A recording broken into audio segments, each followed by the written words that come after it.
Anything in the newspaper of interest, Holmes? I'm rather worried about the floods in Scotland. What? Oh, the floods. No, not much about it.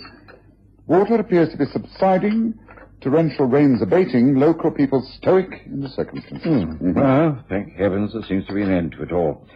I have old friends who are farming in that area. That's interesting. I'm sorry to interrupt your train of thought, Watson, but I just spotted something rather intriguing. Oh? Lady Jane Beresford has had the famous Serusi pearls stolen whilst giving a house party. And who do you think is in charge of the case? I can't imagine. Our old friend, Inspector Thorne from Scotland Yard. What's the betting that he'll be around here before lunch? Oh, not to ask advice, of course, mark you, but merely to drop in for a cup of coffee, swapping stories, you know, that sort of thing. I lay 10 to 1 that we find ourselves involved. What do you say?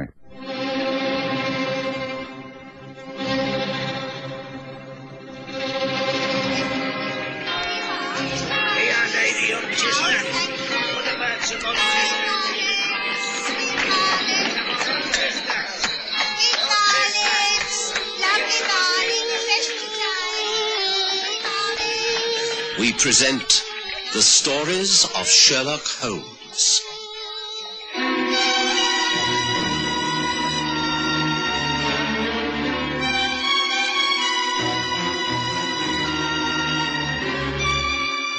Tonight, the Serusi pearls.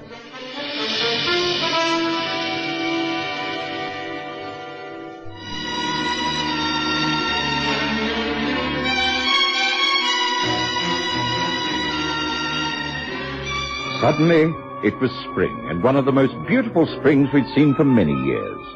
It was the more appreciated as it followed a severe winter with serious flooding in the north. The parks and gardens began to stir with life. Overnight, the air became warm and soft. Blossoms filled the trees and shrubs. In the city, children were bowling their hoops and playing hopscotch in the alleyways. In the country, house parties could now be arranged with tennis and croquet for the guests. I was always happy at this time of year. There would be fewer cases of illness owing to the winter cold. Even Sherlock Holmes, who professed never to care a jot about the weather, appeared to respond cheerfully to the changed conditions. On this particularly bright morning, we'd hardly finished breakfast before there was a ring at the doorbell. And some minutes later, Mrs. Hudson showed in Inspector Thorne of New Scotland Yard and his assistant, Detective Sergeant Pollock. You're bright and early, Thorne. Enjoying the change in the weather? Pray do take a seat. Will you have some coffee? Thank you. Yes. Sergeant? Thank you. Don't mind if I do. Yes, but allow me. Tell me all about it, Thorne. You cannot have called here just because you want to share our coffee. I see from the newspaper that you're engaged upon the case of Lady Beresford's stolen pearls. Is it proving interesting? It's always difficult when one's dealing with the aristocracy. It can be rather embarrassing. It's uncomfortable to question a lord or a baronet, and, this case is nearly a dozen of them. Here you are. Your coffee. Well, do tell us all about it. Yes, pray do. But first, let me refresh my memory regarding your central character, Lady Jane Beresford. She is a widow, is she not? Lord Beresford died some 6 years ago, leaving her the ancestral seat of Ashwood Hall in Oxfordshire. She's an extremely rich lady who entertains lavishly and owns the famous Serusi pearls. It's something from this collection that is missing? A tiara. Ah. It seemed she opened the country season with a house party. 12 house guests. All top drawer, naturally. Guest list reads like who's who. I was sent to Oxfordshire the moment the yard was called in. Lady Beresford insisted that the local police should not be called in. She wants the whole matter handled with the utmost discretion. As little publicity as possible. How the morning papers got hold of the news, I can't think. Anyhow, Pollock and I went up there, and of course we were granted an audience with Lady Beresford at once. She was extremely upset. This is very considerate, Inspector. I do appreciate it. It's a most delicate matter, you see, and I'm sure you'll be most discreet. You can be sure of that, my lady. Now, please tell us all the facts, right from the start, leaving nothing out, however insignificant. Well, a month ago, I sent out invitations to a dozen or so friends of mine. The list is there on the side table. I've had my secretary prepare it for you. Thank you. I see there are 14 names here. Did they all come to the house party? 2 were unable to. The Earl of Baronsmere and his wife. They were stranded in Scotland in all that terrible flooding. The others all came and stayed here, naturally.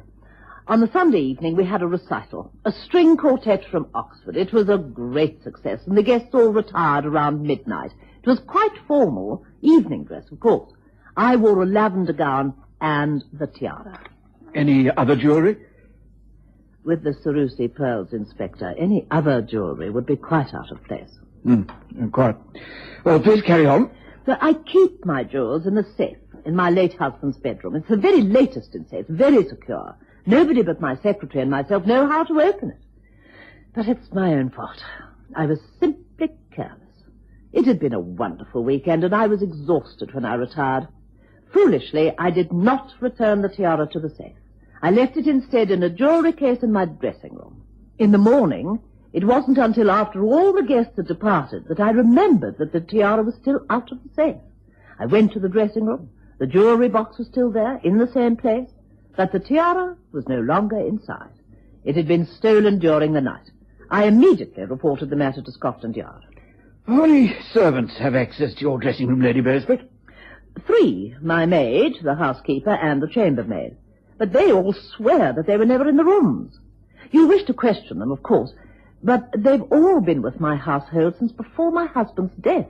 All my staff are 100% trustworthy. Oh, you do see what this means, Inspector. If no one living here stole the tiara, then it must have been one of the guests. The cream of British aristocracy is on that guest list. How can I let any one of them believe that I think them to be a cheap thief? It's unthinkable. And yet the theft took place. I don't know how you're going to investigate this, Inspector, without bringing shame and humiliation to all of us. It's quite dreadful. Dreadful. Of course, I questioned all the servants. The impression I got was that they were totally loyal to Lady Beresford and quite horrified that this should have happened. I made an examination of the rooms and the grounds. The dressing room in question is a corner room. Outside there's just one floor and then the ground floor. There's a large creeper growing along the wall. Clear evidence that it had recently been climbed. There were marks made to cover up the ground at the roots, which may have shown footprints. So you're fairly certain that entry was made from the outside during the time Lady Beresford was sleeping, by a person or persons unknown? That's right. Now, we can discount casual robbery. How would the thief know that the pearls were being worn on that particular night, and that they were to be found in her ladyship's dressing room? How indeed. So her ladyship's fears are confirmed. It was one of her guests who turned thief. I'm not looking forward to questioning all those titled people. It'd be impossible not to cause offence. May I see the list? There you are, Miss Holmes. Oh, thank you.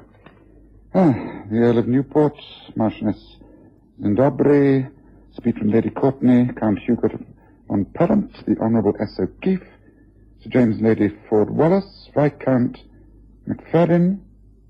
It's quite a celebrity start to the spring season. Well, now, it doesn't seem to be at all difficult, Thorne. It doesn't? No. Of the 12 names we have here, 5 are women, who are, after all, unlikely to go scampering up creepers during the night. Of the other 7, 4 are men hardly able to climb a flight of stairs. They're so old. Viscount McFadden lost a leg in a shooting accident last year. Therefore, we're left with 2 young suspects.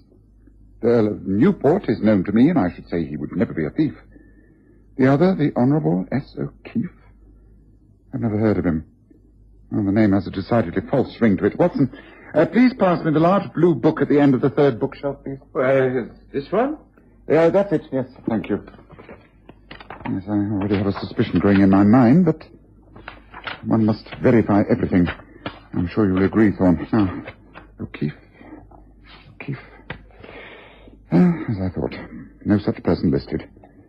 Well, that's your man, Thorne, no doubt about it. The course is clear. Find out who the man is, how long Lady Beresford has known him, and why he happened to be in such august company. Well, that's a very useful suggestion, Holmes. May I make another? Well, of course. There are very few men in England who would dare to commit such a crime. An ordinary crook could never hope to carry it off. To start with, he has to fool some of the oldest and best-bred families in the land. He'd have to be extremely well-read, well-travelled, and well-educated. In short, a black sheep from the upper classes who was turned to crime through force of circumstances, or maybe just sheer boredom. That narrows it down even further, wouldn't you say? Got anyone in mind, Holmes? Yes, one in particular. Slim Buxton. Public school background, married twice for money. He's several aliases, and is known in the London underworld as the Duke. Now, don't try and look him up at Scotland Yard. He's too clever to have a criminal record. If you like, I'll make inquiries through my own contacts. They would know who could locate a buyer for rare and famous pearls. Yes, that might be just as well. Yes, I doubt, however, if the Duke would risk trying to dispose of the Cerusi pearls in England. Certainly not so soon after the theft, at any rate. The collection was designed for the Cerusi family, the famous Italian bankers. The collection came into the hands of the Beresford family when Alberto Cerusi disposed many of his assets in order to finance his vast Middle East concerns. Yes, well, I'd have a watch placed on all ports and check all continental shipping. Pick up the Duke, pin a crime on him so you can hold him, and then get to work. Well, as I say, it's worth following up. Got that, Pollock? Yes, Inspector. Well, thank you very much, Holmes, for the chat and the coffee. We'll be getting in touch. Good morning to you. Morning, sir. Good morning.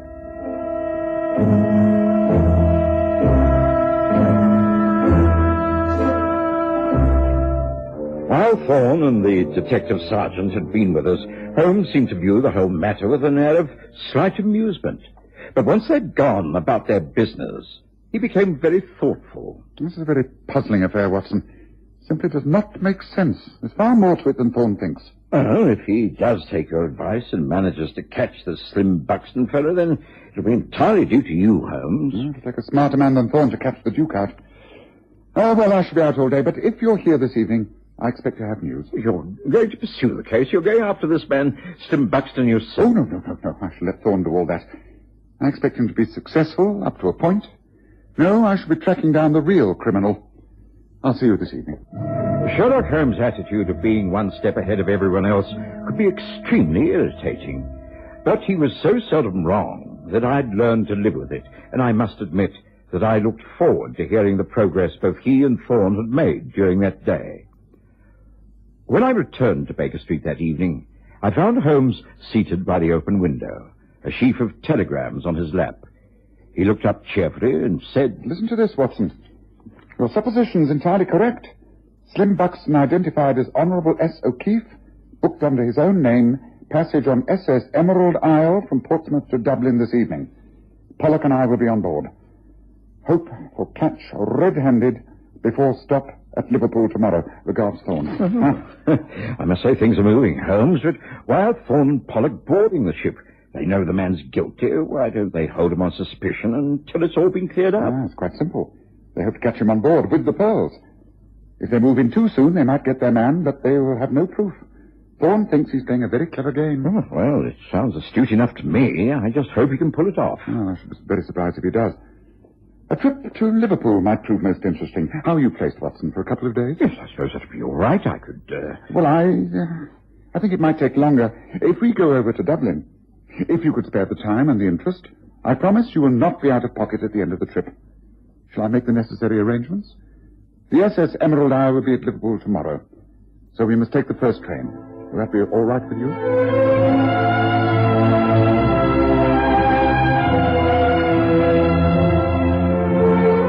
By this time, I was too intrigued to want to miss a minute of any further developments, and I simply agreed. All the same, I wondered what was about to happen.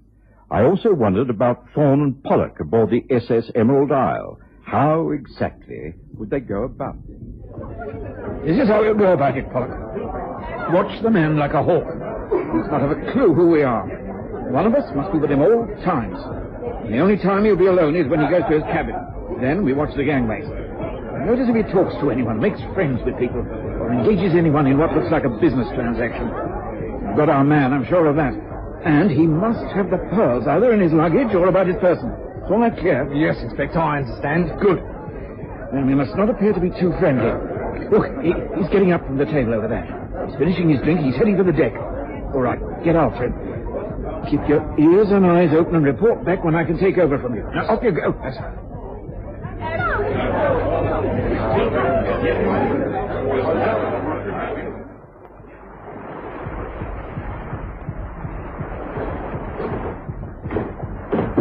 You wouldn't happen to have a match on you, would you, old chap? Yes, I think so, sir. Thank you. Oh, deuced rude of me. Would you care to smoke? No, thank you, sir. Calm sea. Lovely night. Should be a good crossing tomorrow. Going far on this trip? Well, no, that is... Well, I don't think so. Like that, is it? You know, you really should make up your minds. After all, it is the public's money you're spending, is it not? What? What do you mean? I don't understand. I don't know what you're talking about. Oh, come on now. Credit me with a little more discernment. Perhaps it is just as well that we can have this little chat, and it saves so much time, you know. My name, as you know, is Slim Buxton. I don't know yours, but you really should cut along to your superior, the worthy inspector, and tell him that this trip is a complete waste of time and money. I rather object to a nice sea crossing being spoiled by being treated as a common criminal. I have not committed a crime, and you will never be able to prove that I have. So be a good man and leave me alone, will you? Now, I think I will retire for the night. Good night. I hope you sleep as well as I know I shall. Of all the blasted effrontery, the blaming cheek! How dare the man take such liberties? I'll have him arrested immediately. I have the captain put a close watch on his cabin. He'll be dragged off this ship at Liverpool and held for what, Inspector? We haven't got a thing on it. He gained entry to Lady Beresford's home at Ashwood Hall by impersonation. That's good enough for a start. But she invited him. No, we haven't got a thing on him and he knows it. Don't stop raising objections, Polliger. I'm holding that man tomorrow morning the moment we tie up at Liverpool, and that's a fact. James and I boarded the night train for Liverpool, having been lucky enough to secure a double berth at short notice. We were expected to arrive at Liverpool at 6 o'clock the following morning, in good time to meet up with the SS Emerald Isle from Portsmouth later the day. The next day, as the packet was being moored at the dock, we saw a police carriage standing outside the portmaster's office. Inspector Thorne was already at work upon his victim. It's no good, Inspector. It's no good. There's nothing here. We've been through this case half a dozen times. Well, take the handle off. Take the bottom off the case. I do hope that you're going to replace all this, Inspector. I regard it as willful damage to private property.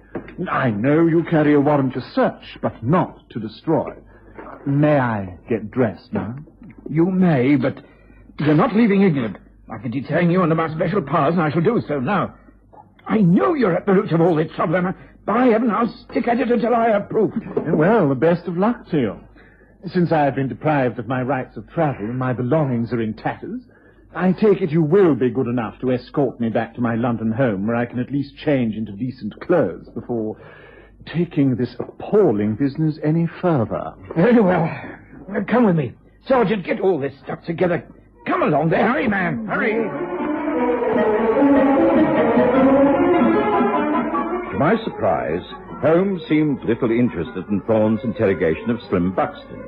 He merely requested that the sergeant stay with us at Liverpool when the official police party took the impeccably cool suspect away to London. Holmes boarded the SS Emerald Isle and had a word with the purser. The cabin allocated to Mr. Slim Buxton. I'm afraid it's been given to somebody else, sir. It just isn't free. Oh, that is a pity. Mr. Buxton then just left the ship. I'm a bad sailor, and I thought I'd like a cabin for the crossing. Oh, I'm sorry, sir. You see, there was a lady, and she had her name on the list for cancellation. It's a Signora Claudia Gamboli. So you see, you're just too late. Oh, very well, I understand. It's not all that important. Can you point the lady out to me among the passengers already aboard? Oh, why, yes, sir. Let's. Oh, well, there she is. There, in the dark brown coat with a brown hat and veil. That's her. That's Signora Gamboli. Oh, good. Thank you. Now, Sergeant, you see the lady we've been talking about over there? She's about to go below. Yes, sir, I got her. Well, just stay well out of her way until we reach Dublin. I don't think there'll be any difficulty. She will go below, I imagine. And we shall spend most of the pleasant crossing smoking our pipes and enjoying the calm seas. What do you say, Watson? Well, I can't think of a more enjoyable way of spending the day. Good, then. Let's go and get ourselves a decent spot by the rails.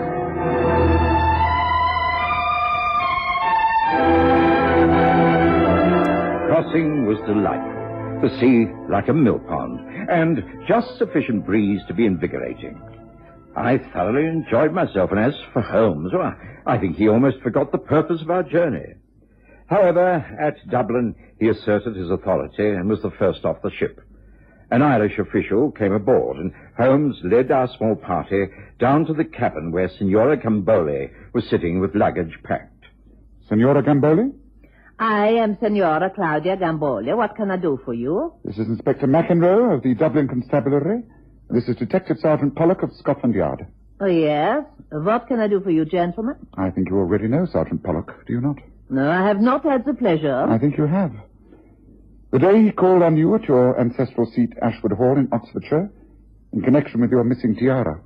What are you talking about? Are you people crazy? What kind of rubbish are you coming here with? Will you please mind removing your hat and that thick black veil? I'm sure the sergeant will confirm all that I'm saying. Come now, Lady Beresford. No one wishes to force you into a confession, but the game is up. You know it is. Now, please, remove the veil. This is an outrage. I mean, you come here disturbing a lady with his stupid lies. Lady Beresford, please remove the veil. I'm afraid I must insist. No, and if I refuse... I shall merely take your handbag like this. Oh, and... no, give that back. Give it to me. How dare you? Ah, that is better. That's more like your own voice. And now... the pearl tiara. Here is the beauty. Watson, I think you'd better take charge of this for the moment. Yes, very well, Holmes. Just where did Slim Buxton hide this tiara, my lady? Behind the water pipes, perhaps? Oh, yes, it was very clever of you. A neat plan. Too neat a plan in many ways. You've been extremely heavily in debt for some time, and so you arranged the entire affair. You got in touch with Slim Buxton, who seemed eminently suitable for the kind of tricky operation you had in mind. You promised him half the insurance money if he would steal your jewels. The idea was to make it obvious that he was the crook, and have Scotland Yard follow him on board this boat. You both knew that he would be taken off, and when he was, you would come aboard, occupy the same cabin, collect the tiara from a safe hiding place, and proceed to Dublin, where you could dispose of it for a fortune. I'm familiar, my lady, with the notorious Circle des Amis, whose headquarters are in Dublin, and who specialize in trading in hot collector's items. A piece from the exquisite Sarusi collection would not only bring in a handsome sum, but would be quite a prize to acquire. The money from the sale, combined with the insurance claim, would certainly get you out of debt and also prevent you from losing face in society.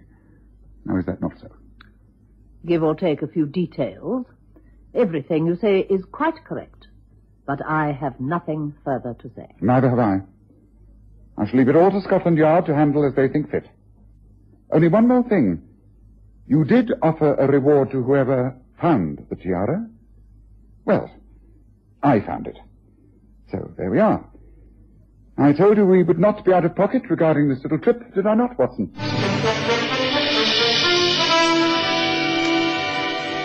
Decided to stay in Dublin for a few days.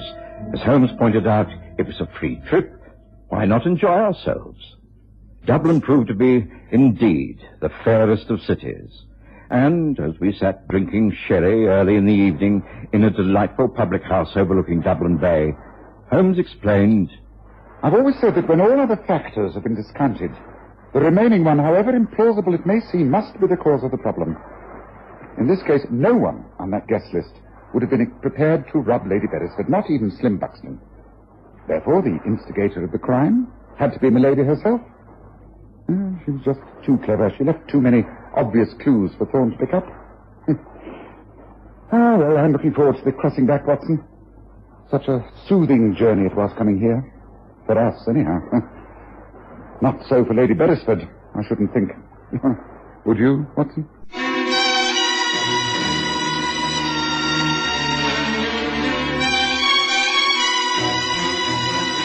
Listen again next Sunday to The Stories of Sherlock Holmes, with Graham Armitage as Holmes and Kerry Jordan as Dr. Watson.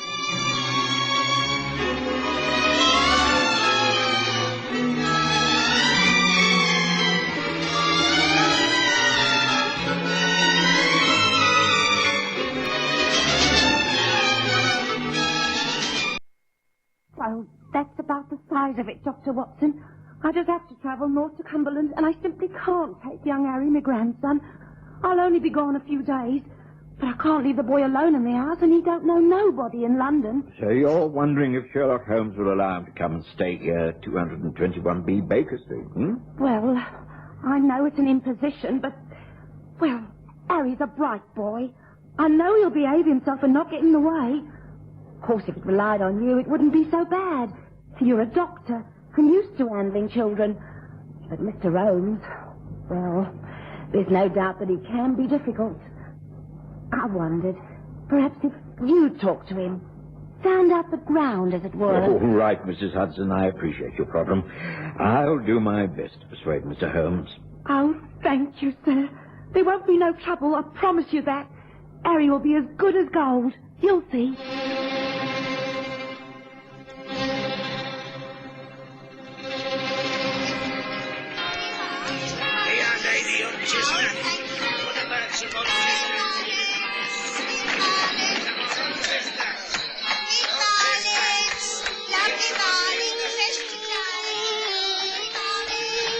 We present the stories of Sherlock Holmes.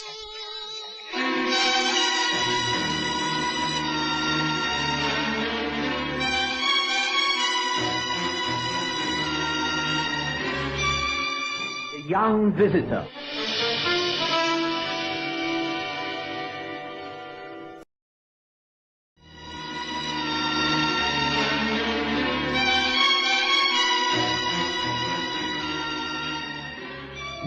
I knew that to put up a lively young boy in our rooms for any length of time would cause untold trouble. But I didn't see why we shouldn't try to help for a short while. There was a small box room at the top of the house that had a trestle bed in it. It could be made quite comfortable. The only difficulty was Sherlock Holmes and his work. He was the last man in London to want a small boy under his feet while he was engaged upon a case. I broached the subject carefully the next morning. Much to my surprise, Holmes agreed to the arrangement quite amicably. Mrs. Hudson was delighted, and on the Friday afternoon showed him the lad, all dressed in his Sunday best and schooled in the proper behavior. Come in now, Harry, and say hello to Mr. Holmes and Dr. Watson. How do you do, sir? Very pleased to meet you, Doctor. So, you're Harry, and you're to be our young visitor for a few days. Yes, sir. Thank you very much for letting me stay here. Harry's a bright lad. He won't make any trouble. I mean, he isn't rowdy or anything like that. As long as there's plenty of books for him to look at, he'll be as quiet as a mouse. Well, there are plenty of those, although perhaps you aren't quite grown up enough for most of them. Well, young man, sit yourself down. It's a bit early for tea. Gran's shown me where everything is, sir. I can get it for you any time. Well, not yet. Well, come on, sit down and tell us something about yourself. Oh, there isn't much. I'd sooner hear about you, Mr. Holmes. Do you really catch criminals, murderers, and people like that? And do they fight to the death at the very end? Well, not very often. Detection isn't all blood and thunder. It's a question of observation and thinking in the right manner. But I'm not working on any case at the moment, so you needn't bother about disturbing me. Oh, that's a pity. I think I'd like to be a detective when I grow up. Well, there's plenty of time for that. Now, what would you like to do this weekend? Play games? Visit the zoo? Not really. You know what I'd really like? No? What? To go down Charing Cross Road and look at all the second-hand bookstores. Now, that will really be a treat. Well, if that's what you want, that's exactly what we shall do. We shall do so tomorrow morning. How's that? It's a promise. Wow! I think I'm really going to enjoy it here. I really do. Things had got off to a most pleasant start.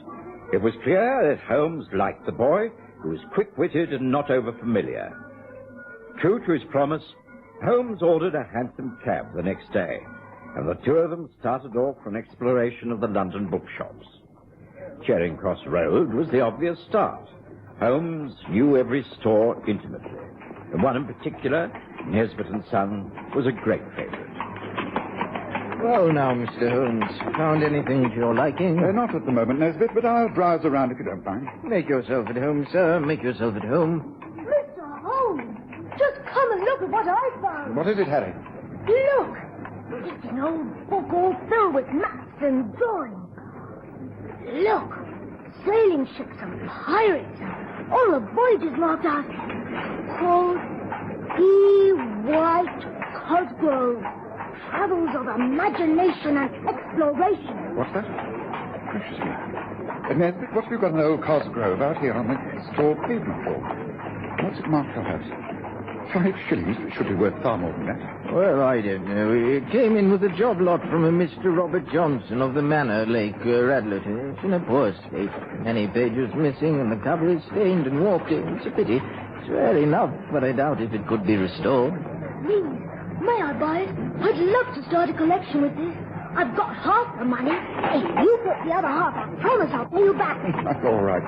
Wrap it up, Nesbit. The young man's found what he wants. Very good, Mr. Holmes. We must encourage a budding bibliophile, mustn't we?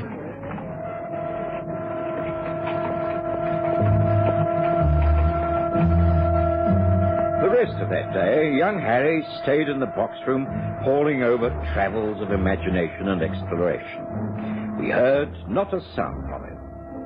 It was on the Sunday morning, after a brisk walk in the park, that we returned to find a visitor had called. Ah, come in, Watson.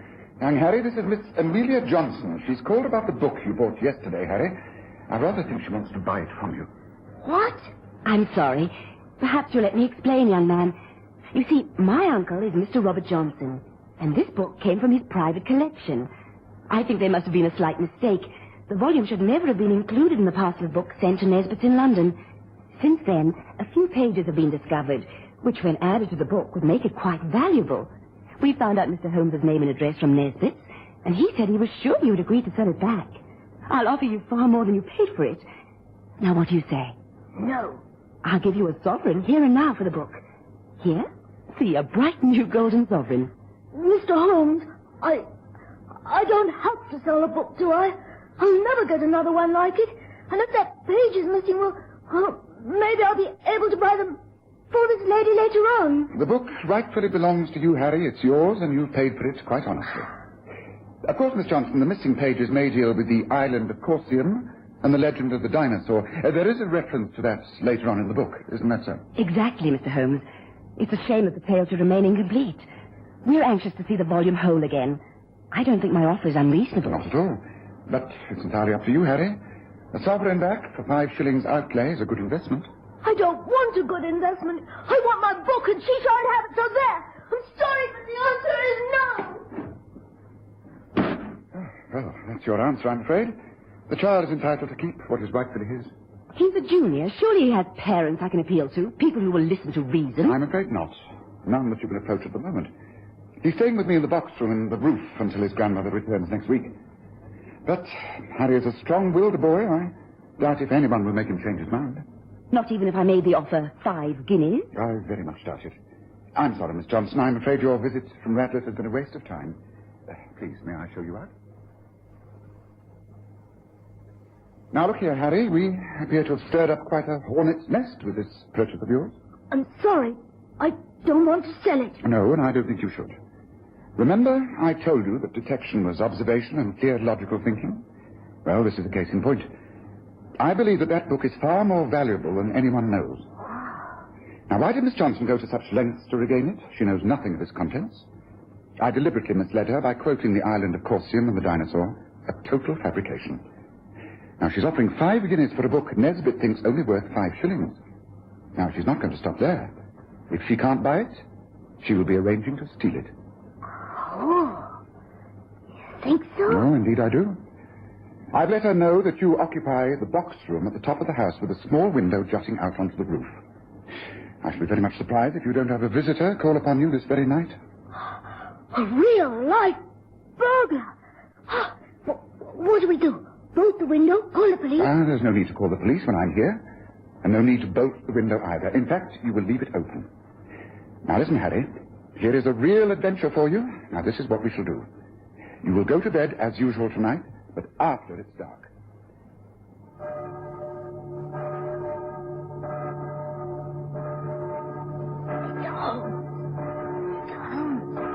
You're still awake, sir? Yes, Harry. I think this is proving a washout, Holmes. It's very late. Listen. Someone's outside on the roof. Wait.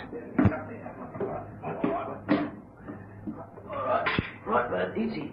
This is a window. Here. You go first. Righto. Hold on. That's it. Yeah.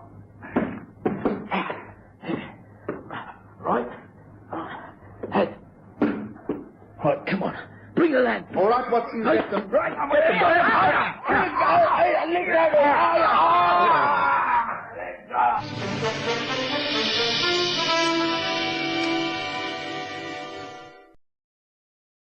After the initial tussle, the two men who had entered the box room from the roof gave up.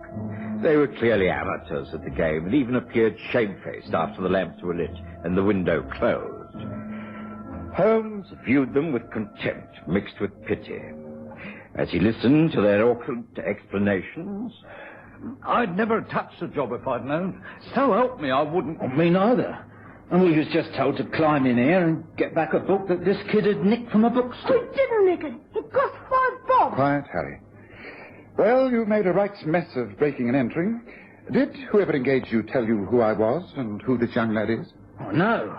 We thought we'd find the place empty. We was told what books to look for. Travels of Imagination, something like that. E. White Cosgrove's Travels of Imagination and Exploration. And I'll have you know that this is the house of Mr. Sherlock Holmes. Oh, blimey. You Sherlock Holmes?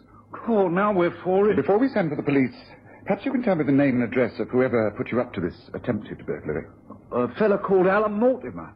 He lives at 28 Burmeside Mansions, Main Road, Radlett. Radlett. Ah, yes. Things are beginning to form a pattern. Now, look, you two, it's clear that you have been duped and made fools of. On the other hand, had you been successful, you would no doubt have handed over the book and collected payment. How much were you offered for this job? 10 quid apiece. Ah, that confirms our impressions of the value of the book, doesn't it, Harry? Look, this is what I shall do. I will turn you over to the police, but I shan't prefer charges until tomorrow. If I can clear up this matter swiftly, then we will see if we can't let you off with just a warning. But if things go wrong, I shall call upon you to give evidence against the true offender. Is that clear? Oh, yes. Thank you, sir. All right, Watson. Well, let's get these men down to the police station. Then I think we've had enough for one Sunday night. Tomorrow, we shall be paying a visit to Radlett, to the home of Mr. Robert Johnson, where I hope we can successfully conclude this very interesting matter. And as for you, Harry, you get to bed with no more questions asked. Understand? could not resist the temptation of a trip to Radlett the following day. With the two would-be burglars still under lock and key, there was no chance of any information leading back to the man who called himself Alan Mortimer. It was typical of Holmes that he made young Harry do up the controversial book in a neat brown paper parcel with string tied in reef knots. We then took a train to Stanmore and a carriage to Manor Lake, Radlett. Paying off the carriage, we walked up the long driveway. Obviously, the land and manor had at one time been a famous property. A vast lake stretched to the west of the house. An attempt had been made to control the foliage, but whoever had made it had fought a losing battle. We were crossing the final lawn when two figures appeared upon another driveway, a man and a woman. Now, who do I see approaching? You have but seen her once. What do you say, Harry? That awful woman who wants to buy my valuable book. Yes, Amelia Johnson, all right. Who's that with her? Yes. I'd make an even guess that his name is Alan Mortimer. Cruddy bloke who organized the burglars. Now, if I'm right, young Harry, you must keep your mouth firmly shut. You are not going to let on about anything that has happened. If you do, you will destroy everything. Understand? But Now, they've seen us, and they've also recognized us. They cannot refuse to greet us. But whatever I say, you must agree. No matter how much you hate it, you must smile and nod and be a little gentleman. Understand? but All right, I agree. Good. Here we are. Now, good morning, Miss Johnson. I hope you'll pardon this intrusion. The fact is that my young friend here has had a change of heart and thinks he would like to talk to your uncle about the purchase of his book. What? I see. I don't know where Uncle is. I think he's inside the house. Good morning, Dr. Watson. Good morning. Good morning, Harry. Mom? Good morning, sir. Good morning. Oh, allow me to introduce you. This is my fiancé, Alan Mortimer. Mr. Sherlock Holmes, Dr. Watson, How do you do? and Harry. Pleased to meet you. Would you excuse us? I think we'd better go on up to the house. I'd like to conclude this transaction as soon as possible. Come, Watson, Harry, this way. Good morning to Miss Johnson. Good morning, Mr. Mortimer. Alan, what on earth could have happened? I thought you'd arranged everything, that there was no need to worry. Something must have gone wrong. Those men have bungled it. Well, what do we do now? If Uncle gets that book back, That man, Sherlock Holmes, is quite Look, capable. we shall just have to wait. If Holmes does work things out, it will go very heavily against us. But we shall just have to wait and see, shan't we? Within a few minutes, we were up at the house. An elderly manservant showed us into a large, dilapidated room where, from behind an enormous desk, a thin, distinguished man rose to his feet and made us welcome. He explained his circumstances and how he came to part with the book. As you can tell by looking around you, Mr. Holmes, my family have fallen on rather hard times. We used, in the old days, to be very wealthy. My ancestors have lived here for hundreds of years. I am the last of the Johnsons. Yes, naturally, I wish to end my days here. The thought of giving up the place at my age is repugnant to me. So I have been forced to sell my possessions in order to live. Amongst the things I got rid of is the family silver and many rare books. I sent a whole lot to Nesbitt and Son. Amongst them was the Cosgrove. I fail to see why you wish to return it. I don't. But there's a riddle attached to this book, Mr. Johnson, and I think with your help I can solve that riddle. And perhaps in doing so, I'll be able to help you overcome some of your more pressing problems. Riddle? What sort of riddle? I don't understand. Open up the book, Harry. Very well, sir. Now, to start with, I want to know who was the original owner of this book, his background, the sort of man he was. Well, that's easily answered. It was my great-grandfather, old Peter. He returned from many years sailing the world and did a lot of rebuilding to this manor. He created the lake, set out the gardens. He was an eccentric, an amiable adventurer. Ah, so he landscaped the grounds. Harry, turn to the centre spread pages of the book. Those are the 2 pages that show the south of England and the Isle of Wight. There are lovely monsters and even a whale blowing waterspout. Look, lots of pirates and galleons. It's a bit messy, though. Someone seems to have written in the margins. Can't read it very well. What's it mean, Mr. Holmes? An examination of the writing through a magnifying glass is Tresortrouve.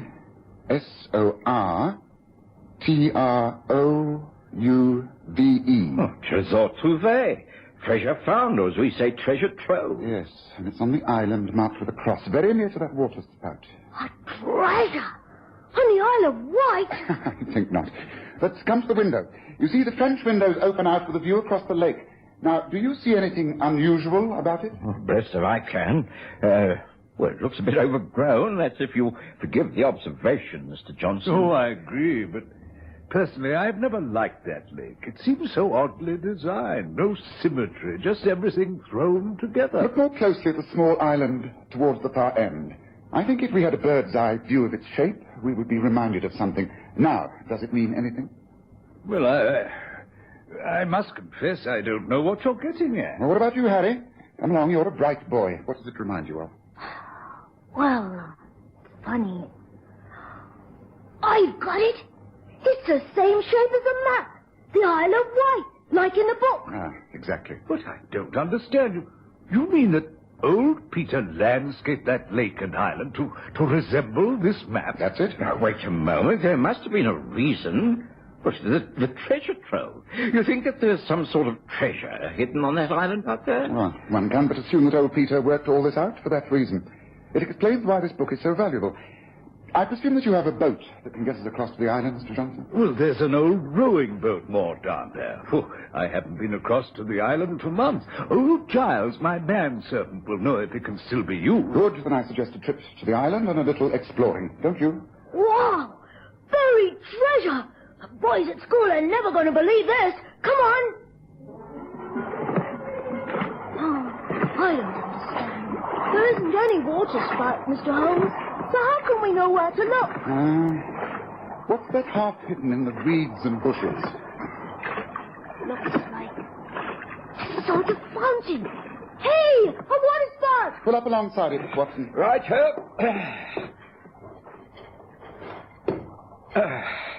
there. Right. Now, you have the spade, Mr. Johnson. Right. Let's get ashore and start to dig around that fountain. I think but a few paces the other side is the nearest we can attempt. Ready? Yes, I'm ready.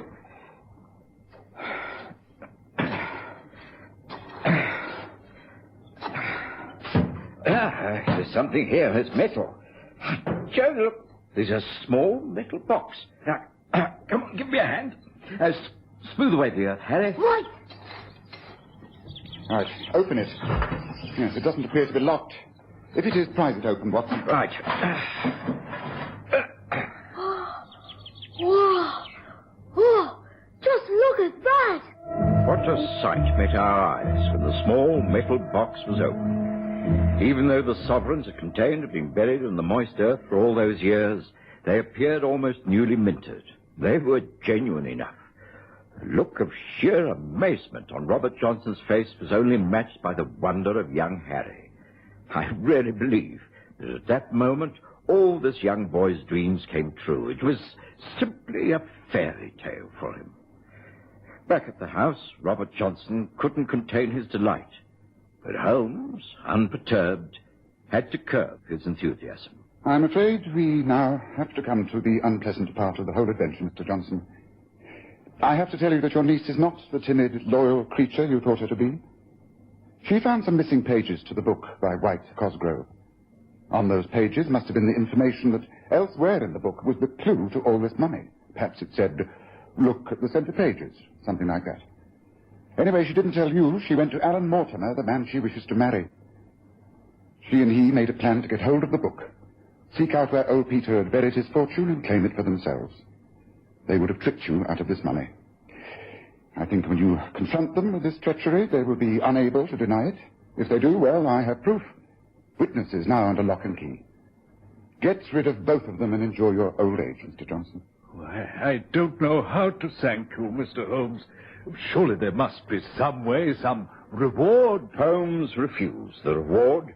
But young Harry Hudson went back to London with 10 shiny sovereigns in his pocket. The happiest lad in the whole world.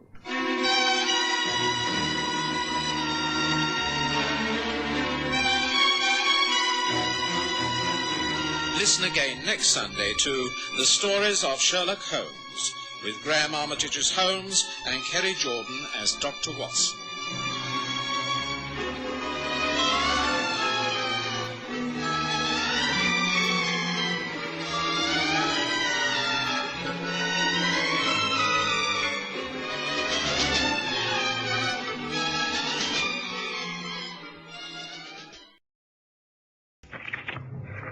There you are, Gerald. I think that should do the trick. Thank you very much, Dr. Watson. I must confess that I can't for the life of me think why you should need a reference from me. After all, you are a registered practitioner. Well, that is what the advertisement in the paper demands. Here, see it yourself. Wanted for short period services of medical man. Necessary he be of strong physique and steady nerves. Must be entomologist. Coleopterist preferred. Apply in person, 77 Brook Street, immediately. A reference from other medical man essential. Very curious advertisement. I wish you well with your application. But if you get offered the post, I advise you to go into the position quite thoroughly before accepting it. Good luck, Gerald.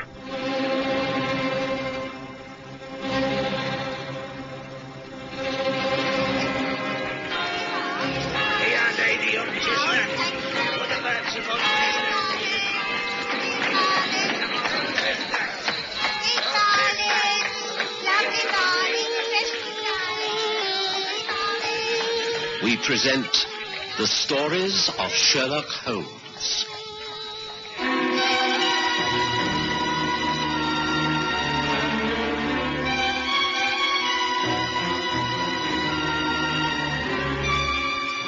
Tonight, The Man Who Loved the Beatles.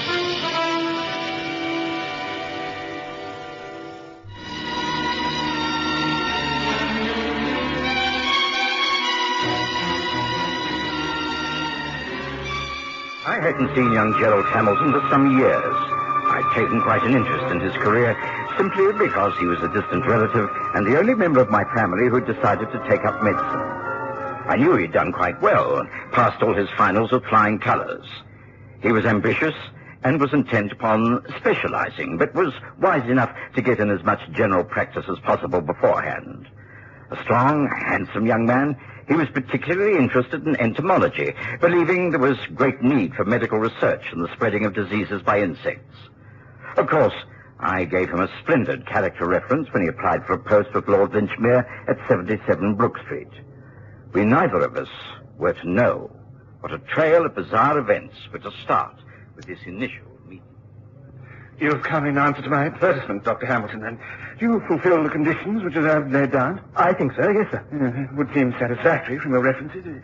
Have you ever been exposed to imminent physical danger? I can't say that I have, but I believe I would react with promptness and keep my head in such circumstances. Certainly appears strong enough. So far, so good. And now, what about beetles? Beetles, sir? Yes, you say you're interested in entomology. Can you talk at all about beetles? Well, I cannot profess to have anything original to say upon that creature, but I have a small collection for study, and I did contribute a small medical article regarding him in the Journal of Entomological Science. Oh, you were a collector. Splendid, quite splendid. You're the very man for my purpose. You must have heard of my brother-in-law, Sir Thomas Rossiter. One of the greatest authorities on the insect. You've not met him? No, sir. Ah, but you shall, you shall. I must tell you that my sister, Lady Elaine Rossiter, is abroad at the moment, and I have to stay with Sir Thomas over this next week. He's interested in nothing but his recent studies on the South American beetle. It will greatly aid me if you will accompany me to Delamere Court at Plangbourne. That is my brother-in-law's country residence. Would that be convenient? If it falls within the scope of my duties, yes, of course. But with respect, sir, you have yet to outline those duties. Oh, yes, quite. I should require, Dr. Hamilton, that you put yourself absolutely at my disposal. For as long as you're with me, and particularly this coming week, you must remain by my side. You must promise to do, without question, whatever I may ask you to do, however unreasonable it may appear to be. That is asking a good deal. Could you not elaborate a little? Unfortunately not, as I do not know what turn matters will take. You may be sure that I shall not ask anything criminal. You may well be proud to have been concerned in a good work if it all ends happily. It sounds extremely vague. May I ask the term? Yes, £20 a day. £20 a day? Yes. Lord Linchmere, you may rely upon me. No, good. Then the matter is settled. Consider yourself engaged as from this very moment. I will have a necessary contract of employment drawn up, should you desire it. Meanwhile, let it be a gentleman's agreement. And shall we shake hands on it, Dr. Hampton? By all means. By all means.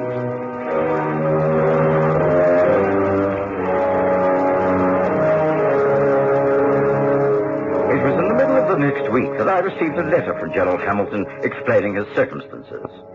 It was a very interesting and somewhat puzzling letter. I read some of it aloud to Sherlock Holmes. It really is a most strange household. And as each day passes, I ask myself just what I'm doing here.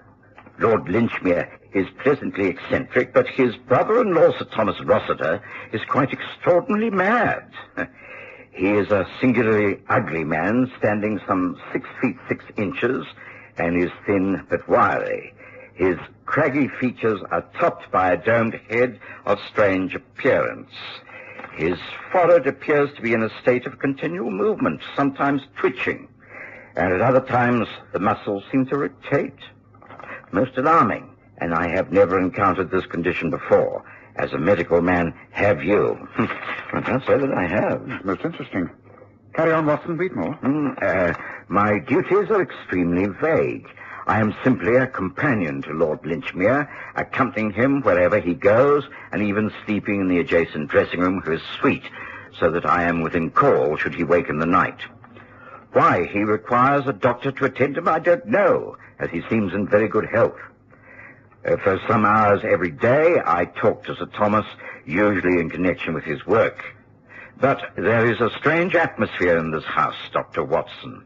It radiates a sinister feeling. It would not be over-fanciful to say that the place smells of evil. How long I shall manage to stand it, I cannot say. How I would like you to visit here and see for yourself.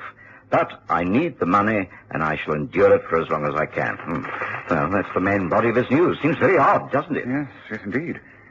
Well, I've heard of Sir Thomas Rossiter, of course. I think he's mentioned in all the modern works of entomology. There was a Rossiter who was a triple murderer. I sincerely hope there's no family connection, Holmes. Yes. So do I.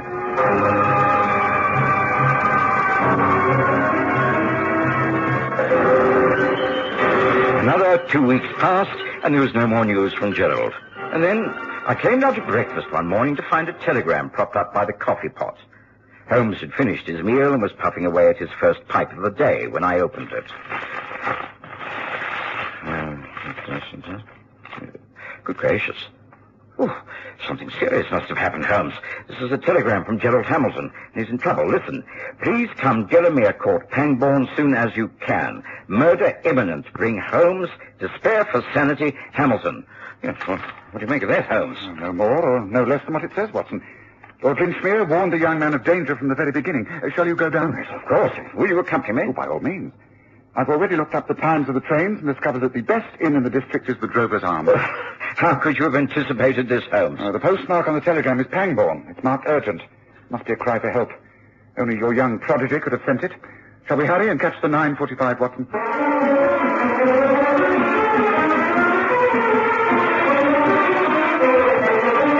The journey from Paddington to Pangbourne was uneventful. The train was quite crowded and we had little opportunity to talk. We took a donkey cart from Pangbourne Station to Delamere Court, and the driver of the cart seemed ill-disposed to chatter.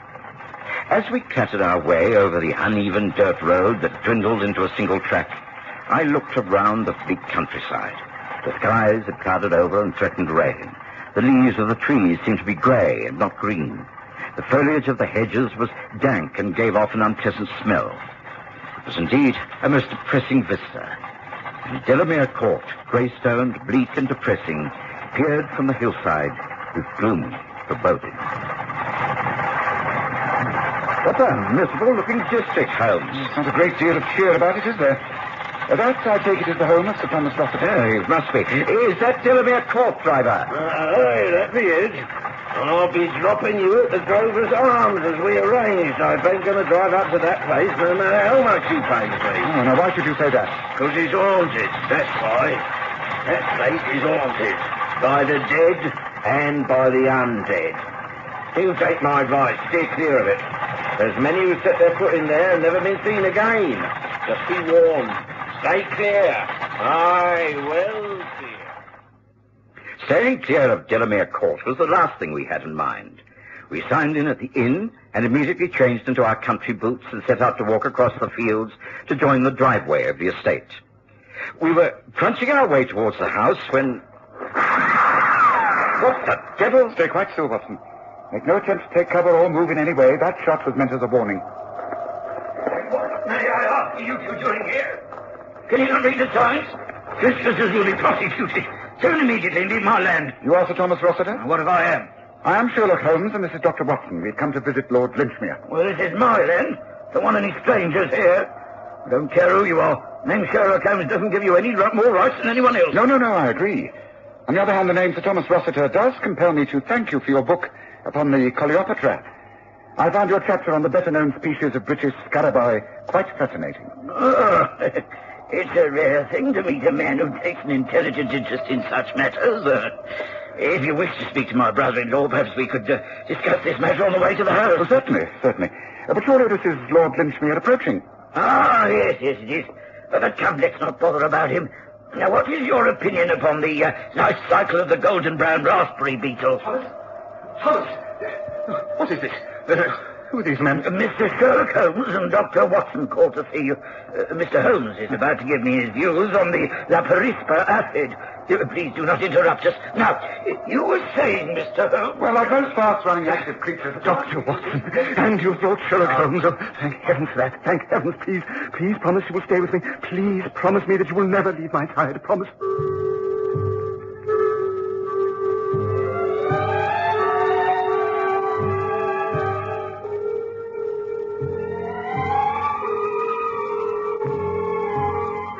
I was immediately caught up in the weird atmosphere.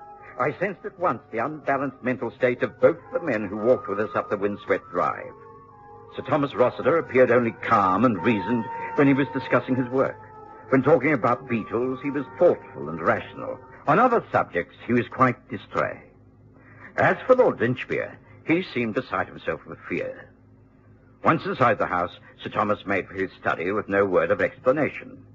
Linchmere took us through to the sitting room and offered us drinks. I know it's early, but I feel the need. Will you join me? Thank you, no. Not for me, thank you. Lord Linchmere, I feel I must explain our intrusion. The fact is that we've been sent for by my young friend and colleague, Dr. Gerald Hamilton. He seems to have been in some trouble. Hamilton, Dr. Hamilton. Well, yes, he isn't here. Not here? But you mean he is out at the moment? Yes, since the morning. Since this morning. Early. He had some business to attend to today. So he asked me last evening if he could take the day off. I naturally gave him permission, and so he's out this morning. He's gone to London. This is extraordinary. He sent a telegram to us, urging us to come down here immediately. Well, why would he have done so if he contemplated coming back to town? He could have seen us there. I don't know. Believe me, I don't know. I'm most distressed by it all. Perhaps he will return this afternoon. Please, you will stay to luncheon, won't you? Stay tonight, as long as you like. Oh, thank you, but we are comfortably housed at the Drovers Arms. I'll send your luggage. It'll be a pleasure having visitors. We wouldn't dream of imposing upon your hospitality. No trouble at all. Just let me... But I do assure you, Lord... I think we shouldn't be so churlish as to refuse an offer to stay in such a unique home, Watson. And after all, we do want to find Gerald Hamilton, don't we? Yes, I suppose you're right. Capital. You rang, sir. Yes, please take a trap down to the Drovers Arms and bring the luggage for Mr. Holmes and Dr. Watson. Very good, sir. And tell the maid to make up the beds in the room either side of mine. Very good, sir. Will that be all, sir? For the moment, yes. Thank you. Well, I cannot tell you how thankful I am that you've called, gentlemen. Most obliging of you to consider staying over until Dr. Hamilton gets back. I'm sure that he will not be long. Well, I still find the whole business most confusing, but naturally we want to do what is best for both you and him. Yeah, thank you. Thank you. I'm afraid you may find things a trifle dull here.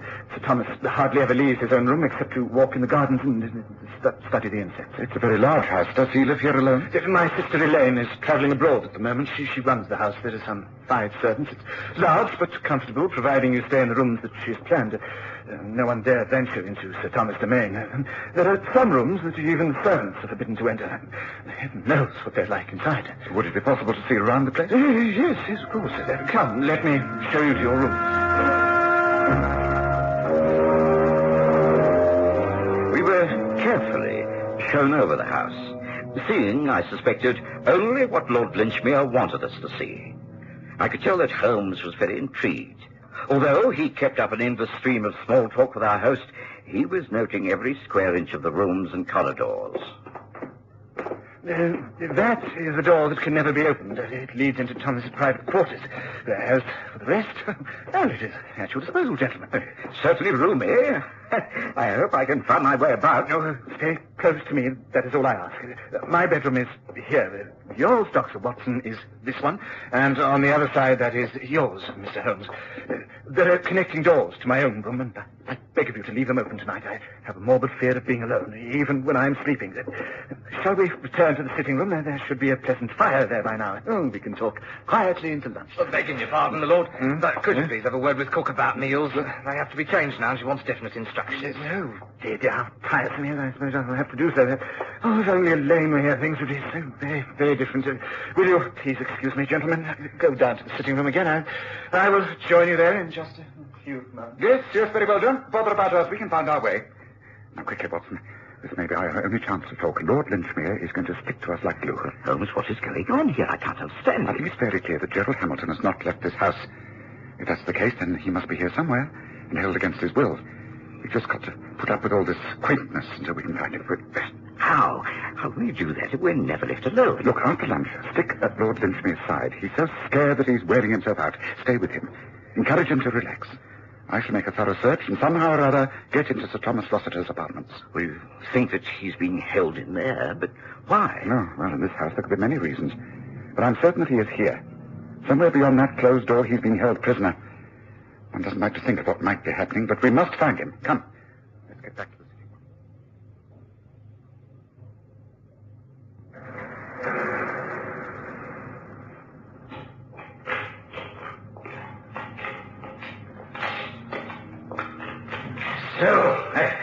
So, my friend, you're awake. Good. What the devil is going on here? For heaven's sake, I'm punished. Why am I tied down like this? So many reasons. Yes, very many reasons. One is so that you cannot protect that tiresome brother-in-law of mine who is watching my every move. He's worse than my wife. nothing to do with me. I'm only here to do my job. Your job will be over quite shortly. Oh, yes. You'll not be needed after tonight. But meanwhile, I'm anxious to try a small experiment. I am sure, with your interest in the South American beetles, you will agree to this in the cause of science. I have a theory that the large red Montevideo thrives on human blood, in much the same way as leeches draw blood. And so... Get away! You must be mad! I have many of them here, in this large glass container. I shall open your shirt. So... Get away! You must be mad! Take those blasted things away! I remove the top, so... There, and now... Up in it, facing it upside down on your chest. There, the little ones will fall. Ah, yes, they have fallen onto your skin. Oh, they're confused. They run backwards and forwards over your flesh. This is nothing of me. You baby maniac! Take him away! Oh, no, I have cords on either side of the glass container. On each cord I can fasten to your wrist. So, and again here. There, I have the glass case will now be secure. The experiment now begins. How long before they start to take your blood, I wonder? Yes. How long? It must be. I can't stand it. I can't stand it.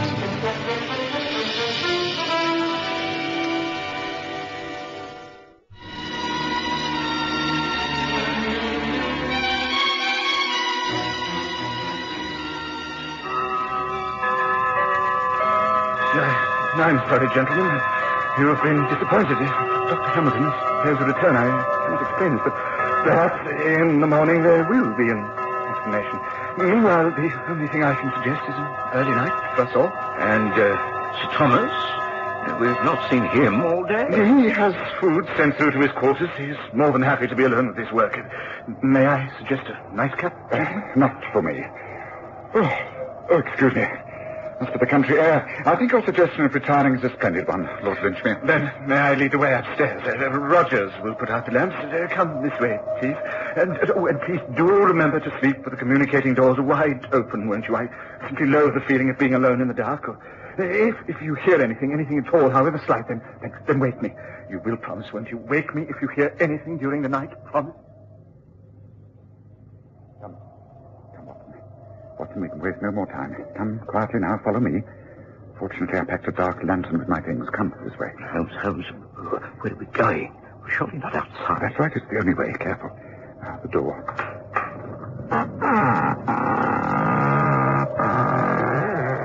Quickly, Watson, quickly. Holmes, what is this? I thought you said that Gerald must be held inside the house. He's in the cellar under the study. There is a large ventilated grill that must lead down into the cellar. It will be easy enough to remove. Come, see. Here by the light of the lantern. There. Half covered by the ivy. That has got to be the place. Yes, I think you may be right, Holmes. Shine the light downwards.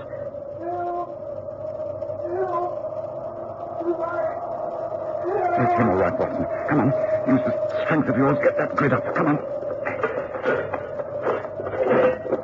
It took us nearly 20 minutes with all our combined strength to ease the iron grillwork away. A few minutes later, we were in the cellar unfastening the bonds that tied Gerald Hamilton to the table.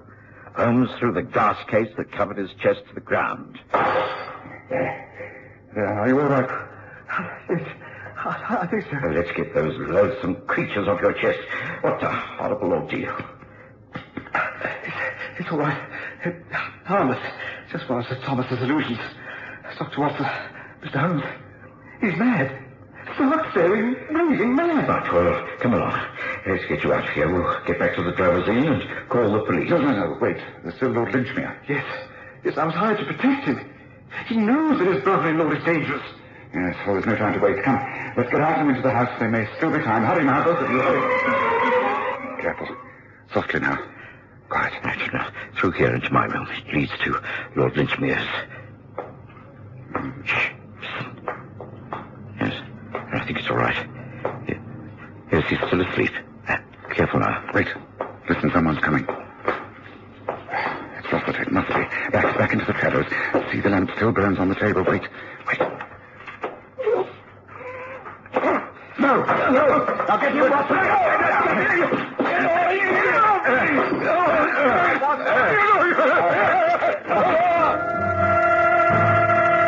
It took four of us all our strength to overpower Sir Thomas Rossiter. The lamps were then lit and order restored. Rossiter lay back in a chair, his arms securely tied with the sash cord from the windows. One glance was enough to prove that he was a most dangerous maniac. Gerald Hamilton found his doctor's bag and administered an injection that took immediate effect. Later, downstairs, Lord Linchmere explained. My poor brother-in-law is stricken with a disease. He comes from a stock which is deeply tainted with insanity.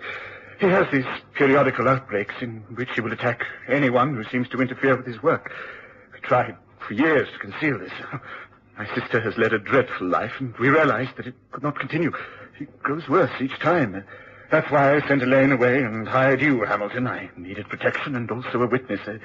A witness who was a doctor and could testify that Thomas is unbalanced and quite certifiable. We have had ample proof of that tonight.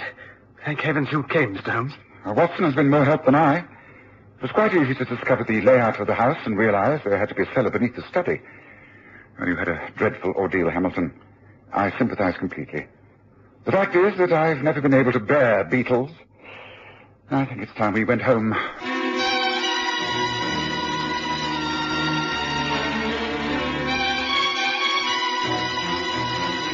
Listen again next Sunday to The Stories of Sherlock Holmes, with Graham Armitage as Holmes and Kerry Jordan as Dr. Watson.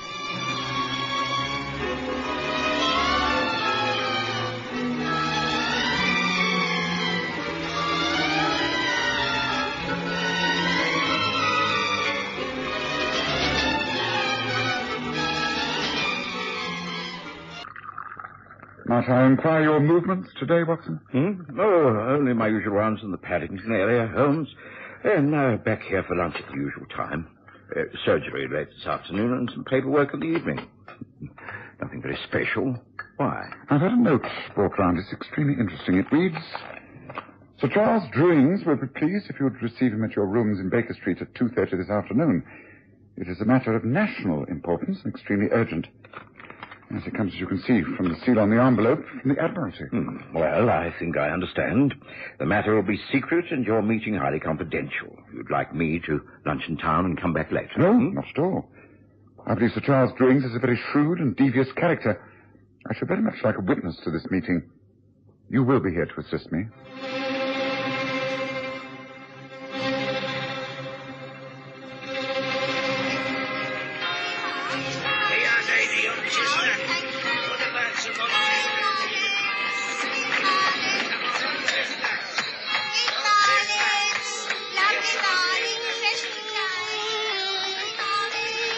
We present The Stories of Sherlock Holmes.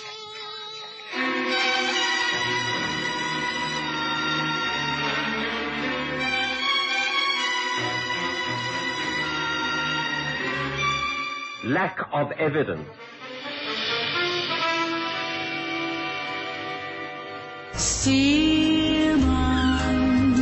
Die goeie ou dae van Springbok Radio is terug. 20 onverkrygbare liedjies nou op 1 CD. Met al jou gunstelinge: Virginia Lee, Cora Marie, Anton Goosen, Sonja Herold, Cupido en vele meer. Herleef Springbok Radio, Afrikaanse treffers.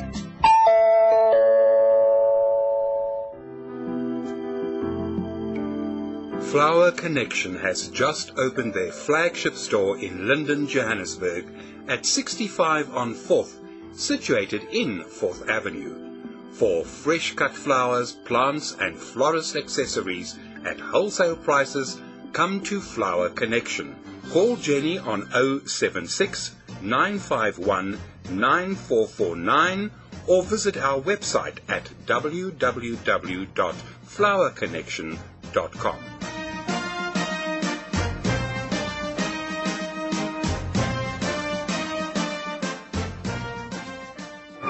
Sherlock Holmes was accustomed to dealing with government departments, but any assistance he was asked to give invariably came through the visits from his brother Mycroft. It was unusual to have a direct request from someone as high up as Sir Charles Drewings.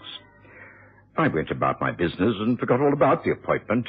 There were several difficult cases that needed hospitalization, and to my consternation, I found the morning had slipped away. Lunchtime had come and gone. And when eventually I got back to Baker Street, it was nearly 2:30. A carriage waited at the curb outside 221B. I let myself in and found Holmes seated in his favorite chair. Opposite him was a tall, distinguished-looking man of rather forbidding appearance. Holmes immediately made the necessary introductions. How do you do, Dr. Watson? How do you do? I am pleased to meet you. But surely, Holmes, you must have understood that I intended this appointment to be strictly confidential. Watson has been privy to almost every case I've ever handled, including the most secret assignments from my brother Mycroft. Unfortunately, Mycroft is not in England at the moment. Were he so, I should doubtless have used him as an intermediary. He would have welcomed Watson's assistance, I do assure you. You need have no fear of speaking freely in front of a most trusted colleague. Well, very well. The fact is that I have an assistant at the Admiralty. His name is Robert Rivers. He lives quite near here in Upper Montague Street, or rather, he did. The fact is that Rivers has simply disappeared, can't be traced at all. He should have been in the office 2 days ago. He didn't turn up. No sign of him anywhere. We're very worried. You think he may have met with an accident? Surely he has a family who would have known that. Well, he has a wife. A very beautiful wife, years younger than himself. They appear to be estranged. A delicate matter. Impending divorce, I understand. Naturally, Rivers wishes to avoid that publicity, but that's not what disturbs me, Mr. Holmes. The fact is that for some time now we've been aware that certain information has been passing from our office to foreign shores. As you know, we in Britain pride ourselves on our secret service, best in the world. Information coming back to us leads us to believe that someone in the Admiralty has, well, to put it bluntly, turned traitor. I see. And you suspect it's Robert Rivers? It's a grave accusation, Holmes. I don't care to put it in as many words, but the possibility does exist. Recently I've been watching Rivers. Only he and I have the keys to the safe where the codes are kept. It's top secret. The codes are continually changing. Now, I know that Rivers has been at work on certain papers. I'm reasonably sure that he has contacts in Austria. Your brother Mycroft is over there at the moment and confirms that information is being leaked out. So you think Rivers became aware that you were onto him and that he has skipped the country with your latest plans? That is what I fear. I see. Well, if he's been missing for 2 days, he could easily be aboard ship or even across the channel. What does his wife say? We have not contacted her. She's rarely at his house. The point is, Holmes, I don't want to call in the yard. If this can be handled quietly, if you can obtain proof that Rivers has defected, then our men on the continent will know what to do. At the moment, there is simply not enough evidence. Will you consider taking up this investigation and giving it top priority? Please agree for England's sake.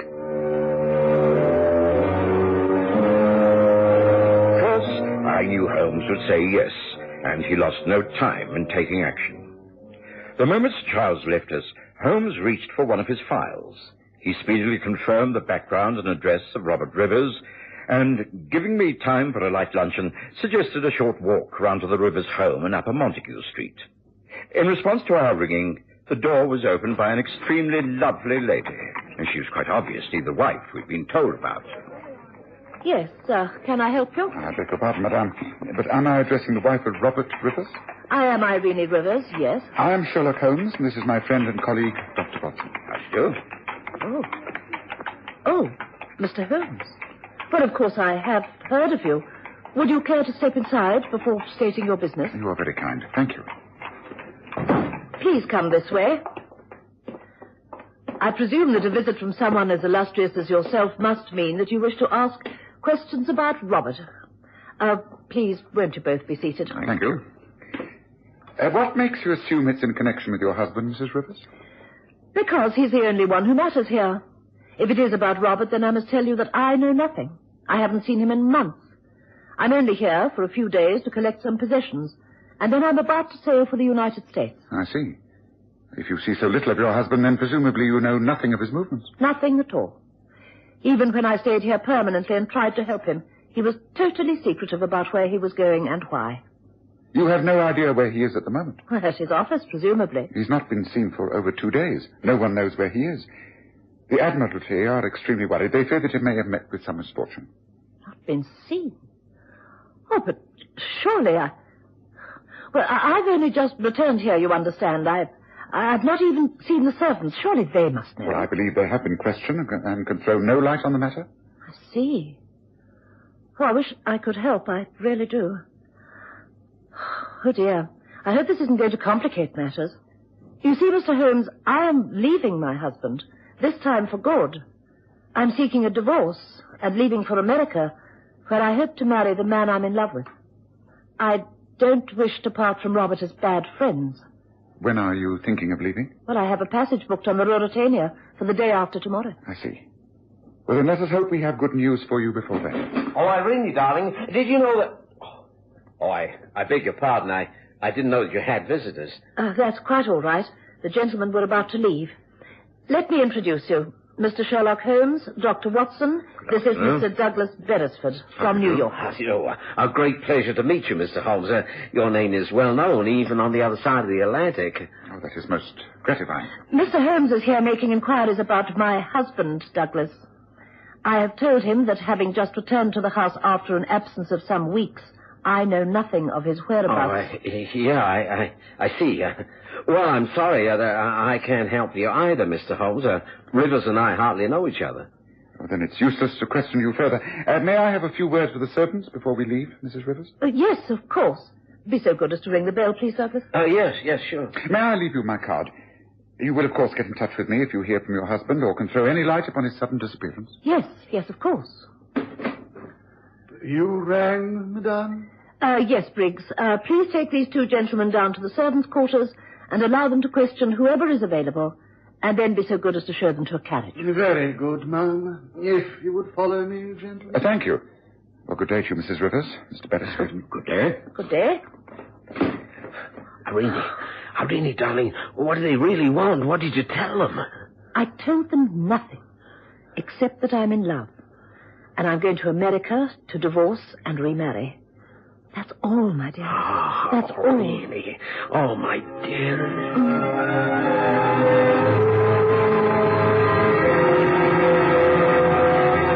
The christening of the servants at Upper Montague Street took very little time. But, to my surprise, Holmes asked to be shown out the back way into Montague Mews. He then entered the private coach house. Yes, I see. The horse and carriage are not here. All seems in order. The hay untouched, unused. It rained yesterday, but there's no evidence of it in here, except... but wait. What is this over here? Look. Blood. You're right, Holmes. Blood, and quite a lot of it. Dried blood. It's not fresh. Yes, and here there's been quite a violent struggle. The hay, canvas coverings, all buried away. Give me a hand, Watson. Look. A man. A dead man. Heavens, Holmes. What a sight. This man's been beaten to death. Yes, it looks as though he's put up a good fight. His hands are much bruised. And then perhaps when he was down, he was struck violently from the back with a heavy instrument. Look, a coachman's wheel hammer. Shot at the base of his skull. Oh, it's murder, all right, Watson. Holmes, is this Robert Rivers, the missing man? No, I think not, Watson. He's a servant. I should judge from his garb that he's the family coachman. The poor fellow's dead, all right. Well, that means we shall have to bring the police into this case. Can you please use the telephone, Watson? I saw one on the wall inside the hall. Yes, of course. Get through to Inspector Lestrade at Scotland Yard. Tell him to come to me or send a man round. Right. Meanwhile, I have the opportunity of going over this table before no one else gets here. Now, hurry, Watson, hurry.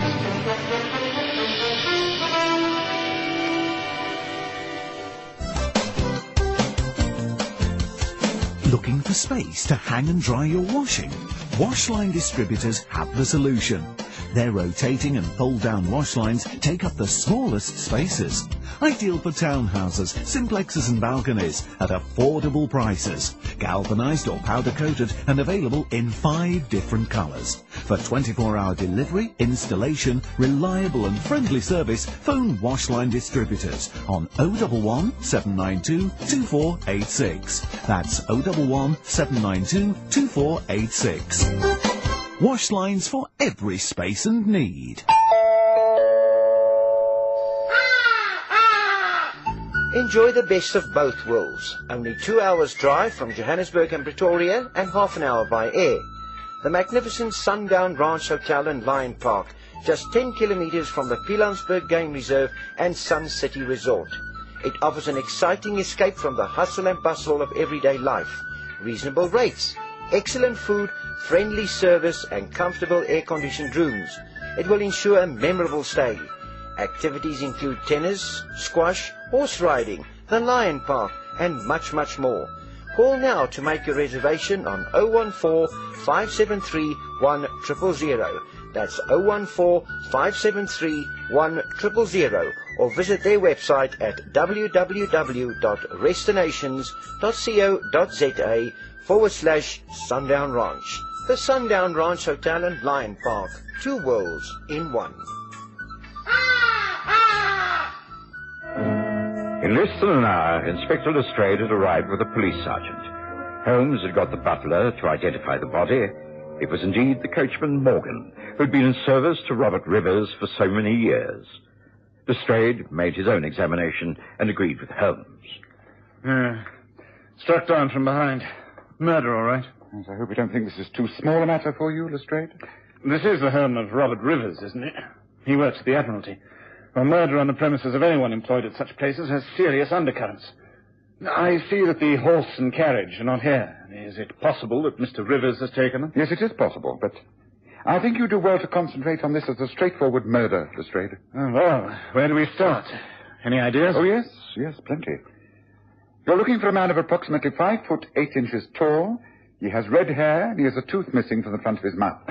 Holmes, you aren't serious. Never more so. The coachman Morgan put up a good fight. I see the knuckles of his hands and the bruises on his face. He landed several blows to the head of his assailant. Adhered to the blood on his hands were various hairs. I've used tweezers to place them in this envelope. Yes, the hairs, as you will see, are of a rather vivid red. Yes. Yes, all right, Holmes. Carry on. You'll find there's also a broken tooth in that envelope. I picked it up from the straw. It must have been from the man Morgan was fighting, because Morgan's teeth are all quite intact. Also on the beam of the stable there are similar red hairs. That shows that the man was hit and staggered back. His head hit the post at roughly 5.5 feet from the ground. It is reasonable, therefore, to assume that he is a small man. He must have red hair and a beard. Well, that is something to go on, isn't it? I think so. There must be hundreds of red-headed men in London, but not many who also have broken front teeth. It narrows down the field somewhat. I think you'll find that the killer is a hired thug, experienced in this field. May I make a final suggestion? By all means. Try Limehouse. There is a pub called the Anchor near the river. It's the kind of place where all the seamen gather. There is a so-called gymnasium at the back. I've long suspected it as being a screen for various smuggling activities. If you get a couple of plainclothesmen to dress up as rough seamen, they may be able to pick up a lead on the man you're after. Well, yes, all right. I'll follow through on that, Holmes. Thanks. After we left Montague Mews, Holmes went back to Baker Street and I took a cab to my surgery. I'd delayed my work long enough. It was now quite dark, but I was able to see the many patients who'd been waiting for me. It was late when I eventually made my way back home. Watson. I've been sniffing about in Limehouse. The Lestrade's men are there, standing out like sore thumbs. They were in the bar of the Anchor, but in a way they helped. They made my own investigations pass quite unnoticed. I found the murderer all right. Oh, you have? Well, who is the man? A most undesirable creature by the name of Joe Cornfoot. He's a burly 5'7", has red hair and a front tooth missing. I've advised Scotland Yard and the Lestrade should call him in for questioning. They should be able to get the truth out of him. Yes, but Holmes, even if they do get a confession out of this man, will that help you to trace what has happened to Robert Rivers? Oh, I sincerely hope so, Watson. Well, there must be some connection. An important Admiralty man disappears and his coachman is murdered on the same night? No. There must be a link. It all depends on Lestrade. Can he get at the truth? Huh. Oh, let's hope so. Oh, well, it's been a long day. I'm getting to bed. Good night, Watson. Good night, Holmes. Now, come on, Cornfoot. Tell me the truth. You ain't got nothing on me, Inspector. What makes you think I'm the man you want? You've got a front tooth missing, haven't you? We've got one that will fit that gap in your mouth exactly. So what? Lots of seamen have got teeth missing. How did you come to lose yours? Well, it must have been 2-3 nights ago. I was mixing it with another bloke in the gym at the back there. A fella called Max Welder. Caught me one in the face, knocked me bleeding tooth down my throat. Yeah, look, that's Welder's just come in. You can go and ask him if you like. I will, later on. Tell me where you were last Monday night between the hours of 6 and midnight. Well, see, I was here most of the time. Yeah. The landlord will bear me out. He'll tell you that I had a bit of grub, a few pints, and then I went round to the gym and had a couple of rounds with the boys.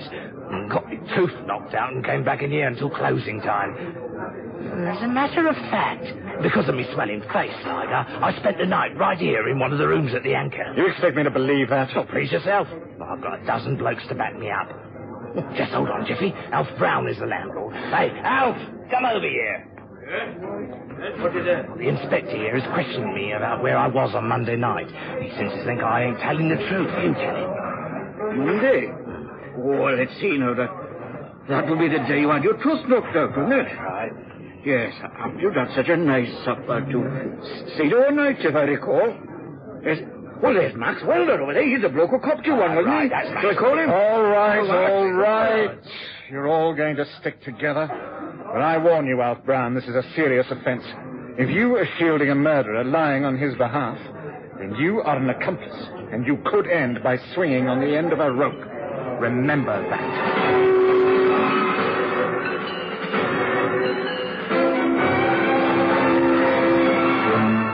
The next day was spent in trying to destroy Joe Cornfoot's alibi and continuing the search for Robert Rivers. Both ended in failure. A very frustrated Lestrade called in the late afternoon. Oh, I just can't move him, Holmes. Can't make the charge stick.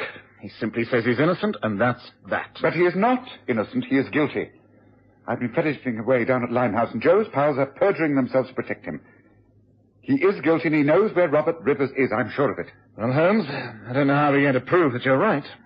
Well, I shall have to take active steps myself. There's no time to lose. We move tonight. First, I want you to send off 2 telegrams for me. One is to Mycroft, wherever he is in Europe.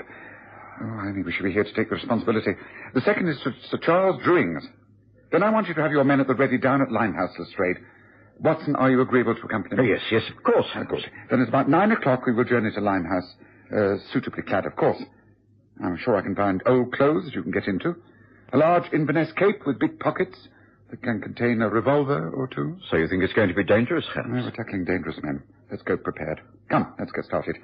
Now, Lestrade, this is what happened.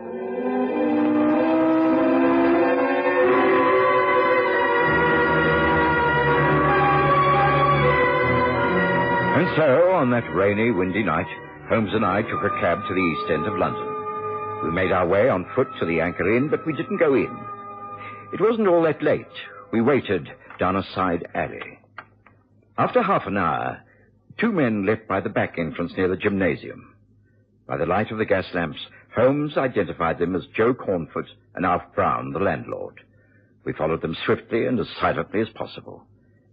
They made their way towards the river, and at Luke's Wharf, they stopped and slipped into a small, disused warehouse. Holmes touched me by the sleeve and guided me through the darkness. Inside, the 2 men lit a lantern. There you are. You see that kneeling down, look. About to lift up a wooden trapdoor in the floor. Yes, but Holmes, what does all this mean? Sure. You'll find out very soon. Wait. Waste of time if you ask me. We know we're safe enough. Yeah, we've got to check, though. We can't be too careful. Here, give it on. No, you take that side. Ready? Yeah, I'm ready. Right.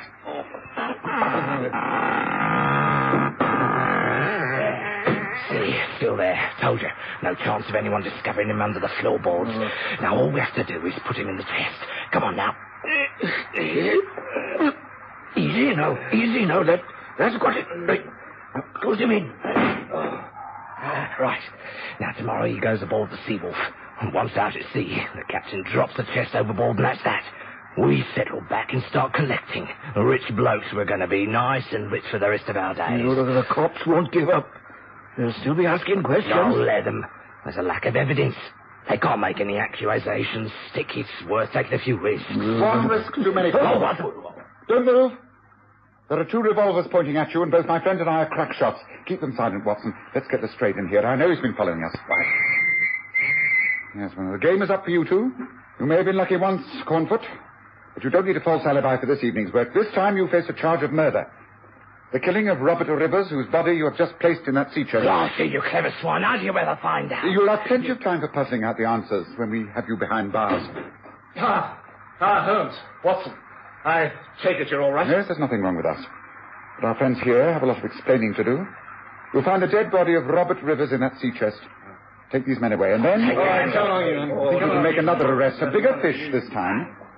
These are just 2 sprats to catch mackerel. Come, Watson. There's still important work. Holmes and I left Lestrade in charge and took a waiting carriage back to Baker Street. There, we hastily changed from our old clothes, washed ourselves as cleanly and speedily as possible, and at exactly midnight, while the chimes of Big Ben ran out over the city, I heard someone pull our doorbell. It was Sir Charles Druing. Holmes' welcome was most cool. I have to report that my case is closed, Druing. The body of Robert Rivers has been discovered. Thank you for answering my telegram by keeping this appointment, but you must have known that to stay away would have been more condemning than to face my accusations. I'm afraid I don't know what you're talking about. Oh, but I think you do. You have been responsible for all of this, haven't you? You are the traitor who's been selling secrets abroad. The secrets of the Admiralty, new improved armory on our warships. You knew Mycroft might easily discover the leakage and who was responsible. So thinking to throw him off the scent, you turned to me. But you have already committed the major crime, hiring Joe Cornfoot to abduct Rivers. Then you wish to plant further evidence of his treachery by sending Cornfoot back into Rivers' house with enemy correspondence. But the coachman intervened. He was killed. Cornfoot fled. And you had Rivers killed and his body made ready for a final disappearance at sea. You will have to prove all this. Oh, yes. I certainly shall be able to do so. In your case, there is no lack of evidence. Would you care for a glass of brandy while we wait for Scotland Yard? They won't be long. Charles Druings remained quite silent. He refused to make any sort of statement when Lestrade and his men arrived to take him away. Joe Cornfoot and Alf Brown were arrested on charges of murder, and Holmes lost interest in the case completely. It was over a week later when we were sitting at breakfast. Yes, I see 2 items of undoubted interest to you, Watson. One is the sudden death of Sir Charles Druings of a supposed heart attack. How convenient. Oh, well, we won't bother to question that. The other is that Mrs. Irene Rivers has now become Mrs. Douglas Beresford after hearing of the death of her first husband, Robert Rivers. Well, I trust you have an uneventful day today, Watson. I certainly intend to do so.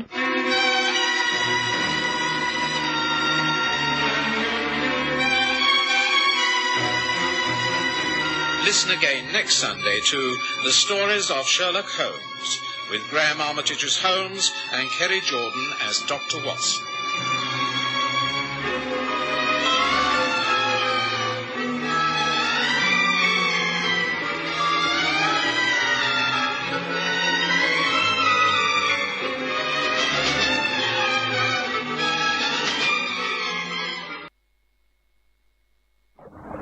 Very nice casting, Holmes. I must say I'm enjoying this trip tremendously. It'd be rather more satisfying if we caught some fish, Watson. What are you always telling me? Patience is a virtue? Well, they've only been here a couple of days. And after all, what have we come to Norfolk for? Complete rest. Enjoy the Broads, fishing, walking, generally taking a lazy holiday. I'm quite content. It's all very well for a couple of days, but then I find I need something to concentrate upon. I think you should concentrate upon your line, Holmes. I think you might have a bite. Hey, you there. You want to bank there? And if I have, then that man has ruined it. Holmes. Sherlock Holmes, surely it must be. Who on earth? I'm not known in these parts. By heavens, it's Tubby Spencer. Do you remember him, Watson? Superintendent at the Yard many years ago. Well, well. What on earth's he doing up here?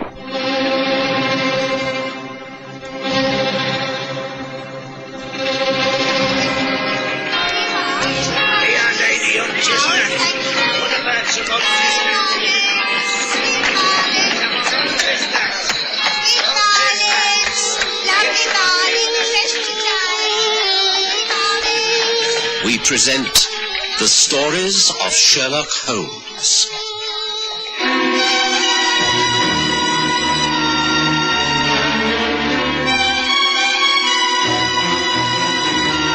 The Nene River Mystery.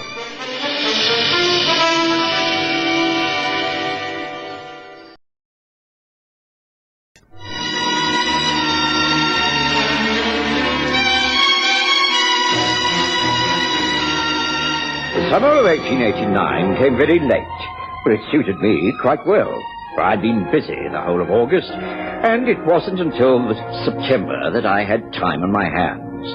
When I did, the summer really started.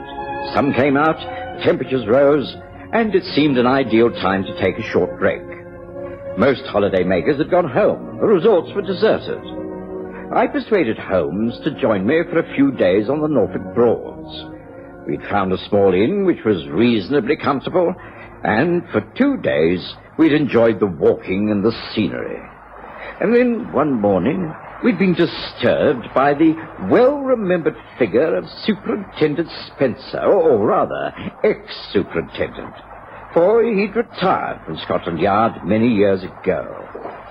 Holmes, Watson, well, this is a wonderful meeting. I inquired at the inn, and they told me I'd find you on the river. Tubby Spencer, this is a surprise.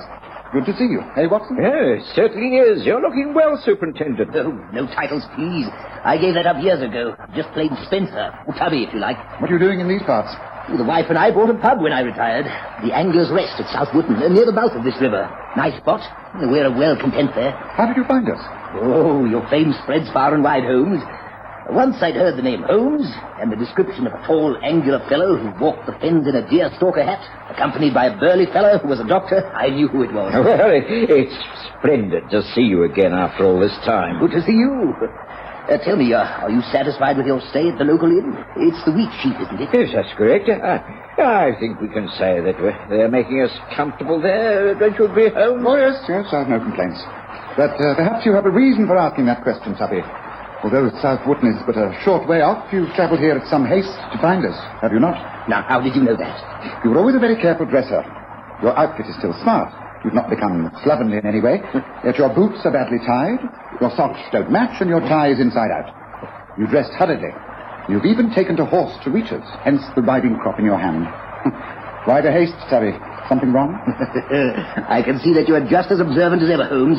Yes, I heard that you were here for but a few days, and I was anxious to see you before you departed. Oh, we've a couple of days more left of the holiday. You needn't have hurried. Oh, that's good. Then perhaps I might make a suggestion. If you care to see a little more of the district, why not leave the Wheat Sheep and come across to my place? Well, there is free accommodation for you at Fisherman's Rest. My wife will be glad to meet you.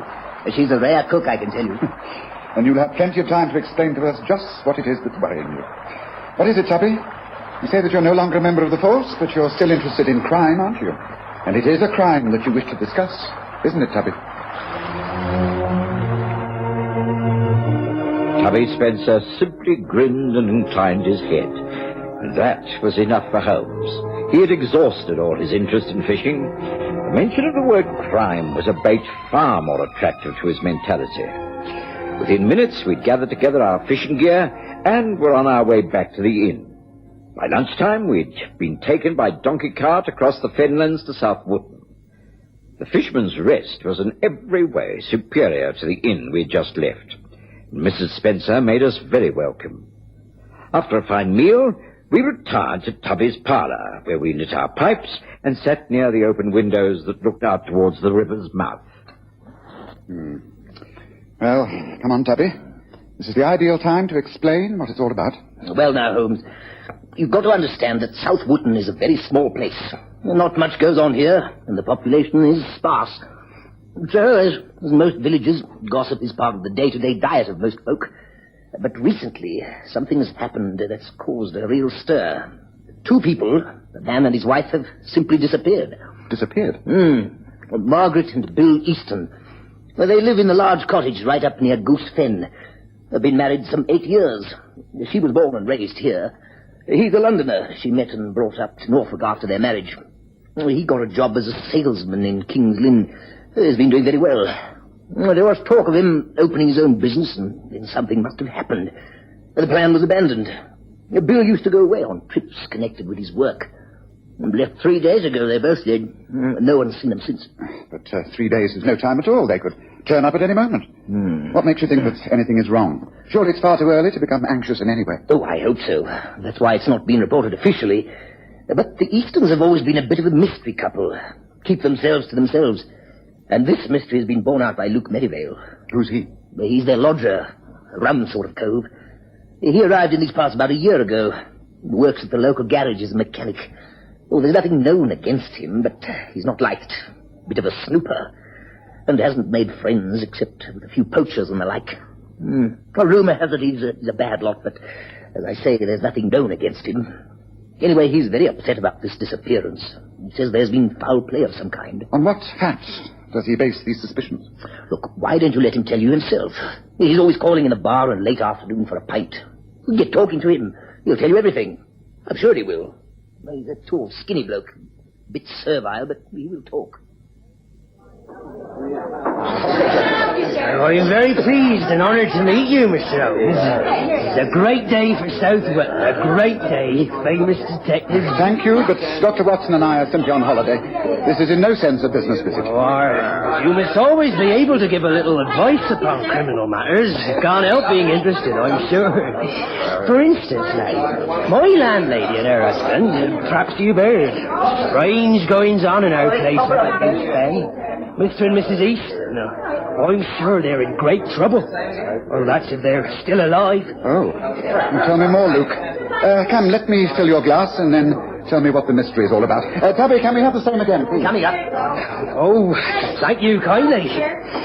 Well, now, it's this one. I've been boarding at the Eastons for nearly a year now, and I was quick to realise quite a few things.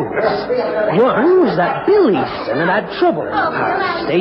He'd done time, like, been in jail. Oh, yes, I can recognise an old lag, all right. And it seems that she, that's his wife, had met him just after he came out. Something to do with a charity meeting. They fell in love, and she brought him here to South Wootton, and he went straight. Nothing wrong in that, of course, but... Well, he paid the price for his crime, embezzlement or something it was. Anyway, some months ago, I happened to come down to my bedroom and they was in the parlour. I was going out and went up the passage to get me cab that was hanging on the wall stand. I couldn't help hearing what they were saying. I didn't listen on purpose, mind. I couldn't help it. Bill, what are we going to do? We can't go on like this. We've been paying out money regularly for months. I know. Morgan, I shouldn't have started it. Should have had the guts to define from the very beginning. But I thought he would honour his word. He swore that if I gave him a few £100, then he would go abroad, leave us alone, instead of which he's still here. Well, we could go to the police. Blackmail is a foul crime. But then it would all come out anyway. Worse than anything he could do if he talks. I'll just have to find some cash somewhere. When I give it to him, I'm going to tell him it's the last he's going to get. He can do his damnedest. Oh, Bill, will it do any good if I saw this man? No. Now, Adam West is a foul and violent man. I don't want my wife to be involved with him. But I am involved, I am. All my savings have gone to that swine. It's not fair. It's not fair. Don't cry, darling. Don't cry. So you see, I knew that Bill and Margaret Easton were being blackmailed by this man called Adam West. Who he is or where he lives, I can't say. Anyway, it accounted for the strange sort of atmosphere that's been in the house. And then, only a couple of nights ago, I was going upstairs when I overheard them talking once again. This time it scared me a bit. I knew he kept a revolver in his bedroom, but I'd never seen him use it. I'm going to put a stop to this, Marge. Even if I have to use this. Bill! Bill, no! No, you can't. You can't think of such a thing. The man is a coward. I know in his heart he is a coward. No one would have done what he has unless he's a rotten coward. This will scare me into silence. I know it will. I'm meeting Adam West late this evening. And I'm going to put a stop to this once and for all. Bill, don't, please. Let me try. Let me meet him, please. Please. So, you see, Mr. Holmes, it is clear to me that Bill and his wife both went off to tackle this blackmailer, Adam West.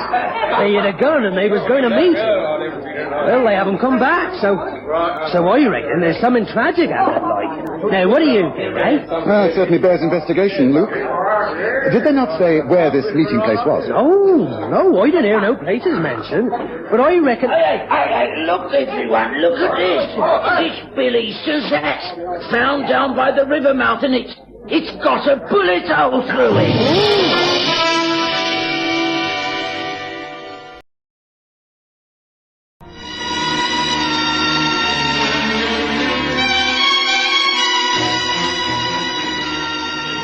It's difficult to describe the sensation that broke out on the bar of the Fisherman's Rest. The man who had entered holding a large countryman's hat was Silas, well known in those parts as a casual worker during the day and a poacher at night. But for once, his poaching activities were not under question. He approached the bar and threw the hat onto the counter. Tubby Spencer picked it up immediately. Yes. This is Bill Easton's, all right. Got his initials inside.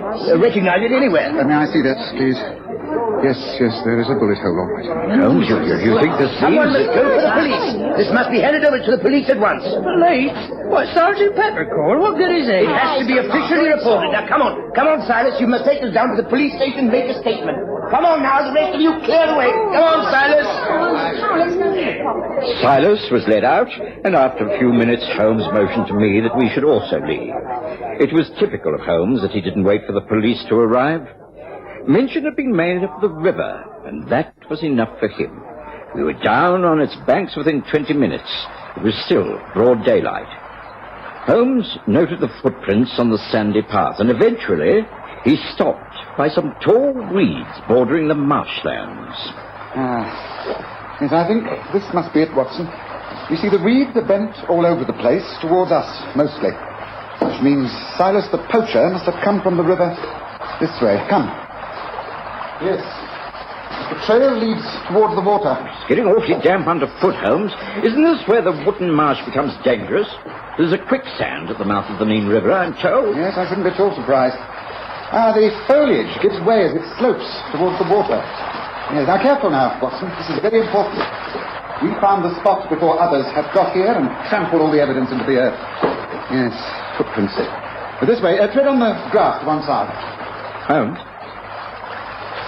what's that? White, fluttering on those reeds. Yes, a length of cloth. Let me reach for it. Yes, a flimsy piece of material. As it could be from a woman's dress and... look, Watson.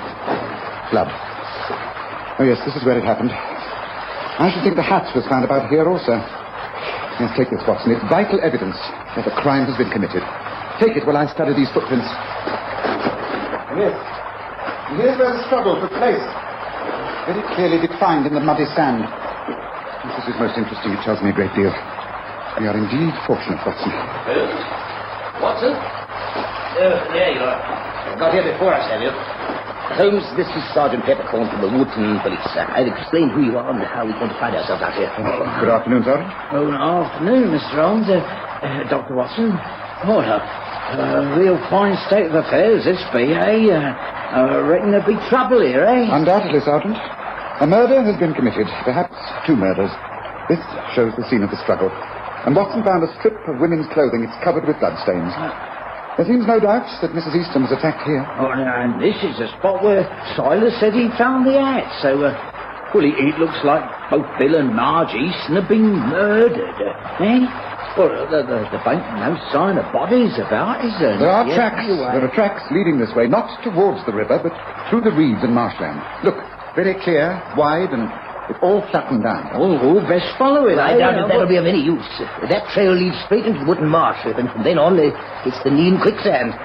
If the man responsible for all this is a local fellow, then he may know of a safe path through the quicksand.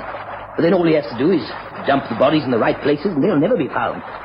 Nothing has ever been recovered from the Neem quicksand. That's a perfect way to dispose of a body. Yes, I think I'll leave all the rest to you, Sergeant. I found out all I need from the scene of the crime. We'll be getting back to the Fisherman's Rest. Oh, the hat. Is it still there, Sergeant? Oh, I thought you might like to examine it, Miss Strong, so I left it with Tubby's wife. Oh, good man. You don't mind if we take this strip of clothing, do you? I'll see you later on, Sergeant. Come, Watson. There's work to be done.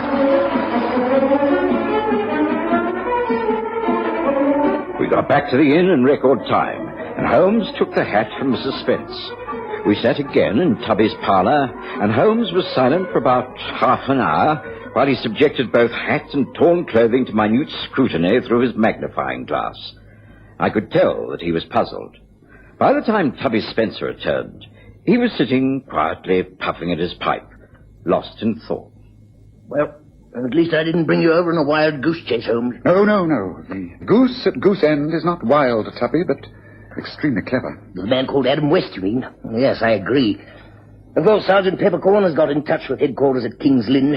They will have notified Norwich, and the country police will be over here before we know where we are. Oh, I don't think I wish to get involved with them, Tubby. We've got quite a way ourselves. We were almost in at the kill, as it were. Are you agreeable to carry on with this as a private investigation? Oh, I'm a private person now, not a Scotland Yard man. Yes, of course. Then it'll be a pleasure to work with you again. Ah, good. Now, what are your thoughts about this up to the moment? Well, on the face of it, it appears that Bill Easton went out to keep the rendezvous with Adam West, who had been blackmailing him. We know he was armed. I should judge that his wife followed him. There was a confrontation down by the river. Perhaps Easton pulled a gun and tried to fire at West. His wife intervened. There was a struggle. West shot Easton. Then after another struggle, in which Margaret's clothing was badly torn, he overpowered her. He threw her into the quicksand and disposed of Easton's body in the same way. Yes, that is a workable theory. But you don't agree with it? Oh, no, not at all. Then might I ask what your thoughts are up to this moment? I'd sooner keep them to myself for a while. They're rather disorganized, and I hate rambling thinking. What about you, Watson? I have to agree with Tubby. There's only one thing that I'm not sure about. What's that? The lodger, Luke Merivale. He's a shifty sort of man. I wonder if his evidence is to be trusted. We've only his word for it that these conversations he overheard actually took place. For all we know, there might not even be a blackmailer called Adam West. Splendid thinking, Watson. That's really very astute of you. Full marks. Oh, thank you, Holmes. You see, if his story's correct, then why didn't he move before? Why, for instance, if he is an inquisitive type of person, and he obviously is because he eavesdrops, didn't he follow Easton and his wife and check up on their movements on the night of the crime? Why, indeed. Of course, he might have been too scared. Or he might be even more involved. Lodgers have been known to disrupt domestic harmony, you know. Well, it's worth thinking about, Holmes. Wrong, Watson. Totally wrong. You are, in fact, both wrong, but it is getting late. I suggest a little light supper and an early night. Tomorrow morning we can resume our investigations. I shall first send off a telegram to your old firm of Scotland Yard, Tubby. And in the morning I suggest a trip to King's Lynn. King's Lynn? But why, Holmes? Easton's place of work. I think we might be able to pick up a few missing threads from quite an opposite direction. Meanwhile, your wife tells me there is cold game pie and cider for supper. Shall we join her in the kitchen, Tubby?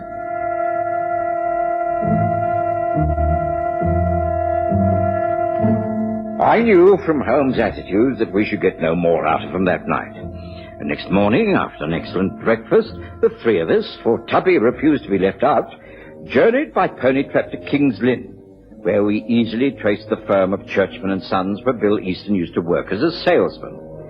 The chief clerk showed us into the small office that Easton used. Yes, this is where poor Bill used to work. We haven't touched anything, of course, because we're still hoping that all these rumors are ill-founded and that he will return. That's his desk. Thank you. I'm afraid the chances of you seeing Bill Easton again are very remote. But I'm glad you've left everything undisturbed. Thank you. I shall be in my office if you wish to discuss anything further. Excuse me now, please. Christopher, I can see what's so important about searching his place of work, Holmes. I should have thought a search of the house would have been more profitable. Not if there was something he wished to conceal from his wife. There's this, for instance. A wallet. And in the wallet, letters. Here's one letter in particular. Listen to this. My dearest Adam, just a short note to say that I shall be waiting at the same place for you. I love you and will wait for you for always.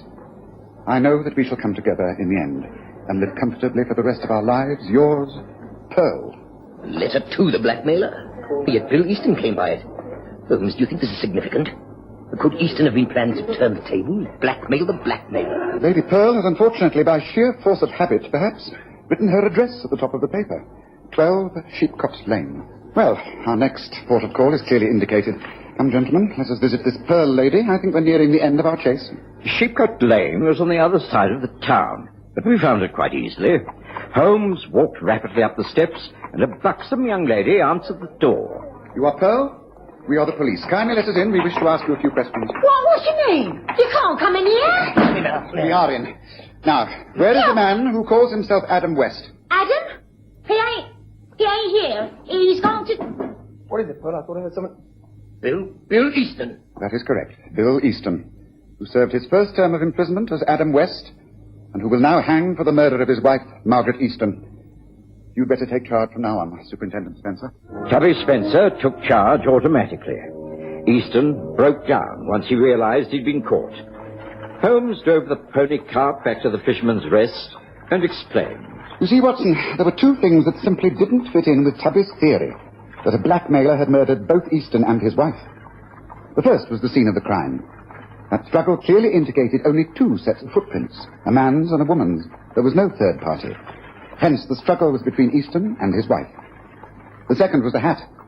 Easton fired a bullet through his own hat to make everyone think that the bullet had lodged in his brain and the body thrown into the quicksand along with his wife's. But he made a big mistake. He fired the gun from inside the hat so that there wouldn't be a hole on the other side. There was clear evidence of the powder burns inside. Hence, no murder. Yes, he'd invented the character of Adam West as a blackmailer, threatening to reveal his criminal past in order to drain away his wife's savings. He salted them away with his own money in order to run off with Pearl, his latest mistress. Scotland Yard confirms that he was both Adam West and Bill Easton. Well, I've had a very enjoyable fishing trip. It ended with quite a satisfying catch after all, didn't it, Watson?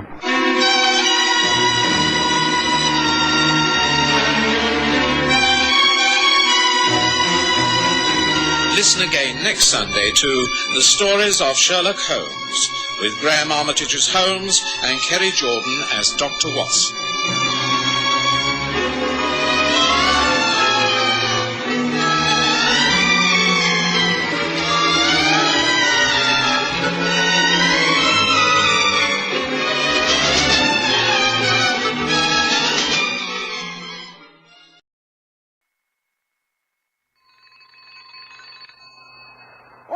John, I'll answer it. This is a hallmark, Doctor. Dr. Watson, please to help. Oh, come in. Come in. These are not surgery hours, but the doctor is in. I'm sure he'll see you. Come in. Let me help you. John, dear, a patient. Please come quickly. Hurry, dear, hurry. I'm all right. Just to sit down. What is it? Oh, heavens, this man does look in bad shape. On the contrary, Watson, for a man of my years, I have never felt better. Holmes. It can't Holmes, be. you've been dead for years.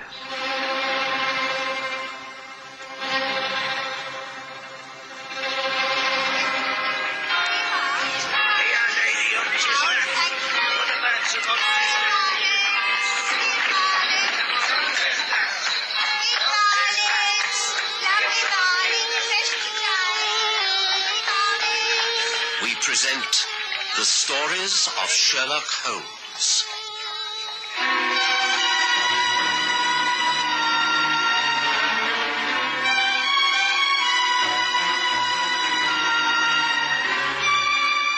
Tonight, His last star.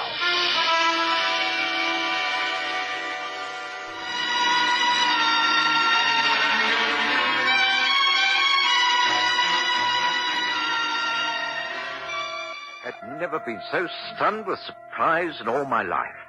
My wife, Mary, practically fainted. We simply couldn't believe our eyes. Although Sherlock Holmes had never been far from my thoughts in the years that followed the tragedy at the Reichenbach Falls, I had come to accept the fact that he had perished, along with his arch-enemy, Professor Moriarty, in the dreadful swirling waters of that immense abyss. Yet, here he was, peeling off yet another of his many disguises, requesting permission to smoke his favorite pipe, sitting on the sofa in my sitting room, as though nothing had happened. He appeared a little older, perhaps a little thinner, but his voice was still incisive and unchanged. The years fell away. I have to apologize, both for this sudden shock and for the great time of silence, but both were necessary. But I have never believed that you were dead. Not for years. Mary's right. She kept faith longer than I did. But Holmes, surely the chasm, the young Swiss, Hans, he said I know. An explanation is required. It is essential. Well, the facts are these. Hans was mistaken. Moriarty and I did fall from the top ledge of the falls. We fell to the narrow pathway that leads up from that final ledge. I knew what Moriarty was intent upon. I could see the purpose in his eyes. He had given me permission to write a note of farewell to you before this final encounter. He knew his own game was up. He intended taking me with him to his death. He rushed at me, grappling with me, trying to pin my arms to my sides and take me with him over into the water. Well, I have some knowledge of Japanese baritsu. It stood me in good stead. I slipped through his grasp and applied a throw. He screamed most horribly as he lost his balance. With my head over the brink, I saw him fall a great way. He struck a rock and then disappeared into the foam. But the tracks. I saw with my own eyes that 2 men went down the path, but none returned. No.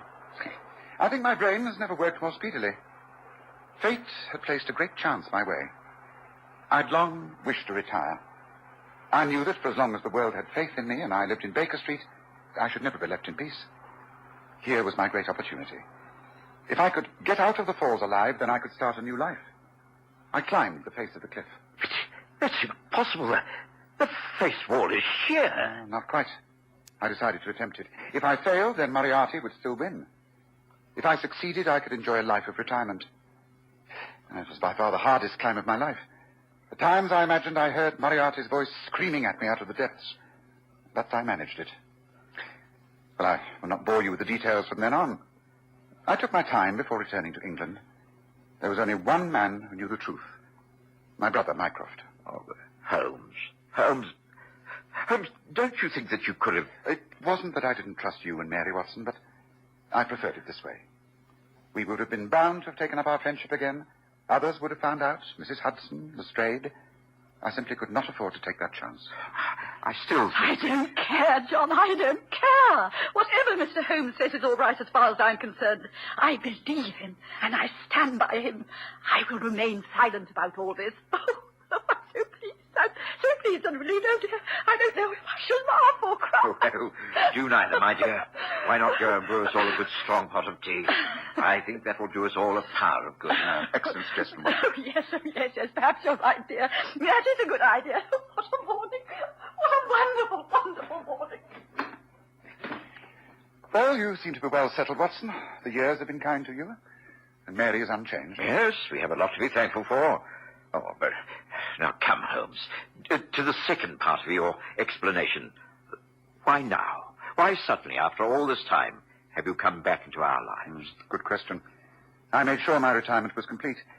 I lived the life of a hermit among my bees and books in a cosy cottage on the South Downs. But, through Mycroft, the only man who knew of my existence, I've been forced into action again. You see, Watson, this is 1914. And in the summer of this year, war will be declared.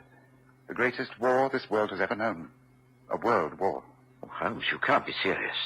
But there are always rumors of war, always quarrels with Ireland, arguments with Germany, disagreements with the French, but an open conflict? Oh, never. How I wish you were right. But the Kaiser has already made his plans. You'd be amazed if you knew how riddled this country is with German spies. It is inevitable, Watson. And that's why for some months now I've been engaged in counter-espionage.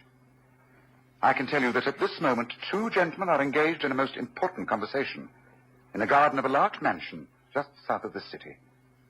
One is known as von Bork, a remarkable man, the most devoted of the Kaiser's agents. His companion is Baron von Herrling, the chief secretary of the German legation in this country. Now, they are putting the finishing touches to a plan that is the culmination of von Bork's work over the years. So far as I can judge the trend of events, you should be back in Berlin within the week. You will be surprised at the welcome that awaits you. Your work in this country is most highly sought of. Oh, the English are easy to deceive. I have achieved everything simply because I am a born sportsman. It is not a pose. I hunt with the English squires. I play polo. I match them at it every game. I box against the young army officers and sail against their best yachtsmen. What is the result? No one takes me seriously. Quite a decent fellow for a German, you know, old boy. And all the time in this quiet country house of yours lives the most astute Secret Service man in Europe. You are a genius, my dear von Bork. You flatter me, Baron, but I certainly make claims that my 4 years in this country have not been unproductive. I have never shown you my little store, have I? No. Would you mind stepping this way for a moment? Certainly. After you, Baron. Dankeschön. I must, of course, claim protection from the embassy for the important papers that I shall be taking with me. Oh, naturally. You have already been booked in the embassy entourage. There will be no difficulty for you or your baggage. Of course, it is just possible that none of us will have to go. England may leave France to her fate when we start to march. There's no binding treaty between them. There is a definite treaty with Belgium. England will honor that. England is not ready for war. We are. Our special war tax of 50 millions has made it possible. But here, as far as essentials go, anti-submarine measures, munition storage, high-explosive bombs, nothing is prepared. How then can England come in? We have managed to stir the devil's brew, the Irish question. All England's thoughts are centered at home. She must think of her future. Yes, that is another matter.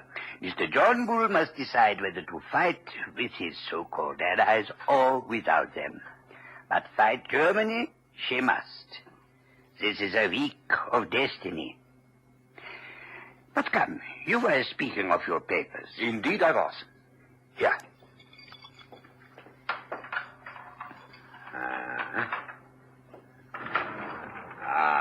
There. See, the safe is opened. And here, in neat files. See? Harbor defenses, aeroplanes, Ireland, Egypt, all under their headings. Portsmouth forts, the Channel. Each file is filled with papers and plans. Brilliant. Not bad for the hard-drinking, hard-riding country squire. But the gem of my collection has yet to come. It will go here under naval signals. But you already have a good dossier here. Oh, out of date and a waste of paper. Somehow the Admiralty got an alarm and the code has been changed. It was a blow to me. But thanks to my checkbook and the good man Altamont, all will be well tonight. A pity that I cannot wait. You can imagine that things are in an upheaval at the embassy. We must all be at our posts from now on. I had hoped to bring news of your great coup. Did Altamont name no hour? Here, read his telegram. We'll come without fail tonight and bring new sparking plugs. Altamont. The sparking plugs? He poses as a motor expert, and I keep a full garage. In code, everything likely to come up is named after a spare part. If he talks of a radiator, it is a battleship. Of an oil pump, it is a cruiser, and so on. Sparking plugs are naval signals. I see. This was sent from Portsmouth at midday? Oh, by the way, what do you give him? In this case, £500. Greedy rogue. They are useful, these traitors, but I begrudge them their blood money. I grudge Altamont nothing. He has never let me down. I know him well. I assure you, he is not a traitor. He is a very bitter Irish-American who is filled with intense hatred towards this country. Irish-American. With full Aryan blood on his mother's side. Must you really go? He should be here at any moment. I regret. I can wait no longer. Then we place these things away, and I will see you off. Thank you.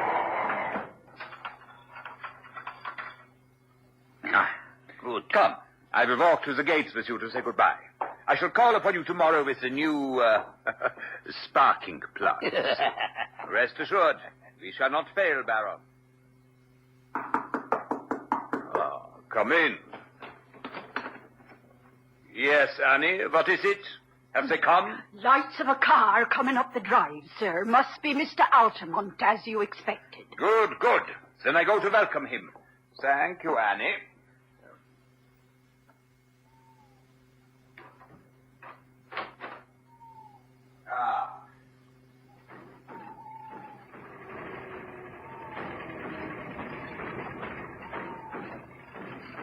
Well, just fine, Smith. Stay away behind the wheel, huh? Yeah, just so you say, Governor. Welcome, Altamont. I grew tired of waiting. Please do come in. Sorry, you got kind of held up. Come in. Now tell me, is all well with you? Well, it's great. Terrific.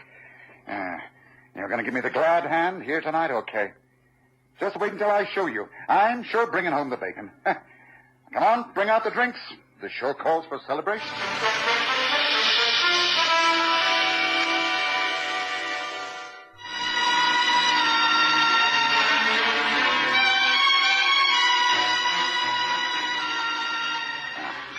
Here's mud in your eye.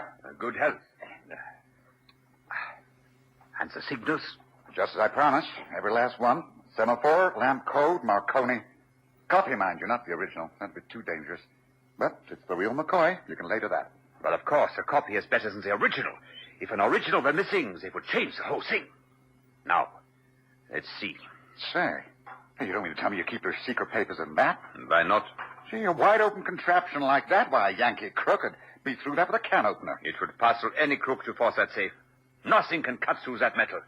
It has a double combination lock. You need a word spelled out first and then a set of figures. In this case, it is A-U-G-U-S-T, August. And then 1914, August 1914. The date the war starts. Hey, come back, all I said. That's real smart. You got a heck of a lot of stuff in there. And it is all going out at once. I am what you would say, shutting up shop tomorrow. Oh, well, I guess that goes for me, too. I'm not staying here on my lonesome. I'd rather watch the fun from the other side of the big pond. But you are an American Don't citizen. make no difference. Cuts no ice with a British copper. What about Jack James? He's an American citizen. They got him. He's doing time in Portland, ain't he? Incidentally, talking to James, it seems to me you don't do much to cover your men. What do you mean by that? Well, he was his employer, not so? It's up to you to see these guys don't fall down, and when they do fall, do you pick them up? It was James' own fault. He was too self-willed at his job. He was boneheaded, I'll give you that. But then there was Hollis. The man was mad. Bit woozy toward the end, I grant you, but he was proper bugged. And now there's Steiner. Steiner? What about Steiner? I got him last night. He and his papers are all in Portsmouth jail. You go off to Germany, and that poor turf will have to stand the racket, and lucky if he gets off with his life. How could they have got to Steiner? This is the worst blow yet. Well, we nearly had a worse one. For I guess they're not too far off me. You don't mean that. Sure do. My landlady down Fratton Way had some inquiries made. When I heard that, I guessed it was time for me to hustle. Oh, don't ask me how it's worked. I don't want to know. I know Steiner's the fifth man you've lost since I signed on with you. I don't aim to be the sixth. Ain't you ashamed to see your men go down like this? How dare you speak to if me I like didn't this? Tell you the facts, I wouldn't be working for you now, would I? Oh, here's something more straight. I've heard tell that you Germans ain't sorry to see an agent put away once his work is done. How dare you suggest I give away my own agents? Well, there's a stool pigeon somewhere. It's up to you to find out where it is. I ain't taking no more chances. It's me for Holland, and a ship from Rotterdam to little old New York. No other ship in line will be safe in a week's time. So, here's my last assignment. Now what about the dough? The what? The boodle, the reward, the 500 pounds. Oh, you don't seem to have a very high opinion of my honor. You want some money before you give up that book you've wrapped up. That's about it. It's all here in the book. After all, this is a business proposition. All right. Have it your own way. I will write you a check.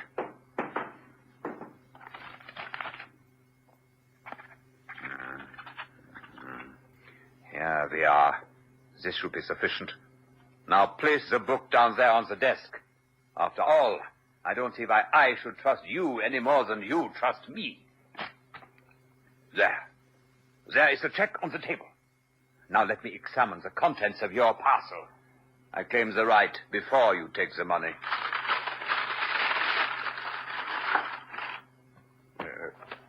What kind of joke is this? This says the practical handbook of bee culture. Altamont, what kind of... Gently now. Gently. Let the chloroform do its work. That's it. Another glass, Watson? Or should I say Smith? Don't mind if I do, Governor.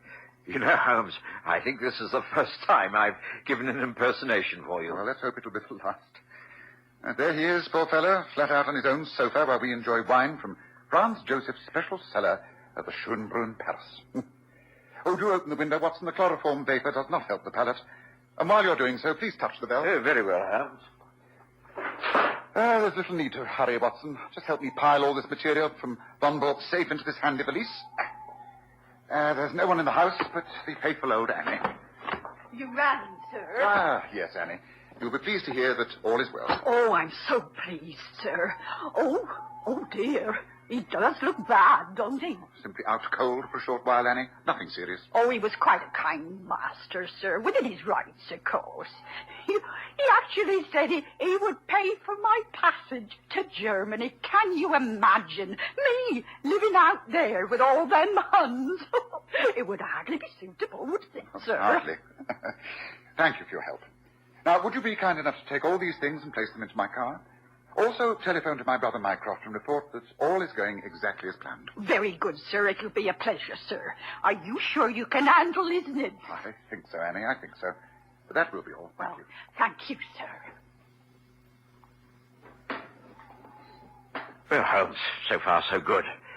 You must have been impersonating this American Altamont for some time to have ingratiated yourself so deeply in the favor of Von Bork. It's taken nearly 2 years and entailed actually living in America. But now I can return to my books and my bees.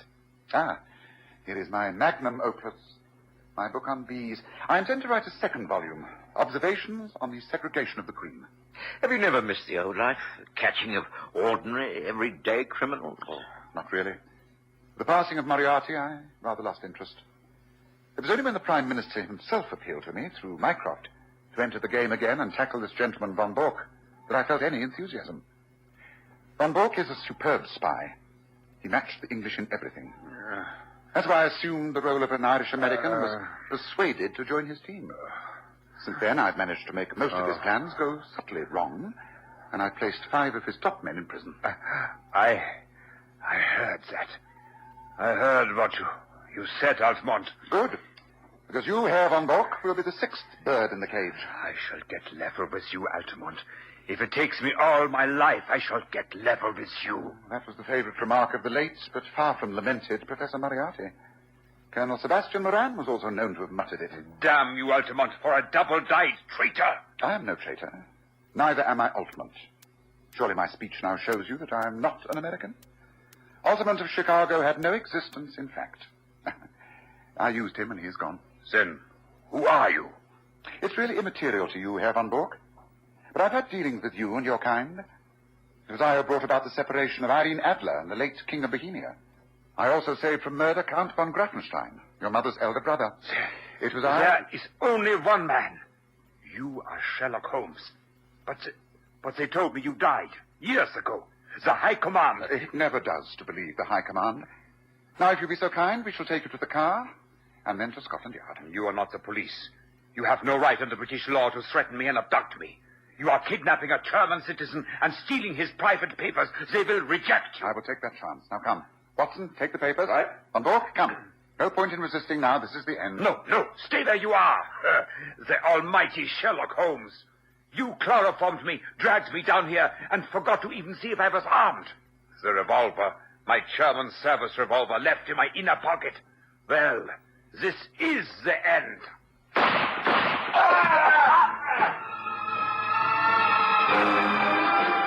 Are you all right, Watson?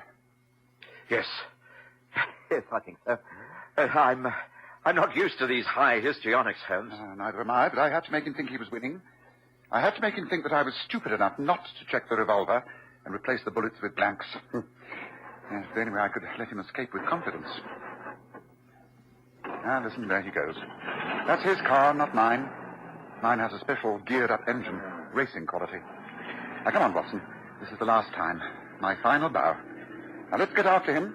He's the only one who can involve the Baron and lead us to the rest of the conspiracy. Holmes took the wheel of the motor car, and as we raced up the country lanes and out into the well-made roads, I pondered yet again on this strange twist to the autumn of our lives. Gone were the hansom cabs. Taxis were now replacing them. There were even motor buses, and the horse bus was fast disappearing. The Underground Railway tunneled its way under our very feet. What lay ahead? The hideous cruelty of a modern war with trenches and shelling, bayonet fighting, and even war in the air. It seemed that a curse of the Almighty hung heavy over a degenerate world, and there was a feeling of doom in the sultry and stagnant air. Holmes dragged me back to earth. There, look ahead. That's where Von Bork has left the car. He's rushed into the building. The lights are on. That means they can suspect nothing. Come, Watson. And careful now. The net closes for the last time. Careful. You are sure this is the truth, Von Bork? I am sure. Baron von Herling will vouchsafe for every word. Of course. We are lucky to have discovered the truth in good time. And we are assured that this Sherlock Holmes and his colleague are dead. I shot them myself. But we must act swiftly. We must cancel all previous plans. Our information is false. If we act upon it... If we act upon it, the German war machine will start at a tremendous disadvantage. Herr Conrad, you must know as leader of the espionage unit in this country that Von Bork would never go to these lengths unless it were true. We must act now. I agree. The whole of our network is in jeopardy. I therefore disband this organization. You will all go your own ways, making for the fatherland with as much information as you can take. Stop, get in there!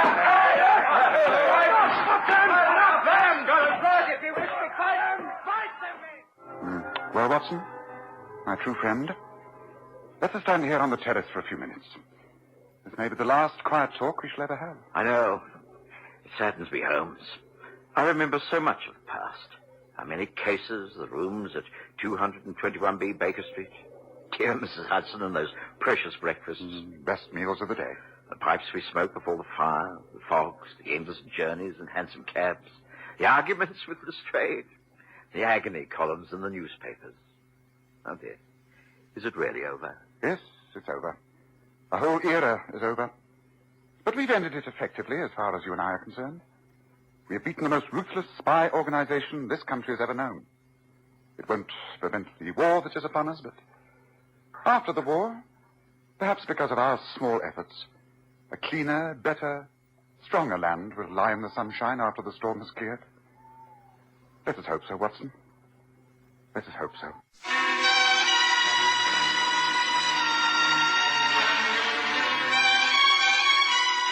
For 5 years, Graham Armitage has played Sherlock Holmes, and Kerry Jordan has taken the part of Dr. Watson.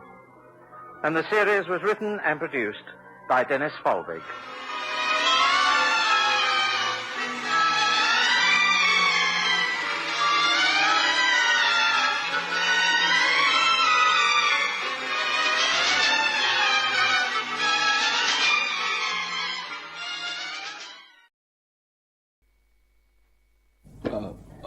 Are you sure that'll be all, sir? Yes, thank you, Gilpin. I shan't want anything more. Oh, by the way, how's your wife? Is she recovering from the operation? Well, I'm happy to say there's progress, but it will be a long job, sir. Yes, yeah. Buy her something with this. Cheer her up. Oh, thank you, sir. You're most kind. I do appreciate it. Oh, that's all right. I hope things go well for you. Good night, Gilpin. Good night, sir.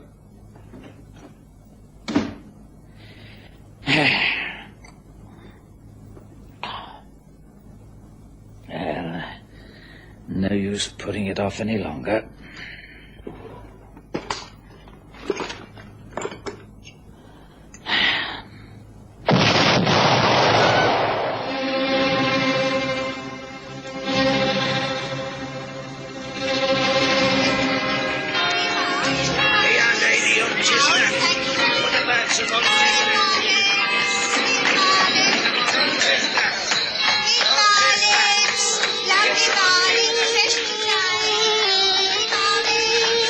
present the stories of Sherlock Holmes.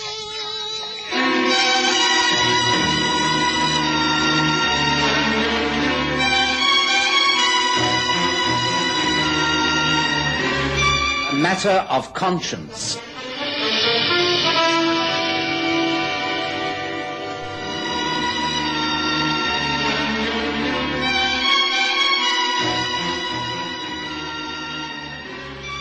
James Beresford's death by his own hand shocked the London business world.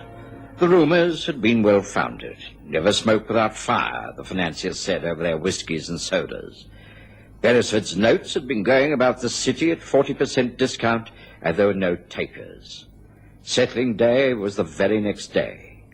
He realized he was a completely ruined man, and so he took the only way out. James Beresford, the man who shot himself yesterday. He at least did not leave a wife and family. No, quite. Poor devil. I know the man was a gambler and probably wreaked a great deal of havoc through his ruthlessness in business, but I can't help feeling sorry for him. He must have been in a desperate state of mind. Indeed, yes. I met the gentleman on more than one occasion through my brother Mycroft in the Diogenes Club. He was on the surface a most amiable and fair-minded man. He was well liked by many and feared by most. A man like Beresford makes many enemies in the course of a lifetime. Well, you mean that his enemies may have brought about his ruin? Oh, undoubtedly. The point is that in order to outmaneuver his kind, one has to be within the inner circle, as it were.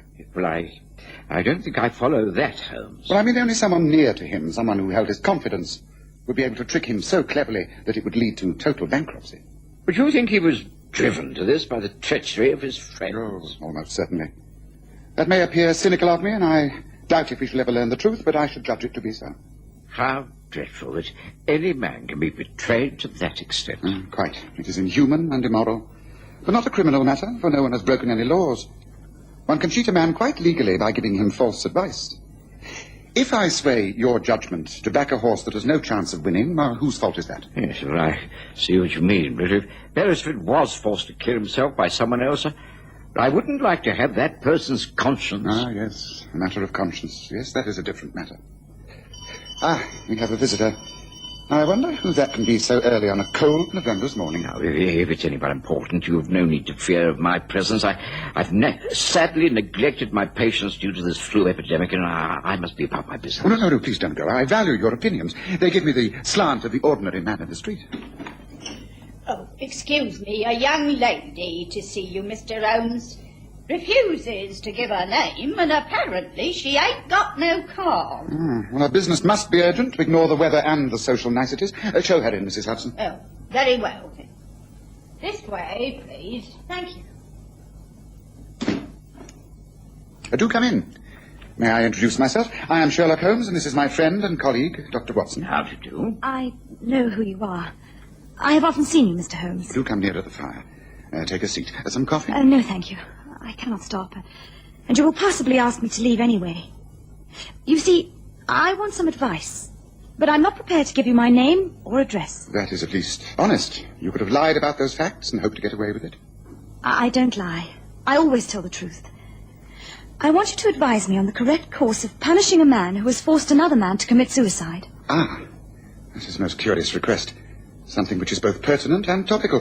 I take it that you're referring to the death of Mr. James Beresford. How did you guess that? It's really not at all hard. The case is splashed all over the newspapers.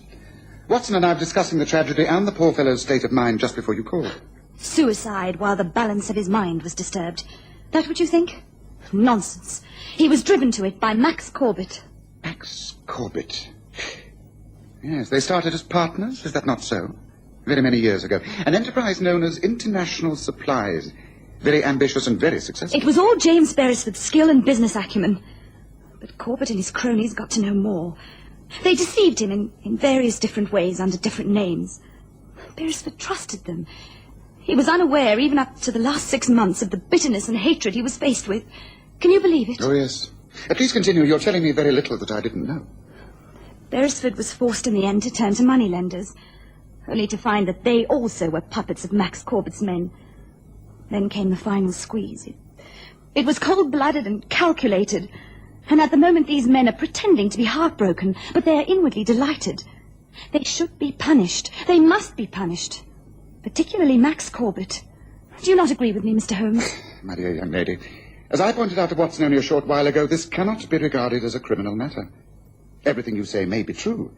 You may even be able to produce certain facts as proof, but there is no way that you're going to pin a crime onto Max Corbett. If you start to spread these rumors, you can lay yourself open to an action for slander. But Corbett is too clever to be caught like that. You mean that my hands are tied? That there is nothing I or anyone else can do? I didn't say that. I shall have to give the matter some thought. I wonder... Watson, while you're doing your rounds, will you be anywhere within the vicinity of the Diogenes Club? I can be, Holmes, yes. Then would you be good enough to deliver a note to my brother Mycroft? He's bound to be there around lunchtime. Excuse me a moment. Paper and pen. Envelope. Yes. Mr. Holmes, it is quite clear that my worst fears have been confirmed. I am doing no good here, merely wasting your time. I'd better leave. No. Please don't go. There you are, Watson. Now, if you could see that this is delivered as soon as possible. Very well. I shall do my best. Oh, will you excuse me now? I'm a doctor and have to attend to patients. I shall call back later, Holmes. Good morning to you. Now, young lady, answer me one thing. If I agree to help you, you will give me your name and address here and now? I got to the Diogenes Club just before lunch and left Holmes's note for his brother. The place seemed unusually crowded. I met a few people I knew who invited me for a drink, and it being a cold day, I accepted gratefully. It was while in one of the rooms that I heard the name Max Corbett mentioned. Ah, Max. Max Corbett. Might have known that you'd be here today. Toasting to success? I don't know what you mean, Wilder. I came to collect some mail. And now I'm off to see my fiancée. That's worth a toast. Ah, yes, the Honourable Abigail Stratton. Yes, I read of your engagement. Congratulations. Thank you. But today is not a happy one. Not after hearing of poor Beresford shooting himself. Poor Beresford indeed. Cut out the rot, Max. I happen to have been on the right side when international supplies went under, so I'm not complaining. But I'm not a fool. You and I and the rest of the crowd caused it to happen. That's a lie. It's true, and you know it. You put Beresford out of the game as surely as if you pulled the trigger of that revolver yourself. You played every dirty trick you could to beat him. I've got to hand it to you. You got what you wanted. Mind you, what Abigail Stratton would think. Well, lucky for you, she doesn't understand business deals. Now, you keep Abigail out of this. Oh, it doesn't matter to me. She's your problem. I wonder how you'll explain it all. Tell me something, Max. Were you very afraid of him? Afraid of him? Afraid of Beresford? No, of course not. Not in the slightest. Well, I'd say you were scared stiff. That's why you couldn't fight straight. You've made a fortune out of him, but you had to do it crookedly. James Beresford was a gambler, but a fair one. Something you'll never be, a fair fighter. Now, that's enough, Wilder. I'm not staying here to listen to this. And you'd better watch your step. You're right when you say I have influence now, more than I've ever had. So be careful. You can't frighten me, Max. I've taken all precautions. Excuse me, Mr. Corbett. You called for your mail, but this one must have been overlooked. It was at the desk. How he got there, I can't say. Must have just arrived by hand. Oh. Well, thank you. Excuse me, Wilder. What? That's strange. That handwriting, it looks like... Go on. Open it up then, old boy. Might be important.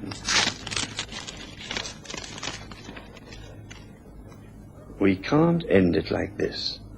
You cannot get rid of me. I shall always be near.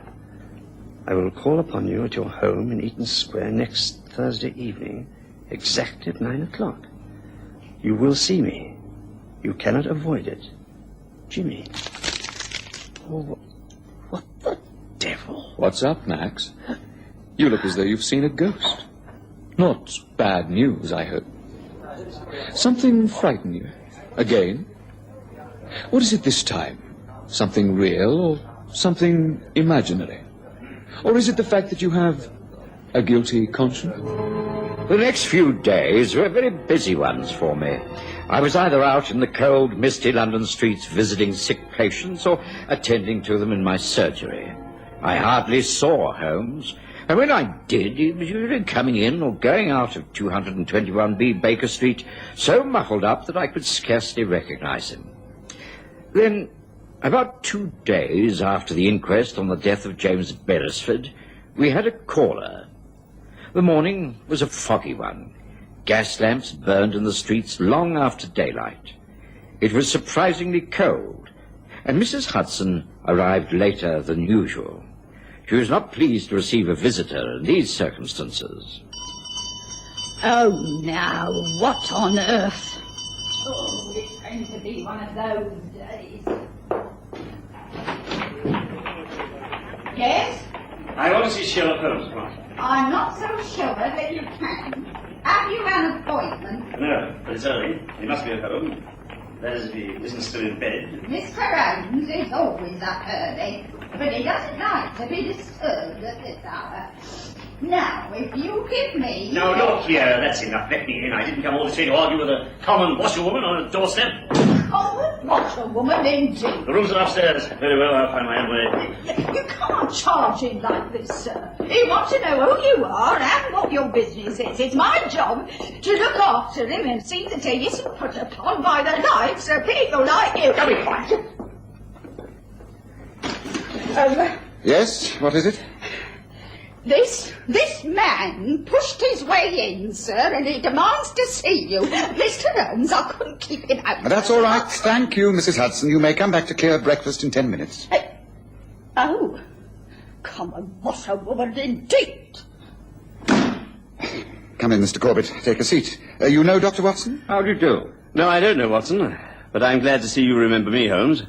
We've met a couple of times at the club, haven't we? That is correct. May I ask the purpose of this surprise visit? Oh, it's all right. You may speak freely in front of my friend. I have no secrets from him. Well?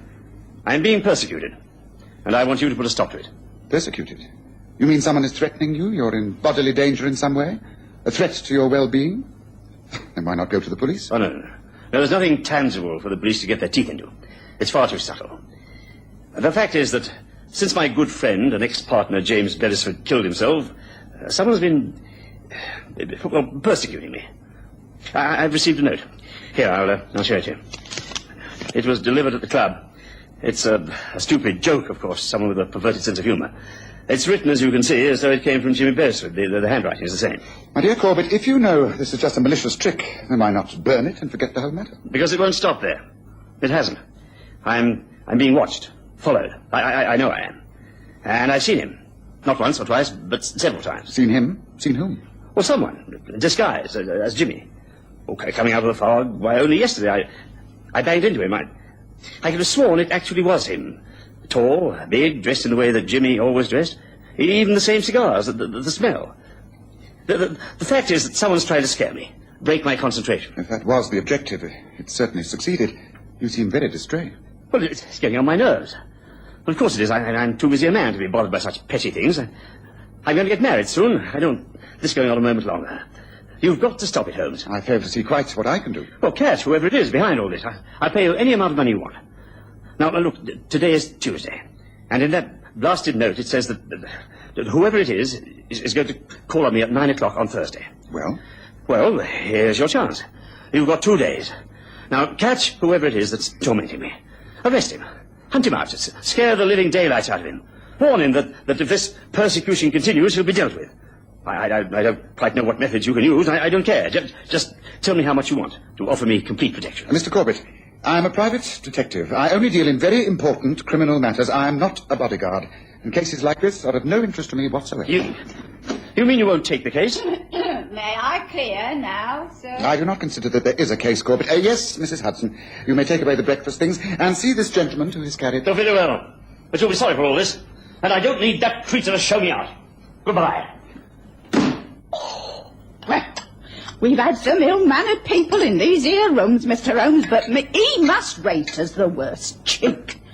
Novi rich. That's what the French should call him. I am inclined to agree, but forget it, Mrs. But he called me a common washerwoman and a creature. It really doesn't matter. That's all very well.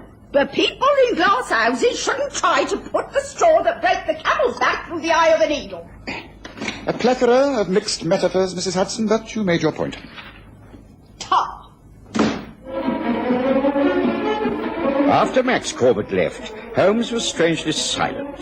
He returned to his seat by the fire and relit his pipe. He knew far more than he'd told me, and wasn't going to tell me more. I packed my things and prepared to leave on my daily rounds. As I put on my overcoat and gloves, he said, "You will be free this evening, won't you, Watson?" "No, I have no appointments, but I doubt if I shall be home before 7. That's all right. Ample time to get over to Eaton Square by 9. Where Corbett lives. We're to pay a call upon him? That's right. Although I'm quite sure he will have another unexpected visitor before then, but we must be ready for all emergencies.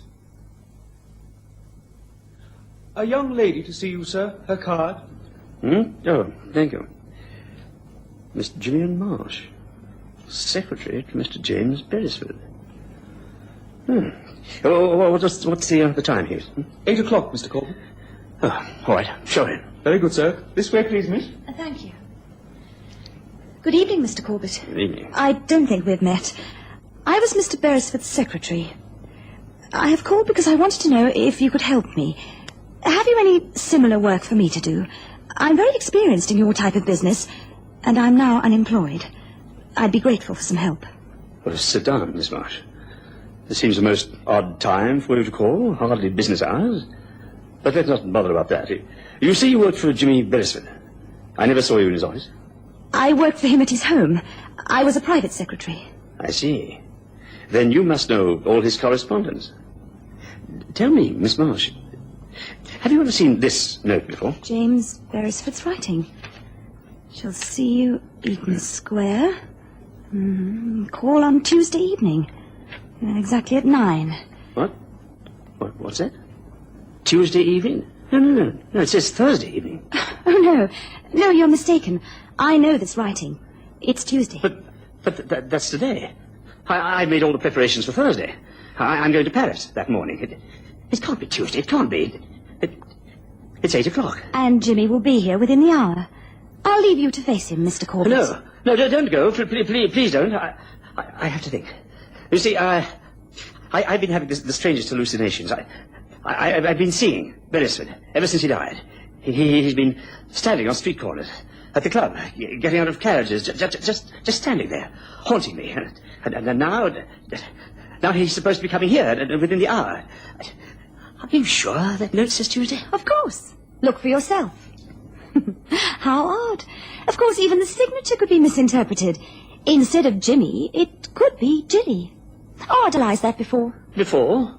You mean you've seen this note before? Now, tell me all about it. I pay you well. Anything you can do to put my mind at rest. Just prove this is a stupid, malicious joke, and I'll set my mind at rest. Please help me. You really are frightened, aren't you? Frightened that the doorbell will ring, and through that door will walk the ghost of James Beresford to torment your soul. Well, all right. I'll set your crooked little mind at rest.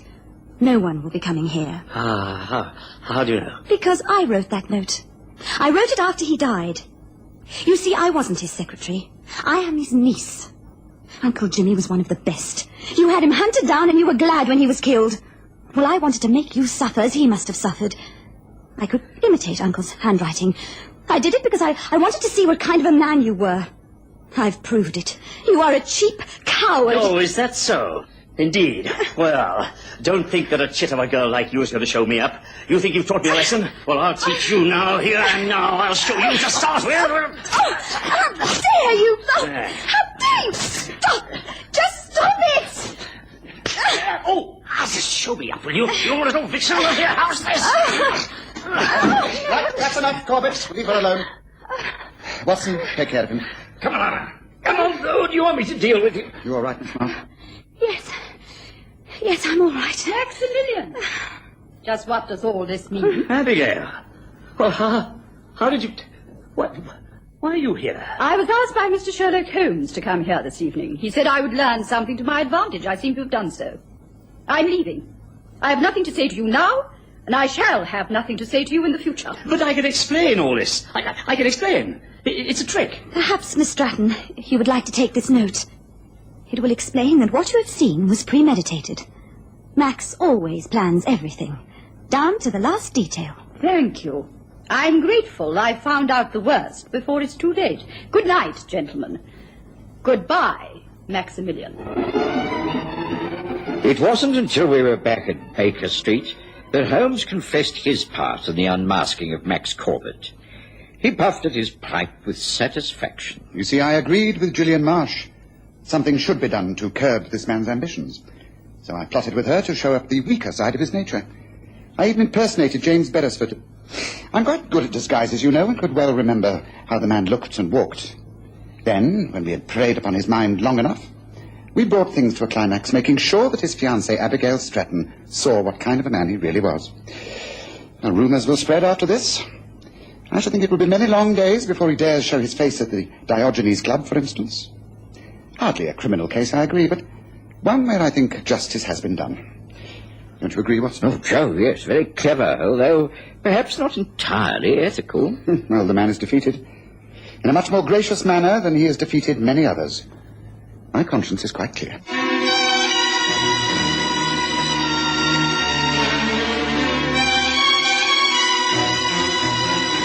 Listen again next Sunday to The Stories of Sherlock Holmes, with Graham Armitage as Holmes and Kerry Jordan as Dr. Watson.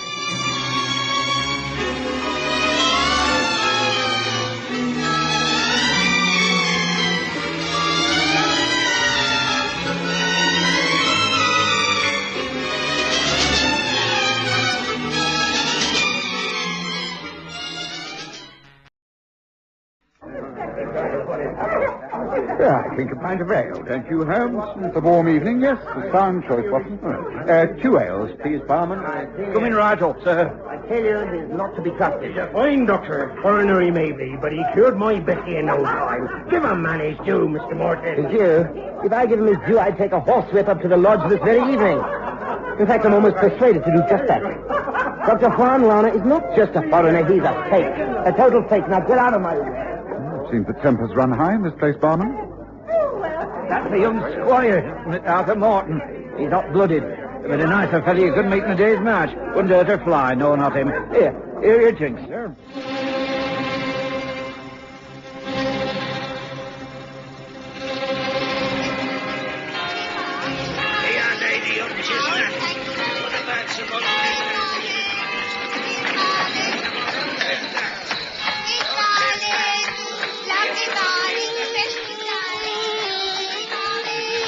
We present The Stories of Sherlock Holmes.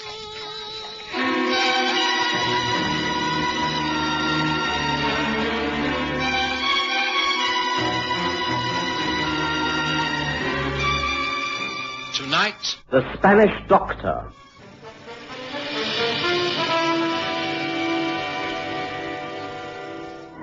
Sherlock Holmes and I had been in Yorkshire, where Holmes had successfully dealt with the case of the Whitby widow. We'd been a little delayed in our plans to return to London, and feeling tired and a little weary, we'd agreed to stay overnight at the Mitre Inn in Bishop's Cross before catching the train from York. Bishop's Cross seemed a pleasant enough village, and the inn was old-fashioned but comfortable. We had a pleasant supper and retired to the bar for a cool drink to end that summer evening. Holmes had always maintained that if you wished to know what went on in country places, the way to find out was to listen to the talk in the local bar. We did, and found it quite interesting. But as we were to leave the following morning, we took scant notice. We retired to our rooms quite early, and I slept almost at once. It was quiet and blissfully peaceful until... Watson, Watson, wake up. Wake up. Holmes? What's the matter? Wake up, Watson. I've just been called by the local police. It seems there's trouble at one of the local estates. Someone has been killed, and knowing I was staying here, they've sent for me. Come, I've no wish to tackle this alone. You must get dressed immediately. Hurry, Watson, hurry. I was in no way pleased, but dragged myself from the comfortable feather bed and washed the sleep from my eyes.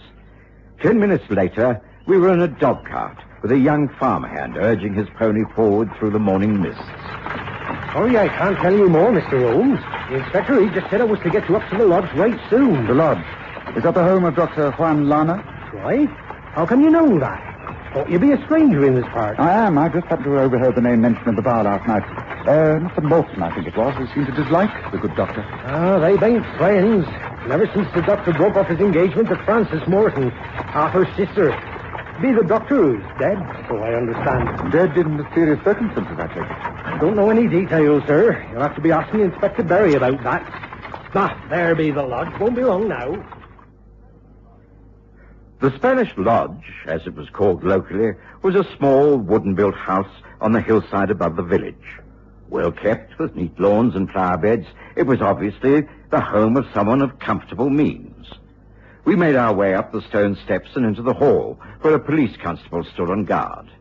An inner door opened, and a plainclothesman bustled towards us. Holmes. Sherlock Holmes? Remember me? Inspector Berry, late at K Division, East Ham.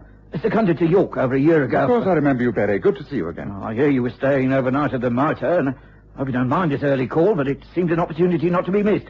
Dr. Lana, who owns this house and practice, has been killed. I think it must be murder. When did this happen, and what caused his death? Well, come and see for yourself. Oh, good morning, Dr. Watson. I'm sorry to have appeared to ignore you. I value your visit. You may be of great help. Good morning, Inspector. Yes, if I can be of any assistance, then of course. Well, this way, then. The room we were shown into was large. It contained a sofa and easy chairs, a large desk, and bookcases round 3 walls. There was a stone fireplace, many rugs across the wooden floor. Leading from the room was a small dressing recess with wash bowls and toilet facilities. It was obvious that the doctor used his study for professional purposes. As for the good doctor himself, at the side of the table, away from the window, he was stretched upon his back.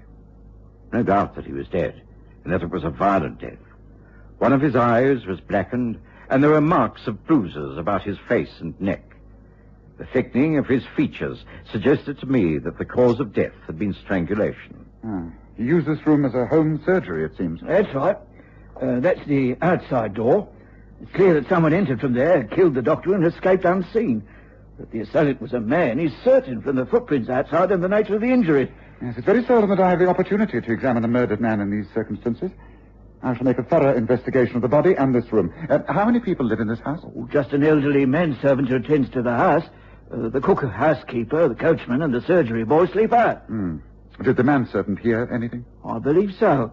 His name is Bloggs, but he's still in a state of deep shock. Perhaps, once you've completed your examination, you'd care to join me in questioning him? Yes, certainly. I shall be about half an hour. Have Bloggs wait in the hall. Find out if there were any visitors last night, and patients who were expected to call. Names and addresses of everyone he saw yesterday. Meanwhile... yes, this is very interesting. I'd often watched Holmes at work, but rarely had I seen him so thorough. He examined the body and every inch of the rugs and carpets surrounding it. Then he went into the washing recess. I watched with amazement as he picked several items out of the basin with tweezers and placed them in an envelope. He spent a long time looking at the dead man and was clearly puzzled.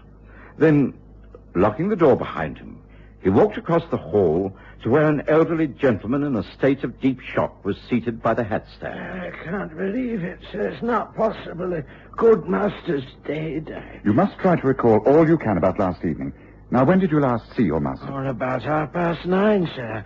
I went in there, and he was writing at his desk, and I bade him good night and went about my duties, and it was about 11 o'clock when I went to go upstairs, and a short while later I thought I heard a cry or a call of some sort, and I went back down here, and I tapped on the door.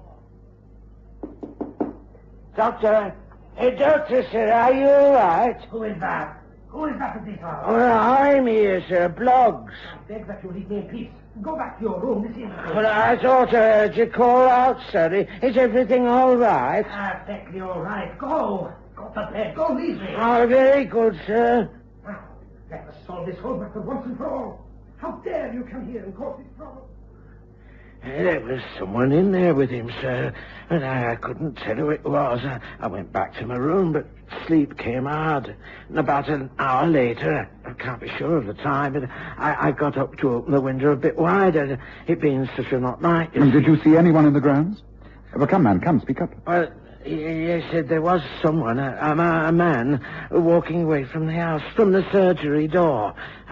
I couldn't be sure who it was, but it was bright moonlight. You thought you recognized the man? Well, I can't be sure, of course, but, well, yes, it looked to me like young Arthur Morton.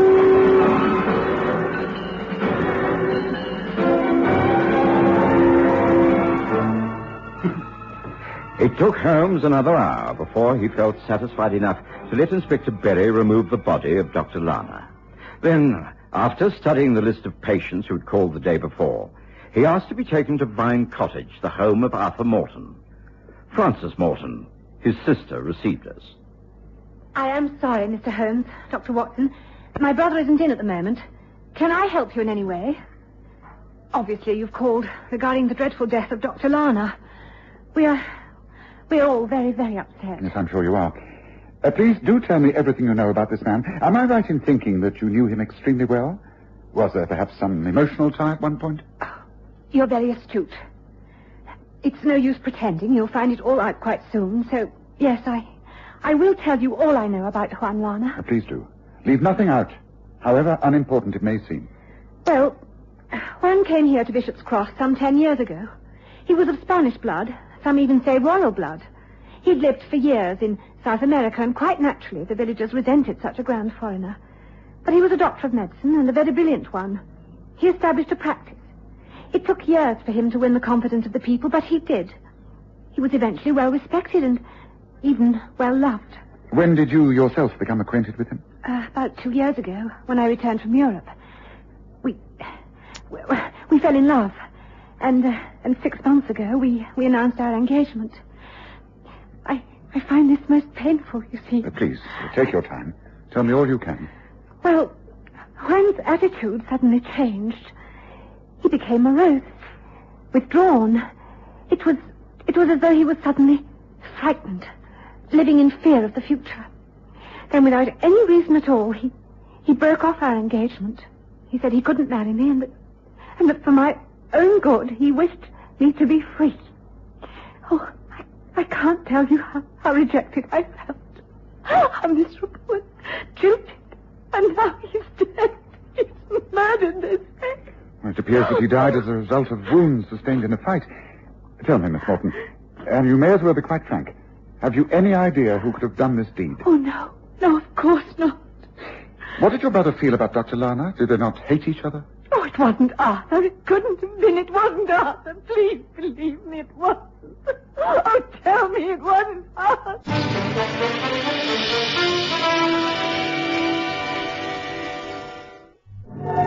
Frances Morton had tried valiantly to control her grief, but when questioned about her brother, she broke down completely. There was little we could do but hand her over to the careful attention of her maid and leave the house. Arthur Morton had not returned, and we soon found out why. He was held for questioning by Inspector Berry at the local police station. When we entered, he was sitting sullenly at the desk preparing a statement. First thing we noticed was that his face was puffed and bruised, his left hand clumsily bandaged. Oh, come in, Holmes, Watson. Mr. Morton is about to help our inquiries by telling us of his relationship with a dead man and of his movements last night. Neither of which has any bearing on the murder. I admit that I disliked Lana. After what he did to my sister Frances, I considered him a complete outsider, an untrustworthy foreigner. The fact that he is dead doesn't alter my opinions. You quarreled with the deceased on many occasions. Only a couple. After jilting Frances, he went out of his way to avoid me. He steered clear of Vine Cottage. He knew what a reception he would get from me if he came near our home. But in spite of this, I never laid a finger on him. I certainly didn't kill him. Those injuries that you show, the bandaged hand, those bruises, how did you come by those? Gypsies. There have been a band of roaming gypsies with their caravans parked on my land, at the back towards the lodge. They caused trouble with fires. I went out after them last night and, well, there was a bit of a rough house. I consider I didn't come off at all badly. I see. Well, perhaps as you're talking about last night, You'd be good enough to give me your exact movements. Well, it was quite late. About 11 o'clock, I think. I was locking up when I saw the fires between the trees. I went over to remonstrate. Well, you know how dry everything is in this hot weather. And a couple of these Romany types took exception to my orders, and I had to knock one of them down. Did you go near the lodge at that time? I walked back down the side lane. I didn't go near the house, although I noticed that the lights were on in the room Lana uses as a study and consulting room. You didn't go near the house? What if I tell you that you were seen in the grounds? Whoever says he saw me must have been mistaken. Bloggs, the manservant, says he saw you from his bedroom window. You were walking away from the surgery door. The time was after 11 o'clock. Bloggs, that old man. With failing sight, how could he have identified anyone in the middle of the night? And from the top window under the eaves. You know his window. Or could you perhaps have seen his light on also? Of course I know the layout of the house. Mr. Morton, might I ask to see the boots you wore when you went up to the gypsy encampment last night? Oh, I don't remember which ones I wore. They could be in the boot cupboard, I suppose. Why? I should like to take them with me when I return to the lodge. Do you mind? Not at all. Good.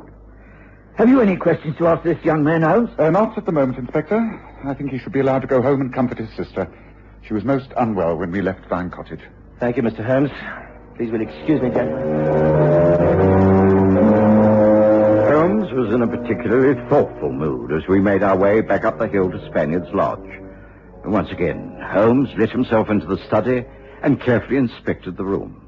He rang the bell, and Bloggs appeared instantly. Can I help you, sir? Yes, Bloggs.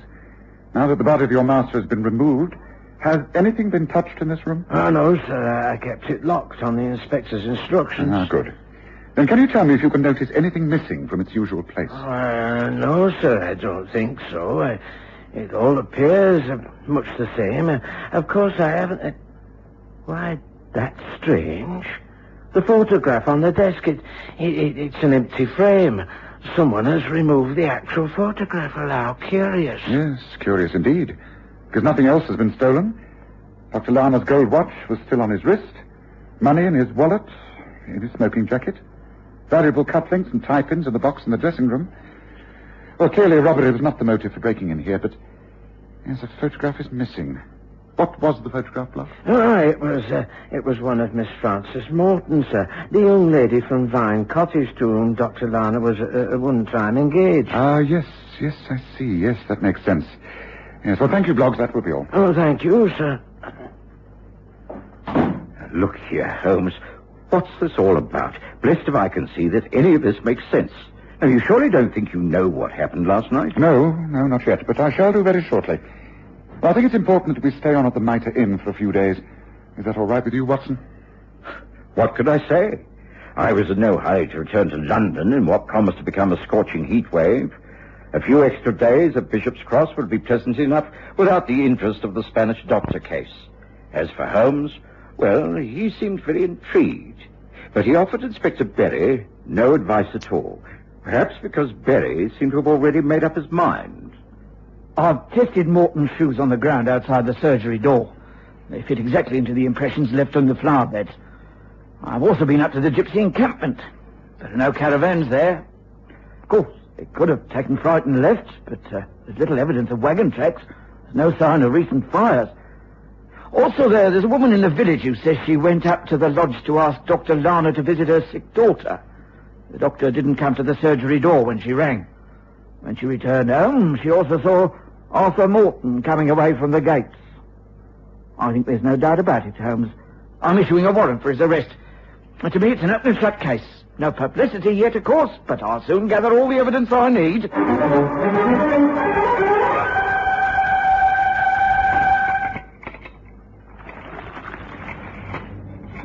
Good heavens, Holmes. I thought Inspector Berry said no publicity. Just look at this. Great banner headlines about the murder, and an early arrest of the local squire. Well, I believe that the news has spread quite far afield. I shouldn't be surprised if most of the national papers had similar reports. Well, how on earth did they get these reports? Holmes, this isn't your doing, is it? Me? Oh, why on earth should you think that, Watson? Because you've been so strangely secretive. You've allowed the inspector to have his head in this case. You haven't told him what your own views are, or given him a single clue. And yet you insist on staying here. Now, come on. What's it all about, Holmes? Tell me. Well, it's a little early yet, Watson, but regarding the giving out of clues, what would you think if you found a wash bowl filled with soap and black hairs and a body with calloused hands? I don't understand. No, I didn't for quite some time, but be patient, Watson. We must let the good inspector tread the wrong path in order to find the right one. A path that may bring Dr. Juan Lana back to life again.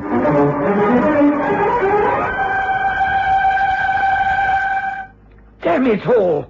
I don't understand it, Holmes. I've been made to look a cracking ass, all right.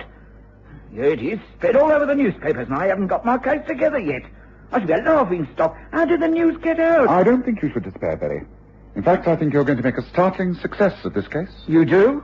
Well, I'm darned if I can see how. Supposing we decide to all get together in this case, hold a council of war. Well, I support that plan. As a matter of fact, I've been hoping for slightly more of a lead from you, Holmes. Yes, I know. I've had my reasons for remaining in the background. Now, why don't we decide to spend the day quietly gathering together all the data possible? And then, say at 9 o'clock tonight, we meet at the lodge. You, me, Watson, Arthur Morton and his sister Frances, Bloggs, the manservant, and any others whom you may suggest. You must all be wondering why you've been invited to come here this evening.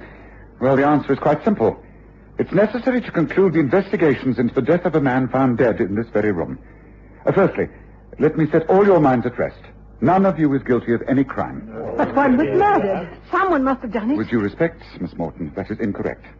You see, Dr. Lana was not murdered. What? Yet another guess. Please be so good as to answer the front door, Bloggs. What do you mean Lana was not murdered? You mean it was just an accident, the result of a fight? Death was the result of a fight, but... please do come in. I came as soon as I could. John, I can't believe it. I am extremely sorry to give you a shock like this, but I have to return. I could not let another man take the blame for murder. Now, look here. Just what is all this? You're Dr. Juan Lana, the owner of this house? Then what the devil... Who was murdered, then?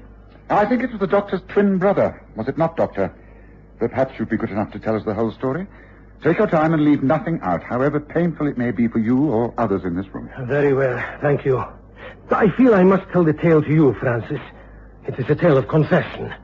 This gentleman, Mr. Sherlock Holmes, who was responsible for bringing me back here, is quite right. The dead man is my brother Stefan. I was born in Madrid, a twin. My father, who came of the best blood of old Spain, took his family to South America when we were very young. He did well, but was killed in the riots at San Juan when we were children. We were forced to earn our own living. Stefan and I were identical. No one could tell us apart. But as we grew older, there was clearly a difference in our temperament. I have to say this. From reaching manhood, Stefan developed evil ways. I grew up in horror of him, often taking the blame for his notorious behavior. I found my career in jeopardy. I left the Argentine forever to seek happiness in Europe. I worked hard, got my degrees, and came here. For years, I thought I was free of Stefan. I found you, Francis, and fell in love. I am still in love. Oh, Juan, my dear. Then, some while ago, I received a letter. Stefan had traced me. He was coming to see me. I immediately knew that the terror of my childhood would be repeated. He would bring disgrace upon me by impersonating me, borrowing money, causing scandals. I had to protect the one I loved. I broke off our engagement. It seemed the only thing to do. Why the devil didn't you tell us all this? Now come clean. I am of proud Spanish blood. I am not an Englishman. Well, get on with what happened, Doctor. The other night, he arrived. He had walked from York and said he was tired and ill. I was shocked at his appearance. He was just the same, apart from sporting a thin moustache. But my medical knowledge told me that there was some serious internal malady. He'd been in a fight with some sailors from the ship he'd arrived in at Hull. His poverty contrasted with my own well-being. This angered him, and he began to abuse me, demanding drink and money. He threatened and insulted me, using the most foul language. I am a hot-tempered man, but I remained master of myself, and I never raised a hand against him. My coolness only aggravated his anger. He raved and cursed, and then he became contorted in a horrible spasm, and clutching at his own throat, fell to the carpet. His diseased heart had broken down. His own violence had killed him. Oh, Juan, my poor Juan. I couldn't face it. It seemed there was only one thing I could do. I changed places with him, shaved off his moustache, dressed him in my clothes, and took these, the ones I stand up in. And your photograph I took as a remembrance, Francis. If I am guilty of a crime, it is one of deception, but not of murder. You do believe that, don't you, Francis? A subsequent investigation into the case of the Spanish doctor proved that Juan Lana had been speaking the truth. It was proved that his twin brother had traveled over in a cargo boat from South America, and that the ship's doctor testified that Stefan had a weak heart and could well have died in the circumstances described. Two things were obvious, Watson. One, the fact that the dead man had been recently shaved. I found ample evidence of that in the wash basin. And the other was the state of the man's hands. A doctor does not do a rough seaman's job. I deduced that the dead man was not Dr. Lana. So it had to be someone who looked exactly like him. A twin brother was obvious. The rest was easy.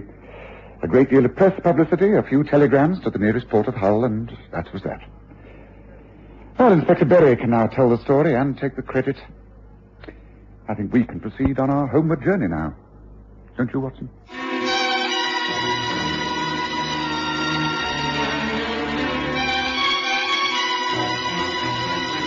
Listen again next Sunday to The Stories of Sherlock Holmes, with Graham Armitage as Holmes and Kerry Jordan as Dr. Watson.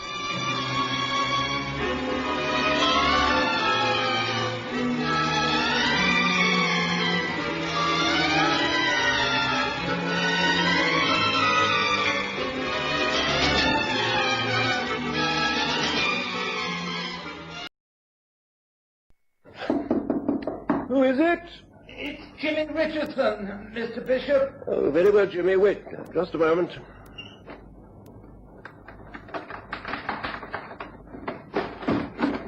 What the? Who are you? Get him quickly.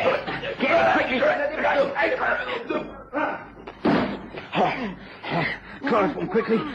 Don't make so much noise. Get him. It's all right, I got him. And he got lost. Yes, easy now. That's it. Good. Good, he's out. We've got him.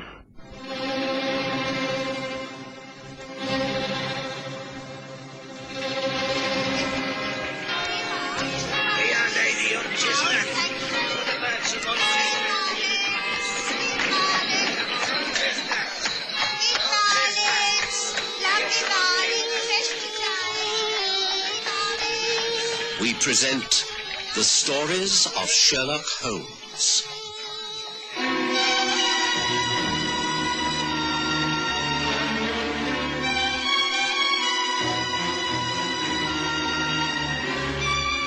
The Missing Inventor.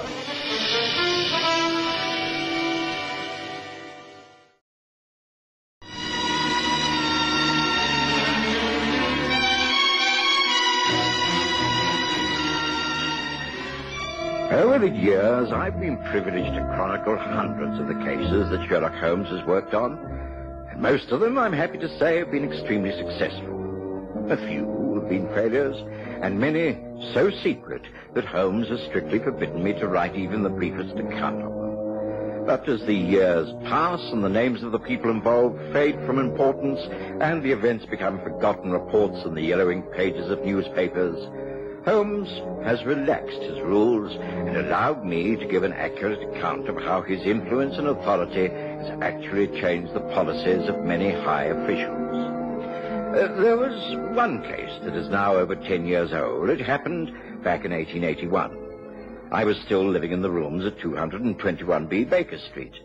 I clearly remember that it was summer, and for England, a rather beautiful summer, filled with clear skies, warm days, and leisurely evenings. But Holmes was rather bored, and, as always in these circumstances, he scanned the newspapers for any sort of unsolved crime. Nothing at all, Watson. The fine weather has made all London content. Not a single crime of interest reported in the daily press. Oh, surely you should be glad of that, Holmes. No law-abiding citizen can actually want a crime to happen. No, of course not. But the average person can give vent to his feelings in various ways. He can read books of violence and murder, adventure stories where the hero does things he dare not do himself. He can go to the theatre and rid himself of the emotions of anger and hatred. Unfortunately, I am unable to do that.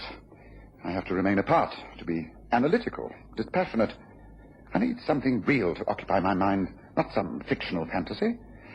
That's why the only thing in this evening's paper that interests me is the so-called agony column, the personal cry for help. For instance, listen to this. It says here, "Colin, please come back. I forgive you and I am truly sorry, Florence." Now, that's human drama, if you like. Now, there's another here. The gentleman who helped an elderly lady to a hansom cab on Tuesday the 15th in Regent Street, please answer this box number where he will hear something to his advantage. Or even better still, what about this one? "All is well with higher clergy. Await instructions, Seabird." Now, doesn't that stir the imagination, Watson? Can you work out what those messages mean in terms of human relationships? No, I can't. But, well, we approach life from different angles, Holmes. I'm concerned with the physical well-being of my patients, and I'm content to heal their bodies as best I can. I leave the imaginative workings of the mind to you. Ah, a visitor. This could prove interesting. I wonder if Mrs. Hudson's still with us. Yes, I think she is yet to say good night. She usually pops her head in. Yes, I think she's answering the door. Well, I know I have no appointments this evening. Oh, well, at least it will alleviate the boredom.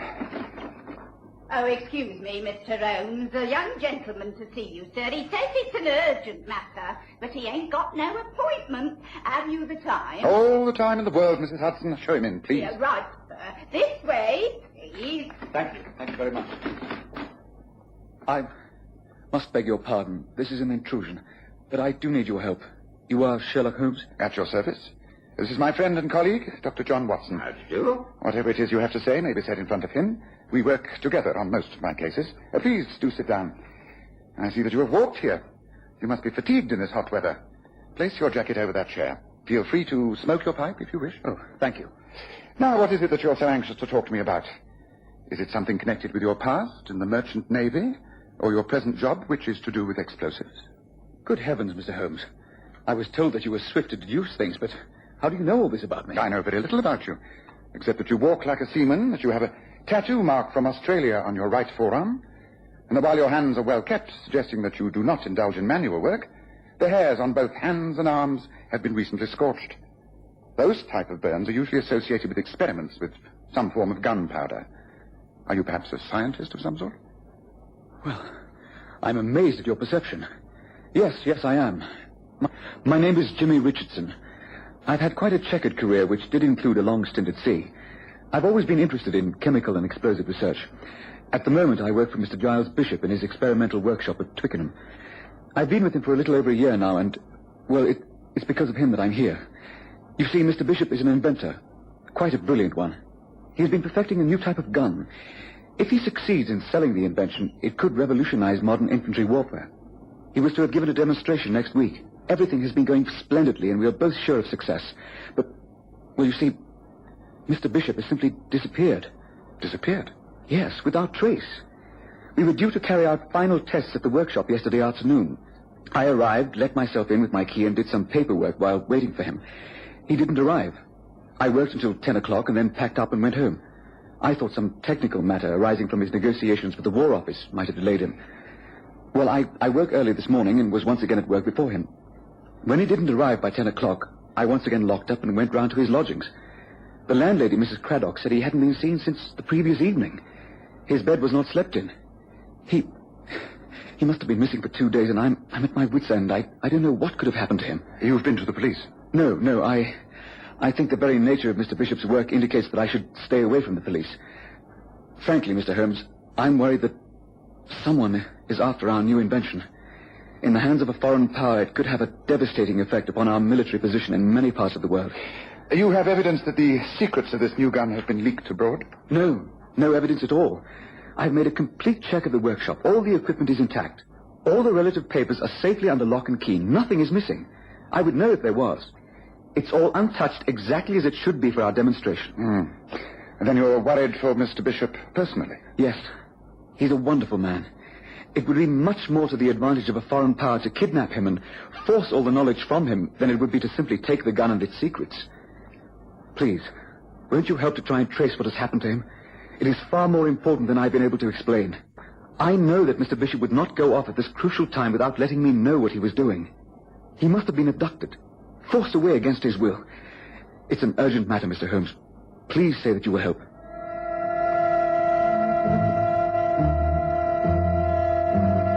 course, Holmes agreed. Even if it had not been such a slack period in his career, I think he would have taken the case. His first reaction was typical. After taking Jimmy Richardson's address and making an appointment to see him early the next morning, he invited me out to dine. We hailed a hansom cab, and to my surprise, Holmes requested that we be driven to the Diogenes Club. And once there, of course, he asked for his brother Mycroft, who invited us to join him. There was another gentleman in the party, Mr. James Jules. Good to see you both. Do join us. Allow me to introduce you. This is Mr. James Jules. Jules is my brother Sherlock and his colleague, Dr. John Watson. How do you do? Jules is in the Defense Ministry. How do you do? This is a most timely meeting. As a matter of fact, I have one or two queries regarding an interesting case that has come my way. Perhaps between the two of you, you might be able to give me a little advice. I've heard so much about you from your brother that I doubt if I can advise you on anything. But I shall be a very avid listener.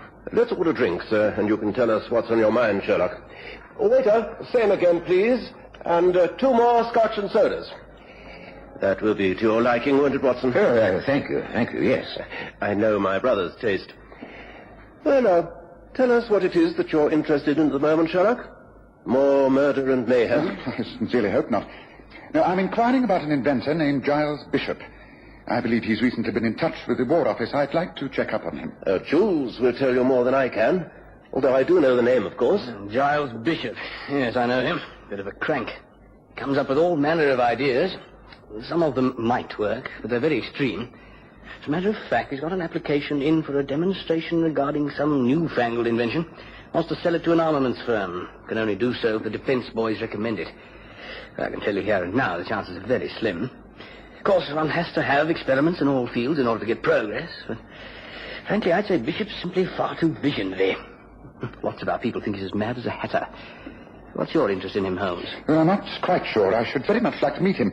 But he seems to be out of town at the moment. A good thing, if you ask me.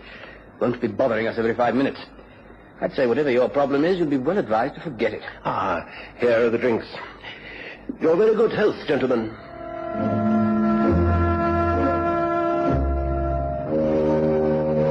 I was surprised that Holmes appeared to take James Jules' advice, for he immediately changed the subject, and during and after an excellent dinner, the matter was not referred to again. We left the club quite early and took a hansom back to Baker Street.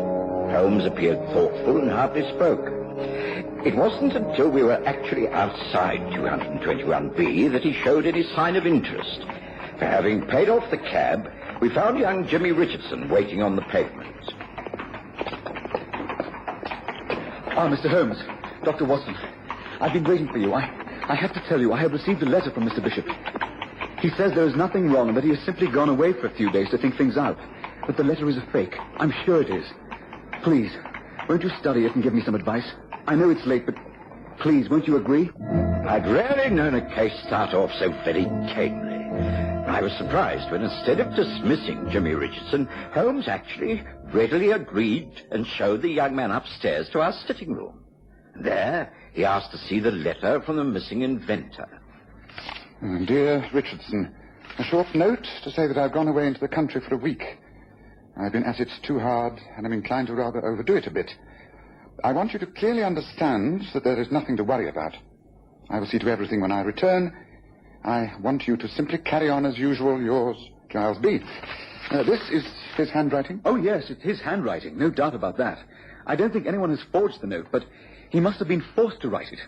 To start with, he would never call me Richardson. He would write Dear Jimmy. And then here, he would never sign himself Giles B. He would write G. Bishop. Yes. Also, I take it that he's a very educated man. Oh, yes, most learned. And yet he has split 3 infinitives in one short note. Yes, I think you must be right. The note is deliberately couched in this way to arouse suspicions and put us off the track. Did this come through the post? Yes, here, the envelope. See, you can just make out the postmark. Richmond, Surrey. Do you think that I should get in touch with the police after all, Mr. Holmes? Get them to alert the Richmond squad with a description of Mr. Bishop? No, I don't. If this letter was written under duress, then it would not be posted in an area where we can trace it back. Yes, I think I shall start from quite the opposite end. It's late now. There's nothing more we can do tonight. But first thing tomorrow morning, I should like you to take Watson and me to Mr. Bishop's lodgings. That is where we shall start.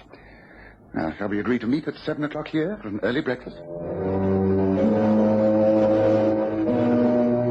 Jimmy Richardson was right on time the next morning, and Holmes, who had spent a good 20 minutes in deep thought over the agony columns of the morning papers, served him breakfast with no mention of his plans for the day.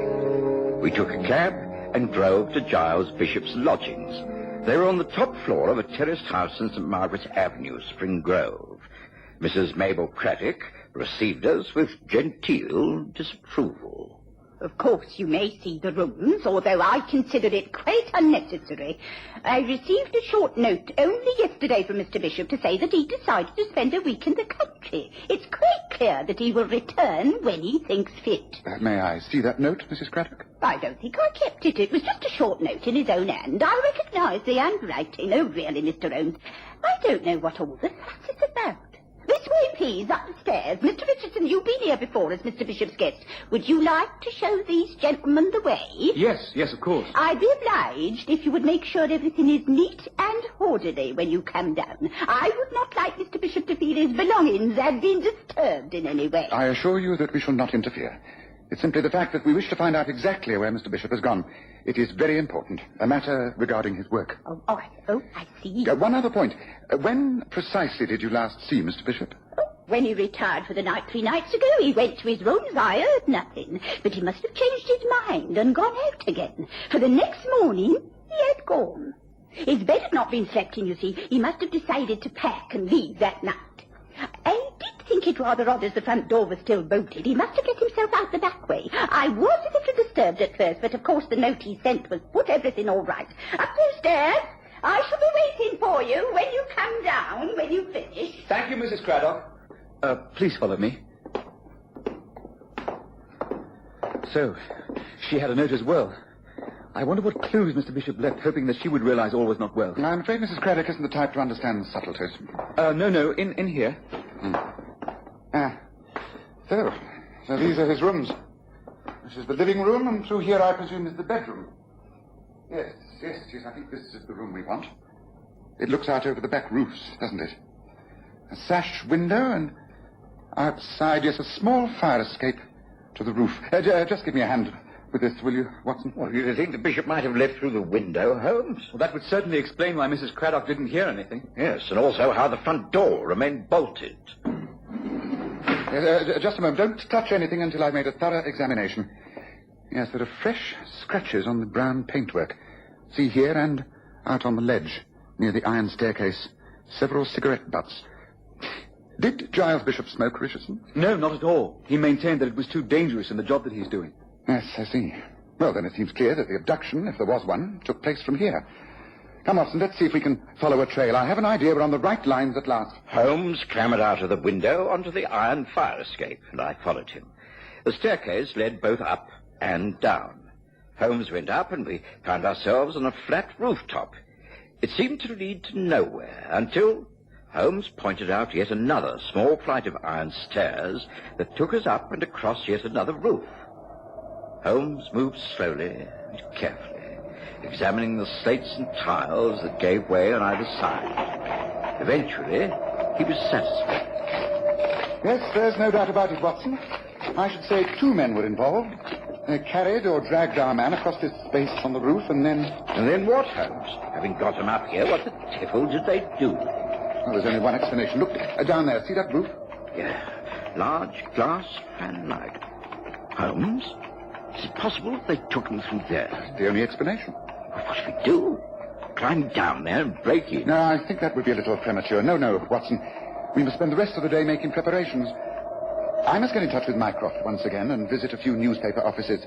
And then tonight, with the aid of Mrs. Craddock's back door key, we get into the house, come up here, and it is then that we break through that fanlight. Come, let's go back the way we came. And not a word of this to anyone, not even Jimmy Richardson.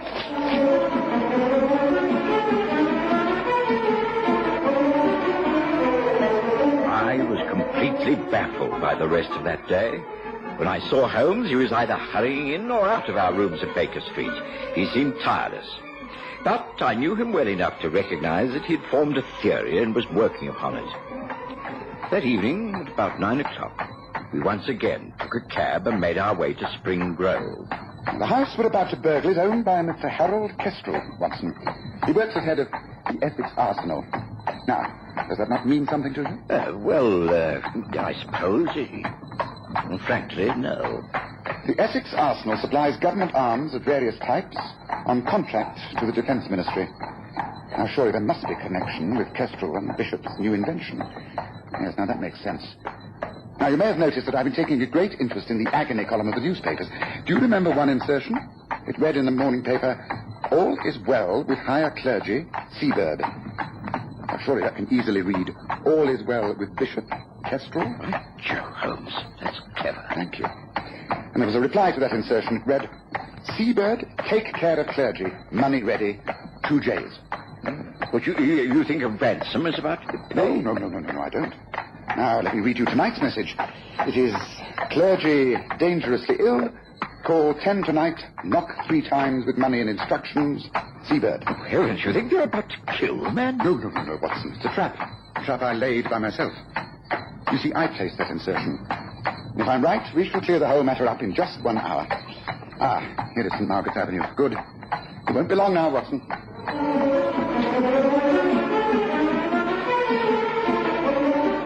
The entry into Bishop's lodgings and the quiet scramble across the rooftops in the evening light were far easier than I anticipated. Holmes had left nothing to chance. We had ropes and lanterns and rubber-soled shoes. It was only a matter of minutes before we found ourselves on the rooftop of the house owned by the man Kestrel. Holmes reached into his pocket and produced a gun. There. Now, you see, Watson, there's a light on.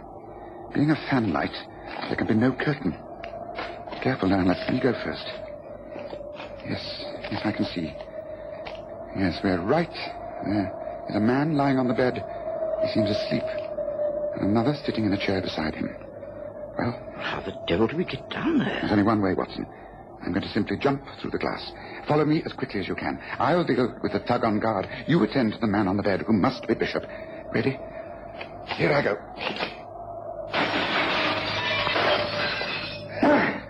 All right. Stand there with your hands over your head. Who are you? Now, what's this all about? Not to sound, or you're a dead man. Watson. It's all right, Holmes. I'm with you. Tend to Bishop. Very well. But this man's drugged, Holmes. He's still alive. But I can't wake him. Don't try. Wait. Listen.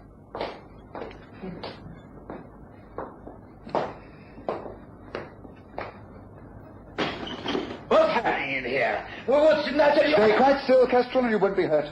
The game is up. The police are surrounding the house. We are taking Giles Bishop out of here, and you are going to face arrest for kidnapping and assault. Come on.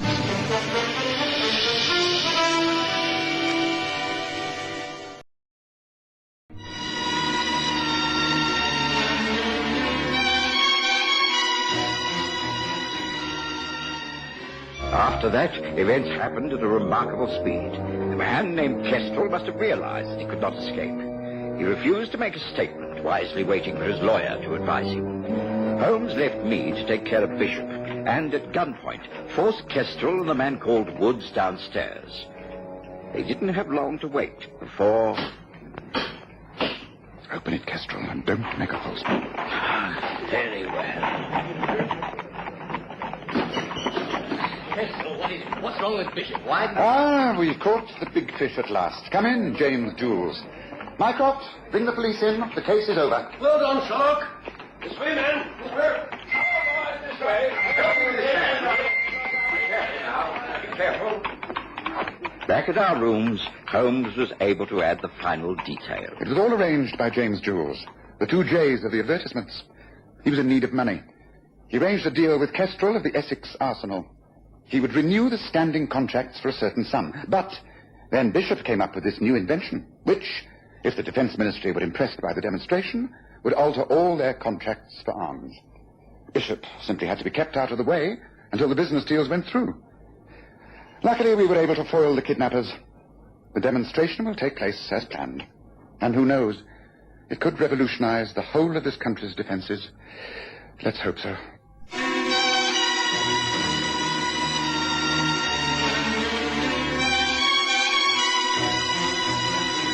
listen again next Sunday to The Stories of Sherlock Holmes, with Graham Armitage as Holmes and Kerry Jordan as Dr. Watson.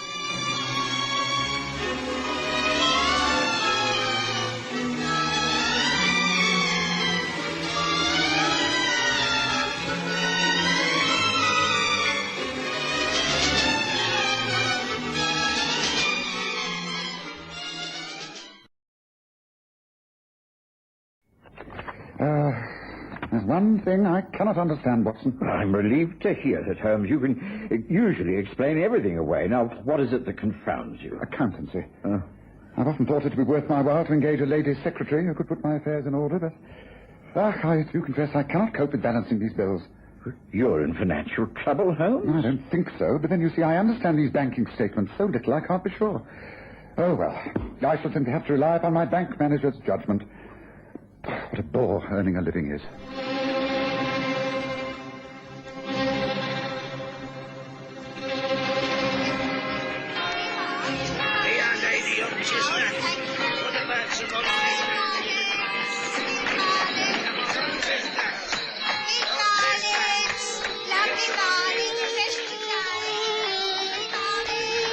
We present The Stories of Sherlock Holmes.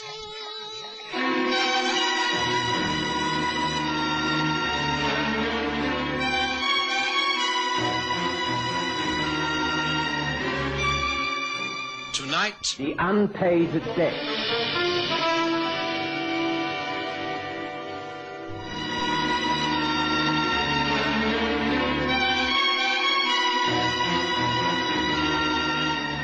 I knew very little about Sherlock Holmes' financial affairs, but I knew better than to pry, and to offer to help would have been regarded as an insult. On the very morning when he placed aside his account books with a weary sigh, Mrs. Hudson announced a visitor.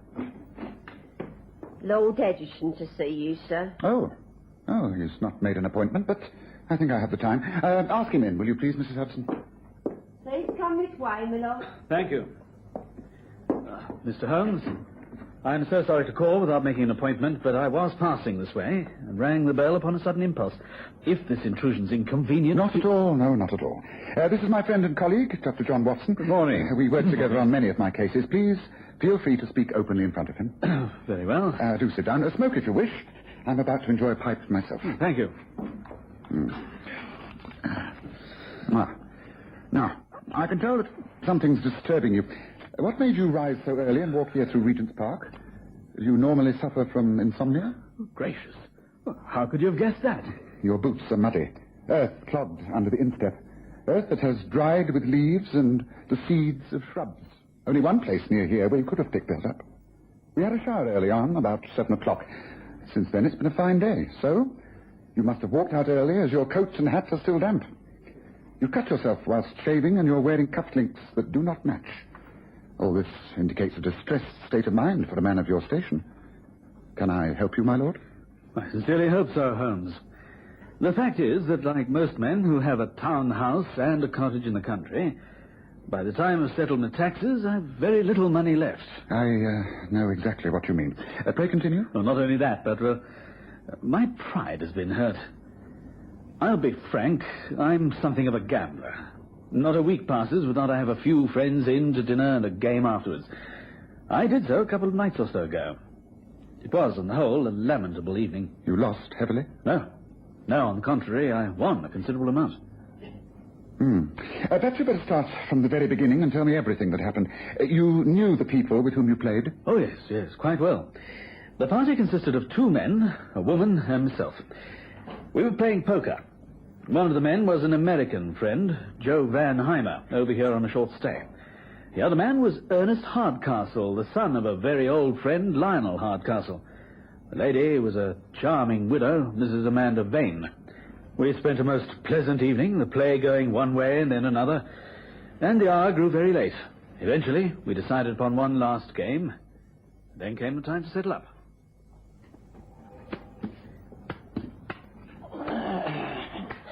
Well, I guess that's enough for one night for me. Excuse me. Oh, I quite understand, Mr. Van Heimer. It's been quite a long evening. How do I stand? I think I've made money tonight. £50. Yes? You're right. Joe here owes you that. I seem to have been the lucky one. And I, the unlucky one. How much do I owe you? As much as 3,500, I'm afraid, Ernest. Oh, well, it's yours tonight, mine next week. I'm afraid I shall not be able to write you a cheque on my own account this evening. The fact is that I'm overdrawn already, but dear Papa will help out. He always does. Will it be all right if I arrange things with him and then I'll send a cheque round in the course of tomorrow? Yes, of course. Well, I guess I can pay you out in cash and get me a hansom back to the Dorchester. Oh, there's no need. I have a carriage waiting in the courtyard below. I shall be only too pleased to drive home that way. What about you, Ernest? I think I'll walk. It isn't far. Clear my head. Just as you wish. Oh, dear. What a mess we've made of this room. Your servants will despise us when they come to clear away. Oh, that'll not be until late tomorrow morning. I'm leaving everything just as it is, and I've given orders not to be disturbed. Oh. Well, I guess it's good night. Thank you, and we'll be in touch. Yes, of course. Good night, Amanda. Good night, Joe. Good night. Bad luck, Ernest. Oh, I'm only lending you the money. I'll take it off you again next week. Father will settle up tomorrow. Good night. Thanks for a lovely evening. I have enjoyed myself. Good night, Amanda. Good night, Joe. Good night. As you say, a profitable evening. Well, there seems no trouble there. Did the cheque arrive the next day? 2 days later. It was an open cheque, and I went round to Ernest's bank to cash it. Imagine my surprise when they refused to do so. They stamped it not payable. The cheque had been stopped. Why, I don't know. You think that Ernest's father refused? Well, 3,000 is it's quite a lot of money. Perhaps he decided that he couldn't afford it. No. Hardcastle has more money than he knows what to do with. And he must have given Ernest the money to put in his own accounts before he could write me out the cheque. But why was it stopped? Why did Ernest write out a cheque and then have it stopped immediately? Well, it is very strange, isn't it? But why come to me? What makes you think I can do anything about it? Frankly, I'm afraid of some sort of scandal.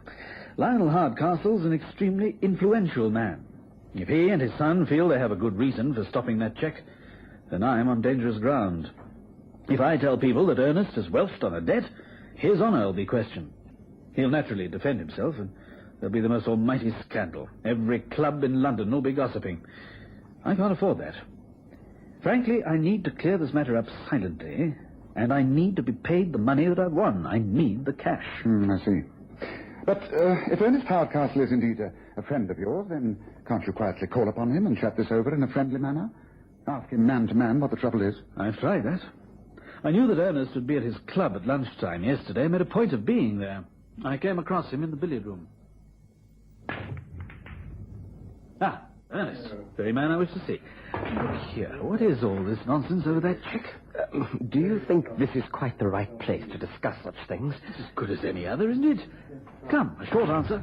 Well, this is deuced awkward. I'm most fearfully sorry, but the fact is that, well, my father ordered me to stop payment. But why? I don't know. Honestly, I don't. I simply received a message from him ordering me to stop payment to you. You know what father is like. I have to obey him no matter what he asks, and I simply don't know why he demanded that I did so. Oh, excuse me now. I have to play. And that was that. I don't feel like having an open confrontation with Lionel Hardcastle himself. And I thought I'd call on you. You have a reputation of solving delicate problems with discretion. Thank you. Then, will you help? I will try. I have my own methods, of course. I must be allowed complete freedom. No, you shall have it.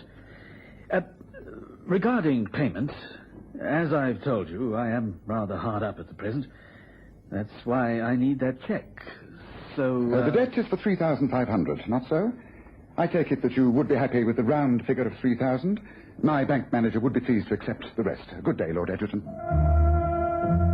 I couldn't help smiling at the way Holmes neatly adjusted his bank balance that morning, for I'd no doubt that he would succeed in straightening matters out.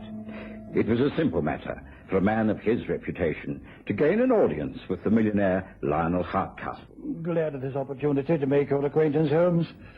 Wish it could have been made in other circumstances. Thank you. I've been as frank as I can. I'm representing Lord Edgerton, who feels too embarrassed by the circumstances to call himself. Appreciate that. If the expression does not appear too jocular, I shall lay my cards on the table. At the general settlement of that poker game, your son had to pay Lord Edgerton £3,500. He agreed to pay the debt. You advanced him the money which he placed in his account. He then wrote out a cheque and delivered it. But suddenly you demanded it be stopped. Now, to my mind, someone must have influenced you in that decision. Oh? Of course.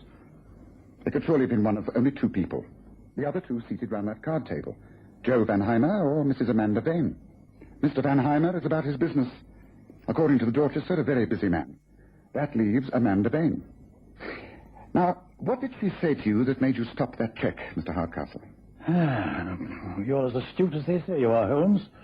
You are quite correct. Mrs. Vane wrote me a note informing me that, in her opinion, the game had been a cheat from beginning to end. Ah, that is as I thought.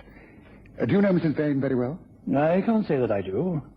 I have met her, say, half a dozen times, but that's all. And yet you are prepared to accept her accusation against the sound reputation of Lord Edgerton, a man you have known and been friendly with for many years? How very extraordinary. It's not extraordinary at all. You see, Holmes, I have since met with Mrs. Vane, and she is able to prove her accusation. The games in which my son lost that considerable amount of money were played with a rigged deck of cards, and Lord Edgerton used them to cheat him. Well, I'm prepared to remain silent upon the matter, provided that Edgerton drops it at once and never asks a member of my family into his home again. Perhaps you'll be good enough to convey that message back to him. Good day to you, Holmes. When I got back to Baker Street that afternoon, I found Sherlock Holmes awaiting me with some impatience. He was dressed very smartly and obviously about to go out. He insisted that I went with him. It was the last thing I wanted to do, but he was adamant. I was forced to wash and change and accompany him to Eaton Square. The sumptuous home of Mrs. Amanda Vane. I found her totally enchanting. She smiled her welcome and assumed the role of a shrewd hostess. I take it that this is a business visit, Mr. Holmes, but that is no reason why you should not enjoy it.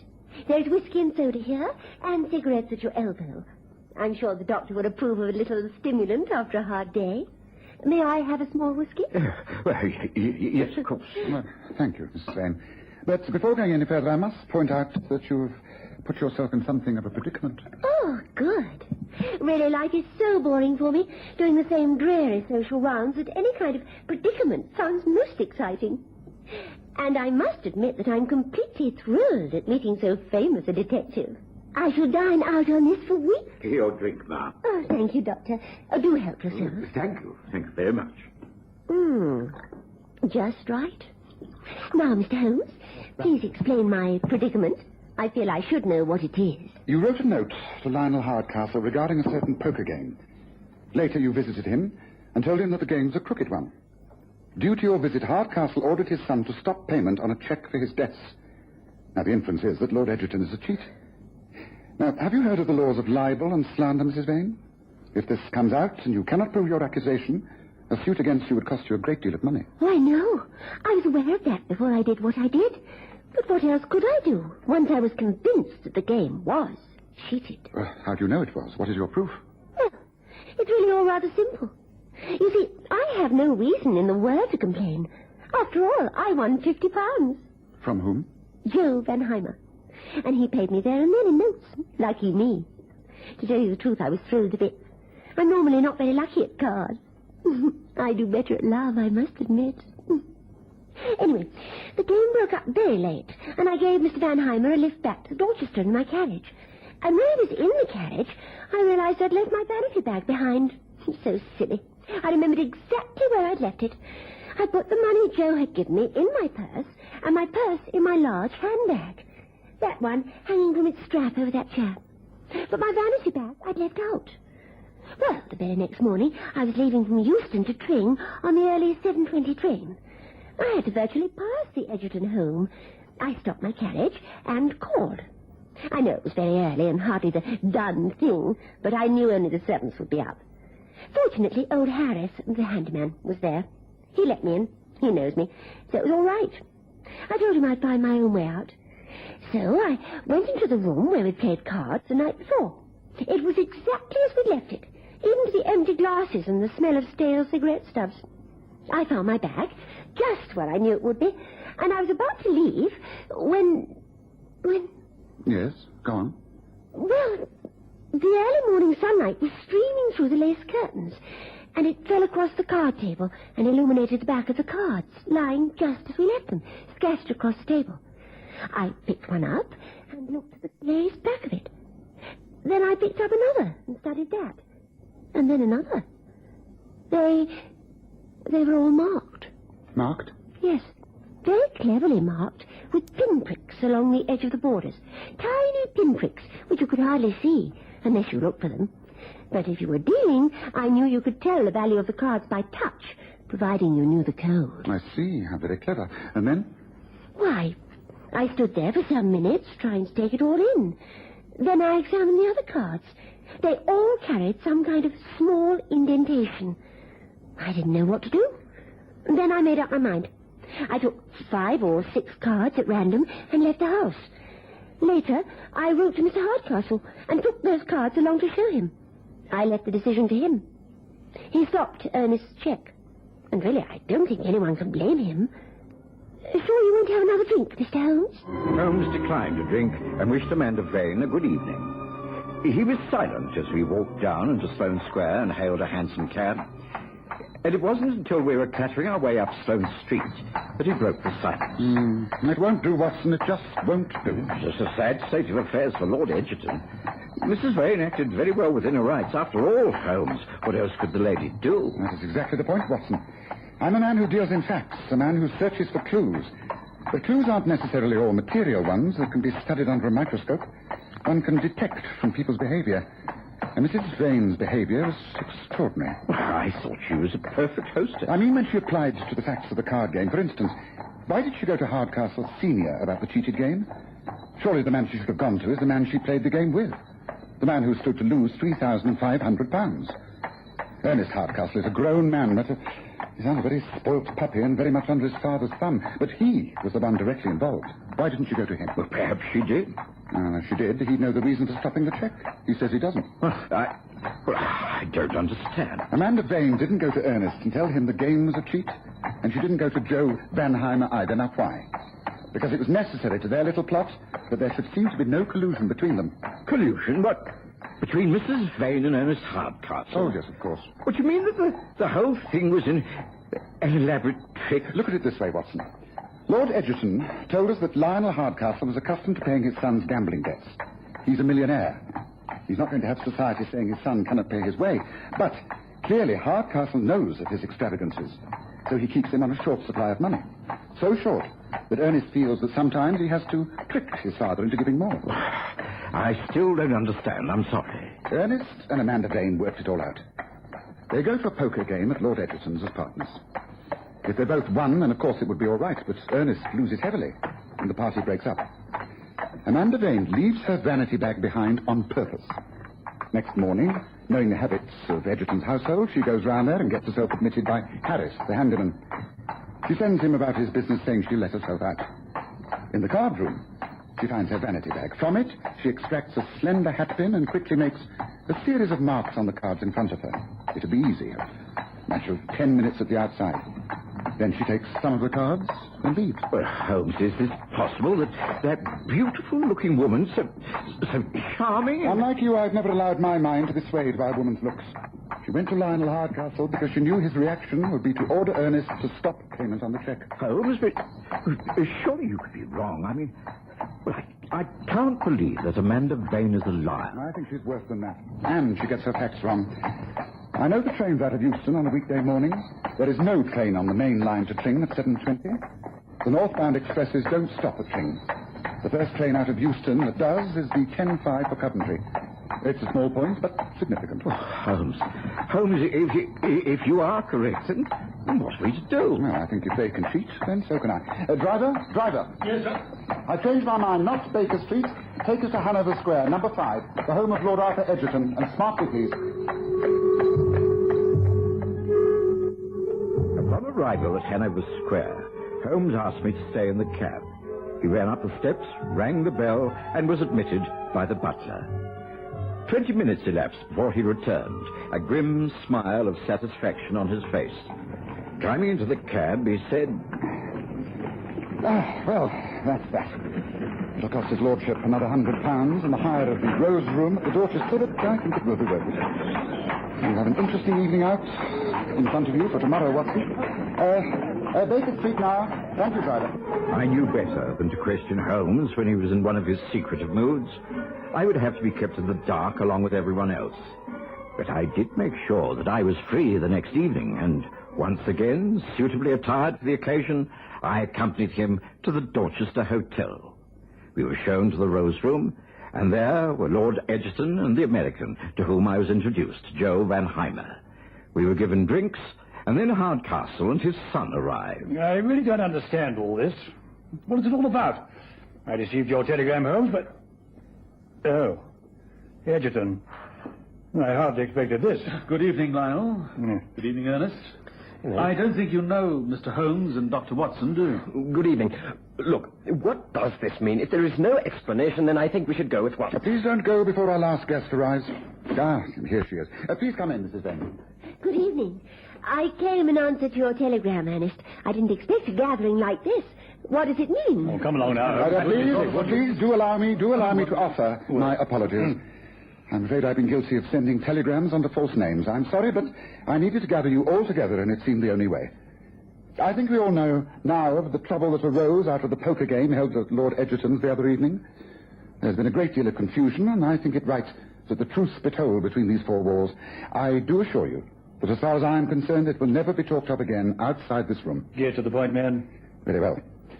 I have to say that a false accusation has been made against the integrity of my client, Lord Egerton. Mrs. Vane maintains that he played with marked cards for the last game in which Ernest Hardcastle lost a very great deal of money. That accusation is completely untrue. How dare you? I stand by every word I said. The cards were marked with pinpricks, but you marked them the morning after the game, when you called to collect your vanity bag. Now, didn't you, Mrs. Vane? That's a lie, a wicked lie. You cannot prove that. No? There's one other person here who has yet to make an appearance. Let me draw back the curtain. Good evening. Yes, ma'am.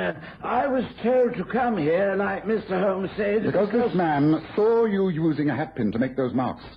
The door was slightly ajar. There's a mirror on the wall near the fireplace. You were actually seen, Mrs. Vane. Man, you fool, you stupid blundering fool. Why didn't you make sure you were alone? Thank you. That's all we needed to know. I think, Hardcastle, Lord Egerton, you must decide future actions between yourselves, don't you?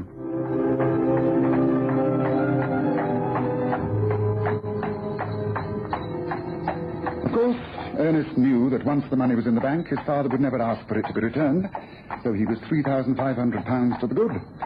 He isn't now, but I'm £500 better off. And the man, Harris? He is £100 to the good. You will notice, Watson, that he didn't actually lie at all.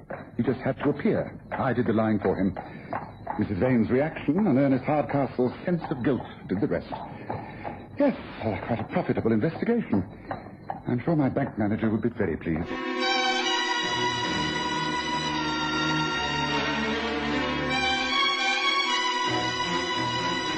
Listen again next Sunday to The Stories of Sherlock Holmes, with Graham Armitage as Holmes and Kerry Jordan as Dr. Watson.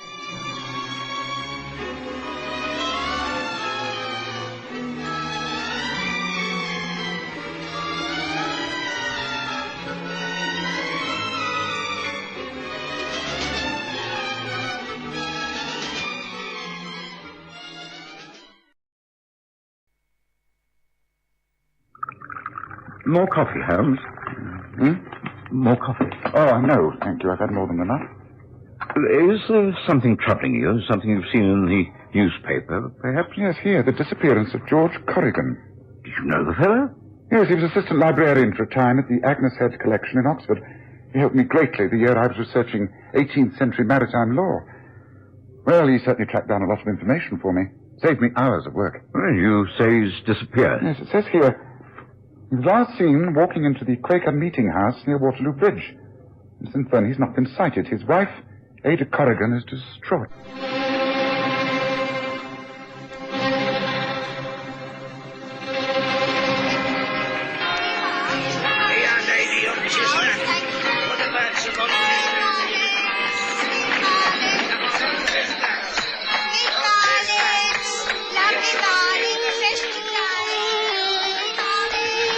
We present The Stories of Sherlock Holmes.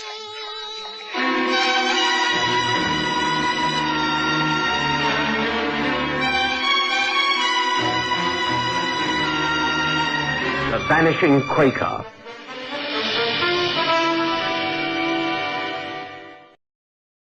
As far as I could recall, he was devoted to his wife Ada, who had not enjoyed good health.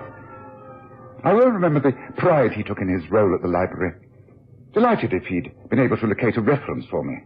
His small, wiry figure, always busy going to and fro with armfuls of books. I had to admit to myself that I found the news of his disappearance quite disconcerting. I was on the point of suggesting to Watson that we pay a visit to Ada when the lady appeared in my rooms. Mr. Sherlock Holmes, we've never met before. I'm Ada Corrigan. Good morning, Mrs. Corrigan. Good morning. I was planning to visit you. I read about this unfortunate business only this morning. Could you let me have the details, please? Well, he's gone. He's vanished.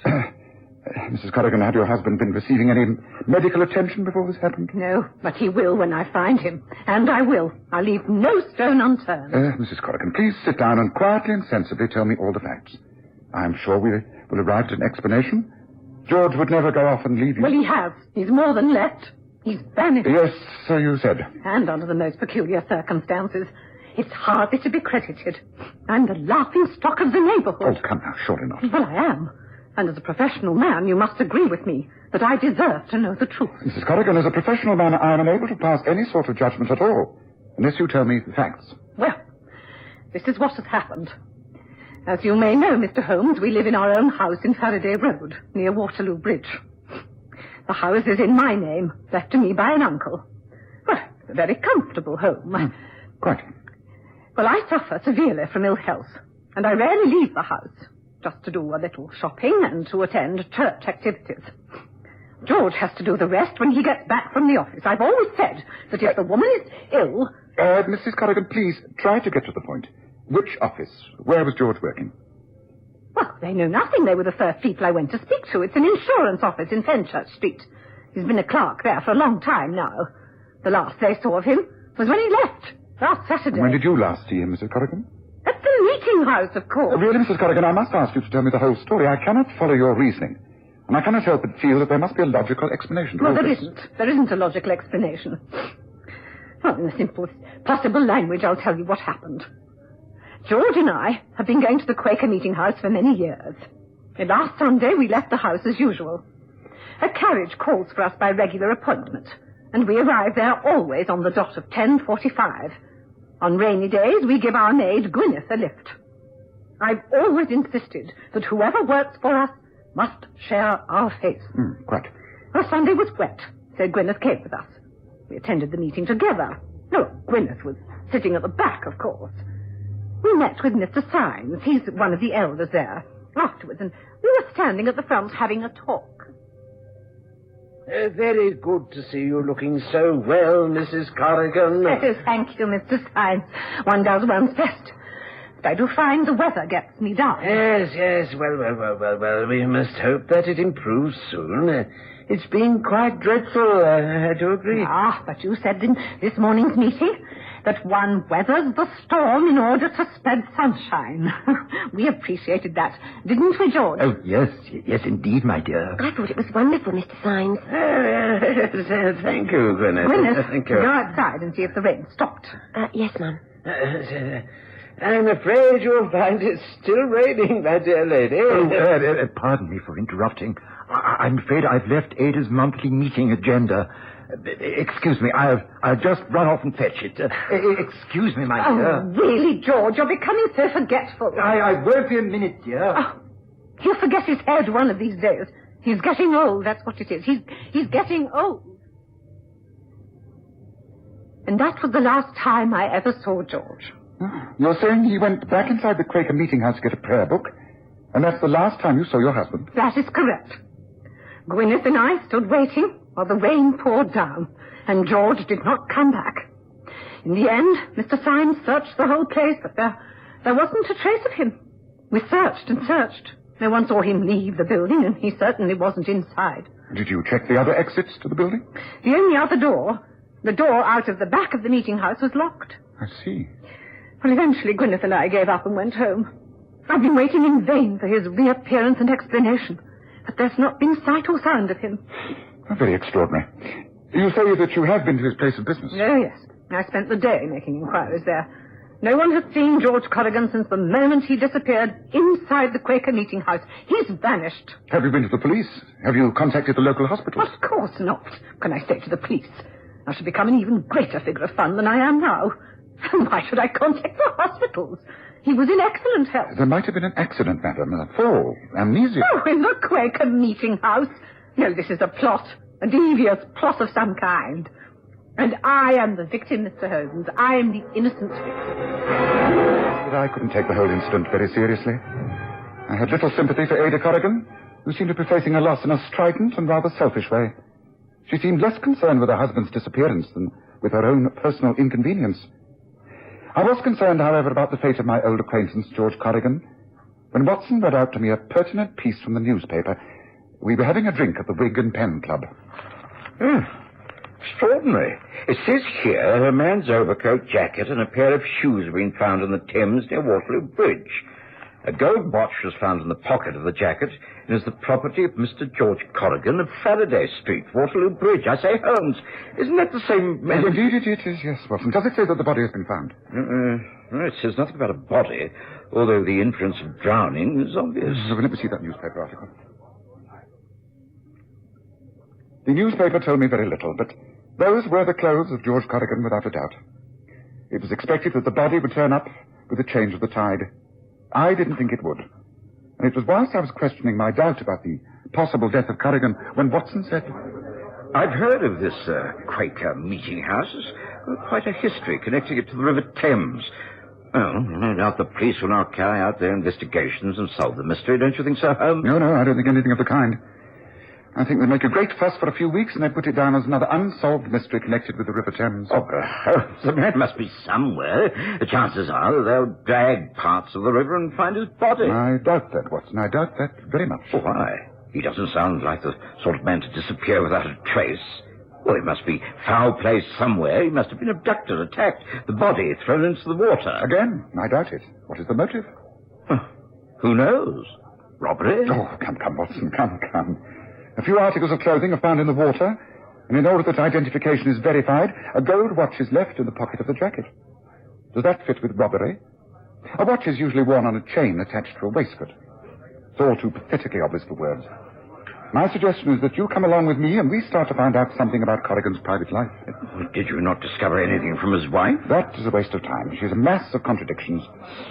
No, Watson, in any case, I don't mean his home life. I mean his private life. What, you mean the people he worked with? Yes, exactly. The people he spent his lunch hours with. I can't see him walking home and back each lunch hour, and Mrs. Corrigan doesn't give me the impression of being the loving wife who would take the trouble to make him sandwiches. Yes, I think we should try a local pub. The Red Cap is the most likely, on the corner of Paradise Row. Certainly, if you say so. Well, when would you like to go? Oh, there's no time like the present, my dear Watson. Let's finish our drinks and then take a cab to the Red Cap. I feel sure the local people will be eager to expand on the mystery.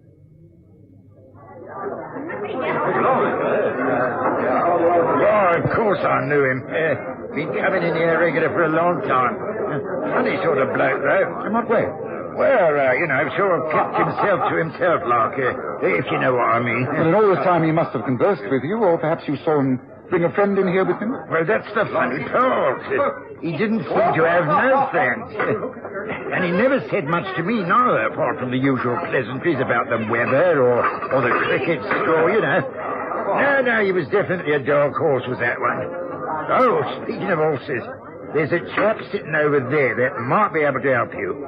There, the green table in the corner. It's Irish Mick, the bookie. Mr. Corrigan always had something to talk about with Irish Mick. I can't think what they had to talk about. George Corrigan hardly looked like a betting man. No, well, thank you very much. Come, Watson, let's move from the bar. Hello, Mick. I'm surprised to find you in this place. I thought you usually operate south of the river. Oh, hello there, Mr. Holmes. Nice to see you, it is indeed. That's right about that one. Southwark used to be my pitch. That is up to about 18 months ago when I ran into a spot of trouble, you might say. Oh, nothing serious, I suppose? Oh, not at all, Mr. Holmes, not at all. It's all been well looked after. Now, I'm doing all right up here. Nice bunch of punters. I can't grumble. Talking of punters, Mick, I have 3 questions that I need direct answers to. All right. I promise you that none of this will go any further than myself. They concern George Corrigan. Fair enough, Mr. Holmes. I owe you. Though what is it you want to know? Just how clever a punter was George Corrigan? How many years had he been backing the horses? And how much do you think he's won recently?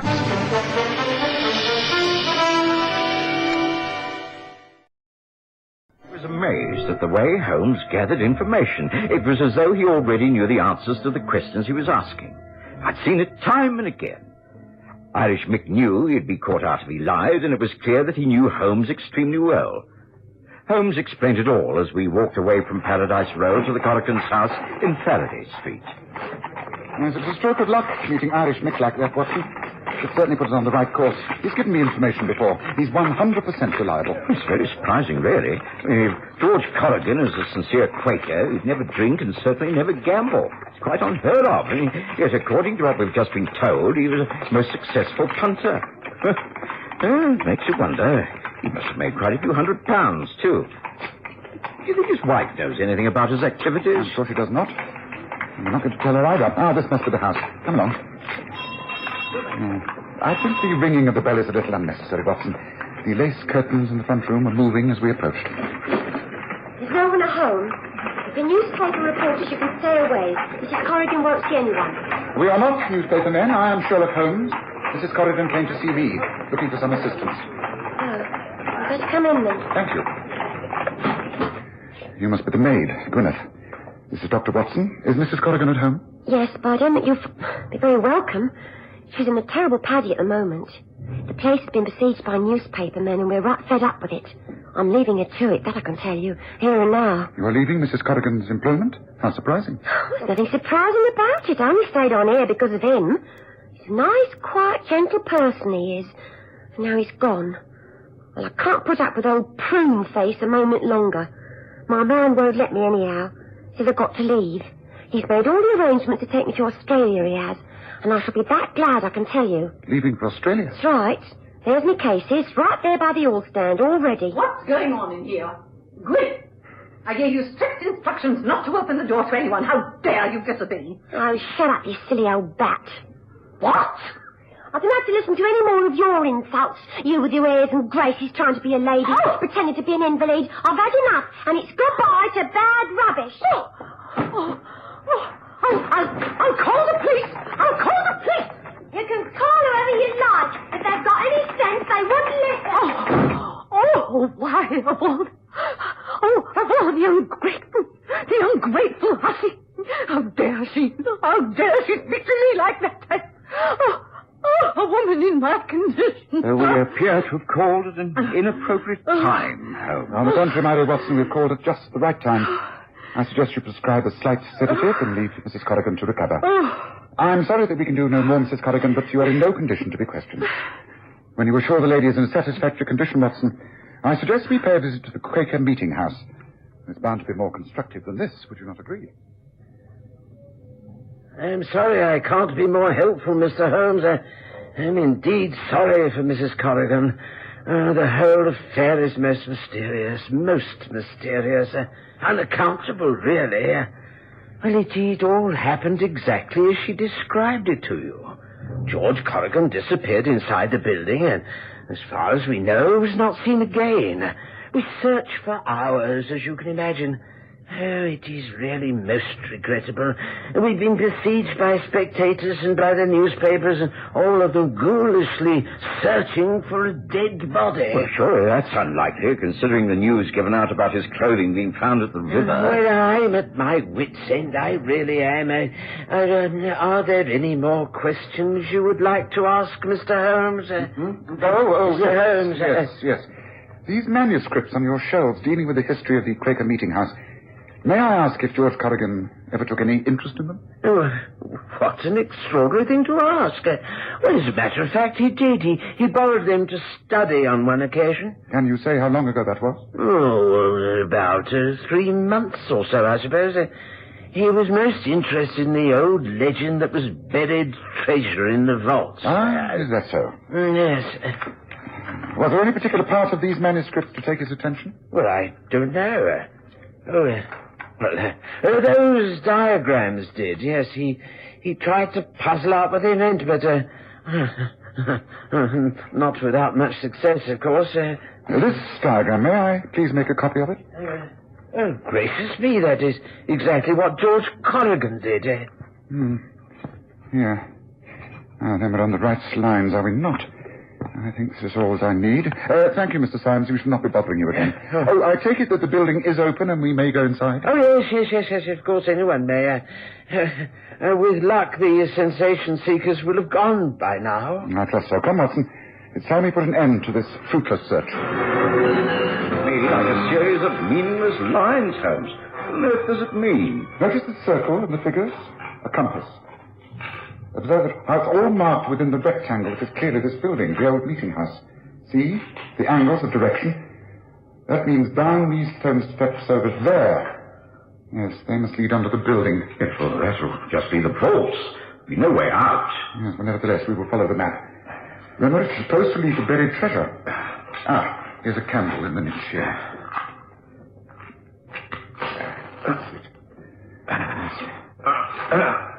All right.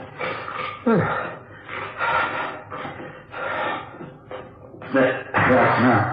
Again, you can spot the map. Here you see north is clearly marked. You see? And north facing indicates that wall over there.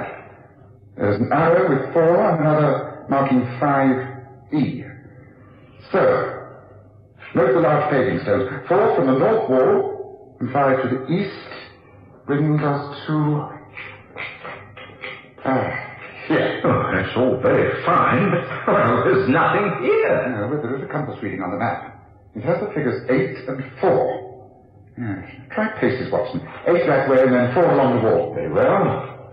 Right, well, this takes me to the wall, then along to this corridor. There's nothing here. Wait. Here. There seems to be another niche similar to the one that held the candle. Feel inside and press. Press against the stone as heavily as you can. Right. I think something's moving. Wait. That's it. More, Watson, more. Holmes, look, there's an opening. Big enough to crawl through. Yeah, just as I thought. Come, follow me. This may be rather uncomfortable, but necessary. We may have to go on all fours, but I think I can say confidently that this is the way George Corrigan disappeared last Sunday, and it will lead to the river. Of that I have no doubt. Come, Watson, after me. I followed Holmes in what was one of the most uncomfortable endeavors I've ever experienced. Holmes, being thinner and fitter than I, was able to proceed quite nimbly on his hands and knees. I was less fortunate with my bulk, groping my way along the floor. Eventually, the passageway began to widen. We heard the dripping of water. A wide tunnel opened before us, and a glimmer of daylight at the end of it. Well, at least we can stand upright now. You all right, Watson? No, I've cramps and I'm covered with filth. Otherwise, I'm in splendid shape. Well, so much for the buried treasure. Oh, that must have been discovered centuries ago. But you must admit that passageway out is still most effective. Well, George Corrigan must have had a very good reason for choosing such an uncomfortable way to disappear. By the way, where does this lead? To the river, near the spot where his clothes were found, I presume. What do we do next, Holmes? Well, take a hansom to the docks at Tilbury. There we consult the dockmaster and ask to look at his shipping list. When I consulted last night's newspaper, there was a ship named the Star of Sydney. A word with her captain might solve all this. Daylight at last. Come, Watson. There's no time to lose. There's only one passenger cabin booked on the ship, sir. It's booked in the name of Bradshaw, returning to Sydney. This is it, sir.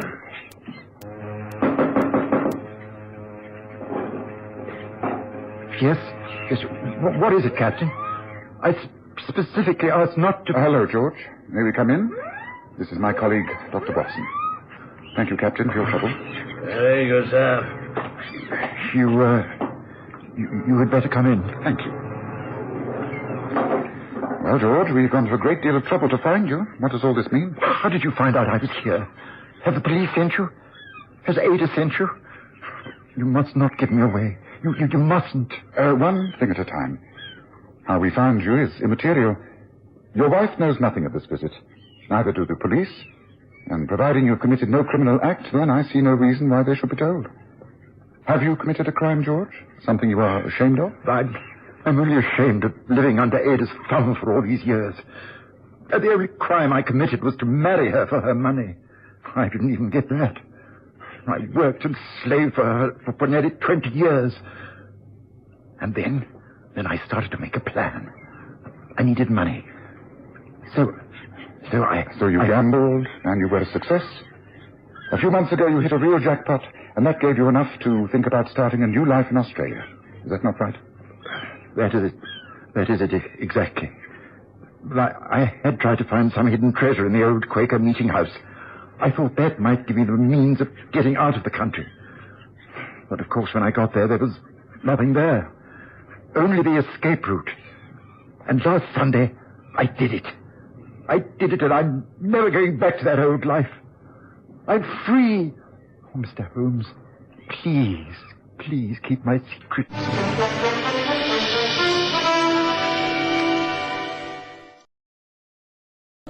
We agreed to keep Corrigan's secret. And on the way back to Baker Street, Holmes chuckled as he said, It wasn't really a case at all, Watson. However, it does make one think of all the men who would envy George Corrigan.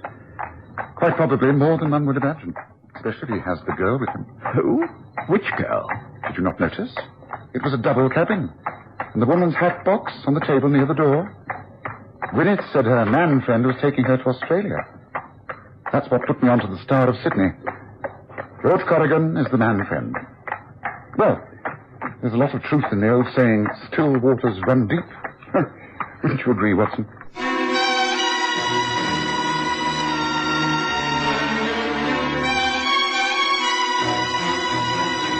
Listen again next Sunday to The Stories of Sherlock Holmes, with Graham Armitage as Holmes and Kerry Jordan as Dr. Watson.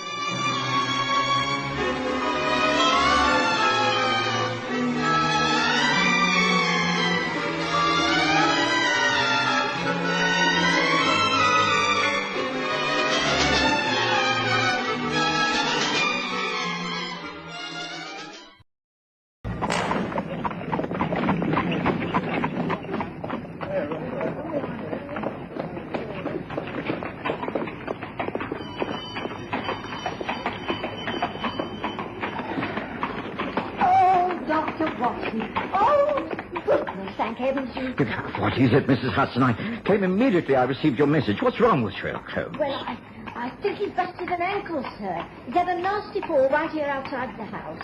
I managed to get him up to his room, but oh dear, you know what he's like. Do come in. Perhaps he'll listen to you. He won't take a blind bit of notice of me.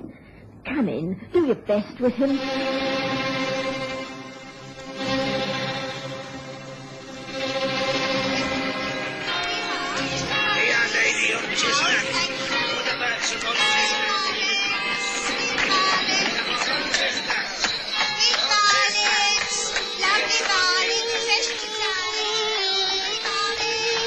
We present The Stories of Sherlock Holmes.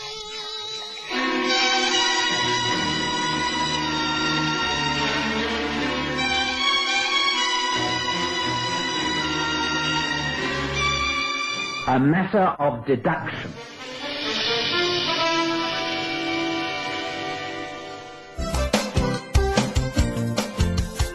Looking for space to hang and dry your washing? Washline distributors have the solution. Their rotating and fold-down wash lines take up the smallest spaces. Ideal for townhouses, simplexes and balconies at affordable prices. Galvanized or powder-coated and available in 5 different colors. For 24-hour delivery, installation, reliable and friendly service, phone Washline distributors on 011 792 2486. That's 011 792 2486. Wash lines for every space and need. Die volgende klassieke advertensie van Springbok Radio se verlede kom met die vergunning van die Springbok Radio Bewaringsvereniging van Suid-Afrika. Net meer as 'n dekade gelede het 'n paar versiende Suid-Afrikaners bymekaar gekom en die enorme uitdagings van die internasionale oliehandel aangedurf. Vandag met 'n topgehalte brandstof, 'n volledige reeks olies en reeds meer as 300 volstasies tot in die verste uithoeke van ons land. Bied Trek jou die een bymiddel wat regtig saak maak. Trots, want Trek is ons eie. Trek in by die Kwagga en maak vol met trots.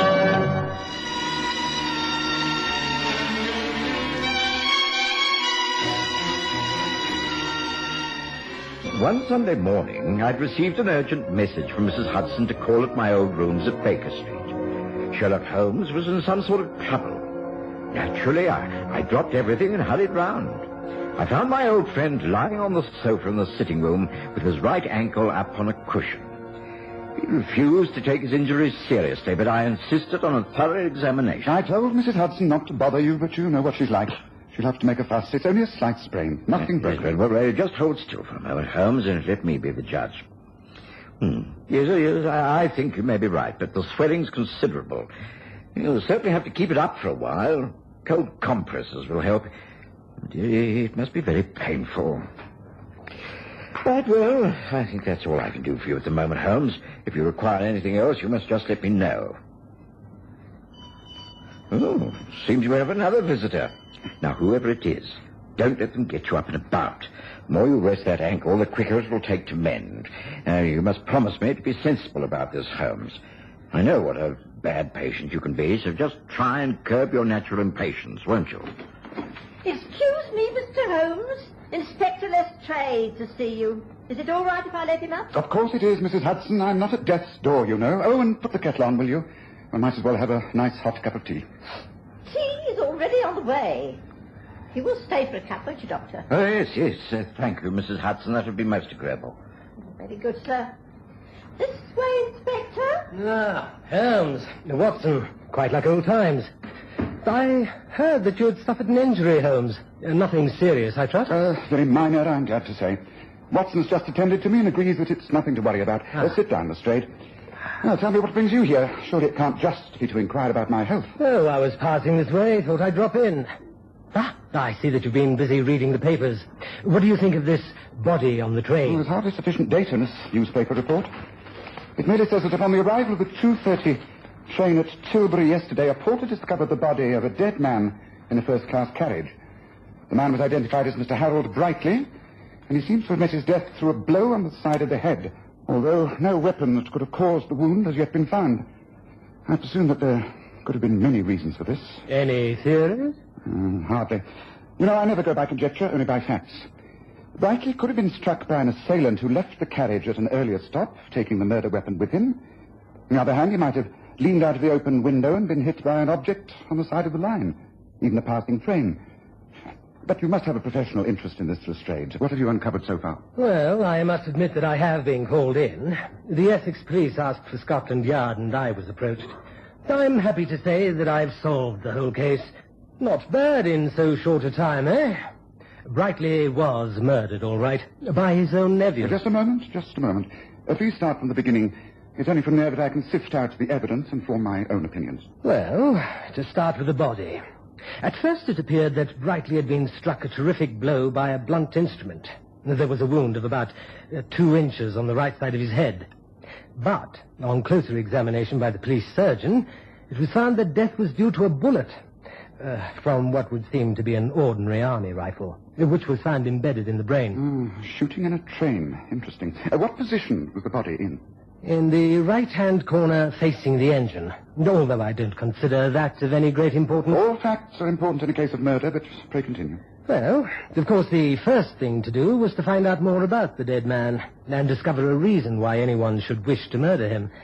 Now, Brightly lived with his daughter in a small place called Ben Fleet on the way to Southend.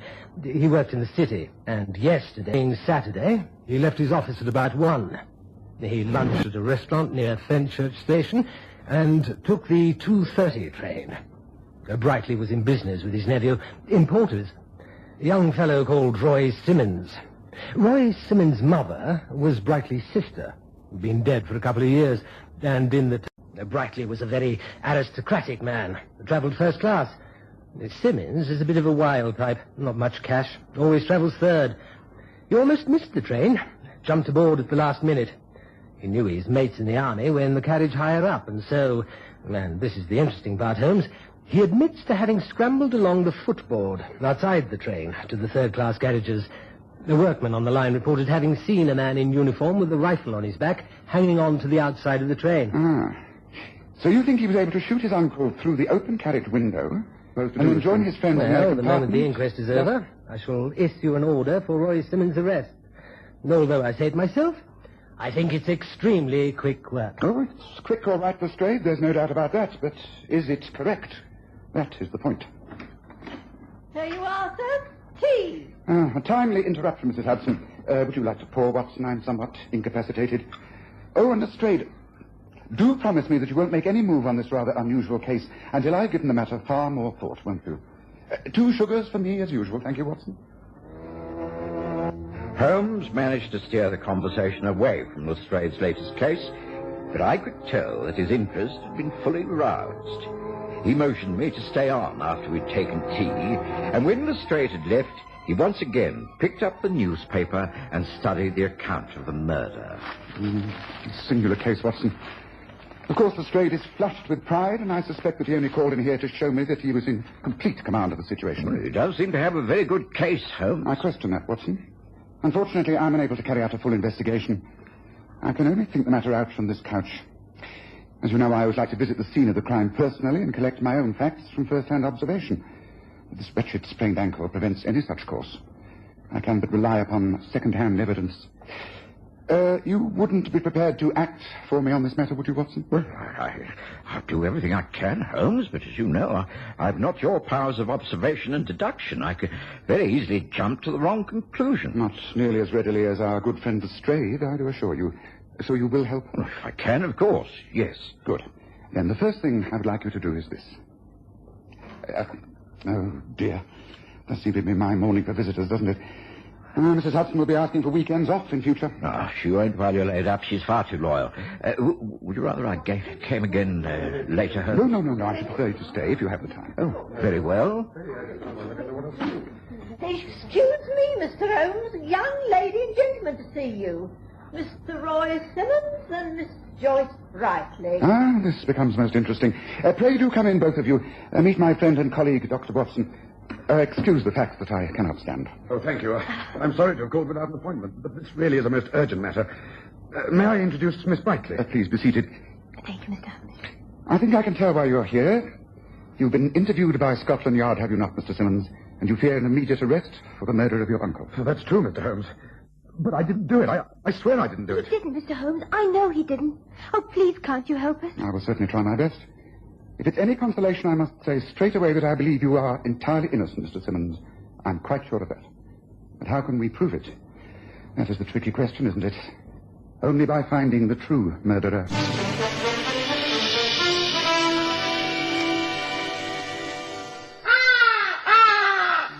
Enjoy the best of both worlds. Only 2 hours drive from Johannesburg and Pretoria and half an hour by air. The magnificent Sundown Ranch Hotel and Lion Park, just 10 kilometers from the Pilansberg Game Reserve and Sun City Resort. It offers an exciting escape from the hustle and bustle of everyday life. Reasonable rates, excellent food, friendly service and comfortable air-conditioned rooms. It will ensure a memorable stay. Activities include tennis, squash, horse riding, the Lion Park and much, much more. Call now to make your reservation on 014-573-1000.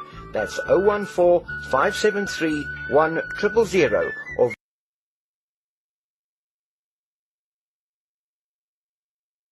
visit their website at www.restinations.co.za/Sundown Ranch.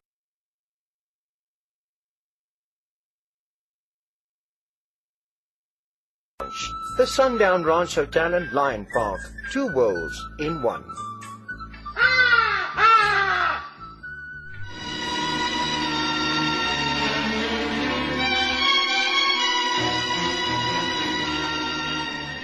I had a chance to study the young couple and quickly formed the opinion that although they were cousins, they were very fond of each other. They made no secret about this. Roy Simmons explained. I think I must explain, Mr. Holmes. that one of the reasons that I didn't get along very well with my uncle was the fact that Joyce and I have been in love for some while. There was a resentment upon his part. We tried to explain. He wouldn't listen. He was always a very stubborn man. He was against cousins marrying, and, well, I know he thought I just wasn't good enough for Joyce. I think that had he lived, he'd have come round to accepting us together. But then this dreadful tragedy occurred, and for the way that Scotland Yard works it out, things look very black for us. That's why we decided to come to you. Oh, please. You say you believe in Roy, but that you have to find out the true murderer. But how can you do so, Mr. Holmes? There is simply no one who has a motive to kill my father. How can there be? All this will be revealed in good time, Miss Brightly. I've requested Inspector Lestrade of Scotland Yard not to make any positive moves against Mr. Simmons until I've had time to collect many more facts. Tell me when the inquest will be held. On Tuesday morning. It means we have so little time. I suppose you'll be unable to be present, Mr. Holmes. My good friend Dr. Watson tells me that I must remain here and not put any weight upon my injured ankle. I regret that all inquiries will have to be done for me by Watson. However, I see no reason to despair. I take it that you can hold yourself available for any interviews or journeys that I can arrange on your behalf, Mr. Simmons? Oh, yes. Yes, of course. Here's my card. I live in a small apartment in Ashworth Road, Paddington. I'll be at home from now on. I shall be back at the family home at Benfleet. Please feel free to call me at any time, Mr. Holmes. It's imperative that this dreadful tragedy is solved immediately. I shall certainly do my best. Just a few questions before you leave, and then the investigation will be taken over by Dr. Watson. Now, a detailed account of your movements from the moment you caught that train in your soldier's uniform, if you please, Mr. Simmons.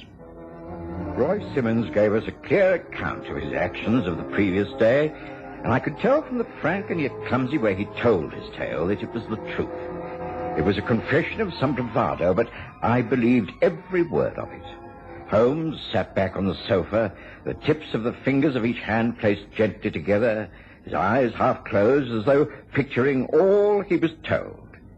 Eventually he smiled and dismissed the couple, promising them that he would take action immediately. When they'd been shown out by Mrs. Hudson, he made several immediate requests. Firstly, Watson, my books. Railway timetable and ordnance maps from the shelves by the fireplace, if you don't mind. Yes. This case is becoming remarkably interesting. I think you'll find the red-bound books are the ones. A 6-inch survey map that covers the countryside from Raynham to Purdham. Let's see. These the ones you want? Yes, those are they. Yes. Now, this is what I'm looking for. Come, study this with me, Watson. You see, here is the railway, and here, running alongside, is the country road. Now, it breaks way round about here, as it enters Raynham Marsh. There are rifle ranges there, and here. Now, this presumably was where the reserve soldiers were doing their afternoon practice. Roy Simmons must have been shooting on this one. Yes, this is most interesting. I'm afraid I must ask you to take a trip down to Raynham, Watson. I want as much information as can be obtained from the warden in charge of the ranges. Take Roy Simmons with you. He'll know the terrain. And while you're at it, I think you should go by train from Fenchurch Street, occupy a first-class carriage, sit on the right-hand side facing the engine, and carry out a simple experiment. Will you?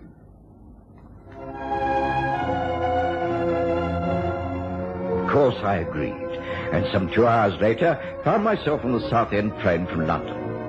I had the maps open upon my knee, and Roy Simmons explained the countryside in great detail.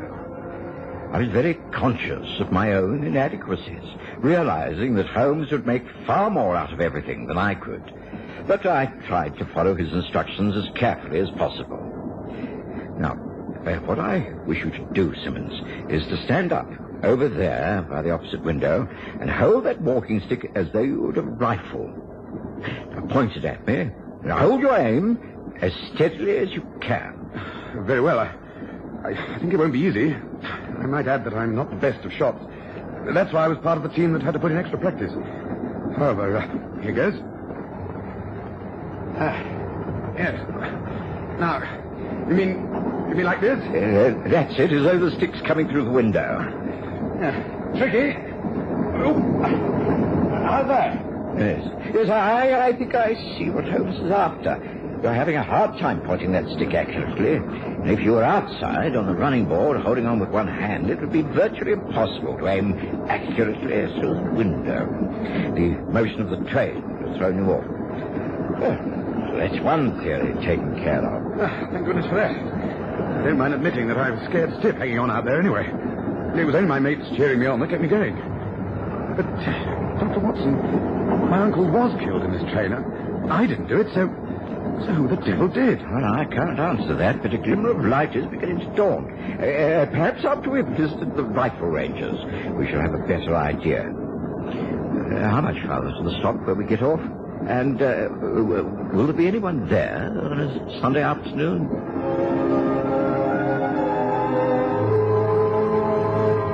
The journey didn't take more than another 15 minutes, and there was a warden in charge of the Rainham Marsh Range.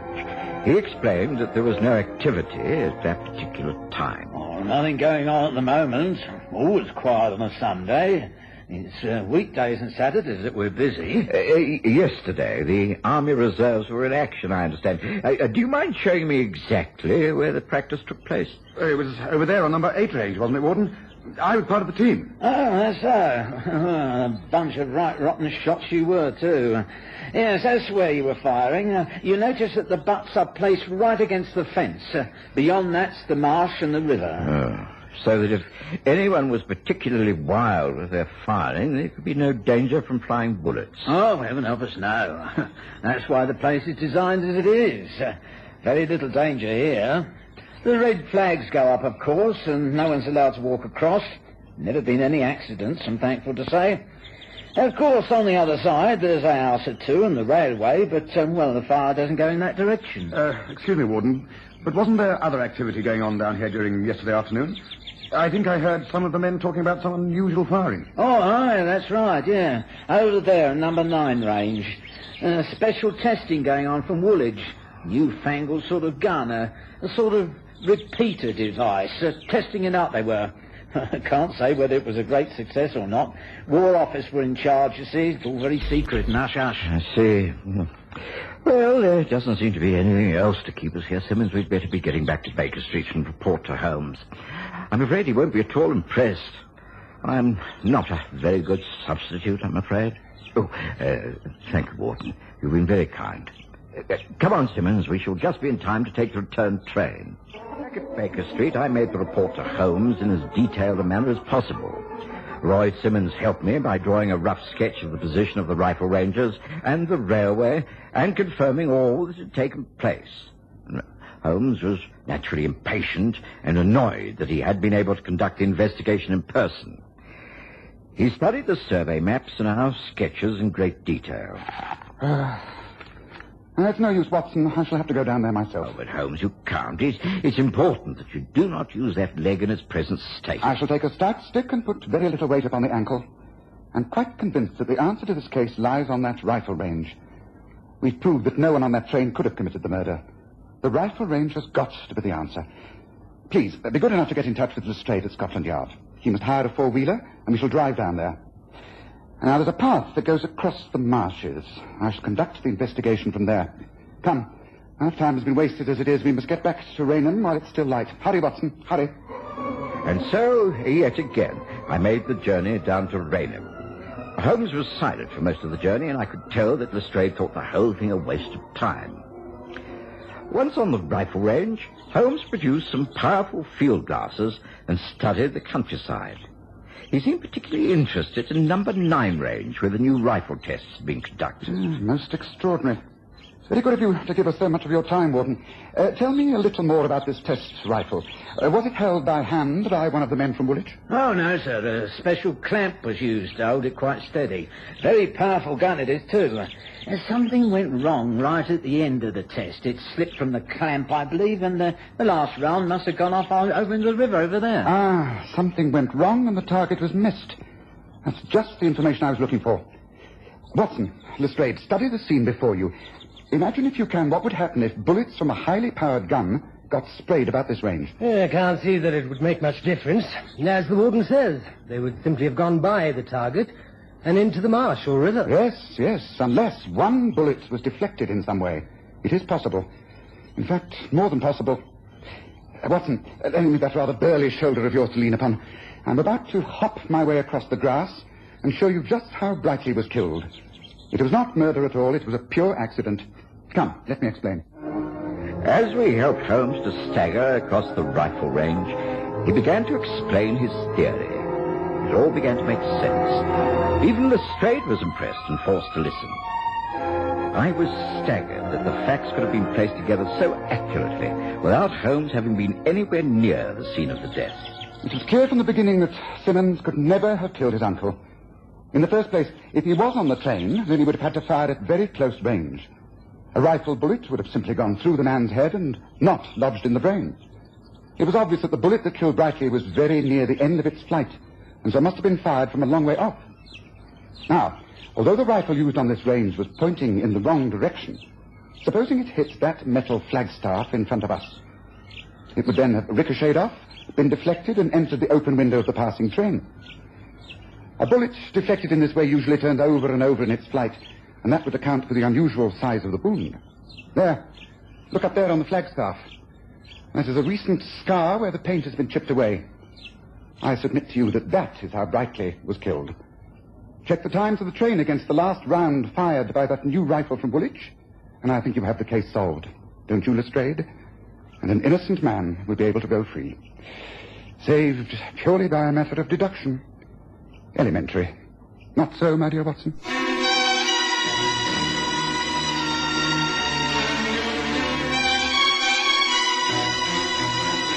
Listen again next Sunday to The Stories of Sherlock Holmes, with Graham Armitage as Holmes and Kerry Jordan as Dr. Watson.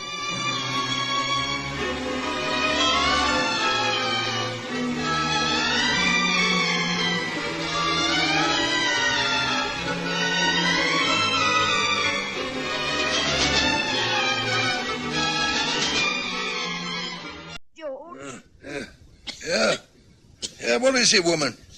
George, I'm ill. I've got to get medicine. Oh, go and get it. Can't you help me, George? Oh, you'll be all right, though. Go get it. He's downstairs. And I can't. Shut up. All right, George. I'll try. I'll try. Keep trying. I didn't think it would ever be as bad as this. What an end. But it is the end. Do we have to pay an even greater price? I wonder. Well, we shall see. Ow!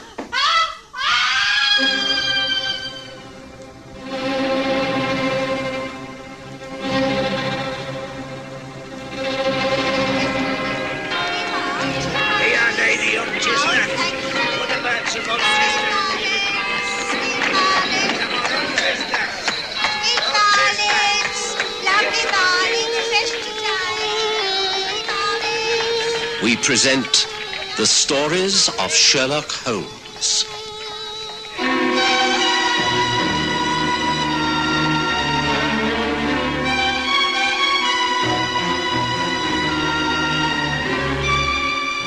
Tonight, The Greater Price.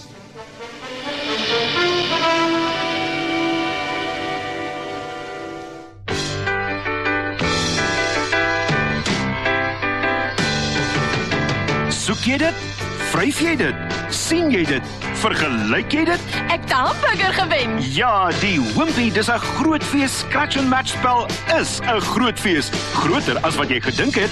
Wen R25 of 'n onvergeetlike reis na Disney World met die Wimpy. Dis 'n groot fees scratch and match spel. Play a Wimpy. No!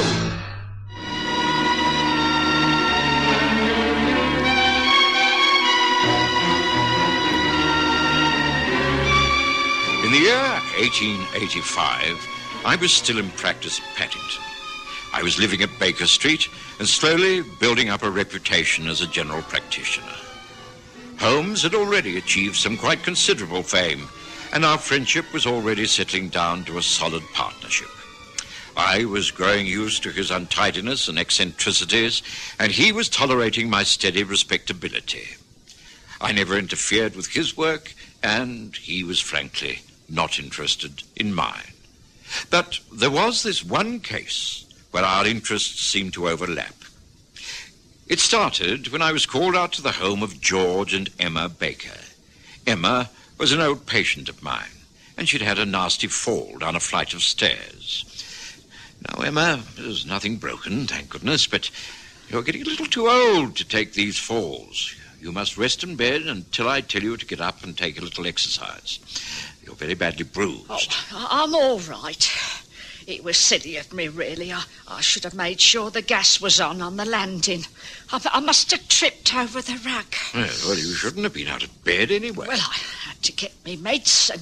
You should have insisted that your husband get it for you. Oh, was that not a good it does to ask him for help? Oh, dear, Dr. Watson, things have reached a desperate state. You mustn't give in.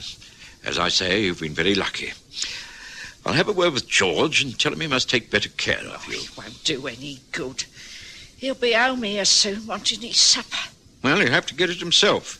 I'm sure you've got plenty of food in the larder. Get him to boil some eggs or make some soup. He'll be off down the road to the Rose and Crown. Spends more time and money in that place than he does in his own home. Emma? Emma, you all right? The doctor's here. I'll go down to him, Emma. Now, stay here, get some rest. Now, there's some liniment to rub on your bruises and some pills for the pain. You'll be as right as rain as long as you take it quietly. There. Yeah, that's everything. I'll call in again in a couple of days' time. Just rest most of the time. Good day to you. Goodbye, Dr. Watson, and thank you.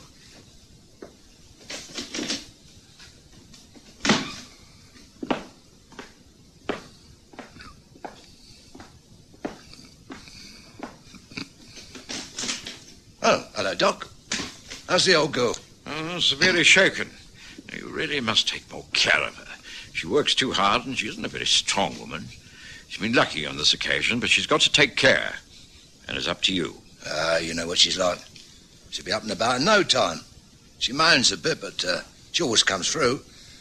Trouble is the money's running out a bit. They're laying off men down at the plant. Things aren't as rosy as they were. Well, you'll just have to be as thrifty as possible. I'll call back in a couple of days' time. But please, do look after her. And I mean it. We doctors can't work miracles, you know. And later to you, George. I had very little time for George Baker. I knew his wife was hard-working and thrifty, but George was something of a spendthrift, throwing money away on horse racing and hard drinking. But there was little I could do but offer advice. I kept my promise and called at their home 2 days later. Emma was up doing the weekly wash and cooking a stew. The air was fetid with the smell of drying sheets and boiled cabbage. Well, Anna, as you see me, not so bad, not so good. I've warned you before, Emma. You're overtaxing your strength. Oh, it's got to be done. Couldn't go on being ill. Not when we've got a visitor coming to stay. Sort of vague cousin from Australia. Ever such a nice letter he's written. Just arrived in this country. First time he's been here, and he don't know anyone. George has gone down to the station to meet him. Oh, must get this all cleared up before they arrive. Oh, dear. Oh, that sounds like them. Oh, dear, dear. All behindhand. Now, sure you won't stay for a cup of tea, Doctor? The kettle is on. No. Thank you. You already have company. Come in, Sally. Meet the wife. Emma, this is Roy Thornton. Roy, this is the missus. Oh, and Dr. Watson, the family doctor, you know. Well, our Iris is youngest, all the way from Australia. How do you do, Mrs. Baker? Very good of you to make me so welcome. Oh, it's great pleasure. I hope you'll be comfortable here. We're only working class, you know, rough and ready. But you can treat the place like home for as long as you like. Thank you. It's very good of you. Well, look, the missus obviously isn't ready for us at the moment. Why don't you dump all your cases in the spare room and let's stroll down to the Rose and Crown for a pint? Might as well introduce you to the English pubs. One of the prides of the country. No good, asking you to join us, is it, Dr. Watson? I'm afraid not. I must get about my rounds. Good day to you, Mr. Thornton. Bye, Emma. Don't forget my advice. Bye-bye for now.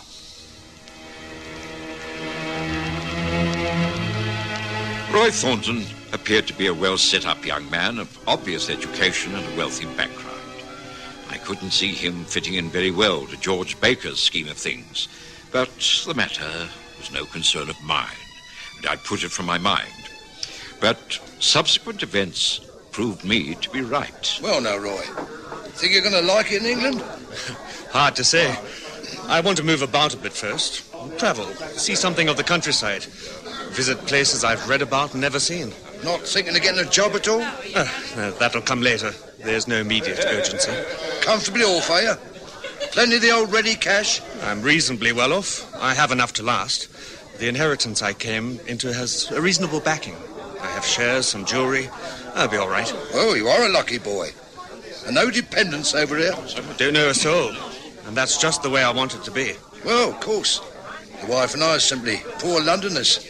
You'll have to take us as you find us. Of course, it's all a question of give and take. We must try and help each other, mustn't we? Well, how about another pint? Then we'll toddle off home. Must show you the place. Got a nice bit of garden out the back. Of course, you'll be used to wide open spaces. But you might be interested in what we're doing to it. Anyway, cheers, and great having you among us.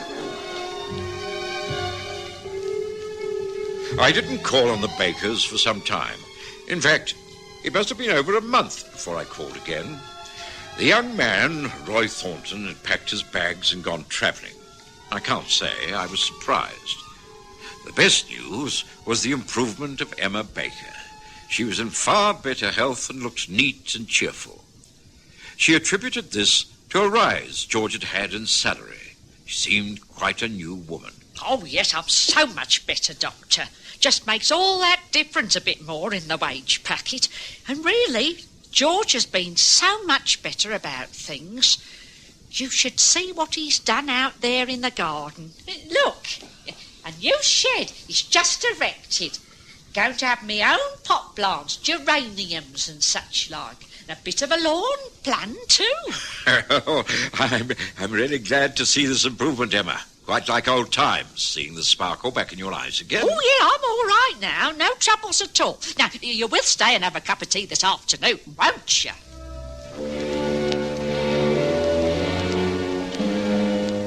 Of course, I discussed none of this with Sherlock Holmes. The progress of a working-class Paddington family was of no interest to him whatsoever. But it was then that the hand of coincidence began to move. I'd returned to our rooms after a rather tiring day to find Holmes deep in conversation with a young man named Arthur Hughes. I'm sorry to bother you like this, Mr. Holmes. I know you must be a very busy man, and my small troubles are probably beneath you. Oh, not at all. I'm always willing to listen to people with a problem. Please do sit down and feel free to smoke. Watson and I find the relaxation of a pipe ideal at this time of the day. Yes, most agreeable. Take a light from the fire. Oh, thank you.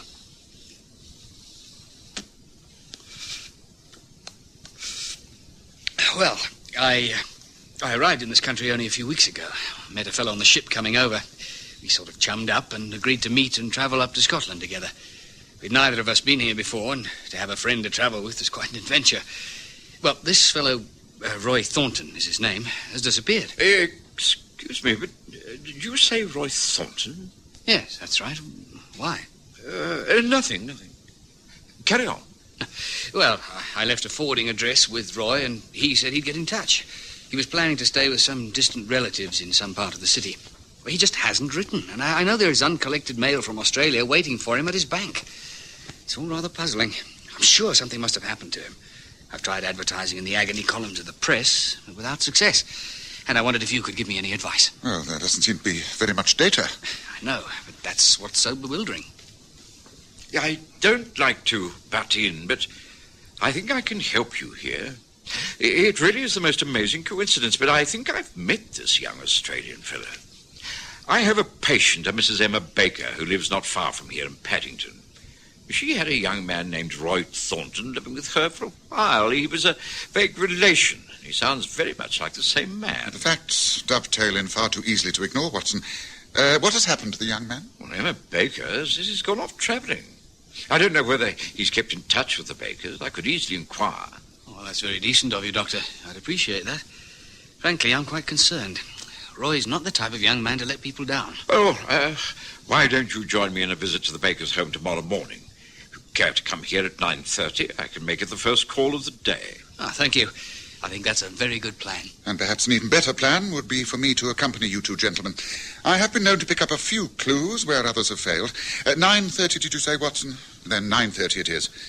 And now, a glass of brandy all round to round off the evening, don't you think?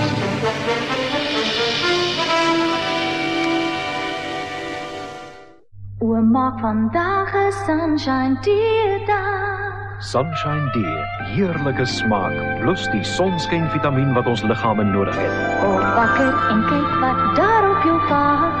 'n Vrolike lagdag, 'n sonskyn of reëndag.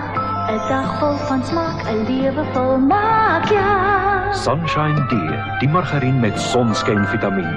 Kyk uit vir die groot rooi D. A while back I was coughing, wheezing. My chest was so tight and sore. Fortunately, a friend recommended Vicks Actor Plus, the cough and chest cold remedy from Vicks. You know, Vicks Actor Plus quickly calmed my cough and loosened that tight and painful chest. So next time you've got more than just a cough and want fast relief from a chest cold too, take my advice, try some, and you'll see why they call it Vicks Actor Plus. The following morning dawned windy and raining. It was not the sort of morning to pay social calls in Paddington, but Arthur Hughes had turned up on time, and Holmes was quite ready. We took a four-wheeler and found Emma Baker alone in her back parlour. Well, this is a surprise. Didn't expect you on a morning like this, Dr. Watson. Well, Mr. Sherlock Holmes, too. This is an honour, I must say. Thank you. We are here because this young man, Mr. Hughes, is anxious to get in touch with Roy Thornton, who stayed here with you for a little while, I understand. Yes, that's right. Just a few weeks. Nice lad. Come over from Australia, but he decided to move on. Can't blame him. We weren't his class, if you know what I mean. George said he was stuck up, but I don't think so. He was just used to something a bit better than this. I see. Have you heard from him since he left? No. Strange. I thought he might write, but we haven't heard a thing. Easy come, easy go. Didn't he leave a forwarding address? No. Now, George saw him off at the station, and he said he would write, but as he was going to be travelling around all the time, we couldn't get in touch with him. I suppose we'll hear sometime. Oh, I can't understand it. We had a definite plan to travel together. Oh, well, I suppose there's nothing we can do. Did he take all of his things with him? Oh, yes. Well, that is, I think there were a couple of cases he said he didn't want. George put them in the shed. I wonder if it might be possible to take a look at those cases, Mrs. Baker. There might be a clue left hanging around. Oh, I suppose there can't be any harm in it. Oh, better put your capes on. It's a wet old morning and no mistake. Well, there's no sense in your getting yourself wet. Just show us the way. Oh, well, all right. It's through here. The back door is unlocked. And the key of the shed's hanging up over the door. Mind you, you'll be getting really wet if you don't watch out. Now, here we are. There it is. Down the path. Right, come on, Watson. Hughes, let's make a dash for it.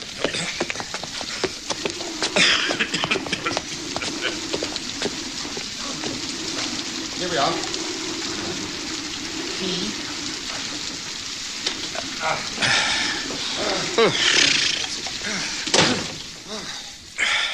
This looks most interesting. Quite a recent building, I take it. Yes, pride of Emma Baker's life. She's going in for pot plants. Yes, but meantime, we need those suitcases. They're on the shelf, I think. Yes, that's one. I'm sure I recognise it. Yes, it's quite a good pigskin bag. I would have thought this far too good to leave behind. Now, let's see. Empty. Oh, very, very strange. A man leaves a house without a forwarding address, doesn't write, and leaves a valuable case behind. Now what have we here? It looks like a stain. Yes, or an attempt to remove a stain.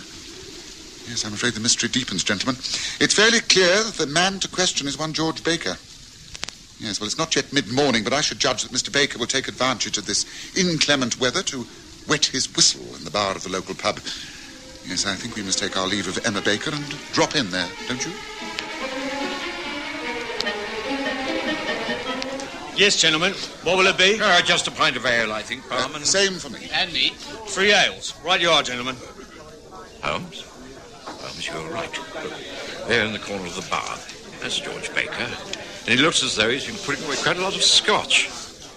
That's odd. For a man who's just been given a handsome rise at work, he should be drinking at this time of the day. Quite. He's seen me. Well, we'd better go over. I'll introduce you, and then you can question him however you choose. Come on. Hello, George. Why, Dr. Watson? What are you doing here this time of the day? Just been visiting your wife. Oh, and this is Sherlock Holmes. This is Mr. Arthur Hughes. Arthur is a great friend of Roy Thornton's.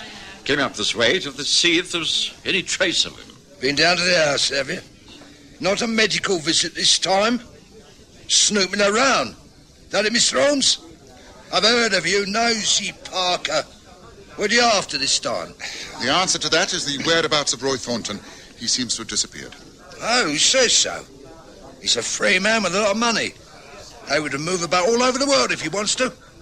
Wife and I weren't good enough for him, so he packed up and left. Simple as that. It's on the 12th of September, about 8:30 in the evening at Paddington Station. Had he much luggage with him? As he wasn't planning to come back, I think he had all of it.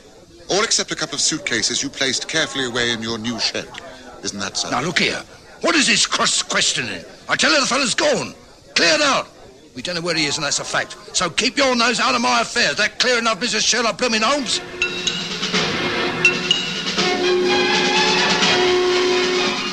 It was clear that Holmes suspected some kind of foul play. What exactly he decided to do about it was a mystery, but he wasn't going to leave things alone. He spent the remainder of that rainy day closeted in a public surveys office at the Paddington Town Hall. And the next morning, Mrs. Baker, once again, had a visitor. Good morning, madam. My name is Channing from the survey department. We're doing a survey on new road planning. This area has been chosen for examination. If the proposed plans are approved, it could be that part of your land will be requisitioned for development. Well, I don't think I understand. My husband and I own this place. You mean you could throw us out? Oh, it wouldn't be as drastic as all that. More than adequate compensation would be made. You would be a very wealthy woman. Oh, well, I don't know about this. This is our home. We like living here. Well, I must explain that this is purely in the exploratory stages. No plans have been finalised. But progress must go ahead, you know. Better roads, lighting, sewerage, all have to be considered. But I thought that was all going to happen on the outskirts. I mean, this is old established area. Just how much would be affected? Oh, it is impossible to judge at this stage. The whole back garden would probably have to go. Oh, well, our back garden? Oh, just when we got it looking so nice. Well, as I have said, this is purely an investigation. We thought that you should be told of our work. Might I suggest that you talk it over with your husband? Reassure him that everything will be taken care of. He will not be out of pocket in any way. Oh, that's as may be, but he's not like it, I can tell you that. Oh, just so we're getting everything right. It's not one thing, it's another. Now, we shall want to know more about this in full detail. Understand that, everything, in full detail.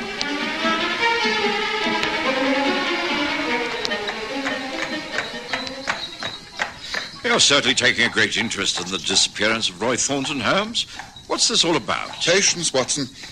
We're going back to the Baker house, and this time we're not subjecting that poor woman to further harassment. We're simply going to break into her back garden. Well, Holmes, is such a thing justified? I firmly believe so. Now here I think is the entrance to the road. Pull over by that gas mantle, cabby. Very good, sir. Here we are. Thank you, cabby. Oh, thank you, sir. Oh, thank you, sir. Oh, not do you? Come on, boss. Come on, Uncle. Now, there's a backyard gate in the fence. It should present no problem. I noticed it last time we were here. Just a bolt on the inside, which is easy for a tall man to reach over and unclasp. It should provide us with no trouble. Well, Holmes, what's the purpose of all this? What do you intend to do? Listen, Watson. Just listen. I think our friend George Baker will be in a high old temper when he hears what his wife has got to tell him. Come on, this way. It isn't possible. It can't be true. You can't mean it. George, I'm only telling you what the man told me. But they can't do this to us. You can't go around knocking down people's houses and building roads through their lands. Well, he said it was just an idea. The authorities were going into it. And if it all come to pass, then we should be adequately compensated. We'd be rich people. They'd buy the house and we'd be able to move into a smaller place somewhere out of town. I tell you, I don't want to move. I can't move. Well, it's all just in the planning stages. I insisted that we'd be given adequate time and told the fullest details. I don't know hear any details. I tell you, should have told the man that we weren't interested and sent him about his business. But this was his business. He's from the Public Surveys Office. I don't believe it. Have you discussed it with the neighbours? Oh, not yet, but I suppose they'll be given the same opportunities as we are. But I really don't feel as badly about it as I did. And I've had time to think. Well, it might not be a bad move. Bad move? You must be out of your mind. Oh, I don't know. It is a big place for the two of us, and all those stairs. I've already had one bad fall, a little bungalow out in the country. Chipperfield way. I've always liked Chipperfield. Oh, come on, we'll talk about it later. Come and have some tea. I don't want no tea. I don't want anything but to stop this business going through. We got to stop it. We can't ever leave this house. Get that through your head once and for all. But, dear, if we have to... We don't ever have to. It's impossible. We can't. We mustn't. Can't I make you see that? It'll be the end of me if they take over this place. Once they start pulling the place about, digging up the garden, it'll be the end of me. George, what are you talking about? The shed. I'm talking about the flaming shed. Once they take that down... What is this about the shed, George? I've always thought it was funny you suddenly putting it up like that. What's so precious about an old wooden shed? You can always get another. Don't you understand, woman? He's out there. Young Roy Thornton. We had a quarrel the night he was due to leave. I asked him to lend me some money. He refused. I lost my temper and ate him. I didn't mean to kill him. He hit his head on the side of the fireplace when he went down. George, you can't mean this. You've taken your medicine and gone to bed. I didn't know what to do. I took him out in the shed and buried him in the earth. The next day, I started to cement it over. He's out there, lying under a layer of cement. What can I do, Emma? What can I do? You must go to the police. Confess everything. It's the only way. Oh, what an end. I wondered if we'd ever have to pay an even greater price for happiness. Well, now I know.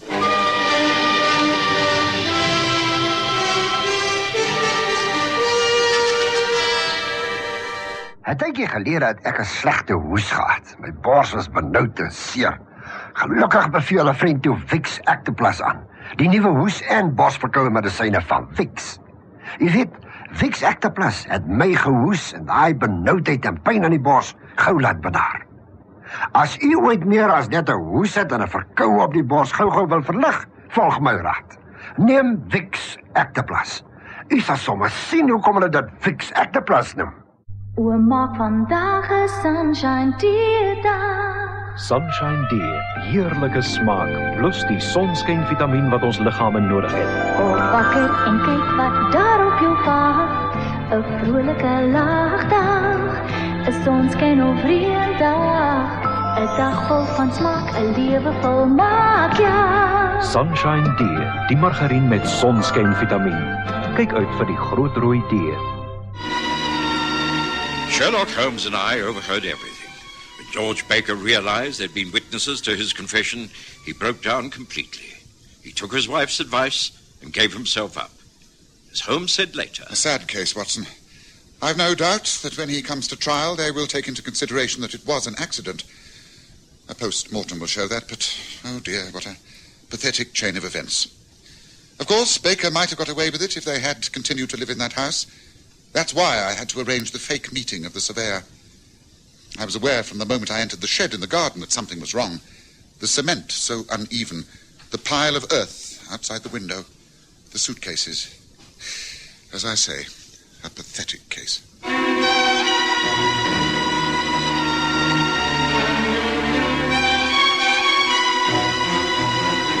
Listen again next Sunday to The Stories of Sherlock Holmes, with Graham Armitage as Holmes and Kerry Jordan as Dr. Watson.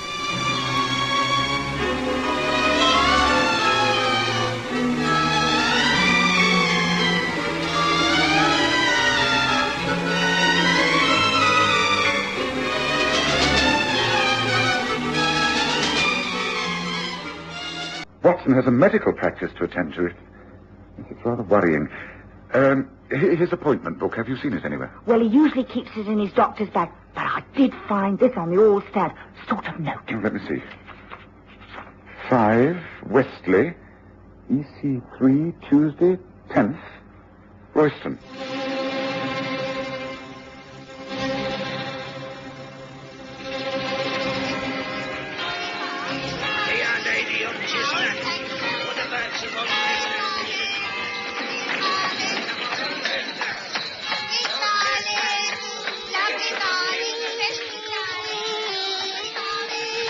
We present The Stories of Sherlock Holmes.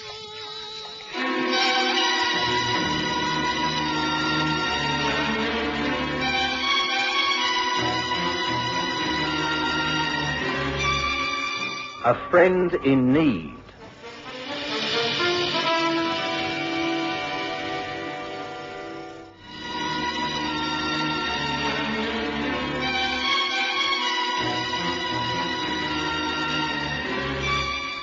I was doing very nicely in my practice and thinking of going into partnership with an old medical colleague. His name was Royston.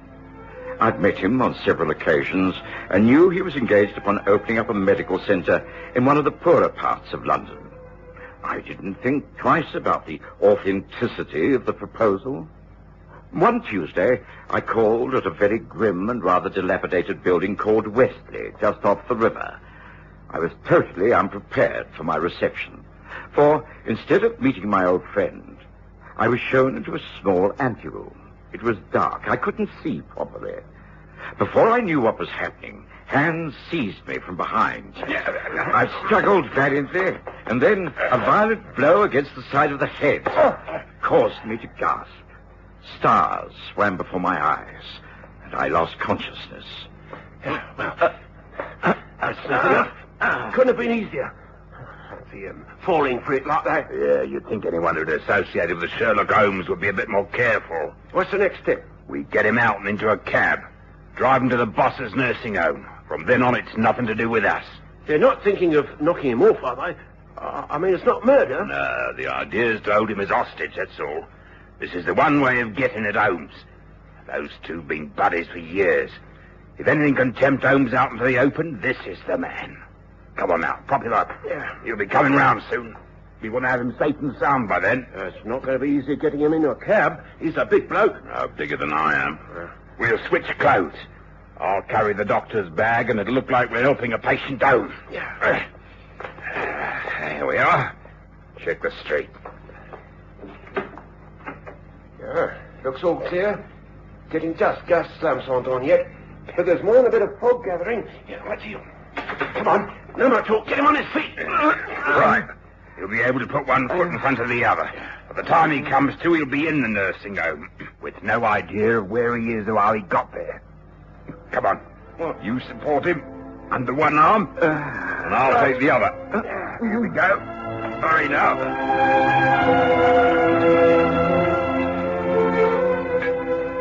So that's the position, Lestrade. Watson is missing, and there's no trace. As you know, this is completely unlike him. I'm quite certain something's happened. He would never have remained silent if it had been possible for him to get a message to me. Might have met with an accident. Have you tried the hospital? Well, yes, of course. Watson's well known in most of the local hospitals. There's no report of anyone answering to his description being found. And what do you think it's all about? Well, I'm afraid I take it very seriously. This could be someone's way of getting at me. At the moment, there seems very little we can do except wait. But I should appreciate your help. Of course. Of course. Anything I can do. I need to carry out an investigation into a place in EC3. Now, all I have to go on is two names. One is Westley and the other is Royston. Now, these were scrawled on a note that Watson must have left by accident on the hall stand when he was putting on his coat. Can I have a couple of men and do a search of that river district? course. I'll do better than that. I'll even come along myself. What do you say to that?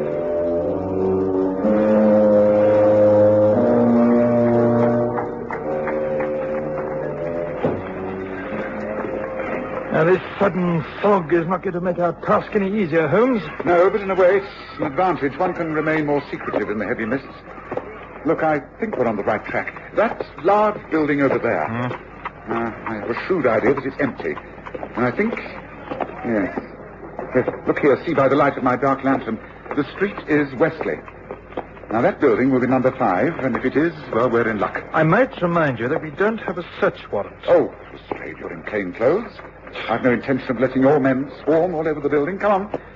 I think there's bound to be a window open. I'll do the breaking and entering, and you can come in through the front door. Yes. That's a nice one.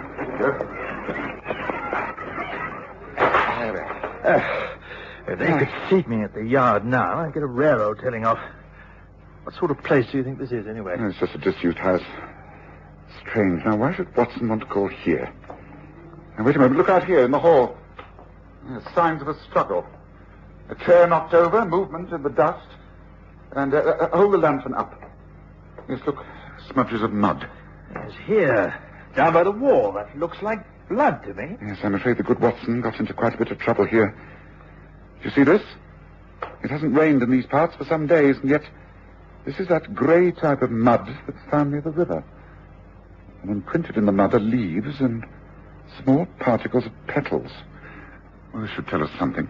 Holmes, do you seriously mean to say that Watson has been abducted? Well, it certainly looks like it, Lestrade. But why? That's the question. Watson hasn't got an enemy in the world. It can only be because of his connection with me. Yes, so who is behind all this? That's the question. What's the next move? Well, I don't think we can do a great deal tonight. If I'm right, then Watson will not be in any active danger until I've been approached direct. There will be an attempt to blackmail or coerce me in some way. I think we might well find something of interest if we question the cabbies who service this district. There can't be many of them on these routes. If Watson was abducted, he must have put up a struggle. He's a big man. Well, come on, Lestrade. Let's get back on the street and see if any of your men have picked up any clues. Nothing to report, sir. The fog has settled in good and proper. Most folk have got themselves indoors by a good fire. Yes, something we'd all like. Now, here comes a cab. Perhaps we should return to Baker Street and wait for events to develop. But just a moment. Hello there, cabby. Not many fares on an evening such as this. Going off duty? Oh, that's about it, sir. Leading the old mare back to the stables. Can't see a thing in this. Are you a regular in these parts? Oh, that's right, sir. Been working this part of the city for near 20 years. Well, then you must know it like the back of your hand. Tell me, have you, in the last 24 hours, had reason to convey a sick man from that large house across the way there, number 5? Oh, funny you should ask that. As a matter of fact, I did. Earlier on, there was a doctor and his assistant. He had a sick fellow with him. He was recovering from an accident. They bundled him in the cab, and I took them south of the river. Place set back on its own grounds. They said it was a private sort of nursing home, sir. Why do you ask, sir? Well, because we're most interested in this accident. Look here, I know it's a foul night and you're thinking of going home, but could you find your way to this so-called nursing home? Oh, yes, of course I could. Come on, up in, sir. It'll take a little time, but we'll manage it. Ah, good man. Now, there'll be a sovereign for your pains at the end of it. Now, send your men home to their beds, Lestrade, and jump in.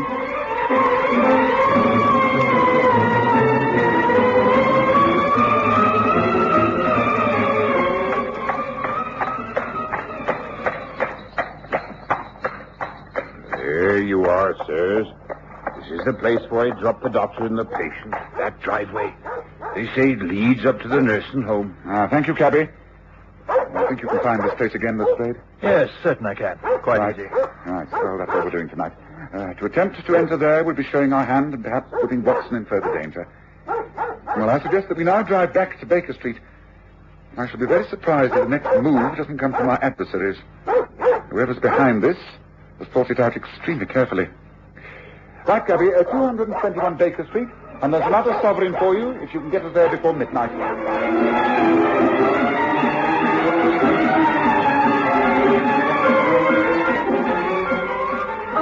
Oh, Mr. Holmes. Oh, I'm so glad you're back, and you, Inspector. Oh, Mrs. Hudson, but why are you up and about at this hour? Well, I was worried about Dr. Watson and how you was getting on, and then I went into the kitchen to make myself a cup of tea. I spotted this on the front door mat. It's a message, and it's from him. It's gotta be. I recognise his handwriting anywhere. Oh, do open it, Miss Holmes, and set my mind at rest. He must be all right. Well, it's only a note, not a posted letter.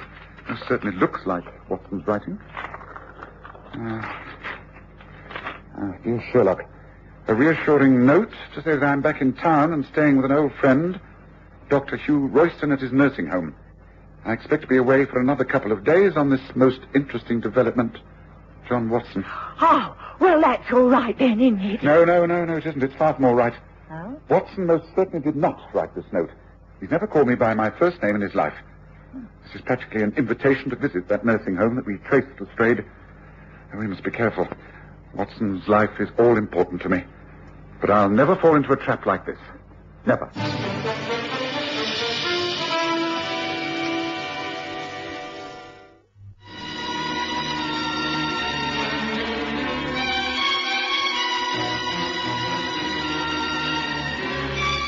I had no idea where I was, and knew better than to attempt to open my eyes. There were two uncouth voices, and one cultured foreign one. There you are, boss. Delivered just like we promised. No trouble at all. Easy as pie. How long has he been like this? Several hours. Then we can take no chances. He is here in the nursing home, but he is not to stay here. He must be moved once again to his final resting place. But just as an added precaution, I think a small injection into the right arm, a drug I use, is most effective. He will not regain consciousness for over a day and a night. And now the syringe. Yes, the skin is neatly punctured, so no question of pain. Caught him just in time. Now, in an hour's time, he will be moved. This time on a stretcher in a carriage ambulance, which you will drive. He will be taken to Bale's Wharf, the number 1 laboratory. I shall be there to arrange things. Will we then be paid off in full? No, your task is not yet complete. Then we have to await the arrival of Mr. Sherlock Holmes. After he's found Watson and is a fellow prisoner, you will be dismissed and it will all be over. You mean you're going to do them both in? The eventual outcome of these two men is really none of your concern. Well, we have given her a hand, though. We're what is known as accessories after the fact or some such. Ain't that right? You are being handsomely paid. That is all that need concern you. I'm not so sure. If you get caught, then straight away. I shan't be caught, and neither will you if you will only keep your heads and do as you're told. Now, enough of this. Come to our final preparations. There is no time to lose. Sherlock Holmes is a fast worker. And now that the overnight fog has disappeared, we must expect swift action. Come, enough of this chatter. Come, to work.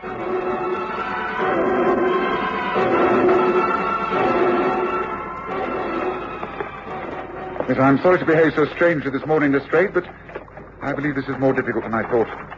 It's clear to me that Watson has been abducted for the sole reason of trapping me. I've therefore not rushed in, but taken things slowly. And the first essential is to establish the true identity of this man, Dr. Hugh Royston. I've therefore taken an hour of early morning, looking him up in the London Medical Register. He does exist, and he lives in this street. We're about to call upon him. Now, this way, up these steps.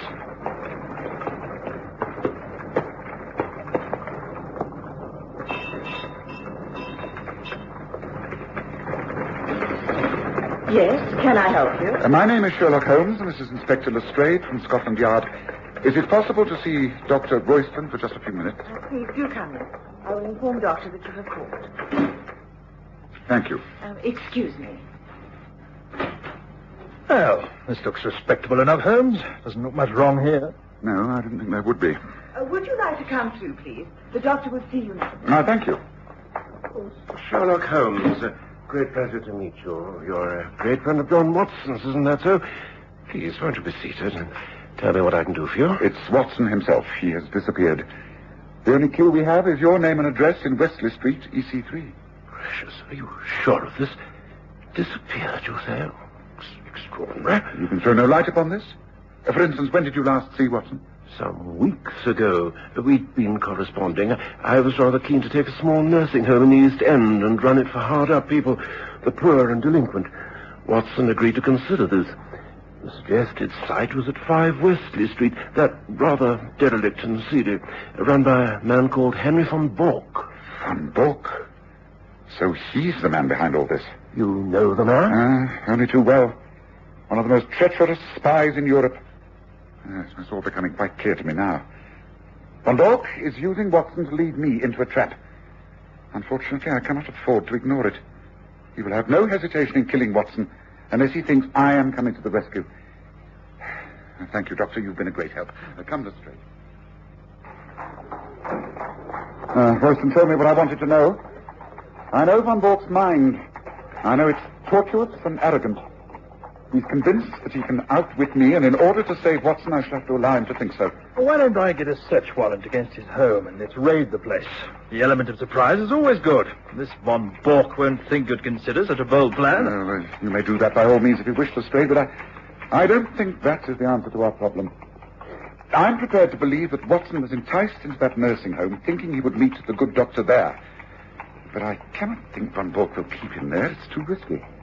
No, he'll have him removed. But where to? Von Bork used to have offices in the dock area. You may recall that we thought he was using them in the smuggling case of the Blue Peter. Now, wait a moment. When we called at 5 Wesley Street, we found evidence of a struggle. Undoubtedly, that is where Watson was overpowered. Then I also observed grey mud, do you recall? Imprinted in the mud were leaves and particles of petals. Now, the flowering petals were autumn willow blossoms. Those trees only flourish down by the river. Yet I think I can trace the old offices that Von Bork used. If I'm right, then that's where they would have taken Watson. Seems to be taking a long shot to me, Holmes. Wouldn't it be better to stick to more orthodox methods? There's no time. Von Bork will be getting anxious. He's not going to hang around keeping Watson alive if he can't get at me. Now, I've got to move. The point is, Lestrade, are you still going to back me up? I've done so up till now. I'm not backing out when it comes to a crisis. Lead on, Holmes. I'm with you. This is it, Lestrade. These are the offices. And I fancy Bork has been using them for experimental purposes. They have the appearance of being scientific laboratories. Doesn't look as though they're at all occupied. I think this way, round the side entrance. I know you do not approve of my method of entering premises, but needs must when the devil drives. Watson has always said that the police were lucky that I didn't choose a career in crime. I should be rated with the best of them. Observe, I have a full set of burglars' tools with me now. For instance, this door, although made of steel and padlocked, presents no problems. Something tells me I'm going to regret this. If we're caught, it's demotion for me, no doubt of that. Oh, nonsense. Now, here, watch. Now, come on, let's take a look. Blessed, I can see why you think Watson should be shut away in a place like this. It's quite dark. There's just packing cases. The workrooms must be through there. Yes. Yes, this looks more like it. Fully equipped as a laboratory. Yes, we're on the right lines, all right. Look, wooden steps going down and footprints. Muddy footprints. Now, you see how staggered they are? Now, those are the sort of prints 2 men would make if they were carrying a stretcher. Come on, Lestrade. Now, here. Now, once our eyes grow accustomed to the dark, and Lestrade, I'm right. There, in the corner. It is a stretcher. And it is Watson. By Jove, you're right, Holmes. What devil? The door. The top of the stairs. It's closed. Caught, Holmes. Caught like a rat in a trap. I knew you would find Watson sooner or later. It's all worked out as I planned. It is useless to think you can't escape. And within 20 minutes you will both die. You see, for months I have been working on an explosive device which is triggered off by that iron bar door closing. 20 minutes, Holmes. Goodbye. What the devil? Holmes, we've fallen right into his hands. Explosive device. It must be here, down by the stretcher. Look straight. Gun cotton, sulfuric acid, nitric acid. Look, help me to move, Watson. Right to the far corner. There's only one chance. We must make our own explosive first. Quickly, Lestrade. Right over here, by the fence. Now, come on, give me a hand. Prepared cotton. It has to be 3 parts sulfuric acid to 1 part of nitric acid. It will burn without explosion on ignition. But it's laid up by that iron door. With percussion, it goes up at about 5 times the power of gunpowder. Holmes, do you really know what you're doing? Oh, I'd better be right, Lestrade. Well, this really is a triumph for Herr Bork. Now listen, do exactly as I say and as swiftly as possible. Take this. Carefully now. Right. Now, here. Now get right back. Back by the far wall. Cover Watson with anything you can to protect him. The percussion, when I trigger off, should blow the gate outwards. If it does, then we are safe. We grab the stretcher, get up those stairs as quickly as possible. You ready? Yes, I'm ready. Right, I'm nearly there, Will. Here goes. Now get down. We've done it. We've done it. Come on, come on.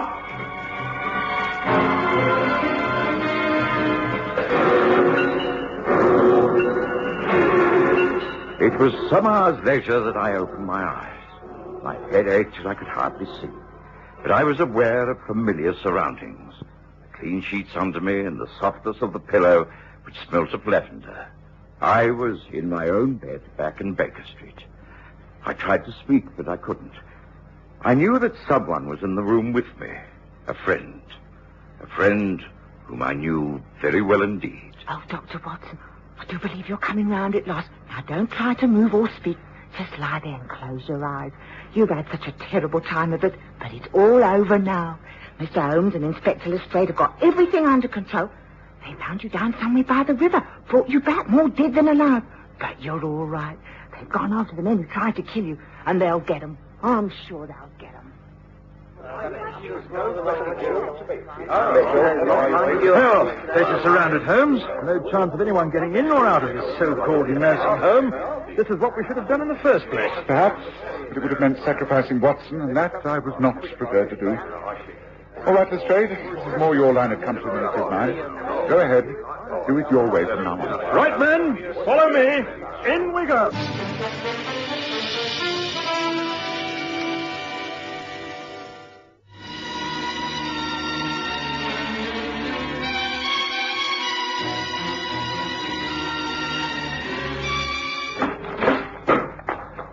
Well, I'll be...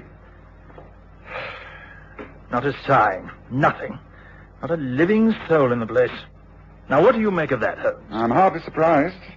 If Von Bork had been successful and killed Watson and me and you in his booby trap, then he wouldn't have wanted to stay around London to be questioned. Now, clearly this nursing home's just a blind. A hideaway until he carried out his plans. Well, I'd soon it worked out like this. Watson is alive and Von Bork has escaped. But he who fights and runs away lives to fight another day. I'll catch up with Von Bork, and when I do, it will be a fight to the death.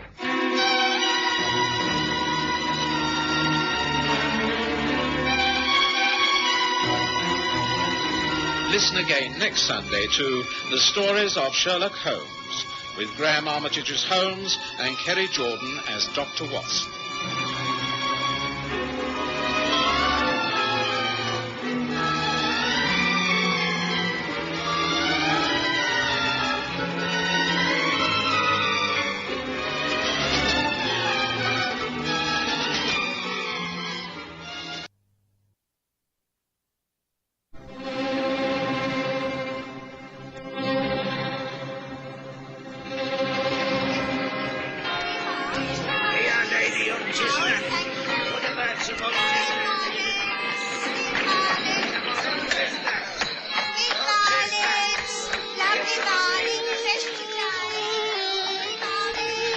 We present The Stories of Sherlock Holmes.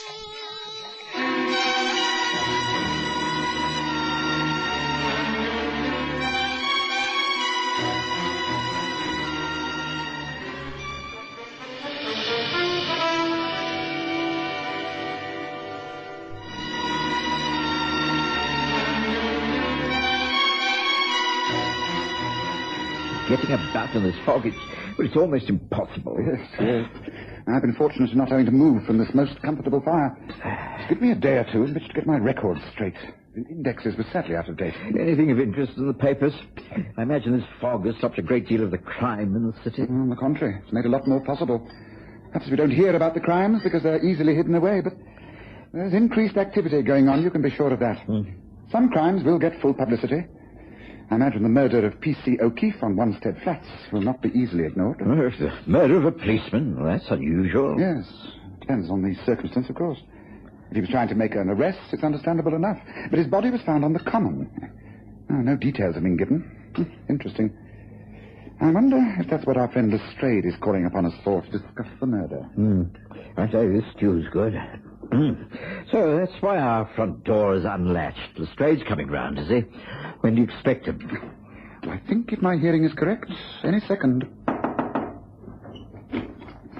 Evening, Holmes. Evening, Watson. Just in time. Come in, Lestrade. Now, take off your top coat and settle by the fire.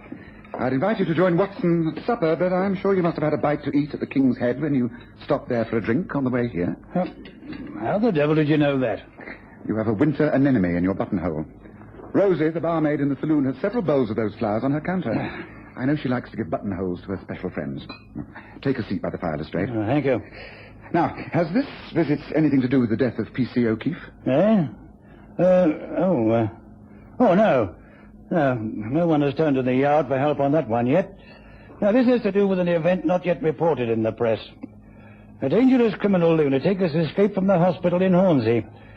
He'd been serving a 15-year sentence in the scrubs, but went off his head. They shoved him in the men's ward of the Crouch End Asylum. Yesterday, he went for his usual treatment at the doctor's section. He assaulted the doctor, threw a chair through the ground floor window, jumped out, tore across the grounds and out of the gates that were just being opened for the weekly goods van to come through. Well, the alarm was raised, but, well, in this blasted fog, he's on the loose. A dangerous criminal lunatic, you say? What is his name? Nathaniel Cross. I see. This is really most interesting. You recall him, Holmes? I most certainly do. It takes me back to, what was the case? Yes, the Greek interpreter. Nathaniel Cross convicted for 15 years, and he's broken out, has he? Yes, I think you're going to have to be careful, Lestrade. Cross is as cunning as a rattlesnake and hates authority, and particularly the police. By a strange coincidence, I read up some notes upon him when I was editing my files only yesterday. I remember he always refused to sign his name in full. He just put N and then a cross. That's right. I thought you'd remember him. If you have any theories about how this man will operate now he's got his freedom, I'd like to hear them, Holmes. I have no theories, Lestrade. I can only say that if Nat Cross is as clever as I think, then you'll have a very hard time finding him. But if he's truly mad, then he won't have to go looking for him. He will come looking for you. And if that happens, then I wish you and the men in your force the best of luck. Started my rounds the next morning. The fog was as dense as ever. But by midday, it had lifted a little. I lunched out and decided to go home to tackle some paperwork. Upon leaving Baker Street Station, I heard the familiar cry of a paperboy at the entrance. Read all about it. Another murder. Second policeman found dead. Read all about it. Another policeman found murder. Great heavens, did I hear correctly? I beg your pardon, sir. It's fog. Watson, here's a bit of luck. Were you going back home? Yes, that's right. Holmes, that paperboy, did I hear correctly? The second policeman murdered? Yes, you did. The press got hold of the news quickly enough. I'm on my way now to join the Hampstead police. Hampstead? Yes, the body was found on the heath. Care to come along, Watson? In spite of this fog, crime in London has taken a most interesting turn. Shall we go? It was ages to get to Hampstead. We took a Hampson and then met a small group of police at the north entrance to the heath. As we walked, the sergeant explained. The body has been removed to the mortuary, of course, Mr. Holmes. Yes, well, why, of course. If you really needed my help, it should have been left where it was until I made a thorough examination. I suppose not only is there no body, but everybody's been trampling the spot with their number 11 police boots, destroying every chance of picking up decent clues. Sorry, sir, but you know how it is. These things have to be reported through the station. It wasn't until Inspector Lestrade at the yard was called in that they agreed to send for you. The police seem to be getting more and more tied up with red tape. A few years ago, I would have been sent for immediately without having letters in triplicate about it. Well, that comes under the heading of efficiency and progress, sir. I've been in line for promotion myself for years. Never gets beyond somebody's desk in headquarters. Blind alley job. Here we are. The body was found over there, under that tree where the constable is standing. Constable! Is that you, Sarge? About time, I'm getting frozen stiff. Oh, good afternoon. Good afternoon. I'm Sherlock Holmes, and I've been asked to take a look at... Afternoon, Mr. Holmes. P.C. Allen, remember me? Well, of course I do. The Reigate Squires case, wasn't it? Huh. Odd old memories springing back to mind. How are you, Jim? I'm fine, Mr. Holmes. The Sarge will tell you all about this place. Well, the body was found here, lying face downwards, arms outstretched. I think you can see the impression in the grass and earth. He'd been crushed, hit at the base of the neck with a blunt instrument. I doubt it. There's much here that can help us. Do you know why he was up here? I mean, this isn't a regular police route. What could have made him come to this remote spot, and in a fog? Well, there is a patrol from the Highgate Road to Hornsey and Crouch End. I've done it many times myself. I suppose there must have been some trouble. He left a beat to follow someone, something like that, and then... Well, there was a fight, and he got crushed. Oh, there's no fight here. There's no sign of a struggle. Well, he was hit from behind. Without the protection of his policeman's helmet. Odd. But what is this here at the base of the tree? Shine that fog lantern, Jim. Right, sir. Yes, somebody's carved their initials. At the base of a tree? And quite freshly cut. But not someone's initials. Merely a cross. Holmes went to inspect the body. I chatted for a while to the constable, Jim Allen, who made a most unusual request, that he accompany Holmes and myself back to Baker Street. It seemed he was going off duty and had an arrangement to meet his brother at Paddington later that evening. Naturally, we agreed, and once there, invited him up for a drink. Well, the fact is, Mr. Holmes, I'm worried. When I saw you this afternoon, I was very pleased. You see, I needed advice. I don't know what to do. I'm torn apart with worry, loyalties, and that... Drink this, Jim. Tell us everything. Well, it's my brother Arthur. He's in the force, too, as you know. He's a few years older than me, and I always looked up to him. The fact is, well, I think he's turning crooked. I noticed for some months now that he's mixing with the wrong crowd, and I caught him out spying. Yes, spying at the police station. Last week, for instance. I come into the super's room, and there he was. What the devil are you doing? Creeping in here like that? I can ask you what you're doing. That cabinet holds confidential police files. How'd you manage to get it open? Mind your own blasted business. Just clear out and keep your mouth shut about all this. It's nothing to do with you. It is to do with me. You're my brother and a member of the force, and look, Jimmy boy, just do as I say. Keep your place. If I want to play games, I'll play them, and according to my own rules. You've got to tell me what you're up to. Are you stealing information? What if I am?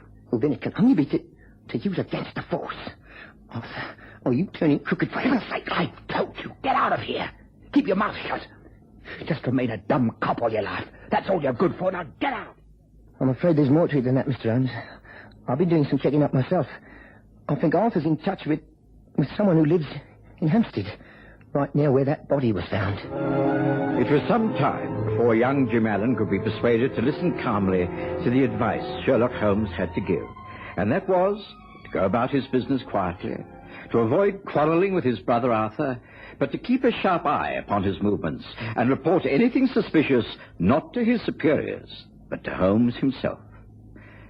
After Jim had left us, Holmes fell into a silence. Eventually, he said... There's got to be a connection, Watson. Nathaniel Cross, who hates all policemen, breaks out of the mental hospital. 2 policemen have been killed, both in much the same way. Constable Arthur Allen is known to be in touch with someone in the Hampstead district, and he's seen taking secret information from the police files. If he turned crooked, he could be feeding Cross with the facts he needs to avoid the police cordons. In which case, shouldn't Jim go to the sergeant to speak the truth? He cannot betray his own brother unless he's sure of his guilt. No, the thing to do is to tackle it from the other end. And what prey is that? Find Nathaniel Cross, of course. But the police must be working full out on that, Holmes. I know it's almost impossible to search everywhere in this darn fog, but they have the organization for big searches. Well, you can't help them much. I'm not so sure. Information is what we need. In the underworld, the news of Cross's escape must have spread like wildfire. A man with his record has plenty of friends, but also plenty of enemies. He's been behind bars for 9 years. That's a long time. People forget. Other, smarter people come up in their places. Yes, I think that's the first priority. Find Nathaniel Cross. The fog persisted, and there was still no news. I was busier than ever, attending a growing number of patients with flu, bronchitis, and whooping cough. On my feet all day, I saw Holmes but for a few minutes to ask how he was and envy him the comfort of our fireside. Then, about 3 days later, I was appalled to read in the newspaper as I reached home that there'd been yet another murder. A young policeman had been found in Eltham Park in southeast London. I immediately went in search of Holmes and found him in the saloon bar of the King's Head, sporting one of Rosie the barmaid's buttonholes and talking to a very dubious-looking character. That's all I can tell you, Mr. Holmes. No one don't know nothing about these murders. And mind you, I must be honest, even if they did, they wouldn't say. But I don't really think the Copper murders are the work of any one gang. And Nathaniel Cross? Ah, well, of course, he's another matter. Conflicting rumours, as you might say. Them who've never met him, they say he couldn't be getting out of stir and then starting murdering. But he's always been a bit crazy. But them who do remember him say he's just waiting. Waiting? Waiting for what? For a ship, of course. Waiting to get out of the country. And what's more, they say it'll be here at the end of the month. Half brig to Rio. And he'll be smuggled aboard it. Half brig? Do you know the name of that? No, but rumour has it again that she'll be loading from the Surrey docks. So if I were a knowledgeable man, which I'm not, of course, I'd think of looking somewhere around Rotherhithe for Nat Cross, wouldn't you, Mr. Holmes? Well, thanks. Thanks for the tip. Here, buy yourself a drink and keep those roomy eyes of yours open. Here. Thank you. Holmes! Holmes, I wondered if I'd find you here. Now, is it true? I mean, a third police murder? Yes, I'm afraid so, Watson. Come on, let's get out of here and walk back home. Is the fog just as bad? Yes, I'm afraid it is.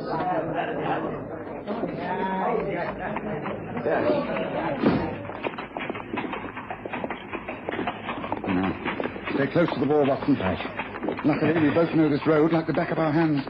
The street lamps can act as a guide, right? Yes. I can find my way back, all right. Don't worry about me. Holmes, tell me about this latest tragedy. What happened? Well, much the same story as the other two, Watson. A policeman on the beat, on duty, killed by an injury to his spine and a broken neck. Clutched in his hand was a sheet of notepaper. Nothing on it but a large cross. Oh, gracious, this really is the work of a madman. Yes, I think it is. The crimes are without motive. The only factor that links them together is that they were all policemen. And this man, Cross, hates the police. Oh, Holmes, they've got to catch him soon before he kills more of these young... Watson, I think we should cross over. Nice. Oh, that's strange. There's a light on in Mrs. Hudson's room. Oh? She must have come home suddenly. Come on, Watson. Let's find out what happened. I'm sorry, Mr. Holmes. I know it's a cheat, but when I saw Mrs. Hudson come home, I asked if I could come in and wait. Oh, don't apologize, Jim. Obviously, you wouldn't turn out in this weather unless it was important. What is it? Has anything happened? Well, yes. I've done exactly as you advised. I haven't spied on my brother Arthur, but on the other hand, I haven't trusted him.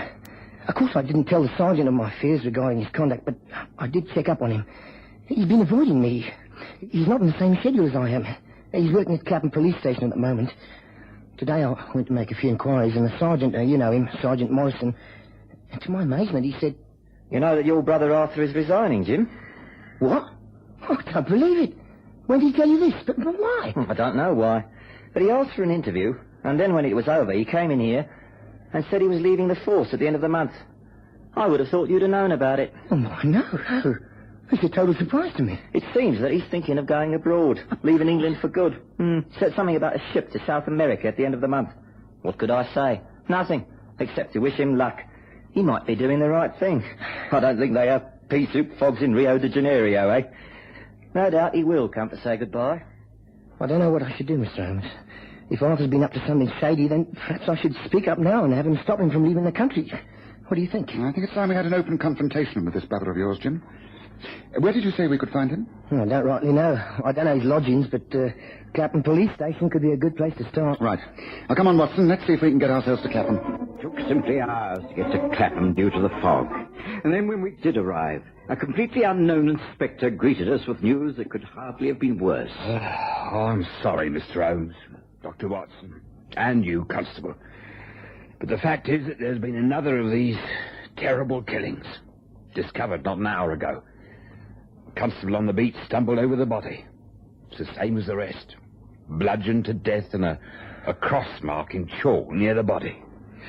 Here, the body is right here under the sheet on this trestle table. See for yourselves. But it's Arthur. It's Arthur. It was after midnight before we all got home. Lestrade was called down to Clapham and took over the case. And eventually we persuaded Jim Allen to take the spare room. I gave him something to calm his nerves and induce him to sleep. I almost felt like taking some myself. The next morning, Lestrade called round, and a very stern-faced and determined Holmes held a council of war. I think the time has come for some straight speaking, Lestrade. Between us, we've made a thorough mess of this case. Oh, I've been fooled as much as you have, and I thoroughly admit it. But now, let's start by forgetting any preconceived thoughts about Nathaniel Cross and his murderous instinct. Just let's look at the facts. On the day that Cross escaped from the mental hospital, the first policeman was killed here, Wanstead Flats. Now, the second, which is when Watson and I were called in, was here, Hampstead Heath. The third, here, Eltham Park, South London. And Arthur Allen was killed here in Clapham. Now, 4 different parts of London. They almost make a square, don't they? But now, if you draw a line through them diagonally to make a cross, what do you find? Let's see. And a large cross. And at the centre, what? Surrey Docks. Holmes, this is all very intriguing, but I don't Wait a minute. I think I do. He's a murderer who makes crosses of 4 policemen And killed. the 5th will die in the centre of that cross you've just drawn. There is a 5th murder planned near the Surrey Docks. That is what I believe. Then let it be me. Let me patrol the Surrey Docks beat. Can that be arranged, Inspector Lestrade?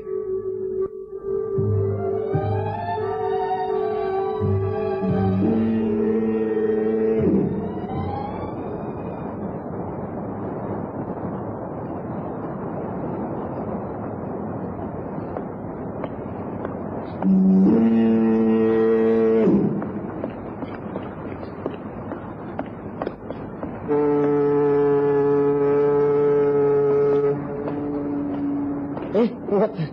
Evening, Jim. Oh, Sergeant. What are you doing here? Been sent to keep you company. Reckon it's too dangerous on your own. You can't know the speak very well. It's this way. We take the first turning, and that leads us round towards Bermondsey, and then back the Rotherhithe way. That's the picket. Round here, you say? But this is just a blind alley here. Yes, a blind alley. Ready for you, like your brother.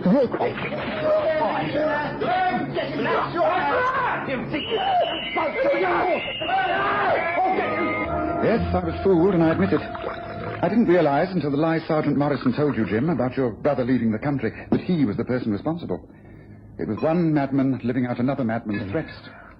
The report will show that Morrison was a depressive maniac. Someone thwarted in ambitions and the force. His hatred turned against his younger colleagues. They didn't suspect him. They were easy to kill. When Cross broke out of jail, he realized how easy it would be to trick the world into believing he was doing the killings. But your brother Arthur was onto him. He was slowly building up evidence against the sergeant. It's a pity Arthur didn't turn to me in the first place the way you did. I can't believe it. But of course, when you think about it, it had to be someone who knew police procedure, knew where every man on the beat would be at a certain time. And of course, the sergeant could stroll along any of those beats at any time without rousing suspicion. But he must have been stark raving mad. How can anyone who appeared so calm and reasonable turn out to be a madman? The line between sanity and insanity is very thin. Frustrations, anger. No one can answer certain questions. Oh, what about Nathaniel Cross? He's the other madman in this case. He's still at large. What's going to happen to him, Mr. Holmes? Lestrade is laying his plans just as I laid mine. Let's hope he will be successful. Lestrade was successful. Nathaniel Cross was caught just 1 week after Sergeant Morrison was held for trial.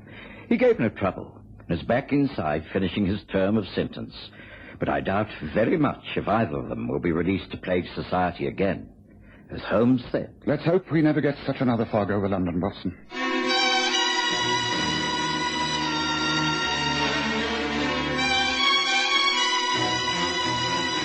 Listen again next Sunday to The Stories of Sherlock Holmes, with Graham Armitage as Holmes and Kerry Jordan as Dr. Watson.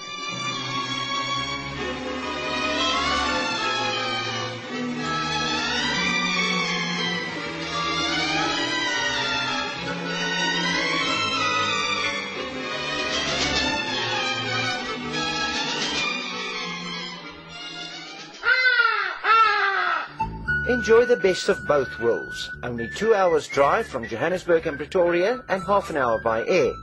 The magnificent Sundown Ranch Hotel and Lion Park, just 10 kilometers from the Pilansberg Game Reserve and Sun City Resort. It offers an exciting escape from the hustle and bustle of everyday life.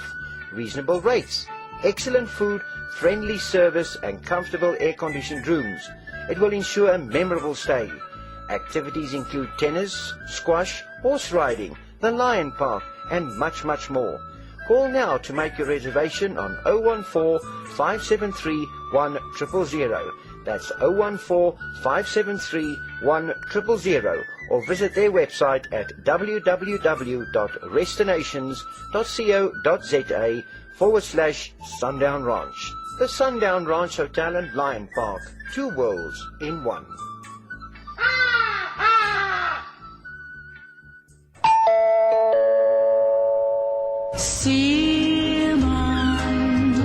Die goeie ou dae van Springbok Radio is terug. 20 onverkrygbare liedjies nou op 1 CD. Met al jou gunstelinge, Virginia Lee, Cora Marie, Anton Goosen, Sonja Herold, Cupido en vele meer. Herleef Springbok Radio, Afrikaanse treffers.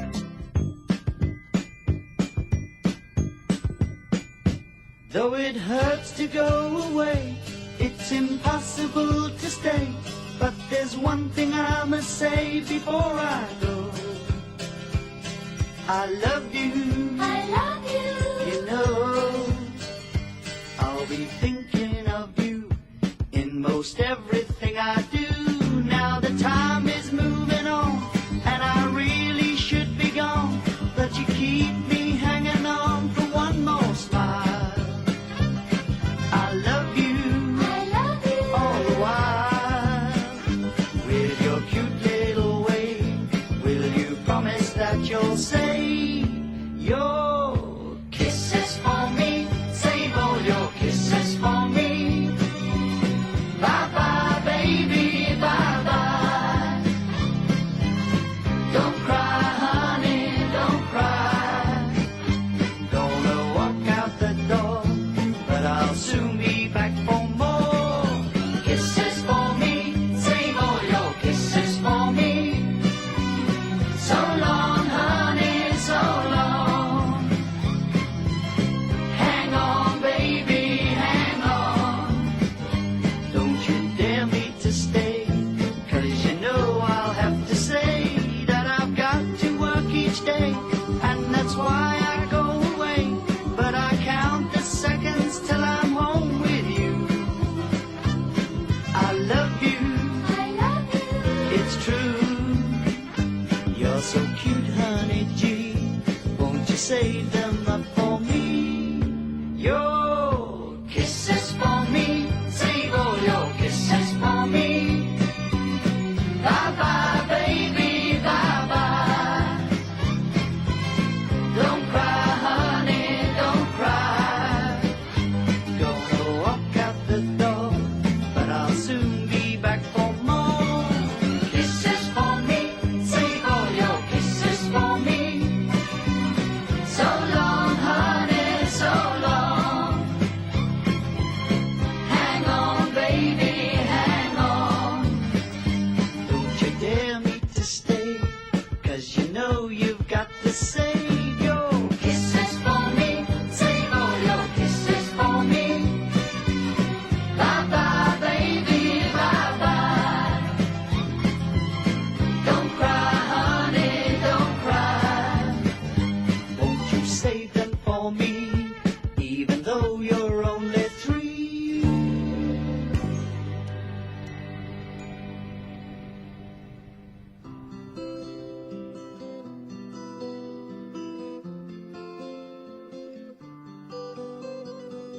Ek wonder wat van jou geword het. Jy wat nog so by my spook.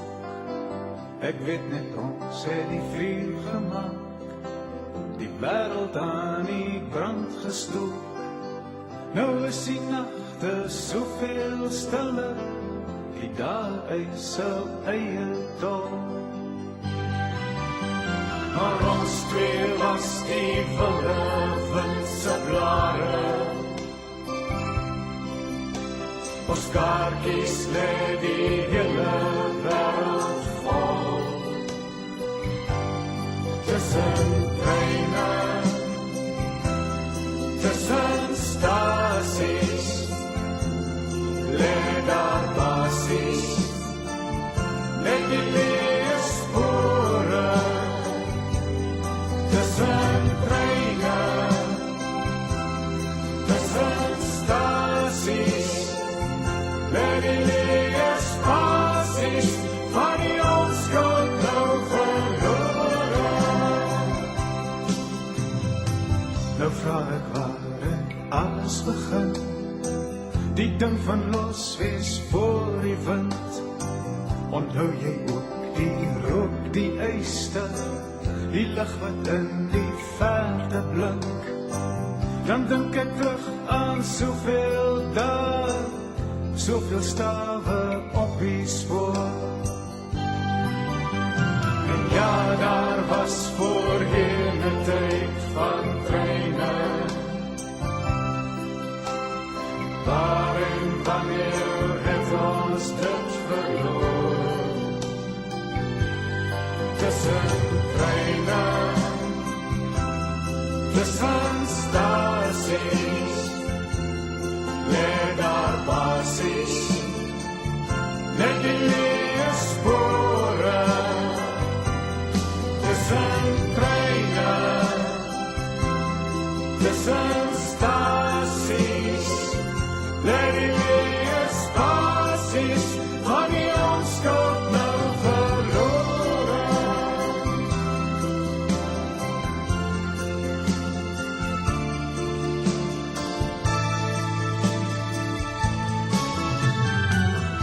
Elke keer was dit 'n afskeid, elke keer weer 'n begin.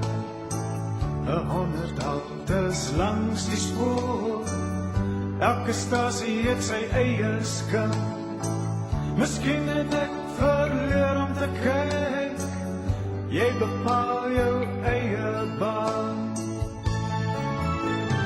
Soms sien ek die skadu van jou spieelbeeld, 'n speels verbrokkel voor die maan. Tussen treine, tussen stasies, lê daar basies, net die leë spore. Tussen treine, tussen stasies, lê die leë spasies van die onskuld dan verlore.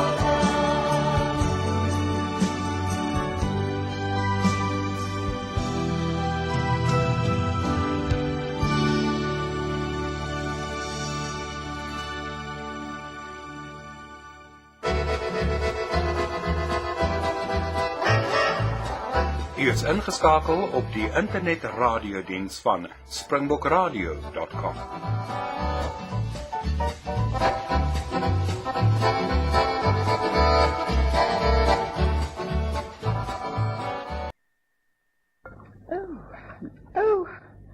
Oh, how wonderful. John, I've got a letter from my brother Percy down at Nettlebed. Oh, what of it, Mary, my dear? I hope he's well. Yes, he says everything in his parish is going very nicely. But he recalls that next weekend is our anniversary. And he suggests that we go down to stay with him at the vicarage for the weekend. Oh, and you rather like the idea. Oh, yes. We could go to church on a Sunday at St. Anne's, where we were married just a year ago. Oh, John, dear, do say yes. Very well, my dear. If I can arrange it, I agree. And Percy also extends an invitation to Mr. Sherlock Holmes. John, dear, do you think you can persuade him to accept? Wouldn't that be quite splendid?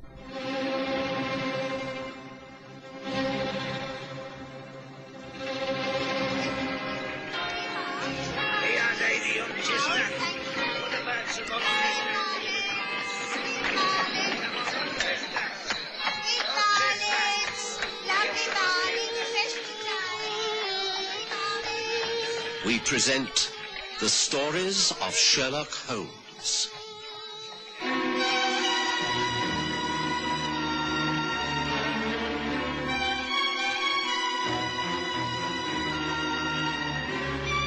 Tragedy at Nettlebed.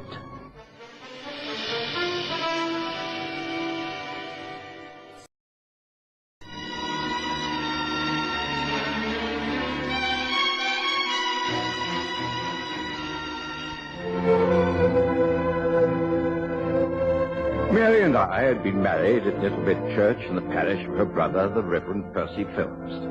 She'd now been Mrs. Watson for a year, and the most happy year it had been. My only regret during all that time was that I'd been forced to leave Sherlock Holmes alone in the rooms at 221B Baker Street. Of course, I never lost touch. I saw him several times a week, and was still able to give him assistance whenever he asked for it. I wondered if he wouldn't be bored by the prospect of a weekend in the country, but I was duty-bound to ask him. I knew I'd get a direct reply to my invitation. Your anniversary, is it, Watson? I'm so sorry, I'd forgotten. Time passes so quickly, and the last year has simply flown by. It's very generous of the Reverend Phelps to extend the invitation to include me. Well, I'll quite understand if you simply say that you don't want to go, Holmes. I shall explain that you're too busy. Although if you can manage it, it'll make Mary very happy. I have very many happy memories of Nettlebed. It's within the area of Great Paddock, isn't it? Yes, now that rings a bell. Let me see, where are my scrapbooks? I think this is the one. Now, let's see. If you recall, I started making up these books some years ago. They're press cuttings of many unsolved murders. I think just about 6 months ago, there was a most interesting case. No one ever caught a man who strangled his wife in one of the woods. I think it was Great Foxwood. And the man's name was Perryman. Yes, now let's see. Perryman. Yes, here we are. Yes, I was right. Some 7 months back, Arthur Perryman. Yes, that was the man's name. According to all these reports, he found out his wife had been unfaithful. One night he simply ran amok, and following her to an assignation in Great Foxwood, he strangled her and then disappeared. The police traced him to Southampton, where he gave them the slip, and it's assumed that he managed to get out of the country. One of the few unsolved murders of the year. Interesting. Yes, I did read something about it. I know, Mary was rather upset as it occurred on the lands of Sir Rodney Trimble, who happens to be a great friend of her brother's. Well, frankly, she hasn't been back to Nettlebed since that tragedy occurred. And yet, of course, she's prepared to now. Well, this is a very special occasion. She wouldn't want to turn down the Reverend's invitation if she wanted to. She's a god to go. Well, the whole thing is most understandable. And, of course, I shall be happy to accompany you, Watson. Oh, Holmes, you will, but that's excellent. We shall all be so pleased. Now, I doubt if I shall be able to leave until lunchtime on Friday. Mary will probably go down a day or two earlier, so can you manage the 2:30 train from Euston on Friday, Holmes? Holmes agreed to the arrangement, and Mary was delighted. She sent a telegram to her brother saying she'd be with him midweek, and that Holmes and I would arrive late on Friday afternoon. The plan worked perfectly. Our train was on time at Great Paddock Station, and a pony and trap was waiting for us. I recognized the driver. It was Ben Crump, who worked for Sir Rodney Trimble. Afternoon, Dr. Watson. Afternoon, sir. You must be Mr. Sherlock Holmes. Climb in. Thank you. It's nice to see you, Ben. But why are you meeting us? You still working for Sir Rodney? No, that's right, but well, the Reverend and your wife, they both been out all day. So I was asked to take the trap and fetch you. There's no need to worry. I'll be home by the time you get there. Are you comfortable, are you? Oh, yes. Thank you, Ben. Right, go on in, Bessie. Come on, up we go. Oh, this old one. Yes, you'll find her way back to St. Anne's without anyone holding the reins. I know. Bessie's a great favorite of my brother-in-law's. It's been a good year for you up at the Hall, Ben. Times are hard, Dr. Watson. He's cut back a lot on entertaining. This weekend be the first time he's planned to shoot for nearly a year. Oh, planning a shoot over the weekend, is he? Tomorrow, the weather holds. I reckon you two gentlemen will be invited. You like to shoot, Mr. Holmes? I'm considered quite a good shot, yes. Oh, he's one of the very best. What do you go for here? Pheasants? Woodcock? That's right. Now, there's plenty of them to be flushed out. Just hope when the beaters start, we can cut the birds off from heading to Great Fox Wood. Great Fox Wood? Ah, yes. That's where there was a murder some few months ago. Is that right? No, that's right. We don't talk about that round here, Mr. Holmes. Some things is best forgotten. If you want to be a friend to Sir Rodney's and everyone else in these parts, well, you won't ever mention it. You got my meaning? Now looks like rain clouds over there. Come on, Bess, let's get on with it. Get us home. Within half an hour, we were at the vicarage, and all thoughts of Ben Crumb's warning had faded from my mind. It was a wonderful reunion. Percy Phelps was warm in his welcome, and Mary radiant to be able to play hostess for him as she used to in the old days. Dinner was delicious, and we sat by a pine log fire afterwards, taking coffee and liqueurs. It was a most pleasant domestic scene. Ah, what could be more delightful than having one's family and dear friends gathered around one's own hearth? I am so happy to see you all. Oh, I do wish you the very best of health. May you enjoy being here this weekend as much as I shall enjoy having you. It's quite wonderful. I'm so pleased that you came with John, Mr. Holmes. I took very little persuading, I can assure you, Mary. The only thing that amazes me is that a whole year has passed since you were married. It seems but a few months. Oh, wait until you try marriage, Holmes. A year with the wrong person might seem like 10. Well, here's to the next 10 years for you, John, and for you, Mary. Oh, thank you, dear. To a very happy couple. Oh, dear, now who can that be? Now, don't you get up, Percy, dear. Let me go and answer the door. I shan't be a moment. You men stay where you are and enjoy your drink. Well, I must congratulate you, John. You've made my sister the happiest woman in the world. I always thought she would become a contented woman, but I never believed that within a year she could change so much.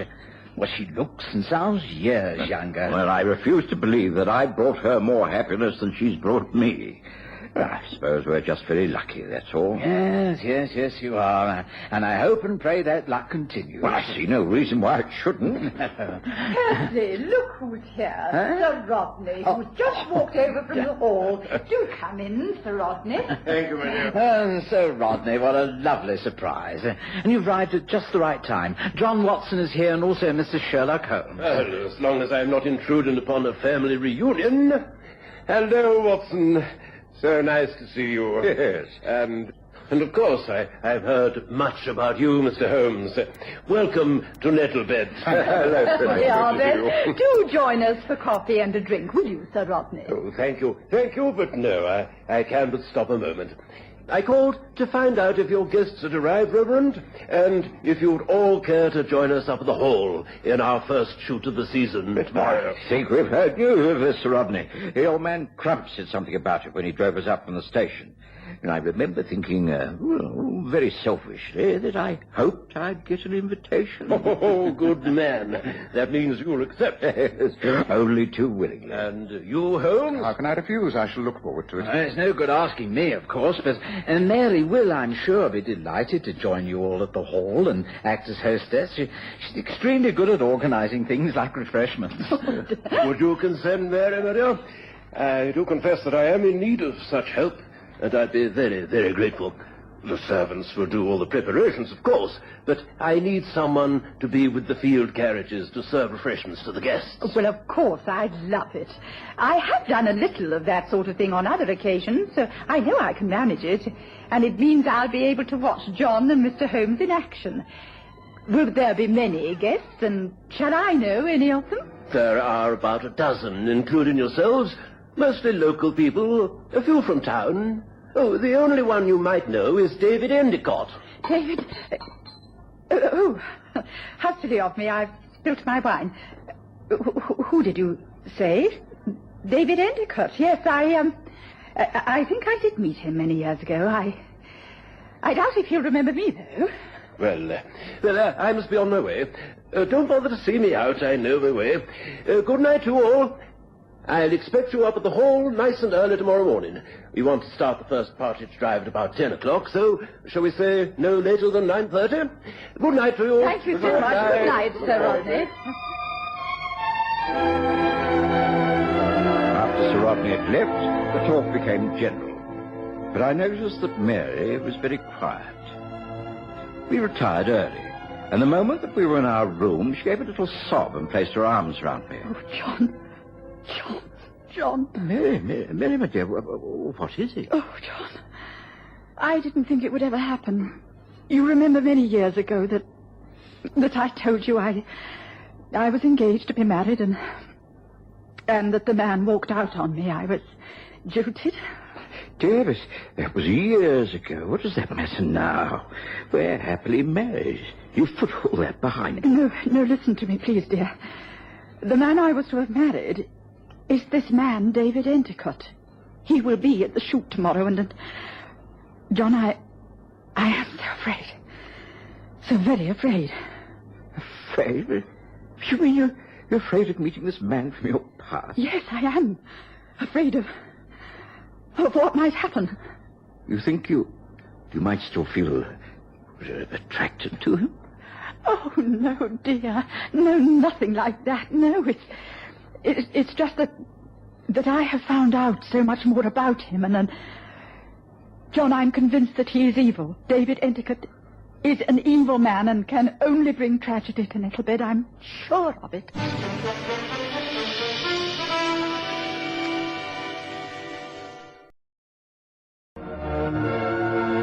I've never seen Mary so upset.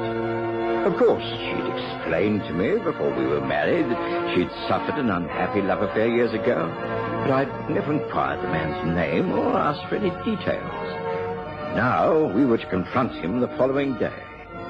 I reassured my wife, told her that nothing could possibly go wrong, that she was to get a good night's sleep, and it would all seem less formidable in the morning. But I was disturbed in my own mind, and I should have been even more so if I'd known what was going on at the hall that very evening. Now that's better. David, I think the time has come for us to have a little talk. Yes, Sir Rodney, what is on your mind? Surely you don't mind me helping myself to a slight nightcap? Oh, no, not at all. Although I think I should be honest and say that you seem to be drinking far more heavily than ever. It's no way out, you know. No way out from what? From the sort of dissipated life that you're leading, that you have led for so many years. Oh, dear. Am I going to end my first day here with a moral lecture? Yes, if that is what you wish to call it. This is still my house, and I must ask you to respect the fact that I have many guests tomorrow. You are part of the weekend, and I hope you enjoy yourself. You're a good shot and should be very useful in the team. But please, I know what you're like on these occasions. You can no more keep your hands off a woman than you can the whiskey bottle. I won't stand for it tomorrow. Well, that sounds more like a threat than a lecture. Why don't you just ask me to leave right now? You know full well that I can't do that. Please, David, it's important. And there are lots of really nice people coming down. One of them is someone I think you used to know very well. Mary Phelps, the vicar's sister. She's now married to Dr. Watson, who's also a member of our party. Mary? Little Mary Phelps? Well. She is no longer little Mary Phelps. She's Mrs. John Watson, and she's a grown woman. Mature, sensible, and very happy. Just make sure that you don't cause trouble, David. If you do, in any way, then I shall no longer protect you or give you further warnings. I shall kill you. Morning dawned bright and clear, but with a sharp wind. Mary and I were up early. She seemed pale and tense, but quite determined to go through with the day as it had been planned. The Reverend Phelps had been called out during the night to sit with a sick person in the neighboring village. And of Sherlock Holmes there was no sign. We were having coffee in the morning room when he marched in from the garden, fully dressed and flushed from a brisk walk. Coffee, what a splendid idea. Good morning, Watson. Morning, Mary. Good morning. Black with 2 sugars. Yes, very well. I'll pour it for you. Come and sit down. Morning, Holmes. You're up and about early. I thought it as well to take a look at the lie of the land before embarking on any practical shooting. Sir Rodney has his drives all marked out, and the beaters are gathered in force. Sounds very promising. Yes, it does. The only trouble is the wind. From what I can make out of the planned shoot, the first drive should flush the birds out from over the land known as Barnes Bridge in the low meadows. If the wind freshens more than it is, then the birds will be taken over the farm and into Great Fox Wood. Great Fox Wood? That's right. I understand that no one likes to talk about that wood and what happened there some 7 months ago. No, it was horrible. Even Percy refuses to discuss it. No one ever goes in there these days. And you don't know why? No one does. It's a forbidden subject, you see. Something no one talks about. Oh, yes, they do, amongst themselves. During my early morning walk, I came across the man Ben Crump. He's acting head marker, placing sticks with names on them where he wants the guns to be standing. I greeted him, and he didn't seem at all pleased to see me. Well, morning, Mr. Holmes. What were you doing down here at this hour? Oh, just finding my bearings. I see you're placing the guns. That's it. Anxious to keep the partridge out of Great Fox Wood? Why? Because the beaters will refuse to go in there? They think it's evil? How did you come to know that? Oh, rumors spread very quickly in the country, as you know. Have you any theories of your own, Ben? I just do my job. But I'll tell you one thing, Mr. Holmes. These beaters are fine men, but you won't get any of them in that wood, not even in daylight. Because that's where the murder took place? Not just that. They say it's haunted. That man Arthur Perryman, who strangled his wife because she was unfaithful to him, he hanged himself in there. And I can see his body rotting from a tree. They seriously believe this? Oh, not only that, his spirit comes back and haunts the wood. Don't reckon I believe it myself. I knew Perryman. He's a violent man, wild, jealous. The folks around here swear they've seen his ghost. Now, so that's how the matter stands. We just got to do our best to see that the birds don't take us into Great Fox Wood. It's the wind that's the trouble. Just the wind. So, it seems we're in for a very interesting morning, doesn't it, Watson? Very interesting. Well, I do believe this is the real reason why I accepted the invitation to this weekend. Now, really, it's too bad of you, Holmes. Why can't you leave things alone and not turn a pleasant day's outing into a criminal investigation? I suppose because it's my job, Watson. You ready to go? I was annoyed with Holmes. I'd suspected all along that he was far more interested in the unsolved murder than he was in celebrating my wedding anniversary. I was also worried about Mary and this man David Endicott. I wondered what they would think of each other. But when they met, everything seemed perfectly normal. David, you must meet Dr. Watson and his wife. You remember Mary? Oh, of course I do. How could I forget her? Hello, Mary. How wonderful to see you again after all these years. And your husband. Very pleased to meet you, Dr. Watson. Congratulations. I can see you've made Mary a very happy woman. Thank you. I'm pleased to meet you also. You're looking well, David. I hope you are happy also. Oh, very. Watson, can I show you the shooting positions? Ben has them marked out. This way. Come along, David. Coming, Sir Rodney. I hope we can meet again later, Mary. I've such a lot to tell you. You're looking quite lovely. Oh, I've been such a fool. I made my biggest mistake over you. I shall be in touch. David! Coming. Goodbye, Mary, my dear. Sir Rodney called us all to order. The party was divided up, and we set out for the first drive. I found myself in a gun position next to Holmes, with David Endicott on the far side. The beaters began work, and suddenly the wind freshened. Almost at once, the partridge began to leave cover and fly straight overhead. Whistles shrilled. The birds came on. They were easy targets. But to my sheer surprise, Holmes hardly produced a shot. And when he did, it was as though he deliberately aimed wild. The whole covey got through, and heading over the farm, settled gently in Great Fox Wood. Holmes! Holmes, what the devil's the matter with you? You and Watson have let them all through. You're in Great Fox. Come on, men. Let's beat them out. The men won't go in there, Sir Rodney. Damn it, they'll have to go in there. We lead them ourselves. Come on, men. Come on. Follow me. There was no time for more talk. We all felt pretty guilty at this failure, and I was determined to see that it didn't occur again, even if I had to drop Holmes' birds myself. But once we landed in the woods, we found it more difficult than we'd thought. Every possible tree seemed to have been planted there. The place was overgrown, and one could scarcely get through the jungle-like foliage. I found myself with Endicott and Holmes, with Sir Rodney to our left shouting orders. Forward! Forward! Men! There to the left! Holmes, you right? Yes. Take a grip on your gun, Watson, and make sure it's fully loaded. Come on! We may well have to use it soon. Yeah. Look, there is a clearing. There. Stop. Now, wait a moment. Come on, men! Come on! No, stop him! Stop him! It's coming! The thing's coming! Watch out! Great heavens, what is it?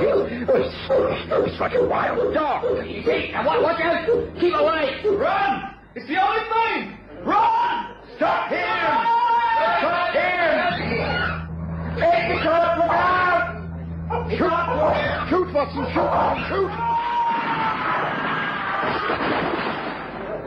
Great heavens! What's happened? David! And this creature! That creature, Sir Rodney, is Arthur Perryman, the man who 7 months ago strangled his wife in these woods, and then went mad and has been living here almost as an animal ever since. Poor devil. It's just as well that it's all over for him. And as for David Endicott, well, you had better see what you can do for him, haven't you, Watson? I knelt beside the still form of David Endicott in the depths of Great Foxwood. I had to tear Perryman's hands away from him. Endicott was badly savaged about the face and throat. Of course, the whole shoot was called off. The guests departed with as much dignity as they could muster, and the police were called in. It wasn't until we were all safely back in the vicarage and Percy Phelps was dispensing stiff drinks that Holmes was able to complete his summing up. I'm sorry that the weekend started so badly, but I'm sure it was most necessary to solve the problem. You see, I checked most thoroughly in London before we came down here on the Perryman murder.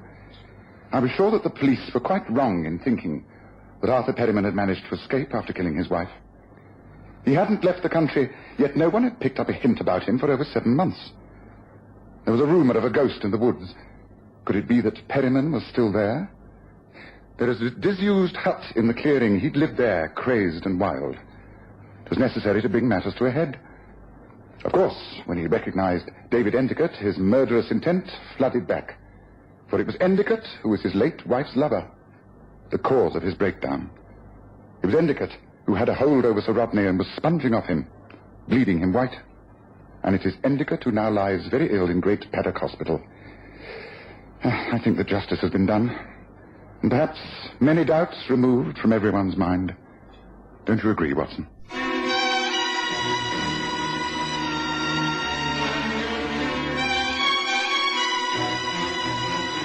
Listen again next Sunday to The Stories of Sherlock Holmes, with Graham Armitage as Holmes and Kerry Jordan as Dr. Watson.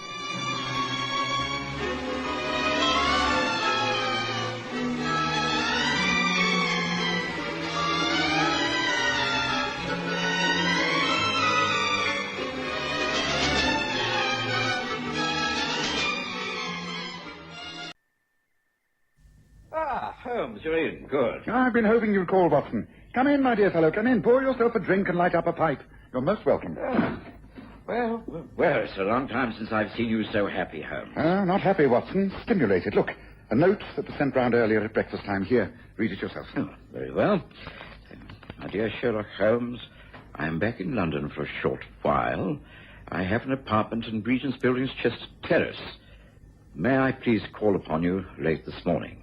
After all these years, I'm sure we shall both find the meeting most interesting. I trust you still do remember me. Irene Adams.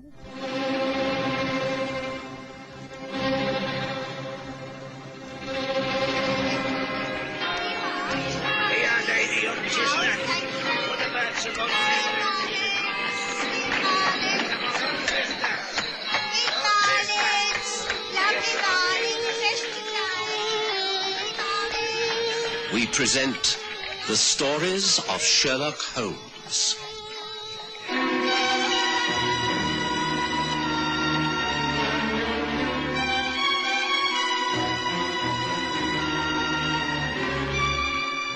Tonight, The Return of Irene Adler. name, Irene Adler, caused the years to roll away. It took me back immediately to one of Sherlock Holmes' earliest and most fascinating cases, a scandal in Bohemia. Sherlock Holmes had very rarely been defeated, and only once by a woman. That woman was Irene Adler, an Englishwoman who conquered all Europe and became the mistress of kings and princes. I've seldom seen Holmes so fascinated by the prospect of meeting anyone.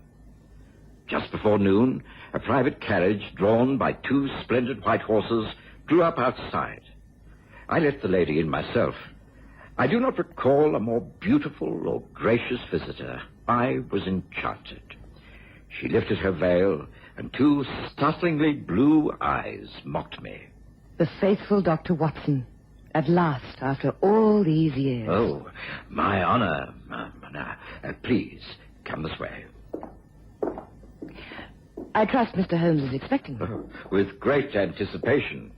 Now, allow me. Your visitor, Holmes. Should I leave you? Certainly not. You must stay. I may need assistance now that Mr. Sherlock Holmes and I have met on his home ground. Mr. Holmes. Miss Adler. Or should I not say Mrs. Norton? Ah, you do remember that I married. You were an unwilling witness at the ceremony, were you not? No, Miss Adler will do very nicely, thank you. My marriage was not the success I hoped. Ah. Then may I inquire what brings you back to London? That simple fact. I am now divorced and anxious for a change. I resolutely refuse to become old before my time. I have rented the most modern apartment in the city. It has a telephone, electric light, and even a gas icebox. I shall not remain very long. Just a few weeks. Looking up my old friends. And foes? Yes, and foes. It is a very dull woman who reaches my age without making quite a few enemies. But I am not worried by the future, Mr. Holmes. I have always been able to take care of myself. I heartily agree with that. And you? Your work is still successful? I like to think so. Scotland Yard value me a little more highly than they did in your day. I am glad. That Inspector Lestrade was such a dullard. I most certainly hope I don't meet him while I'm here. I hope you don't either. Oh, you still think of me as a dangerous woman, don't you? That is good. I like to leave a lasting impression. But really, I must go. I have so much to do during this short stay. Oh, I almost forgot. I'm having a small soiree at my apartment tomorrow evening. After 8? I shall be tremendously flattered if you and the good doctor could attend. Is that possible? I think so. Watson? Oh, I should be charmed. Good. Then we shall not say goodbye. Just au revoir. Until tomorrow, then, Mr. Holmes. Having created exactly the impression she desired, Irene Adler swept from the room. I showed her to her carriage. She bowed graciously while a small group of onlookers gawped by the railings. On returning to our sitting room, I found Holmes in a pensive mood. I wonder, Watson. I wonder. Oh, what, Holmes? I must say I've never seen anyone quite so captivating. Indeed? Oh, yes, her technique has not lessened with the years, but why, Watson? That's what I ask myself. Why? Why what? Why did you call upon me, and why is she in London? It's important that I know. Holmes, I really don't follow you. Why should it not be a quite innocent visit? If she now lives a totally different life... She doesn't. A leopard cannot change its spots, Watson. Irene Adler has been living in America. Her clothes may seem Parisian, but they are not. Her gloves bore the name tag of a New York department store. She's lived over there long enough to call a refrigerator an icebox. No. The lady's here for a purpose. It can only be a shameful one. I must anticipate her moves. Something to do with American crime. Oh, come, Holmes. Surely you're reading a great deal more into this than exists. I know better than to accept Irene Adler at her face value. Yes, I must warn Lestrade at the Yard and check on all rumors in high society. A careful watch must be kept upon this lady's movements. And the party she's holding tomorrow evening after 8? Shall we attend? Oh, by all means, Watson. Oh, yes. We most assuredly will attend.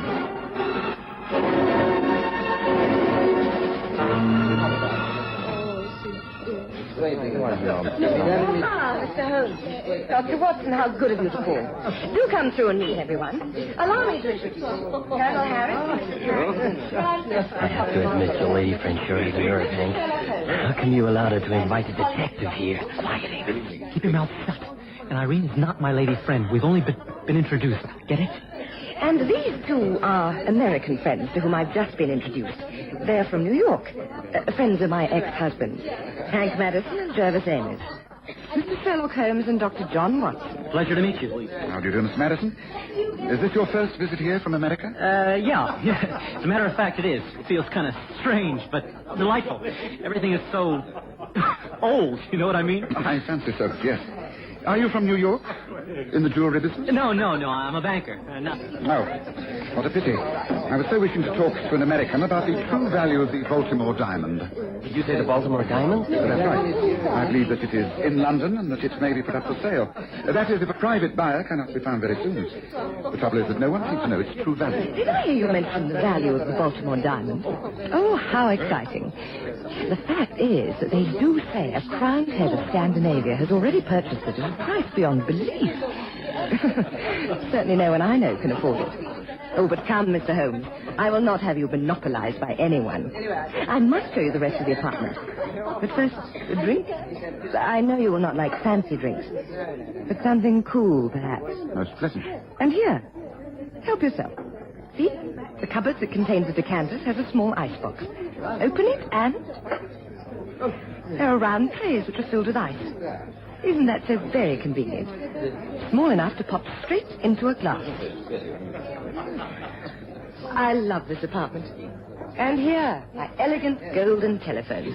By turning the handle several times after lifting the receiver, you can ask the operator for any number in Greater London. Isn't that so exciting? Do you think you will ever catch a criminal by making a telephone call, Mr. Holmes? Oh, is that drink to your satisfaction? Because if so, do come and meet me. We didn't stay at the soiree very long. It was the sort of gathering that Sherlock Holmes despised. A number of false people wearing set smiles, engaging in small conversation with earnest intensity. I wondered if it had been at all worthwhile.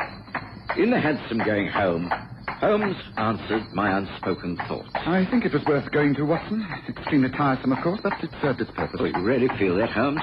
Well, I confess I've never felt more like a fish out of water. I gleaned a few interesting facts. I was right, Watson. There is mischief afoot. It concerns that man, Hank Madison, and the Baltimore diamond. Yes, I don't know what form the trouble will take. It's not my job to police the whole of London, but Scotland Yard must be alerted. A crime is about to be committed. Lestrade of the Yard has a job of work to do. For the next few days, Holmes was engaged in serious discussions with Scotland Yard. He used to return home in the evenings irritable and frustrated. Lestrade refused to take his warnings seriously. In the end, Holmes gave up. He'd done his best. Matters came to a head 3 days later, when Lestrade burst into our sitting room. Holmes, it's happened. Curse it, I was a blind fool. You were right, damn it. You were right all the time. Come in, Lestrade. Now, do calm down. Tell me what brings you here in such a sorry state. It's the Baltimore diamond. It's been stolen. Now, calm down, Lestrade. I can understand your frustrations, but as the deed has been done, we must now apply our minds to a solution. Wearing a pathway into my carpet will not solve anything. No, sorry, Holmes. It's just so impossible. If the crime involves Irene Adler, then nothing is impossible. Could it have been her? Well, of course it is. I've warned you repeatedly that this would happen. Now, as you seem incapable of coherent action or even logical thinking, I suggest we take a four-wheeler and go straight to Regent's Building, Chester Terrace. You will not have a warrant to search the apartment, but that can be argued about later. While we're on the way there, you can explain the circumstances in which the crime was committed. Watson, I take it that you do not wish to be left out of this? Well, certainly not. You get your coat, Holmes, and I'll get the four-wheeler.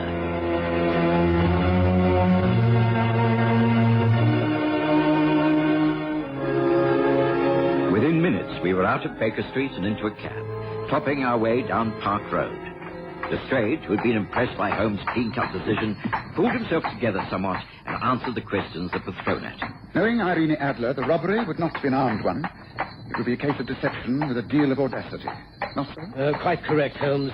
As you may know, the Baltimore diamond was sent to this country to gain a European sale. been held by Samuel Twiggs of Bond Street. Though Twiggs handles the select transactions himself.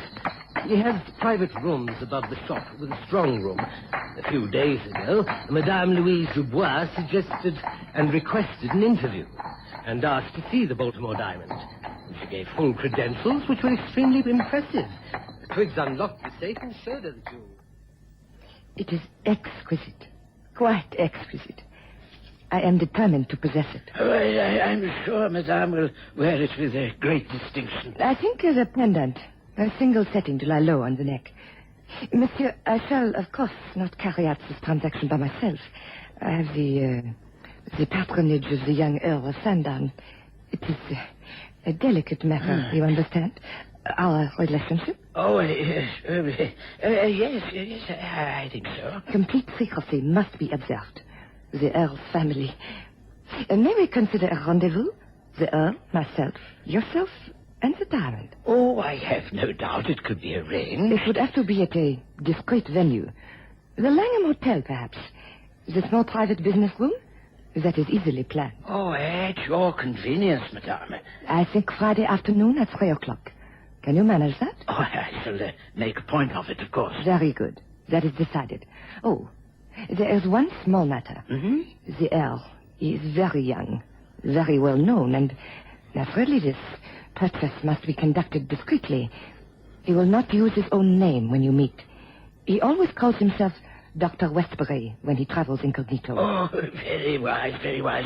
Yes, I often do that myself. Twiggs of Bond Street is also too well known. I am known as Mr. J. Marsh, a commercial traveller when undertaking delicate missions such as this. Oh, that is most satisfactory. May I then arrange for a meeting at the Langham Hotel on Friday at 3 between Dr. Westbury, Mr. J. Marsh, and myself.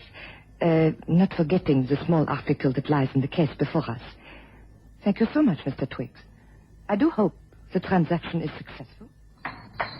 Yes, Irene Adler, all right. Blonde wig, French accent. She could fool anyone. After all, she was a famous theatrical star. Now, go on, Miss Spade. What happened next? Clearly, there was no Earl of Sandown. No, but there was and is a Dr. Westbury. And according to him, a French lady, Madame Louise Marsh, visited him in his consulting rooms in Harley Street that same day. She was very distressed. It was regarding her husband. It really is so embarrassing, Doctor. You see, my husband, he is suffering from the brain fever. I do not know what I can do. He acts quite normally until these attacks, and then afterwards he... Please do not distress yourself, Madame Marsh. Tell me frankly all about your husband. Well, I am a Frenchwoman. My husband, he is English, and far older than I am. You will appreciate that there are difficulties in such a marriage. I am able to deal with most of them, but lately James has been suffering from delusions. He keeps wishing to give me gifts, expensive ones that he cannot afford. He imagines he is a wealthy jeweler. He really believes he is such a man. Oh, if you could only speak with him, see his state of mind for yourself. Why did you not bring him along here today? Oh, but that is impossible. He would never consent. But perhaps if we met privately, a friendly meeting to humor him. Let him talk of selling jewelry. He is harmless enough. But you could observe his behavior. Perhaps prescribe something to calm him when he talks wildly. I really love him very much, but I cannot continue like this. Please, won't you help me? Of course I will, Madame. Now, when can I see him? Well, we are at the Langham Hotel for a few days. If you could call there on Friday afternoon, say at 3 o'clock, I could introduce you as a friend. We might have tea served in one of the private rooms. You could talk together. I could leave you alone to speak privately. Is that satisfactory, Doctor? Could you manage Friday at 3 o'clock? Oh, yes, it's Irene Adler, all right. The meeting was held yesterday afternoon, not so? Both the jeweler and the doctor, dazzled by Madame Dubois' charm, didn't doubt her sincerity. They all three met as planned with the Baltimore diamond. That is so. Both Twiggs and Westbury, aware that they were dealing with the most delicate problem, were most cautious at their meeting. I can well imagine it. Irene Adler at her theatrical best, playing her cards with consummate skill. So you two have met at last. Tea is served. And now we must talk business. The jewels. I have it here for your inspection, Doctor. Oh, may I... Oh, yes. Yes, is it not magnificent? Oh, of course I shall be so proud to accept it. Oh, the price. Can we afford it? Oh, you must have it. I insist. No one else could do it justice. Don't you agree, Doctor? I'm sure you're right, Mr. Marsh. But we need to talk about a great number of things. A consultation. Oh, I am discretion itself, I assure you. I've had so much experience in these things that I shall require the usual credentials, of course. Place yourself entirely in my hands. If you two gentlemen are about to talk intimate business, then with permission I shall wait in the adjoining room. May I take my tea? Thank you. Please do not hurry. I have plenty of time. Go into things most thoroughly, won't you? Call me when you have finished. And so she leaves them together, taking her tea and the Baltimore diamond with her. The jeweller and the doctor are left to discuss their business at completely cross purposes, neither daring to offend the other with straight talk for some time. And it must have been a good 10 minutes before they realized the truth, that they'd been tricked into thinking the other person was a different person. By that time, the French madame had vanished with the diamond. Is that it, Lestrade? That is it, exactly. And what steps have you taken? An immediate alert. All the usual procedures, descriptions, etc. Totally ineffective.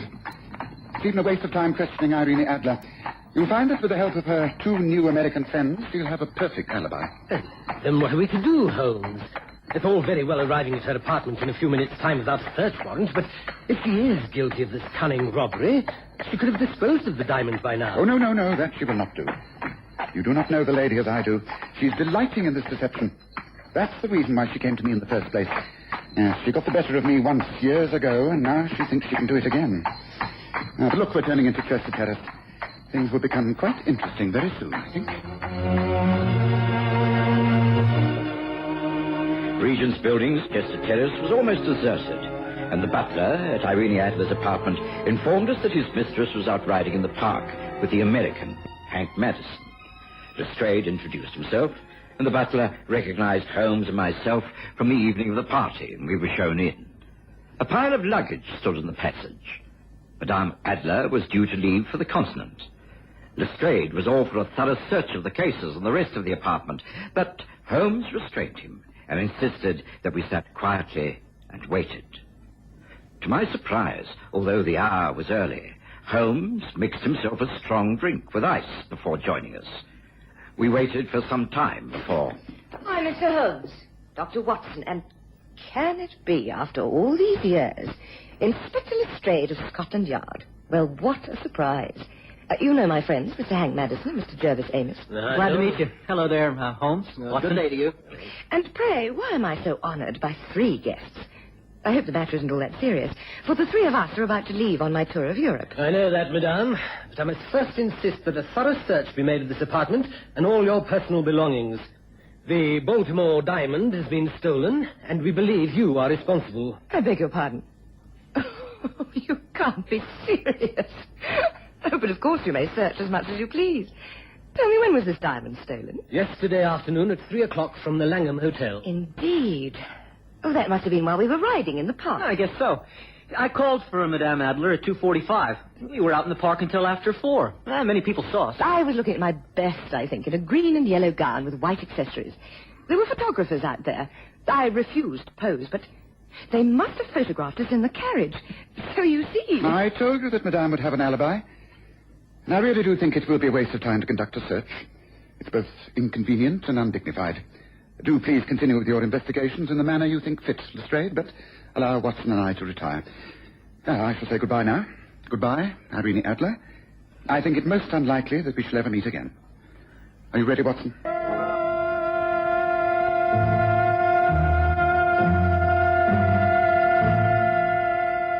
I couldn't have been more amazed. In all my years with Sherlock Holmes, I'd never known him throw in the towel over a case. But he remained unperturbed. And instead of ordering a cab to take us home, he suggested a walk through Regent's Park. There, sitting by the lake, watching the ducks, you said... Like to smoke a pipe, Watson? Oh, I feel in no mood for smoking, Holmes. Just what are you thinking about, allowing that woman to get the better of you like that? But she hasn't got the better of me, Watson. Here, take my tobacco pouch. Well, I don't really wish to. Holmes. Oh, what's all this about? This pouch is soaking wet, and the tobacco is drenched. Well, what's this mean? You can't smoke this soggy stuff. Look deeper into the pouch, Watson. Gracious me, it's the diamond. Holmes, I don't understand. It's simple. Irene Adler obtained the diamond by impersonating Madame Dubois. She had an alibi because her American friend Jervis Amos, who's a young man of slight build, dressed in her clothes and was taken for a ride in a carriage all yesterday afternoon by Hank Madison. When she got back to her apartment, she dropped the diamond into a tray of her fancy ice box, where it lay frozen and concealed. I found it there when I helped myself to a drink. Oh, Holmes, it's amazing. Yeah, she worked it out wonderfully well, didn't she? But then, so did I. For I was able to refill the ice tray with water and drop a valueless glass imitation in place of the diamond. Yes, I do hope this trade takes a long time to allow the ice to set. It's rather important to me that Irene Adler doesn't discover how she's been tricked until she reaches Amsterdam. Most satisfactory teaching her a lesson after all these years. Don't you agree, Watson?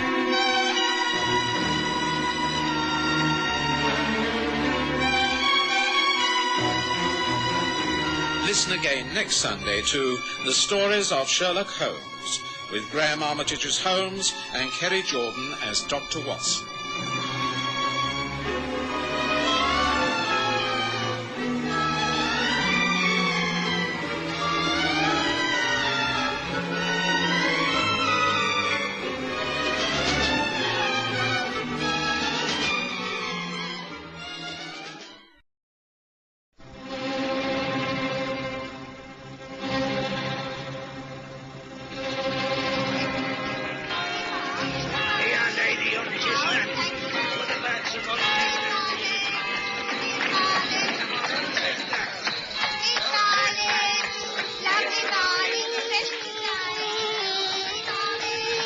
We present The Stories of Sherlock Holmes.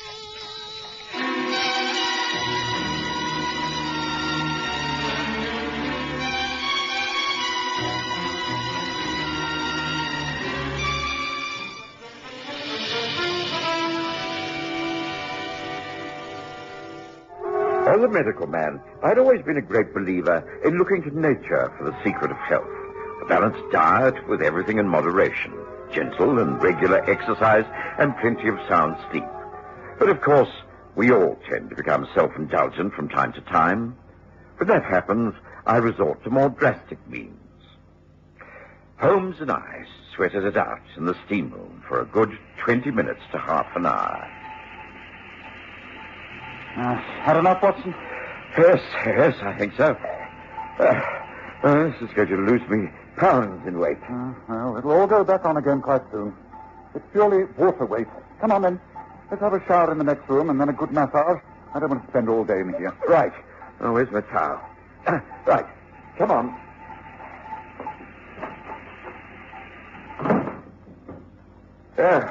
This will turn us up.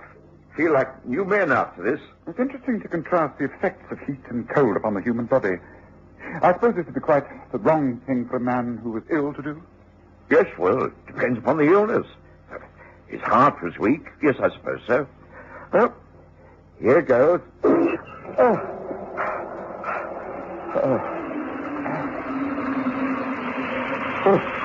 or 3 minutes of this will be enough. Rub down with a rough towel and 20 minutes of heavy massage. I think you have a streak of masochism in your nature, Watson, but, well, I'll take your word for it. Yes, that's better. Feel fitter already. Oh, gracious, Holmes. What's that? Like you. How dare you call me a lout? Vera is vain. You'll take your own decision. Don't be quiet. Get out of here. Stay out. I shall do nothing of the kind. I have as much right to use these bars as you have. I come here regularly, and I shall continue to do so. And no stupid, mad old inventor is going to... I'm warning you, Ashby. I can't tolerate your persecution much longer. I don't want to persecute you. I want to ignore you. I find you interfering in any way. You what? Think a weak, feeble old fool like you can scare me? I'll find a way to make you pay for this. I'll kill you if you get the chance. It would be quite simple for me to put you out of your misery first. Why, gentlemen, please. There are other people in here. This is a respectable establishment. We can't allow personal quarrels to take place within these walls. Now, kindly dress and leave here as soon as possible. Very well. But I warn you, Kenyon, I won't tolerate much more of this. You'd better pull yourself together and be more reasonable, or you'll regret it. And you'd better mend your ways, and above all, stay away from my daughter. Common oaf. No good loafer. Only after her money, I know that. Now, that's enough, sir. I must ask you to leave. There are other clients waiting. Have that way out, please. Good morning, Mr. Holmes. Dr. Watson. I'll be with you in a moment. Watson? Did you say Watson? Yes, a strange morning we are, meeting all the odd types in here. Remember me, Watson? Rex Kenyon, Research Department of Battersea Institution. Yes, of course I do. Some years ago. I'd never have known you. You've changed so considerably. Oh, lost a bit of hair and slimmed down. On the other hand, you look portly and prosperous. Suppose you quacks always win, huh? Come out on top. The only people who can bury their mistakes, huh? Well, I can't waste more time in here. I'll be back next week. I'll leave your tip at the office. Goodbye, Watson. What an extremely unpleasant man. Yes, he always was, if I remember. Just make yourself comfortable on the massage tables, gentlemen. You first, Dr. Watson. Just relax, Mr. Holmes. Sleep, if you like. I should think sleeping in here is almost impossible. I don't know. Some people do. Back and shoulders first, Doctor. Who was that man, Watson? Rex Kenyon, did he say? Yes, that's right. I met him some while ago when I was doing some research at the same institute. He used to be a very clever scientist. Turned his attention to many inventions.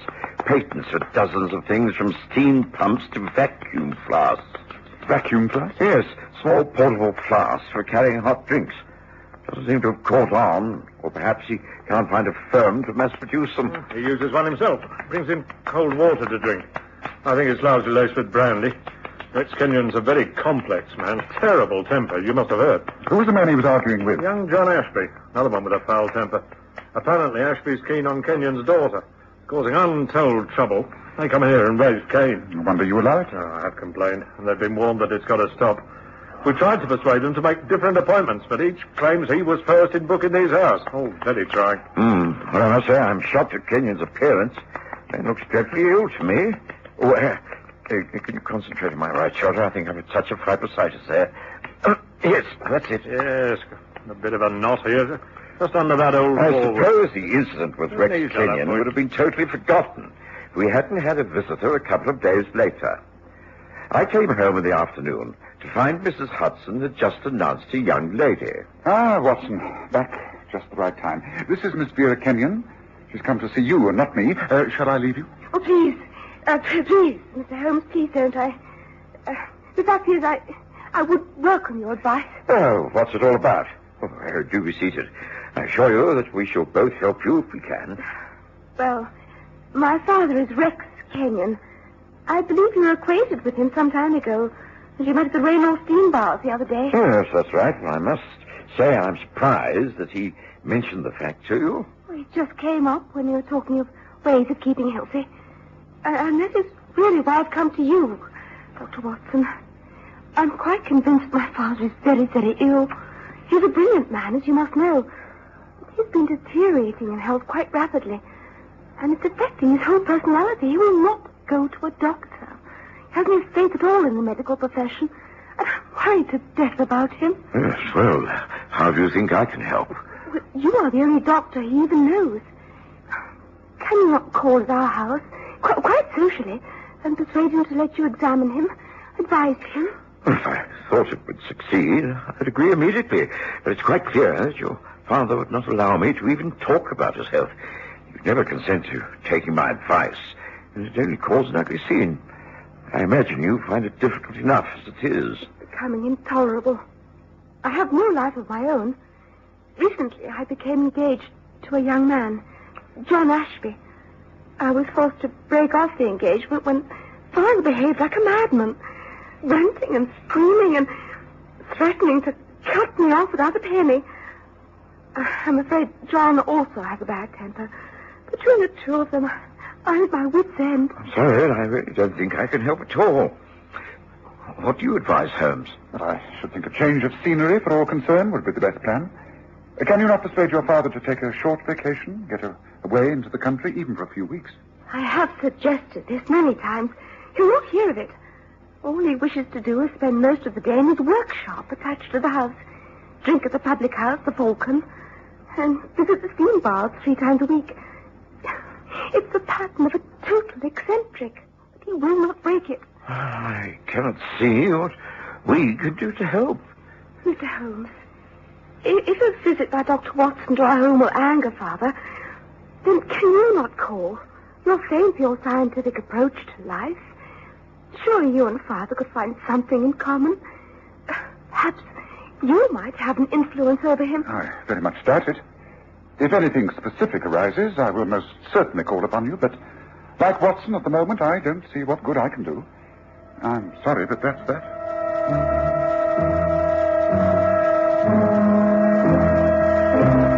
It must have been over a week later that I came down to breakfast to find Holmes eagerly reading the Morning Standard, which was propped against the toast rack. Ah, Watson, come sit down. Pour yourself some coffee. Eggs and bacon on the sideboard. Help yourself and listen to this. Inventor found killed in Turkish bath. Mr. Rex Kenyon, well-known inventor of patent domestic appliances, was found stabbed to death in the Reno Road Turkish bath and gymnasium late yesterday afternoon.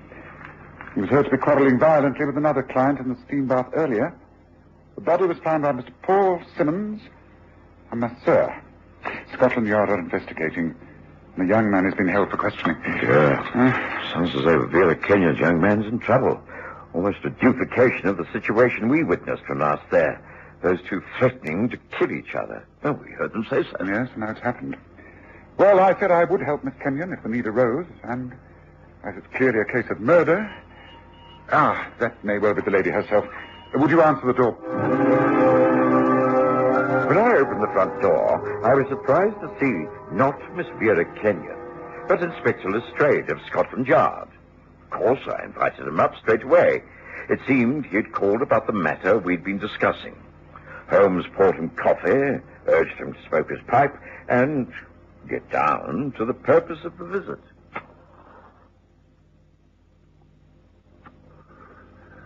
Oh, well, now, I see from the newspaper lying amongst the breakfast things that you've read of the death of Rex Kenyon in those Turkish bars. I believe you knew him. Well, Watson knew him slightly. I only saw him once in those very steam baths. Oh, we were actually expecting his daughter when you rang the bell. She came here to ask me if I could help her with her father. He was a very hot-tempered, eccentric man who led her a terrible dance. We witnessed a very ugly scene when we saw him on the occasion that Holmes has mentioned. He quarreled violently with the young man, John Ashby. I take it that they quarreled yet again, and that Ashby is the young man you're holding for questioning. We have done that. We were forced to release him. You're well informed. Well, not nearly as much as I should like to be. Please, tell us more. Well, you're right. Kenyon and Ashby frequented those Turkish baths. They were continually meeting and always fighting. It seemed that yesterday afternoon at about 4 o'clock, they both arrived at the baths. They undressed in the changing room, and they entered the steam room. Rex Kenyon carried his refreshment flask as usual. They entered at different times and couldn't have been pleased to see each other. They were the only two people in this, the hottest room. It was only a matter of minutes before the masseurs waiting in the outer room heard them quarreling. You're a dirty hound. Now, one up. Go to the devil. Stop hounding me, following me about. Follow you? Oh, I'd be only too pleased if I never saw you again, you old goat. You're a sneaky young blackguard. You'd like to see me dead, wouldn't you? Yes, I would. Then you'd try and get at my daughter's inheritance, you swine. Shut up, you old fool, or I'll make you... The argument continued for a few more minutes. Then John Ashby came out of the hot room and walked across to the headmaster, Atterbury. Oh, yes, we know Atterbury. Good man at his job. And I think a sound witness. He told me in great detail all that happened next. Mr. Ashby came straight out of the hot room and into our parlor. I saw him. He was naked except for a towel around him. This he discarded when he lay face down on one of our benches and demanded a cold sponge treatment. I got to work on him straight away, hoping that the cold water would cool his temper, too. He's a powerful young man. I could tell he was still very angry. Some 10 minutes passed. No one came in or out of the bath during that time, I can swear to that. Then another client, stripped for the hot room, came through from the changing room and entered it. Well, seconds later, there was this dreadful scream. We all rushed forward. Rex Kenyon was lying on his back on a bench with blood still flowing from a wound over his heart. He was dead. Well, I closed the place up and sent for the police. Nothing was touched, no one allowed to dress or move until they arrived. And that's the whole story. And no weapon was found, either in the heat room, the showers, or your massage parlour. The local police made a thorough search. It's easy in a Turkish bath. The rooms are empty, save for benches and towels. There's simply no place where a weapon like a dagger or knife could be concealed. No windows to throw things out of, everything quite sealed in. Frankly, Inspector, I don't know what to make of it, but everything I've told you is the absolute truth. So that is the position. Well, it's baffling, Holmes. There is simply no murder weapon. Yet you suspect young Ashby. Will you arrest him? Oh, we should. Clearly he is the murderer. He threatened to kill Kenyon many times in front of witnesses. He was the only other one in that hot room. Kenyon and he were quarrelling. No one else could have done it. It has to be Ashby. Yet he came out after the quarrel, clad only in a towel, and instead of going back into the changing rooms, where he could have got rid of the murder weapon concealed under the towel, he stayed for a naked sponge down. Was there any blood on Ashby's towel? No, it was spotlessly clean, pure white. You see, it doesn't make sense. We know this young man is the murderer, and yet we simply can't prove it. It sounded just the sort of intricate puzzle that you so enjoy. That's why I came round here. What do you think, Holmes? Are you interested in working on the case? Well, as I promised to help Vera Kenyon, I'm more or less committed, am I not? Yes, I will give the matter my immediate attention. The first thing, of course, is a visit to the baths and an interview with the masseur, Atterbury. Yes. Might come along, Watson?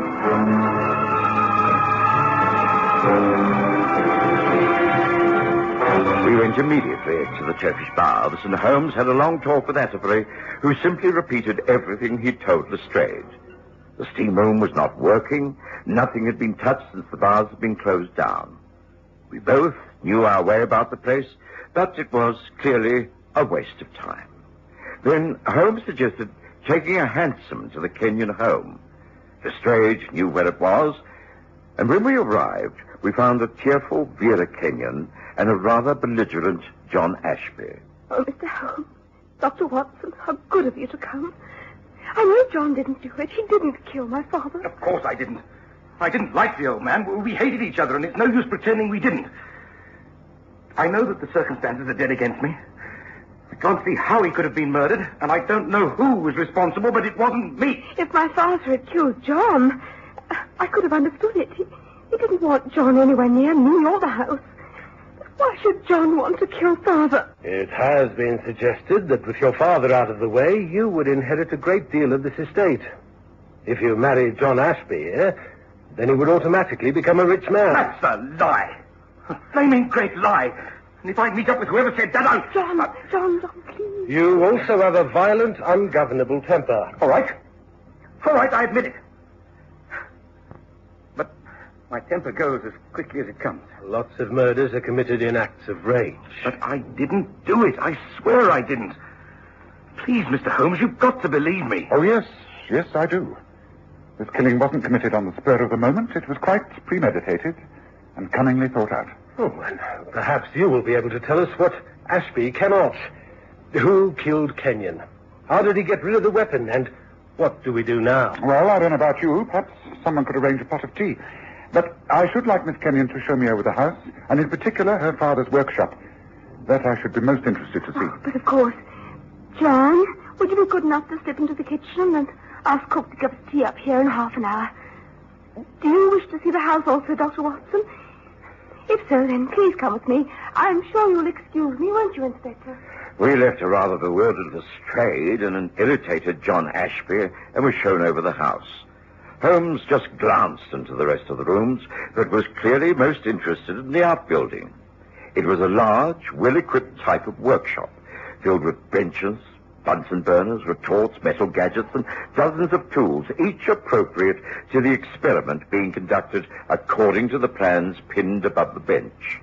It was a fascinating place, one in which Holmes could have spent many hours, but he appeared to know just what he was looking for.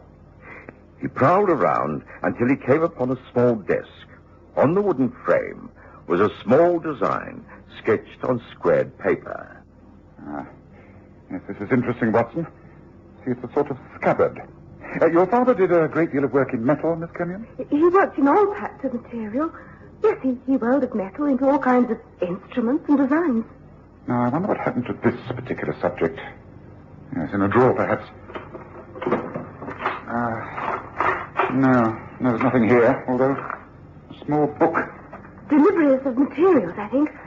Orders for things he needed. It says here, 7 pounds of ice, cylinder of CO2 gas. That seems to have been ordered several times, and the last delivery on the day of his death. Yes, now I think all is clear. Look, I'm blessed if I can follow this. Neither can I. I cannot explain. The only way I can tell you what happened is to show you. A practical demonstration of your father's abilities. Now, wait just 1 moment. I need to look around. Yes, it's clear that if something is intended not to be found, it will be deliberately thrown away, and so the dustbins and rubbish boxes. Now, here, this. Now, what about this? What on earth is it? Looks like some form of metal mold. Good, Watson. That's exactly what it is. And now the gas cylinder. Where do they take the empty ones to be taken away? I think there, by the back exit. Yes. Look, there's one by the door. Yes. This is what we're after. Do you have ice in the house, Miss Kenyon? It is very important. Yes, I think in the kitchen. Father installed his own type of gas refrigerator. Then please go and get me a bucketful and ask Mr. Ashby and Inspector Lestrade to come here at once, please. The tea can wait. Oh, very good, Mr. Holmes. Now, Watson, help me to bring that cylinder back near to this bench, will you? This experiment. I did exactly as Holmes instructed. And by the time Vera Kenyon had returned with the ice and Ashby and the inspector had joined us, Holmes appeared satisfied. He started on his demonstration. I don't know how familiar you are with chemistry experiments, but of course Rex Kenyon was an expert. He successfully invented a small type of vacuum flask, the Kenyon flask, which kept the liquid poured into it at exactly the same temperature, be it boiling hot or ice cold, for many hours. He also knew that CO2, carbon dioxide, has a very low freezing point, 80 degrees centigrade. And as it comes out of the cylinder and mixes with the air, it turns into very fine crystals. Now watch. Now observe, this is a metal mold. It looks like a small scabbard in which one places a vicious dagger. Now, this ice-cold material is forced into the mold, directed like this, and forced with ice to be compacted in. Now, notice that if I touch it, I shall virtually burn myself. So the reaction of the skin will be like that of a fierce flame. So, I use a block of ice which I can touch. Now, if that is left to assume the shape of the mold, and when solidified, taken out, what do we have? A perfect ice dagger. That is the weapon with which Rex Kenyon killed himself. It was not murder. It was suicide made to look like murder, and done so that another man's life should be forfeited. That's what this case is all about. It wasn't until we were back at Baker Street and I was mulling over all that Sherlock Holmes had demonstrated that the pieces of the jigsaw began to fit together. Kenyon used to turn up at the Turkish bath with a vacuum flask. It was the only other article than the towels that went into the hot steam room. I've often said, Watson, that when all the other possibles have been ruled out, what is left must be the answer. In this case, the only object that could be used as a weapon was the flask. Now, obviously, one could not stab a man to death with that, but with something concealed in the flask, yes. When Kenyon was found dead with his chest wound still bleeding, the flask was on the floor. It was quite empty. So the contents of the flask. The ice dagger with which he delivered the fatal blow sank into his flesh. He collapsed, and within minutes, the intense heat of the room melted the ice. The murder weapon disappeared. And he died hoping that Ashby would be convicted of murder. But why, Holmes? I mean, why did he kill himself? I think as a medical man you can guess, Watson. You remarked that he looked desperately ill. I believe a post-mortem will show that he was suffering from an incurable disease, that he had only a few months to live. That's why he had to work quickly. Well, let's hope Lestrade realizes the truth, and the truth is the only answer.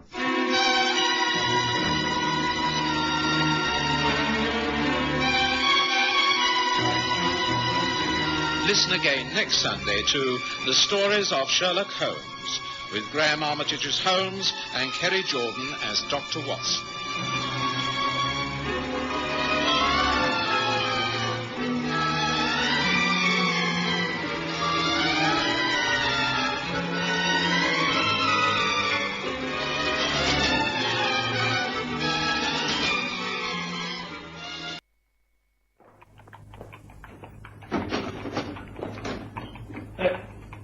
Hey, anyone in here? Anyone mucking around in these stables? Come on now, I can see you there in the shadows. Come on, show yourself. What are you going to do about it? What are you doing here? These are private stables belonging to Mr. Paul Chester. Too bad. I just lost my way, that's all. Sorry, bye for now. Now, wait a minute. That ain't good enough. I'm sending for the police. You won't cause any trouble if you're wise. No? Well, we'll see about that. You asked for it, mate. Right.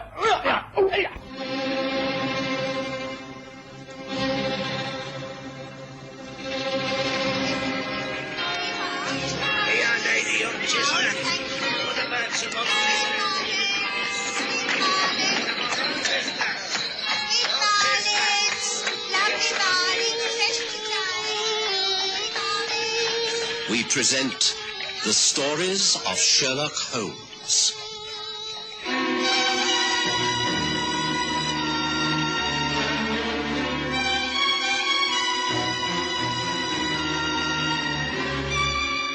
The Porter Mews Mystery.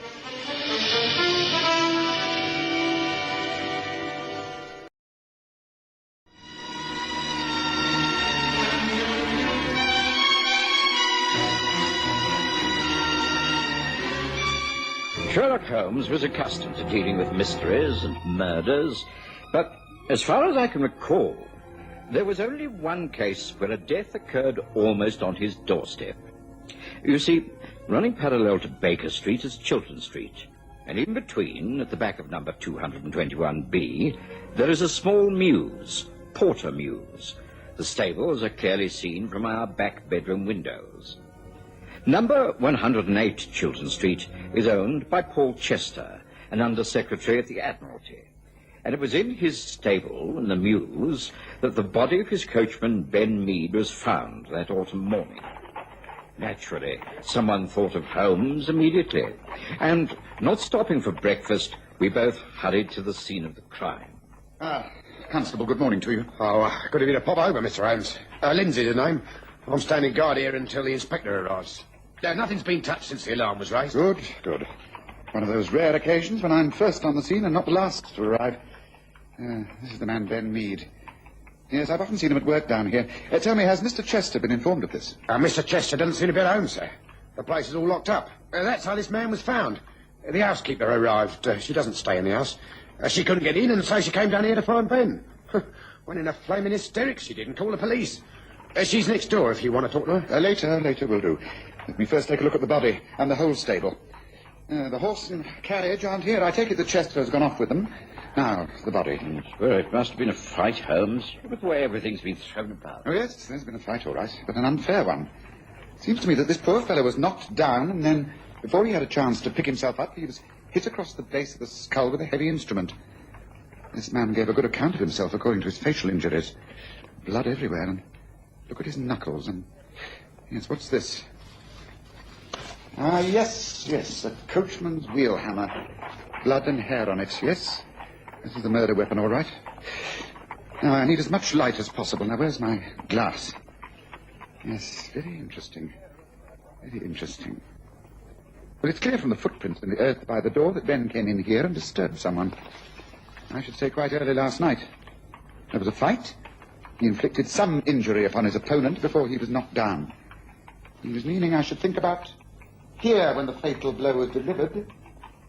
Yes, I think I'd like to go over everything alone, if that's all right with you.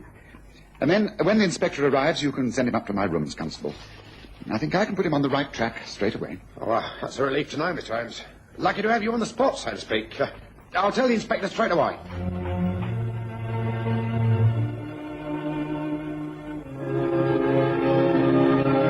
And so, about an hour later, as Holmes and I were finishing breakfast, Mrs. Hudson showed in our old friend, Inspector Lestrade. Lestrade. I wonder that Scotland Yard has been called in on such a minor case of murder. Morning, Holmes. Morning, Watson. Well, as a matter of fact, the powers that be heard you'd been at work, and they thought it might be more important than it first seems. Murder on the premises of anyone who's employed at the Admiralty has serious undercurrents. Yes, but this murder occurred in the mews, in the coaching stables at the back of Mr. Chester's house. Nothing to do with Chester. That's right. But what is not known is that the house was burgled last night. When the housekeeper was let in, and when they opened up the place, they found that all of the famous silver plate had been taken. Now, these two events cannot be unrelated, Holmes. The man who killed Ben Mead must have used the mews as an entrance to the house. There is, of course, a connecting gate and a pathway to the back door. Yes, but let's get the sequence in the right order. Ben Mead investigated the coach house, was killed by an intruder, who then took Mead's key and went into the house and stole the silver plate? Oh, no, I think not. Well, I don't know what order it happened in, but the two events must be connected. The coincidence is too great, don't you agree? Oh, yes. Yes, I do. Well, Holmes, where do we start? Any ideas? Oh, yes, plenty. It's a question of marshalling my thoughts. Now, let's take the death of the coachman as a start. You're looking for the murderer. He is approximately 5'8". He has red hair, and he has a tooth missing from the front of his mouth. Holmes, you aren't serious. Never more so. But how did you arrive at these conclusions? Oh, my dear Lestrade, you're as infuriating as Watson. You should know my methods by now. They are totally scientific. Nothing that I say is guesswork. I examined the coach stable in great detail. I found evidence. The fact that the dead man had put up a fight was very clear. He was bruised about the face. Now, bruises are very strange things. They come about in various ways. After death, for instance, they do not grow into blueness. The blood is not circulating. You understand? That's how we can tell the time when death occurred. Now, the knuckles of Ben Mead's hands showed definite, clear cuts. He'd landed several blows. Adhered to the blood on his hand were various hairs. I have them here in this envelope. They are, as you can see, rather vivid red hairs. Yes, I see. All right, Holmes, carry on. There's a broken tooth in that envelope also. I picked it up from the straw. It must have been from the man Ben was fighting, as Ben's teeth are quite intact. Also, on the beam of the stable, there were similar red hairs. They are also in the envelope. They show that if the man was hit and staggered back, his head would have hit the post at roughly 5.5 feet from the ground. That's reasonable to assume, therefore, that he is a small man. He must have had red hair and a beard. It's all quite elementary, really. Well, it's something to go on, isn't it? Oh, I think so. Now, London must have hundreds of men with red hair, but not all that many who also have broken front teeth. It narrows down your search somewhat, you must agree. Now, I've suggested in view of the fact that there was also a robbery, that the man was hired to do this job, therefore he is a professional and an experienced crook. May I make one final suggestion? By all means. Try Limehouse. There's a gin hall near the river. It's called the Waterman's. It's a place where all kinds of seamen gather. At the back of the hall, there is an old coach house which is used as a boxing hall and gymnasium. I've long suspected that it's merely a front cover for various smuggling activities. If you can get a couple of plainclothes men to dress as seamen and ask a few questions, you could pick up the lead on the man you're after. Well, that's a great help. Thanks, Holmes. I'll do exactly that. Good. Well, the best of luck, Lestrade, and keep me informed, won't you? Lestrade left, feeling rather pleased with himself, and I knew that if he succeeded in making an early arrest, Holmes would take none of the credit. In fact, Holmes appeared to lose all interest in the case, until later that day, when Mrs. Hudson showed in yet another visitor. This time, it was a man of considerable importance, Sir William Benningfield, of the Admiralty. Good day to you, Holmes. I don't know if you remember me. We met a couple of times at the Diogenes Club. Your brother Mycroft introduced us. Of course I remember, Sir William. Pray do take a seat and tell me why I'm so honoured by this visit. Thank you. Well, the fact is that we seem to have hit a spot of trouble. This is, of course, in the strictest confidence. Naturally. It's my assistant, young Paul Chester, the fellow who lives just at the back of here. The gentleman whose coachman was killed in a fight last night? Yes, that's right. I don't know if that has anything to do with my problem. I can't see how it can have. But anyway, the fact is that Chester has disappeared. He can't be traced at all. But he should have been in the office at the Admiralty yesterday, and today there is not a sign of him. We're very worried. You think he also might have been attacked? Huh? Oh, no, I don't think so.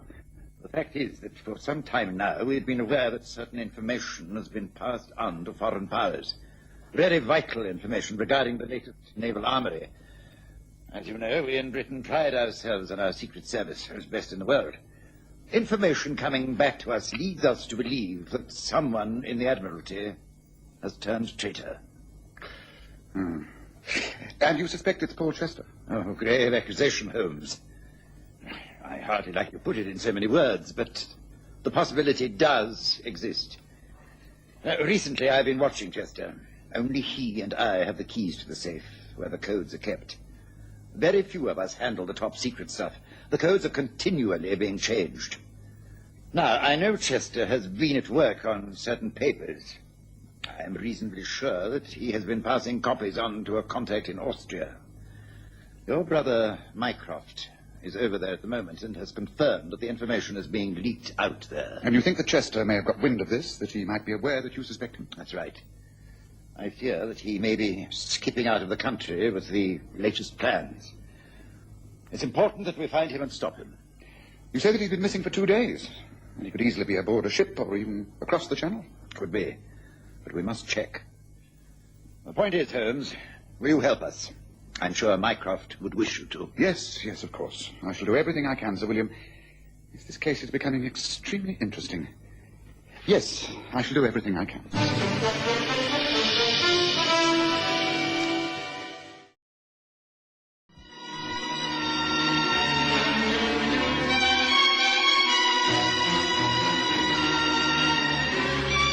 Sir William Benningfield left, and I went about my own business.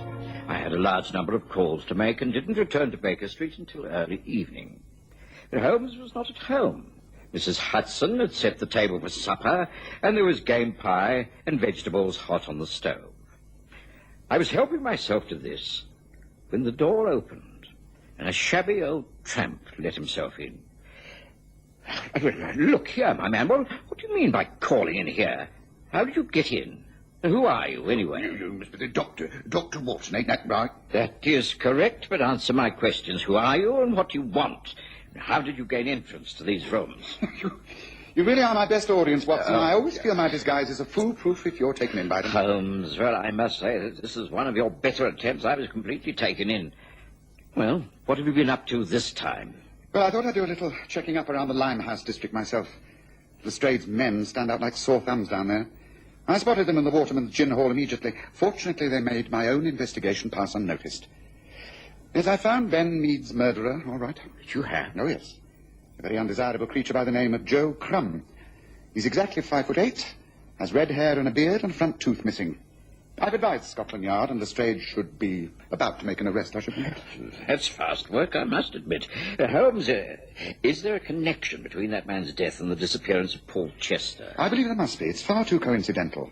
Missing papers from the Admiralty, an under-secretary who disappears, silver plates stolen from his house, and his coachman is murdered all at the same time. No. There must be some link. But what is the link, Watson? That's the point. It's a far more complicated case than it appears. Now that, unless I'm very much mistaken, will be our old friend Lestrade. Would you be so good as to let him in, Watson, while I change out of these things? Give him a glass of brandy and invite him to take supper with us. I shall not be long. I did as Holmes instructed, for it was indeed Inspector Lestrade waiting outside on the doorstep. He accepted my offer of food and drink gratefully, and over supper told us of his success.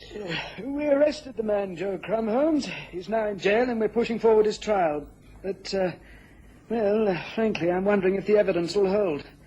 He's rather too circumstantial. Men have been hanged on far less evidence. He is the murderer, I've no doubt about that.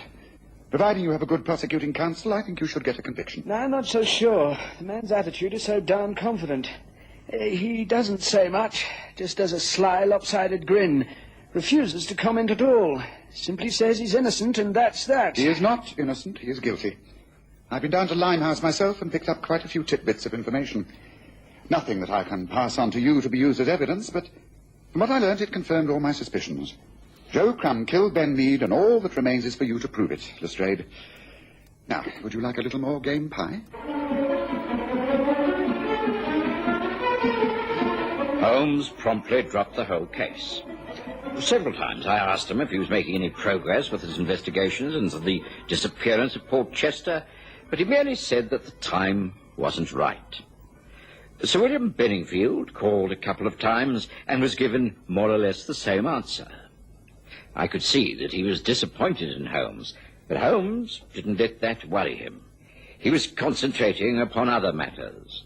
Days went by and even weeks, and eventually Joe Crumb appeared in court on a charge of murder. Naturally, Holmes and I attended the trial. The defense was conducted by Hugh Starcross, a most able man. Members of the jury, you must be amazed at the weakness of the case you have been brought here to judge. In all my long experience, I have never known a criminal charge supported by such flimsy, scanty evidence. As it unfolds, you will see that no rational mind can find the prisoner guilty. My client is not content, however, to be acquitted for lack of evidence. He claims the right to prove his innocence. He will show that he could have had no part whatsoever in the death of the coachman, Ben Mead. That means he's about to produce an alibi. The usual questions first, though. A prisoner at the bar. You have heard that at the scene of the crime there was evidence of a fight and the finding of red hairs and a broken tooth.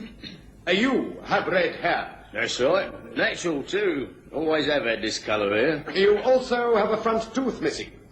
Can you tell the jury how you lost that tooth? Waterman's gym, Limehouse, boxing. Lost it about 3 months ago. A fella called Max Baker caught me one in the face and knocked me tooth out. Oh, that's Baker down there, he'll tell you. Yes, just confine yourself to answering the questions.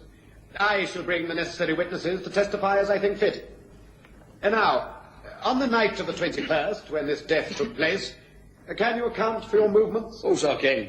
I was in the Waterman's till about 10 o'clock. Then I went across to the pub. 3 Ducks. Stayed there till closing time, playing darts. Then went with the landlord to play poker. Had an all-night session. I won quite a bit, too. And now we shall hear the confirmation from the landlord. Yes, he'll now be called. That's him, that large, fat-faced man with the black hair smarmed down. He will testify for Crumb. Holmes, you seem quite pleased that things are going so badly. If this continues, then Crumb will be acquitted. Oh, yes, I should think that's almost certain. Well, I think there's very little need to stay and hear more, Watson. The jury won't take all that long to make up their minds. We may as well go and get ourselves a cup of coffee, I think, don't you? Gentlemen of the jury, have you arrived at a verdict? Do you find the prisoner guilty or not guilty? Not guilty, my lord. Naturally, I was greatly upset, and so was Lestrade. Scotland Yard had been made to appear rather stupid. He was far from pleased and very much inclined to blame Sherlock Holmes, who was quite unimpressed by the whole of the proceedings. In fact, later that evening, he seemed rather pleased with himself. Tonight, I think we can actually move on the case, Watson. I thought it was all over. Crumb has been acquitted. Well, you may have been right in thinking him guilty, but he's got away with it. Not entirely. He has been made to reveal his hand, and I think now we can step in and solve the whole mystery. I've asked Lestrade and his men to meet me later. First, I have to send off a few telegrams, one to Mycroft in Innsbruck, another to the landlord of the 3 Ducks, and a third to Sir William Benningfield. Then we journey to Limehouse, suitably clad, of course. I'm sure I can find an old suit that'll fit you, Watson, and a large cape with a pocket that can conceal a revolver. If you want me to come with you, or you think it might be dangerous? That's right. I've been inactive for long enough. This time, things were brought to a head, don't you agree? Come, make preparations. It could be a long night ahead.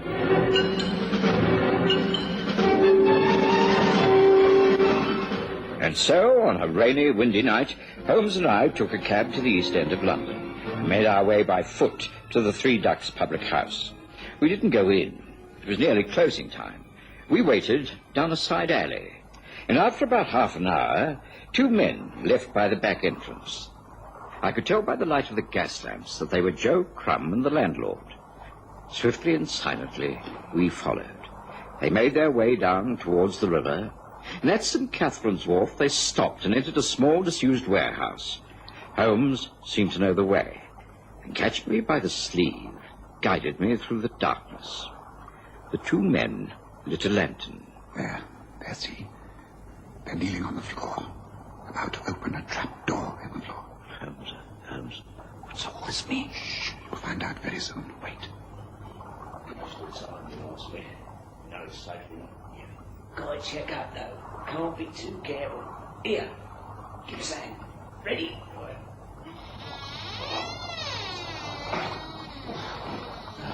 See, still there. Sounds like no chance of anyone discovering him under the floorboards. All we've got to do is put him in the chest. Come on, easy. Right. Right, that's got him. Close him in. Good. Now, tomorrow, guns are called to Santiago Star. Once right out at sea, the captain drops it overboard and that is down. We settle back in head and start collecting. Rich men we're going to be. Nice and rich for the rest of our days. Worth taking a few risks for, I reckon, don't you? One risk too many, Crumb. What a devil! Don't move. There are 2 guns on you, and both my friend and I are crack shots. Cover them, Watson. Let's get this straight in here. He and his men have been following me. That's it. The game is up, Crumb. You may have got away with murder once, but this time you won't be so lucky. This time you will face a charge of killing Mr. Paul Chester, whose body you have just placed in that sea chest. You blasted clever swine, how did you... You'll have plenty of time to listen to explanations later. Strayed. Good, right on time. Take these men away. Then I think you can make yet another arrest. A bigger fish this time. These are just 2 sprats to catch a mackerel. Come on, Watson. Our work here is over.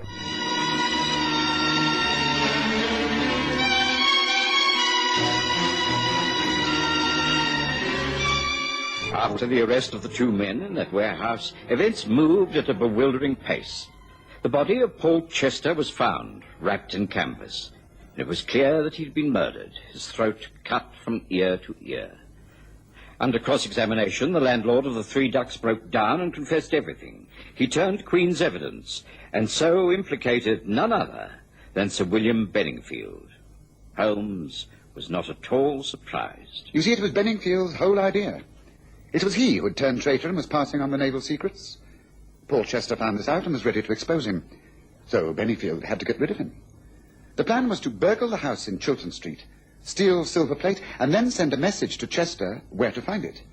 Chester was lured to Limehouse, where he was killed, and his body placed beneath the floorboards of the warehouse until it could be shipped aboard a boat and dropped out at sea.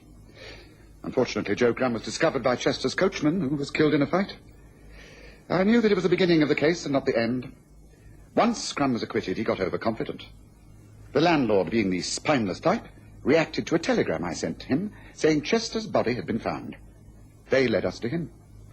My brother Mycroft is due back in England straight away. He'll deal with Benningfield. I think our job is over, Watson. So much for the Porter Mews mystery.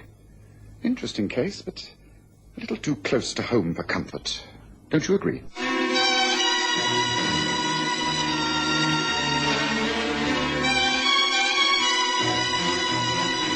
Listen again next Sunday to The Stories of Sherlock Holmes, with Graham Armitage as Holmes and Kerry Jordan as Dr. Watson.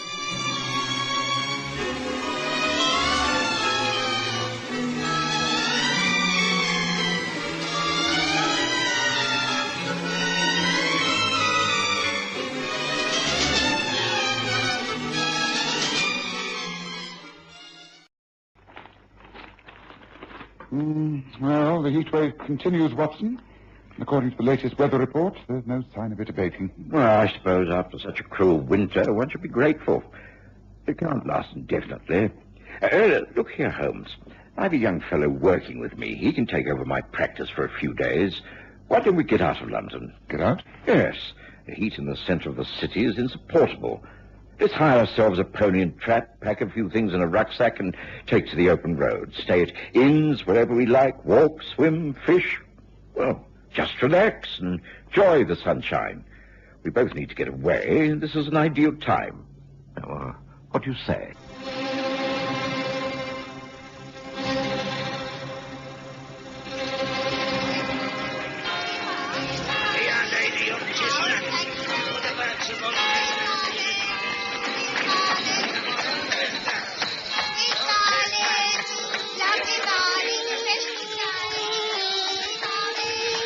We present The Stories of Sherlock Holmes.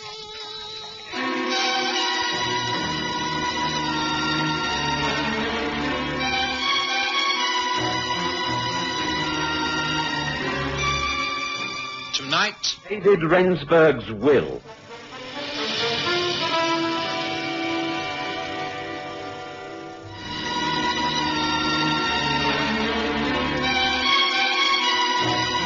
summer of 1886 was indeed one to remember. It was one of the hottest, driest times ever recorded for the month of May, and London sweltered. None of us was accustomed to such heat. While most of my patients continued to improve, a great number were suffering from heat fatigue. Of course, the trains to the seaside towns were crowded, but it seemed to me that the quiet peace of the open English countryside held out the best promise of relief. Sherlock Holmes loved London. In fact, I don't think he was really happy anywhere else. But he saw the sense of my argument and agreed to my suggestion. It was easy for me to hire a pony and carriage from the hostelry in Bickenhall Street, and so off we went. Our plan was to simply follow the country lanes through Hertford and Buckinghamshire. Now, you must admit, Holmes, that this is a splendid idea. Just look around. Wild roses are already out on the hedges. Birds are singing, the wild grasses shimmering on the banks each side of us. It's not a cloud in the sky. It is, of course, very beautiful. It's downside better than those pea-soup fogs and the bitter cold of a few months ago. Thank goodness all is peaceful here. I don't know about you, but I'm getting quite an appetite. Well, surely you must come across a country inn very soon. Well, according to this map, we're some miles from a village called Little Sutton in the Wold. Well, that may be it down there. What a view. Shall we stop for a few minutes, Holmes? I could do with a breather. Oh, very well. I'll take the reins later. There. Whoa, go. Oh, let's get down and stretch our legs. Well, certainly a great sight. An undulating patchwork of different-colored fields stretching as far as the eye can see. Ah, golden corn and sweetest breeze bring peace and quiet to an English heart. You wax very poetic this morning, Watson. I appreciate the tranquility of all that lies before us, but I do confess that to live amongst all this for very long would become unsatisfying. One needs mental stimulation. Oh, I should have thought you had had enough of that to last a lifetime. And thank goodness we've escaped from crime and violence, at least for a short while. Personally, I've seen so much pain and suffering that I could cheerfully... Some travellers are in a hurry. The road is quite narrow. Good job we pulled off to the side. What was that? Holmes, the driver's lost control. Get me to that horse.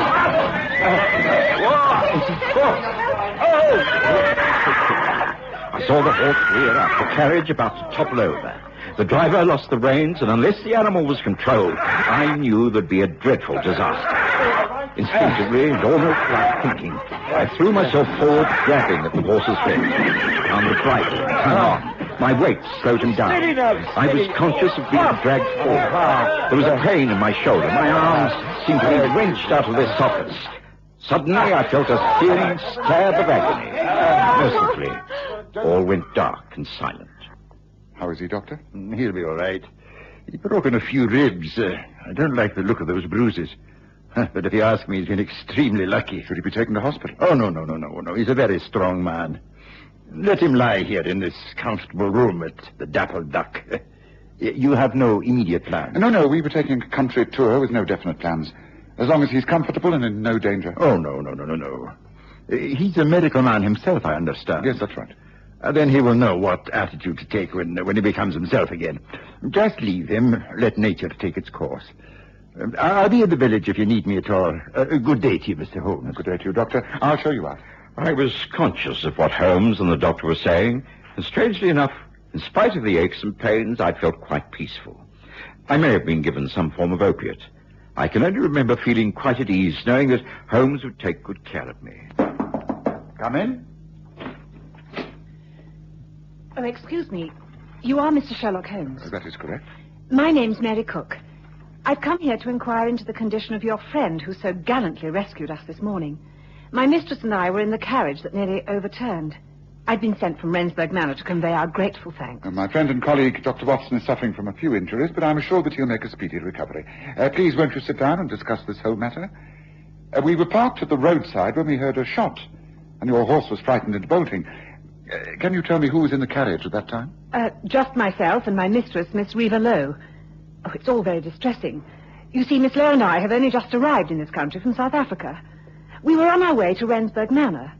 My mistress is an heiress and has been left the manor and all the estates in her uncle's will. Oh, what a dreadful welcome. Are you sure that Dr. Watson's all right? Oh, yes, he's a very tough fellow.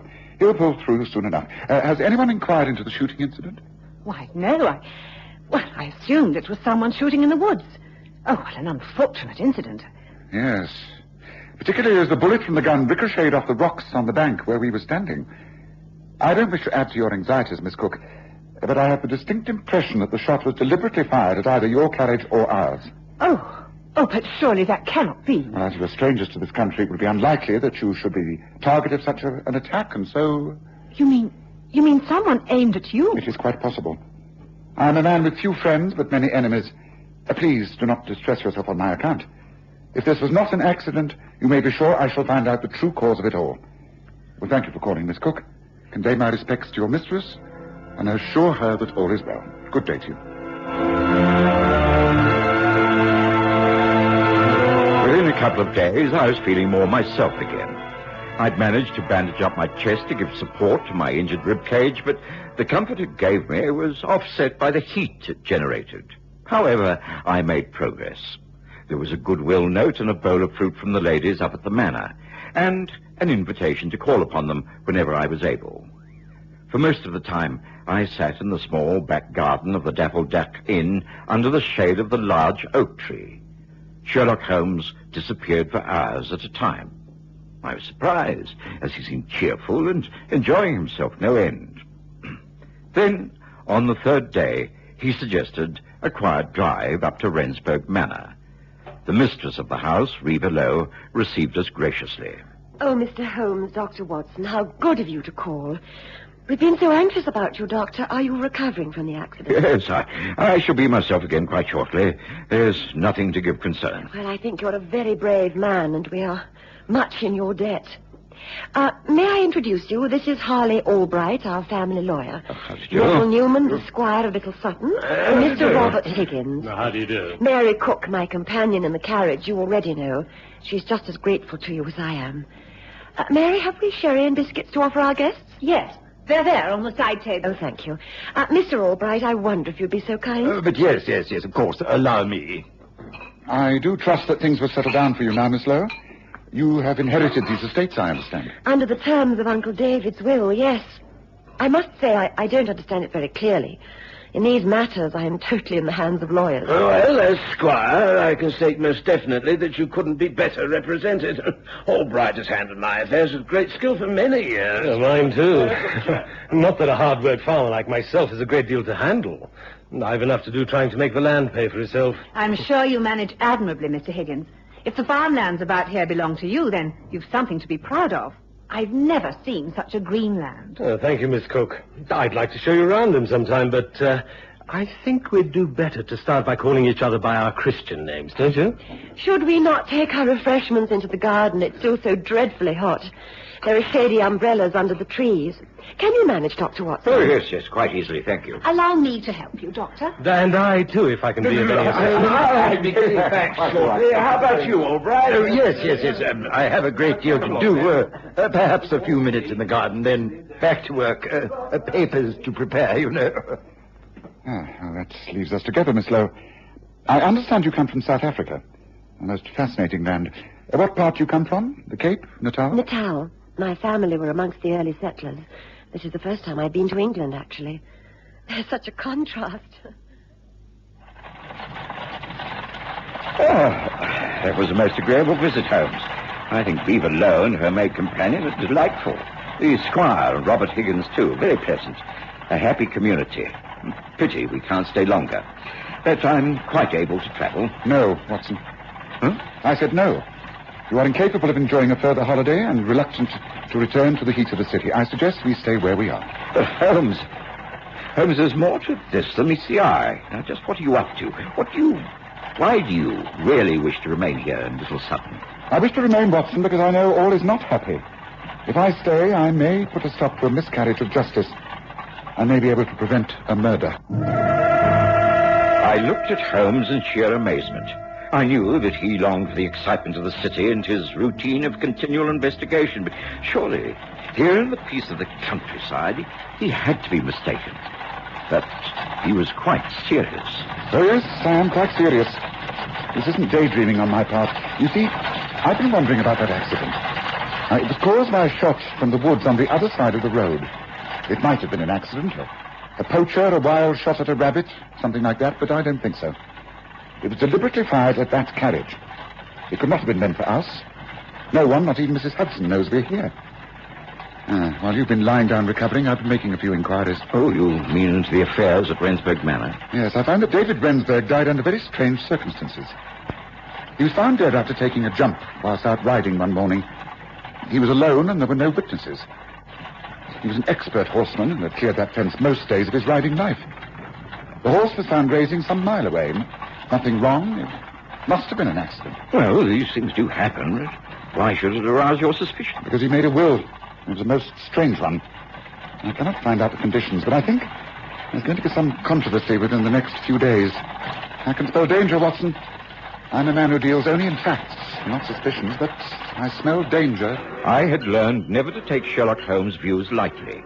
He was a man who rarely wasted time, and if he felt the need to stay on down at Little Sutton, then I was quite agreeable. In any case, I was still in great discomfort, and it was easier to convalesce on the countryside than back in the city.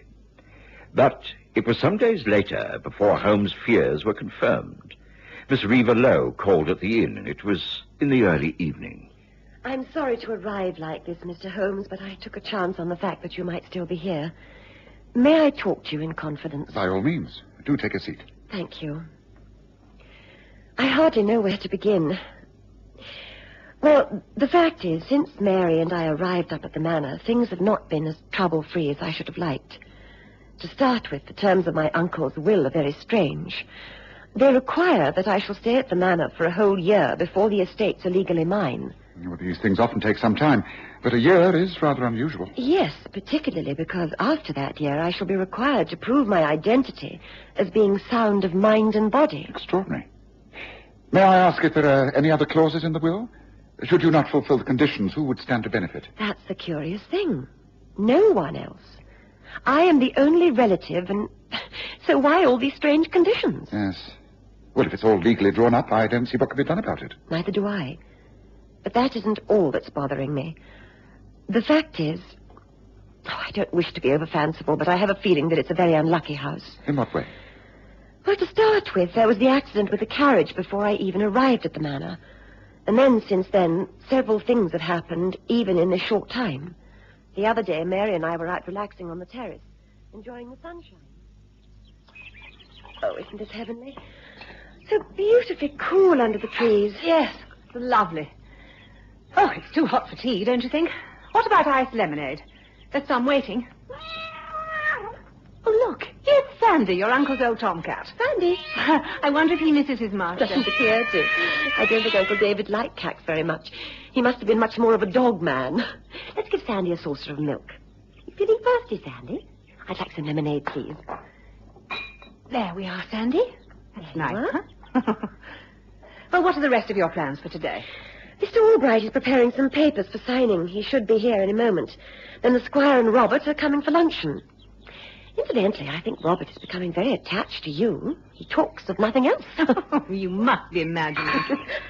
What is the matter? What's the matter with Sandy? Sandy? He seems to be having some sort of fit. Oh, I think... No. Oh, he's lying so still now. I think he's dead. Oh, no. Of course, Sandy was a very old cat. He hadn't been well, and we were told that he was subject to fits, but the incident was upsetting. We naturally called the servants and retired into the house. The cat was dead and buried in a favorite spot in the garden. Well, I thought nothing more about the incident until noon today. It's been yet again another boiling hot day. Mary was about some duties in the house, and I borrowed her green and white parasol and stepped out into the garden. I wandered quietly across the lawns, returning to the house along the open terrace. I was happy, humming to myself, at peace with the world, when...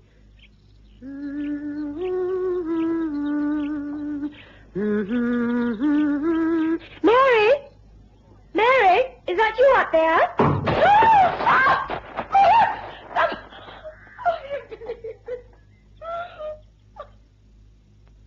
It was all over so quickly, Mr. Holmes. I was on the terrace when I thought I heard a sound from above. I looked up at the veranda, and then one of the heavy flower pots containing pink geraniums crashed down towards me. I just had time to jump aside before it broke into pieces on the tiles. There is no doubt that I could have been killed if I'd not moved quickly. And this is the latest accident? Yes, but now I am sure they're not accidents. There is someone trying to cause me bodily harm. Yes, indeed. You or another? I beg your pardon? No, it's nothing. I do agree with you, Miss Lowe. I think you have cause for alarm. In fact, I'm sure there is a vicious plot afoot up at the manor. With your kind permission, I should like free access to the house at all times, day and night. By all means. I have spare keys. But first tell me, the cat that died, did anyone think of examining the milk on that milk tray? No. You mean you think it could have been poisoned? Almost certainly. Tell me, who was in the house at the time? Just the servants. We had guests to lunch, the squire and Robert Higgins, both of whom you've met. You find both men agreeable company? Did they pay you much attention? Yes. I think they were both Uncle's friends, and they're doing their best to make us feel at home. The squire is most attentive towards me, and Robert is more than anxious to look after Mary. In fact, he seems quite infatuated with her. He does? Oh, that's very interesting. Well, let me gather a few things together and find out if Watson is agreeable to taking a trip to the manor. You have transport? Yes, thank you. I have a cab. Thank you, Mr. Holmes. I need hardly tell you that I'd be most grateful if you'd keep this conversation to yourself. I don't want the others to know of my suspicions. Can it remain a secret between us? Of course, but I think it's very important for us not to deceive each other. I'm a well-known detective, and I shall find out the truth sooner or later, and so... So? So why don't you stop all this deception and tell me the whole truth, here and now?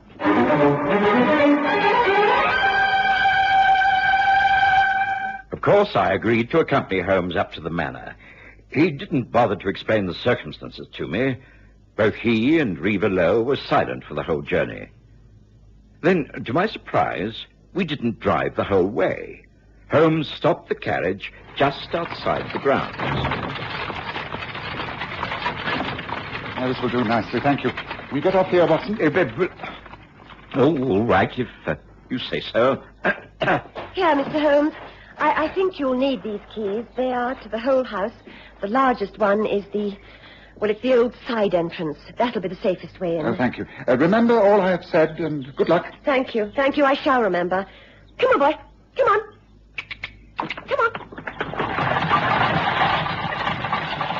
Now, look here, Holmes. I'm accustomed to being kept in the dark about quite a lot, but I really must insist that you give me some information. How am I supposed to help if I don't know what's going on? All will be revealed to you shortly, Watson. The fact is that I was right. There is a murder planned. So far, a few attempts have been made under the cover of an accident, but those have all failed, and I have reason to think that there'll be a more serious attempt made this very night. Come, we have a long wait ahead of us. The lights were ablaze at the manor, flooding through the open windows and spreading across the lawns. It wasn't easy to approach the house without being seen. We dodged from shadowed tree to thick bush, and eventually stopped near the side of the house. We waited, hearing voices from within.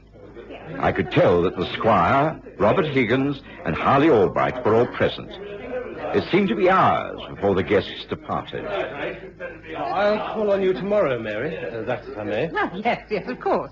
Good night, Squire Newman. Good night. Good night. Come on, dear, let's lock up and good night. Let's go to bed now. I'm really very exhausted. It's the heat, I think. Oh, it'll be difficult to sleep tonight, even with the windows wide open. Oh, listen, thunder. Well, a good storm may break the heat. Come on, let's lock up. Oh, it was a most pleasant evening, don't you think? Come, Watson. The time has come to take up our positions. We enter by the side door and climb the servants' stairs to the bedrooms. Then I'm afraid it'll be yet another long wait. Come. I followed Holmes, and we gained entrance to the house without being seen. To my surprise, Holmes chose to wait in the very small dressing room next to Mary Cook's bedroom. The two ladies retired, and we heard movements as they prepared for bed. Then followed hours of waiting while the storm grew and the welcome rain began. I began to become cramped and irritable. I fear the storm is not to our advantage, Watson. It could make all this a waste of time. Have we not been cooped up here for nothing? Oh, Holmes, I'm in agony. Listen. Someone is out in the corridor. I'm going to push this door open.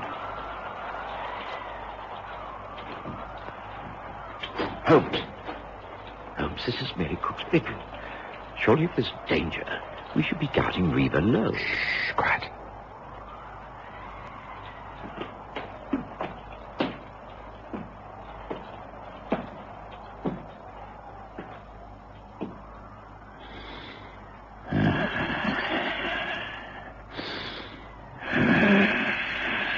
Now, Watson, get him. Right, get him quickly, man. Instantly, my cracked ribs and aches and pains were forgotten. I threw myself into the room. Mary Cook jumped from her bed, and Holmes and I grabbed at the man who loomed over her.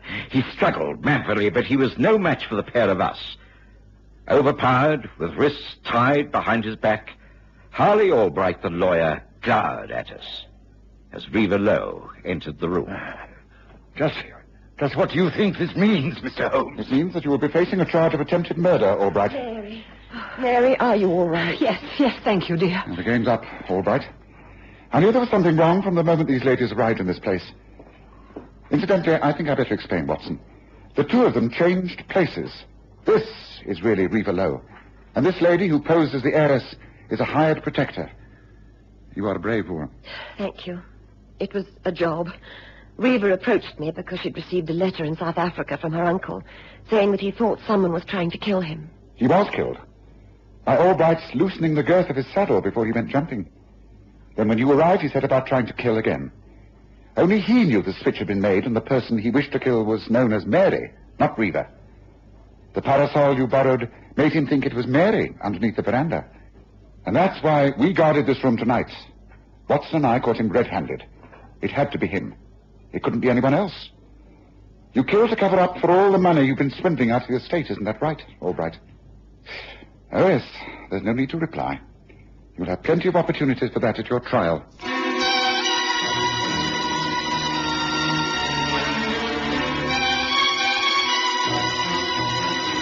Listen again next Sunday to The Stories of Sherlock Holmes, with Graham Armitage as Holmes and Kerry Jordan as Dr. Watson.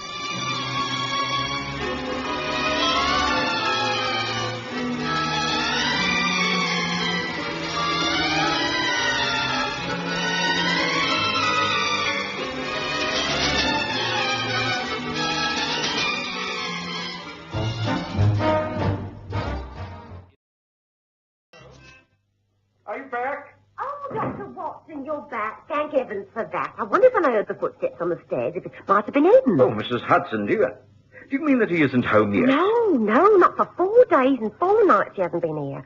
Oh, Doctor, I'm that worried about him. What could have happened? No, Mrs. Hudson. You know what Holmes is like. He's often disappeared for days at a time. Well, it's due to his work. It's customary. He'll turn up soon, so don't worry. Is supper ready? Yes, it's been ready since 8. But you know, this time I'm really worried about Mr. Holmes. I'm really worried about him. I'm worried sick and that. Yes, well, this time I'm worried too.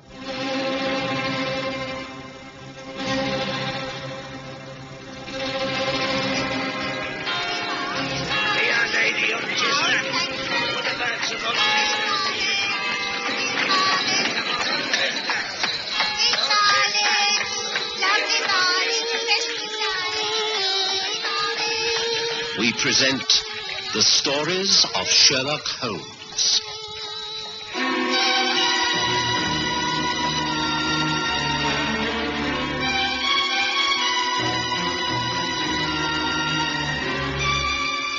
Tonight, The Rubber-Faced Man.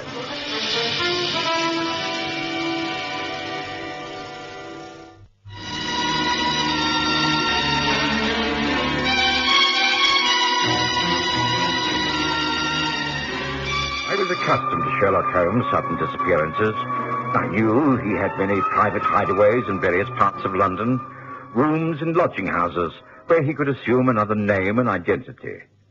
Master of disguise, he could mix with any class, from the lowest beggar to the highest in society.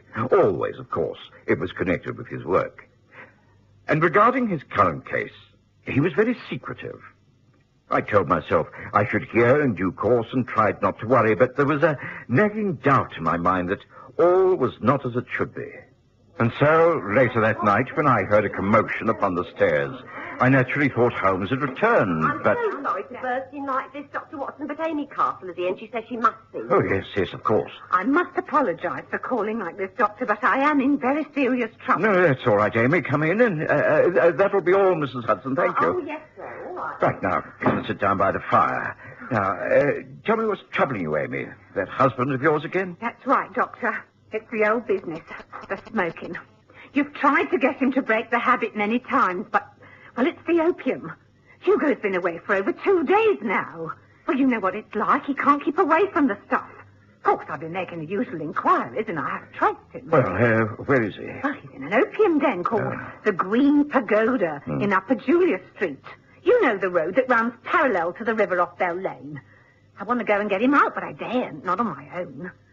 So I thought, well, if you came with me as his physician, you could get in there and talk some sense into him. Well, I'll come with you if you like. Well, I don't think that would serve any useful purpose, Amy. It would only distress you. I'll order a hansom and get over there straight away. Now, you go home and wait. I'll find Hugo for you, so don't worry.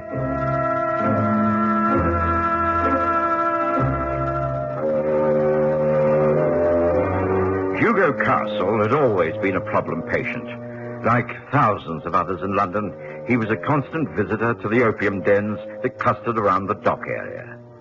The Green Pagoda was one of the more respectable of these houses of iniquity. Near the river to the east of London Bridge, it had a single door opening off a narrow alley.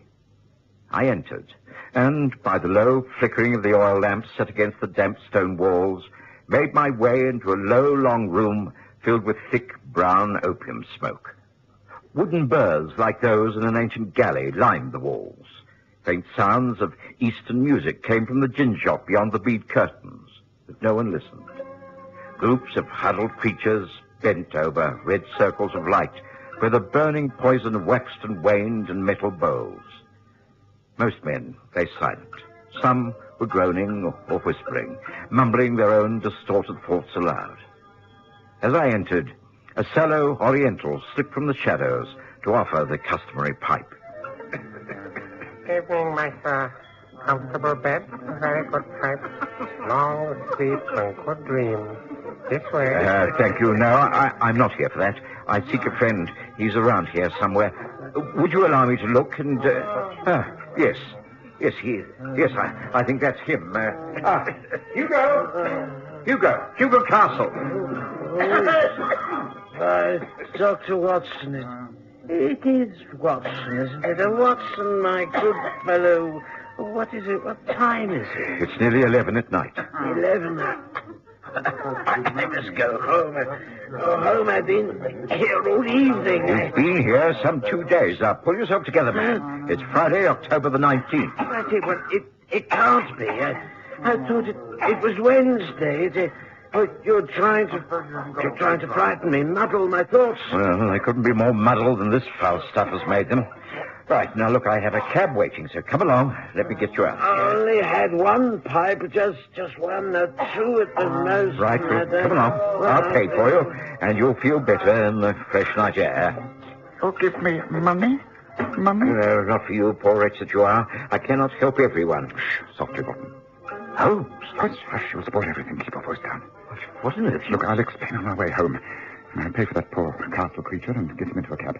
Send him packing and wait for me on the corner. I shall be for 10 minutes. Hurry, Watson, hurry.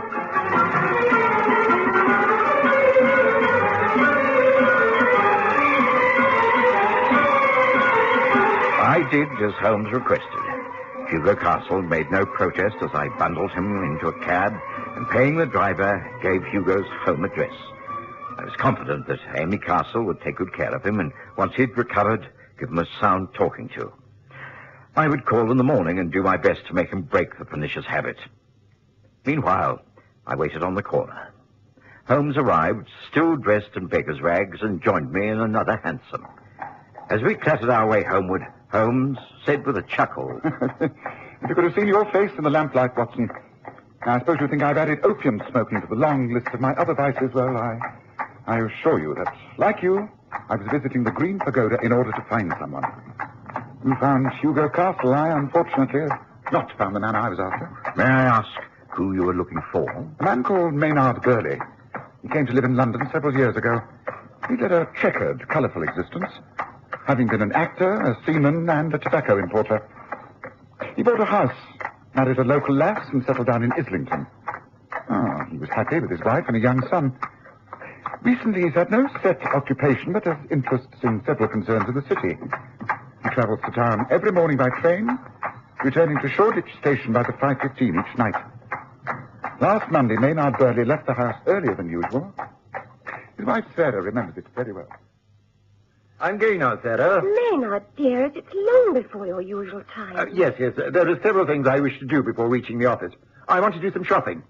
I'll bring home a set of soldiers for the boy. Oh, Raymond will love that. He's been asking for those for weeks. Have a good day, dear. And you. Don't work too hard in the house. I expect to be back at the usual time. Goodbye, dear. Goodbye.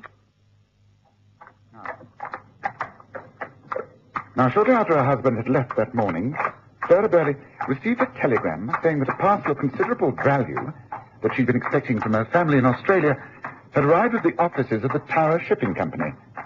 So after lunch, she went to the city. She did some shopping and collected the parcel. Walking back to the station, she crossed Bell Lane, and at the corner of Julia Street, looked around hoping for a vacant cab. She waited and looked up at the opposite building. To her horror, she saw at a high barred window the face of her husband staring down at her. She couldn't believe her eyes.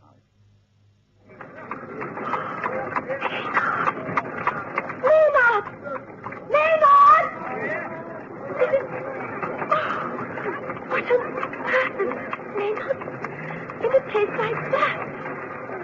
Help someone. Please help.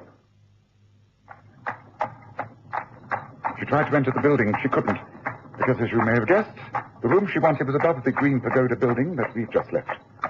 Eventually, she appealed to the police, and a sergeant from Tower Hill Station accompanied her back to the building.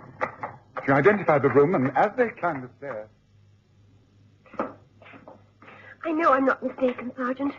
It was my husband, all right. I saw him quite clearly. He had his hands up to his face. He could have been pleading with me for help. He looked so ill, and he covered his face with his hands. He is in here. I know he is. Oh, this must be the room. But it's empty. There's no one here. But that was the window. Those long, dirty curtains. He must have been standing here and looking down and... Wait. What's this? It's a box. It's a box of toy soldiers. The present he was going to buy for little Raymond. What is through there? Let's see. Another room. Then a window that looks out over the parapet and onto the river. Wait, there's blood on the windowsill. Fresh blood. Look, there in the corner, the chair. Those clothes. When I saw him at the window, he was wearing a shirt but no tie, but these are his clothes. The clothes he was wearing when he left this morning. I know they are. Leave this to me, Mrs. Burley. I'm convinced there's something really wrong here. I'll go and question other folk who may be living on this floor. You stay here with the clothes. I'd better get you out of this place as soon as I can. No place for a lady of breeding. What have we here? What are you doing, sleeping on the stairs? I ain't doing no harm. Just leave me be. You've been here quite a while. Have you seen anyone come down this way, from the rooms above? No one at all. Wait a minute, I know you. Mike the peddler. Beg on the streets. Pretend to sell matches, but you're a beggar, aren't you? Work a beat from here to Threadneedle Street. Have you been upstairs? No, I swear I haven't. I don't know nothing. No? Come on, up you get. What's this? Huh? Blood. Blood all over the cuffs of your shirt. Well, you've got a lot to answer for, Mike Beale. Come on, come along with me. And only this evening I have learned from men in the Green Pagoda that Maynard Burley's overcoat has been found in the Thames. I'm afraid it's a case of murder. I feel I've failed, Watson. What am I to tell that poor woman? It was late when we got back to Baker Street, and I went straight to bed. The lights remained on in Holmes' room, and I knew he was far from satisfied with the way things had worked out. Over breakfast the next morning, he seemed morose and disinclined to talk. We'd finished breakfast, and were lighting our first pipes of the day when Mrs. Hudson bustled in. I've come to clear away, but there's a lady waiting on the landing, a Mrs. Burley. She says it's urgent. Well, then show her in, Mrs. Hudson, show her in. Leave the dishes. You can fetch them later. Just as you say. It's through here, please, Mum. Thank you. I'm sorry to arrive so early, Mr. Holmes, but I had to speak to you. That's quite all right, Mrs. Burley. Please do sit down. Some coffee? Oh, I don't think you know my friend and colleague, Dr. John Watson. How do you do, Doctor? No, I won't have any coffee, thank you. I suppose you've heard the news. They found your husband's overcoat in the river. The police have it now. You may be required to identify it. Strangely enough, the pockets were filled with odd coins. Loose change, mostly pennies. It looks very serious, I'm afraid. You think that Maynard was attacked by that peddler named Mike, or some other thugs, and his body thrown into the Thames? I'm afraid it is more than likely. But you appear unafraid. Mr. Holmes, Maynard is alive. I know he is. You see, I've just received a letter from him. You have? You brought it with you? Yes, here it is. Ah. Well, let me see. Well, the handwriting on the envelope is not the same as the note it contains. No, but the note is in Maynard's handwriting. Yes. My dearest Sarah, please not despair. I am alive and will make sure all ends well. There has been a grave mistake. It may take time to correct. Please have patience, my darling Maynard. It is Maynard's handwriting. I'd know it anywhere. It's written in pencil on the flyleaf torn from a book. The envelope. It seems that the person who wrote it wasn't sure of the address. The name has been blotted first and the address added later. It was posted in Gravesend by a man with dirty hands, and the gum flap smeared by someone who chews tobacco. Yes, your husband gave the note for someone else to address and post. There's something else contained in this envelope, wasn't there? I can tell by the imprint of a circle of creases on the paper. You're very observant, Mr. Holmes. Yes, there was a ring. A signet ring. I have it here. It's Maynard's. Ah. Then we must accept the fact that this message is genuine. But if your husband is alive and well and able to write to you, why does he not return home? I cannot answer that. He must have some unfinished business that he has to attend to. Either that or he can't return. He's incapable of doing so. Now, let me refresh my memory. To start with, your husband did not at any time show signs of taking opium? No, never. He hardly smoked tobacco and rarely drank spirits. When you saw him at the upper window of the Green Pagoda, the window was open. He made some sort of gesture with his hands? Yes, he gave a hoarse sort of cry and his hand flew up to his face. I'm sure he was signaling for help. Although it could have been a cry of surprise, astonishment at seeing you. It might have been, yes, but it was over so quickly. He disappeared immediately. Ah. He is alive, and yet his overcoat has been found in the river. The pockets filled with pennies and small coins. Strange. Very strange. Well, Mrs. Burley, will you consider leaving this note with me? Take the signet ring, of course. But leave the note and future investigations in my hands. I will communicate with you later in the day with, I hope, encouraging news. Just as you say, Mr. Holmes. But now I know that Maynard is alive, all I want is that he should be found. Please find him, Mr. Holmes. Please find my husband.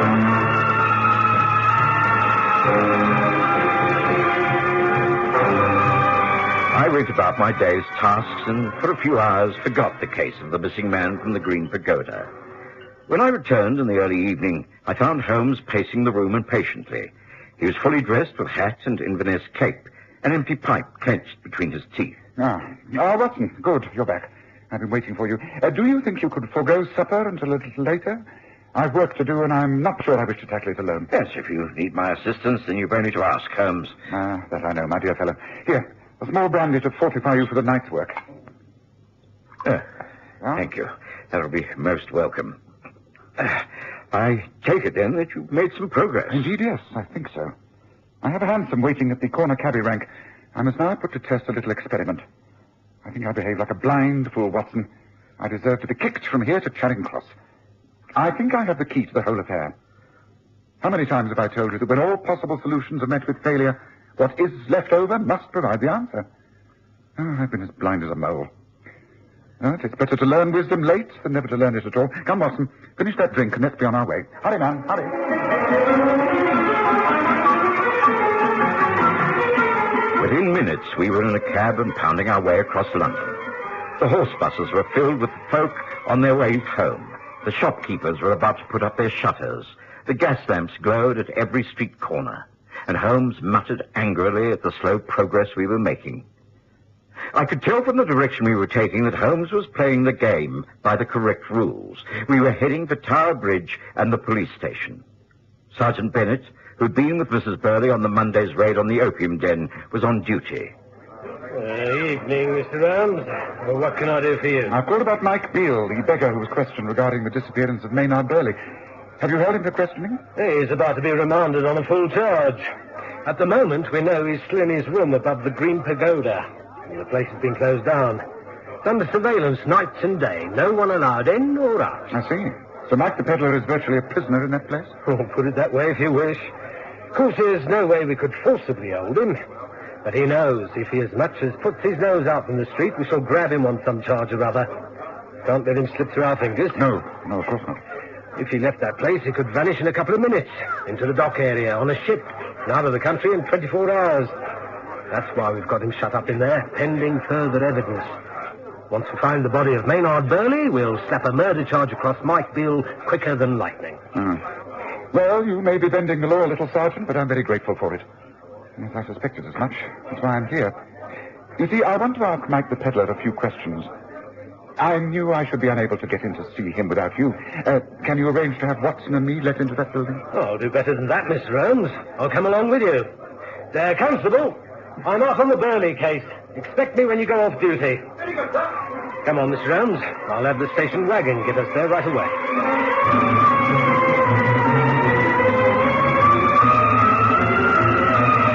It was a short ride this time. Within a matter of minutes, we grew up outside the dark alley that led to the Green Pagoda. This time, all was still. There was just the music wafting in from the gin shop next door. But the opium den was deserted. It still smelt of smoke and filth. By the light of a lantern, the sergeant showed us the way through and up the stairs to the sleazy rooms above. He's got to be in here. Can't have left. Mind you, I doubt if we'll be able to get much sense out of him. He just mutters into that filthy grey beard of his. What was his explanation regarding the blood on his shirt cuffs? Said he'd fallen and cut his wrist on a bit of broken glass. The funny thing is, he did have a nasty cut. Didn't go into details. He couldn't. He was too drunk to talk much. Of course, he has had time to sober up, being in here all alone. That's unless he's got a real good supply hidden away. Right, this should be where we'll find him. The second door on the right. In here. The sergeant held the lantern high above his head as he entered the room. It was empty, but for a trestle bed and a table in the far corner. On the bed, covered by a single blanket, was the man we wanted. He was asleep, his face towards us. An uglier man I've seldom seen. His face seemed bloated, yet crustaceous, and of an unreal pallor. I'm a medical man, and not easily shocked, but I was repelled by this sight. Holmes, on the other hand, seemed totally unaffected, but whispered to me urgently. Don't wake him. Just move close enough to hold him fast. When I tell you, seize his arms. Use all your strength. He's going to put up a devil of a struggle. Wait. Right. Right now. What the? Hold him up. Let me go. Now, let me get his face. Yes, I've got to show you his real face. There. Hold on. Hold on, it's coming away. No! What the devil is that? His whole face is coming away. It's peeled off like the bark of a tree. Yes, and the grey hair, too. Up with that. Come on. Light the lamp on the table, Sergeant, and ask this man that question. All right, you may get up now, Mr. Maynard Burley. What the devil is it? All right. I give in. What am I charged with now? You really are Mr. Maynard Burley. If I am, then clearly I cannot be responsible for my own death. So legally, I must be allowed to leave. You may not have committed a major crime, Burley, but you've caused a grave disruption of the public peace. You've disgraced yourself. And above all, you've let your wife down most dreadfully.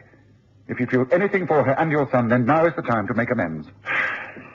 Well, it was something I drifted into. And once in, I couldn't see a way out. You see, in my youth, I'd been on the stage, and when things became difficult, I thought I'd turn to writing.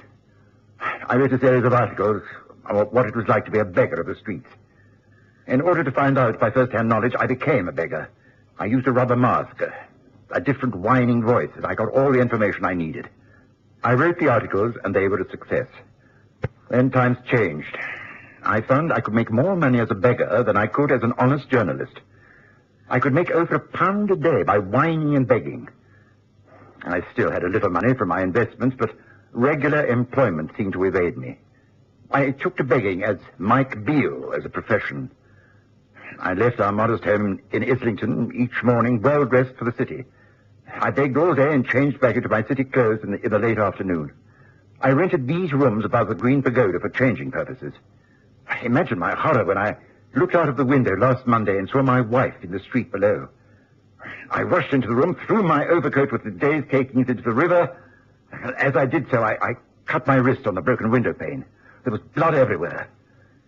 I donned my rubber mask and hurried to the room below, pretending a drunken sleep. I assumed the identity of Mike Beale. I've had to do it ever since. I've been waiting for the chance to slip away, go back to Sarah and my young son. Yes, you were worried about them. That's why you arranged to send your wife that note and your signet ring, posted by one of the inmates of the Green Pagoda before it was closed down. As well, Mr. Burley, it seems to me that you have a great deal upon your conscience. You obviously cannot be held for the murder of Maynard Burley, but how you'll be able to face up to your wife again is something I shall never know.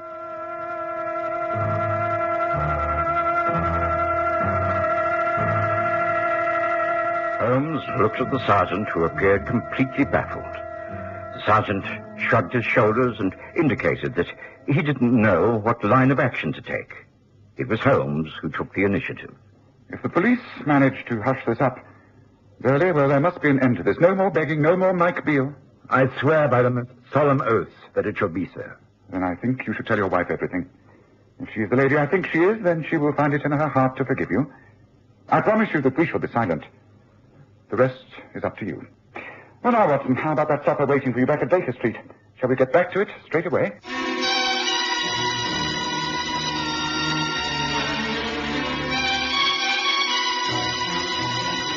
Listen again next Sunday to The Stories of Sherlock Holmes, with Graham Armitage as Holmes and Kerry Jordan as Dr. Watson.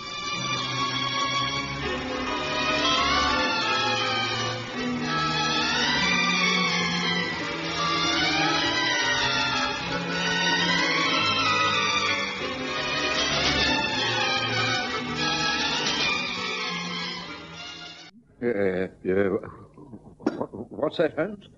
Oh, you mean more coffee? You want me to pour you some also? Or would you like more bacon? No, Watson. I was not referring to the breakfast or the coffee. You will not, I'm sure, be offended in any way if I say that I find your acceptance of the ordinary always refreshing. I don't think I understand, Holmes. I'm not aware I've done anything unusual.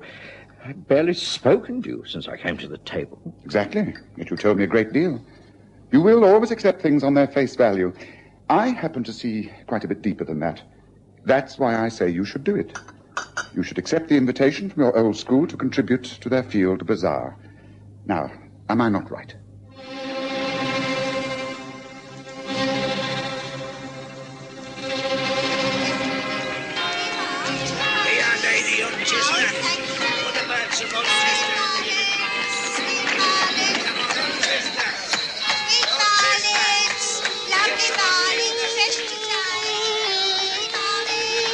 We present The Stories of Sherlock Holmes.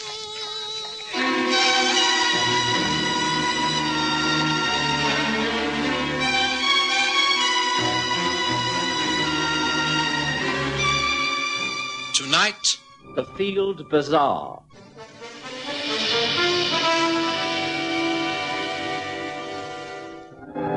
In the early days of my association with Sherlock Holmes, I have to admit that I found him rather overbearing. In later years, I grew used to his manner, and after I'd married Mary and moved away from 221B Baker Street, I was able to laugh at my feelings of inferiority. But he was never an easy man to understand, and I well remember during the summer of 1885 being particularly disconcerted by his attitude. It was one of those lovely, long, hot English summers. Days which cried out to be spent in the country. Walks along narrow, leafy lanes filled with the drone of bees and the smell of honeysuckle. That's why, when our letter arrived on that August morning, I was very tempted, and Holmes knew this. I repeat, I should say yes. Holmes, I really don't know what you're talking about. I've just told you. You've been asked to help in the Oxley Field Bazaar, haven't you? Yes, that's correct, but I cannot for the life of me see how you know this. The letter has only just come to hand, and I've not spoken to you since I opened it. In spite of that, I would even venture to suggest the purpose of the bazaar. It's to gain funds in order to enlarge the school's cricket field. Holmes, there are times when I think you use some form of black magic. You really are a most excellent companion, Watson. You respond instantly to all my mental processes. Really, I can find you easier to read each morning than I do the daily newspapers. I'm sorry. I'm so transparent. I don't think it's unintelligent to be puzzled by your knowledge. But if you're so clever, perhaps you'll tell me how you've arrived at your conclusion. I really claim no credit. The facts are so obvious. You came into breakfast with a thoughtful expression, the expression of a man who is debating some point in his mind. In your hand, you held a solitary letter. Now, last night you retired in the best of spirits. So it was clear that it was in this letter which caused the change in you. Yes, well, that's obvious. Well, anything is obvious once it's explained. I naturally asked myself what the letter could contain, which might have this effect upon you. As you came and sat down, you had the flap side of the envelope towards me. There is a crest upon it, the Oxley crest. The same shield-shaped device which is on your old cricket cap. Then you poured yourself a cup of coffee and walked over to the mantelpiece. Yes, well, that's very observant. And then? You gazed for some time at the group photograph of yourself in the cricket team. Clearly, you were remembering many occasions of being in that side. You came back down, helped yourself to eggs and bacon, and again read the letter. This time the envelope was face side up. I could see that it was informally addressed, just to John Watson, Esquire. So it must have been something of a friendly and informal nature. Now, there are 3 institutions that are almost always debt-laden.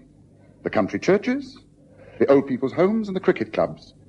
Your interest was certainly in the cricket club. Well, quite correct. Well, the best fundraising idea is a form of a bazaar. It's a very popular activity among public schools at the moment. Hence my suggestion that you should take part in it. Now, what is it to be? An old boys' cricket match on Oxley Common? Or will you use the school facilities? All right, Holmes, all right, you win. Your deductions are correct as usual. Splendid. Now tell me, are you accepting? Yes, I will. On one condition. Oh, what's that? That you accompany me. Our old boy's side may be a man or two short, and you're a good bat as well as a rather crafty slow bowler. What do you say, Holmes? The weather's ideal. We stay Friday and Saturday nights at the Boar's Head on Oxley Common, get back here on Sunday evening. Very welcome break in the country. Now, come on, do say yes. To my surprise, Sherlock Holmes agreed immediately. I wrote off to Oxley School, accepting the invitation and placing my name down for cricket. I also mentioned that Holmes, while not an old boy, was prepared to help out as extra man should he be needed. The weather continued to hold good, and Friday saw us down at Oxley in good time. I'd known the Boar's Head since I was a student, and I was happy to find that it still maintained its excellent standards. That evening, the bar was crowded with visitors, all with one subject in mind: the next day's cricket match. Oh, I say. It's Watson, isn't it? John Watson. That's right. By Jove, don't tell me, Rufus. Matthew Rufus. Well, I haven't seen you in over 20 years. Must be every bit of that. I take it you're down here for the match tomorrow. That's right. Thought I'd like to support the old school, you know. Oh, allow me to introduce you. This is Sherlock Holmes. How do you? Colonel Matthew Rufus. How do you do? Have you studied the sides? A copy of the teams and batting order over there on the notice board. Yes, I did take a look at it earlier. It seemed very well balanced. Should be a good match. Hardly anyone I can remember on the list, though. Most fellows have simply sent in a contribution. Bad show. I think it's much more cooperative to turn up and do one's bit, eh? There are a couple of the old stalwarts there, of course. Thackeray and Monkton.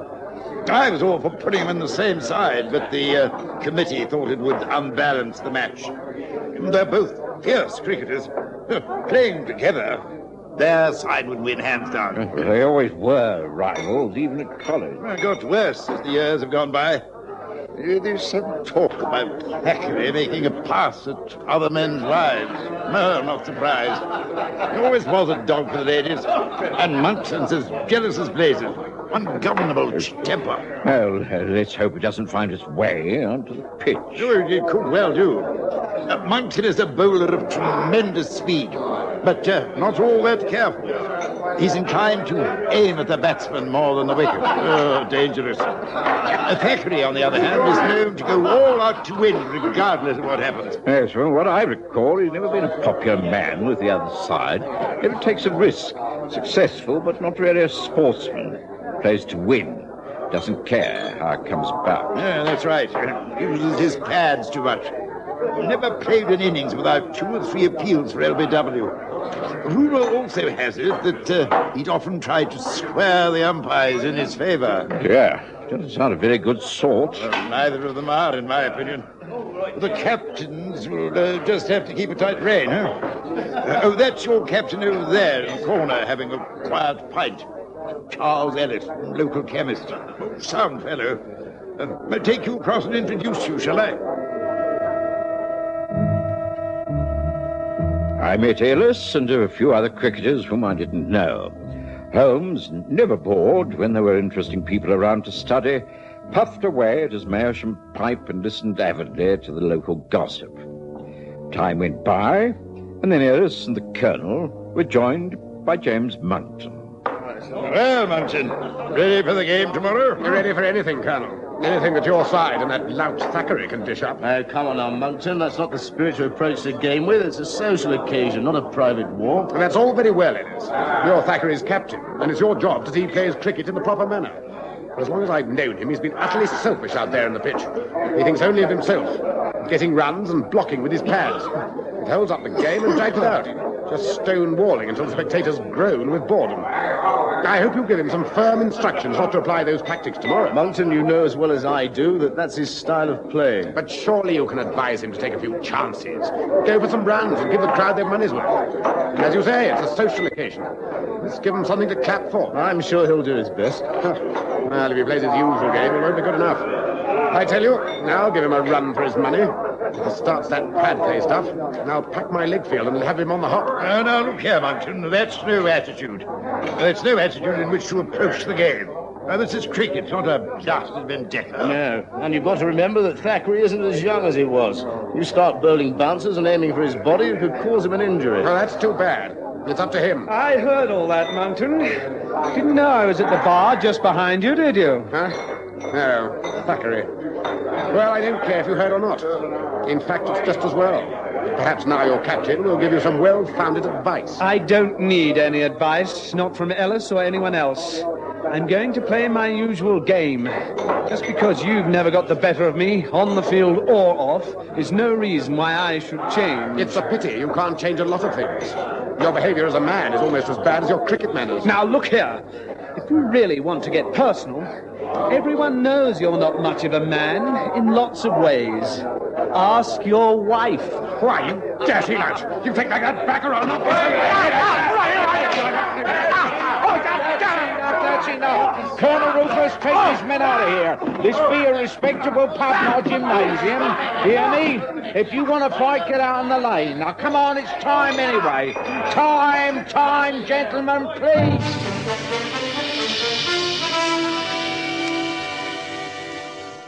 Clear from that very first evening that the Saturday match on Oxley Common was not going to be the quiet, relaxed game of village cricket that we'd all expected. Most of us, from Colonel Rufus and George Biggs the publican, down to the lowest farmer's boy, deplored the bad manners shown by both Monkton and Thackeray.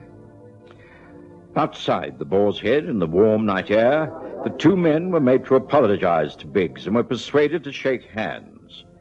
And then, in an atmosphere of uneasy truce, they said good night. Monkton went striding off down the main street, while Thackeray stood for a while arguing with Ellis, who was, no doubt, giving him a bit of a dressing down. The next morning saw the opening of the Field Bazaar by the Vicar of Oxley. And after luncheon, our side won the toss, and Chelmsford and Howes went into bat. I noted that Monkton was not put on to bowl, and wondered if they were saving him for when Thackeray went to the crease, which seemed rather a dangerous plan. However, whether by accident or design, that's exactly what happened. Chelmsford was caught in the slips at a score of 15, and in went Thackeray. He played his usual tight game, scoring quite a few runs, but taking no chances, and using his pads whenever possible. Then, when the total was 29, the opposing captain put Monkton on from the duck pond end.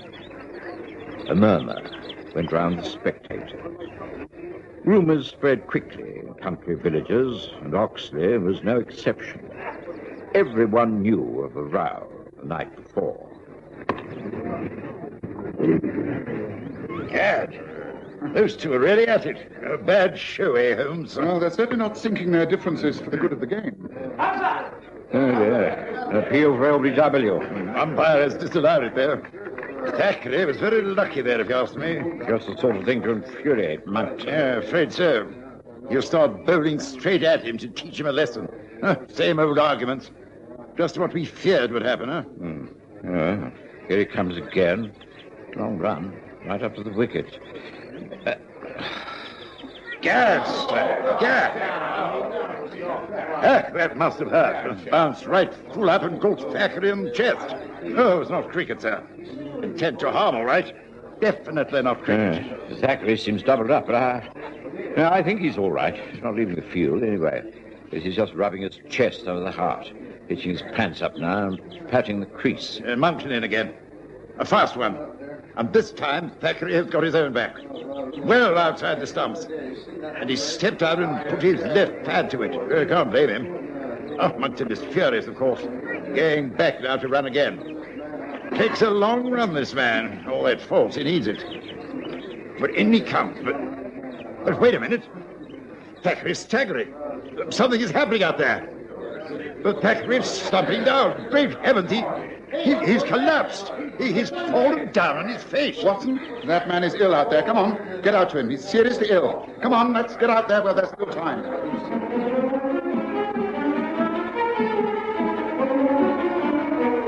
Holmes and I left our seats in the pavilion, and hurriedly followed by the colonel, we raced across the grass towards the cricket pitch. Game had stopped, of course, and a cluster of fielders gathered around the prostrate body of Thackeray. They made way for me automatically, and I knelt down beside him. One look was enough. The man was dead. What's the matter, Watson? You're a doctor. What's wrong with the man? I'm afraid he's dead, Colonel. Must have been that blow under the heart.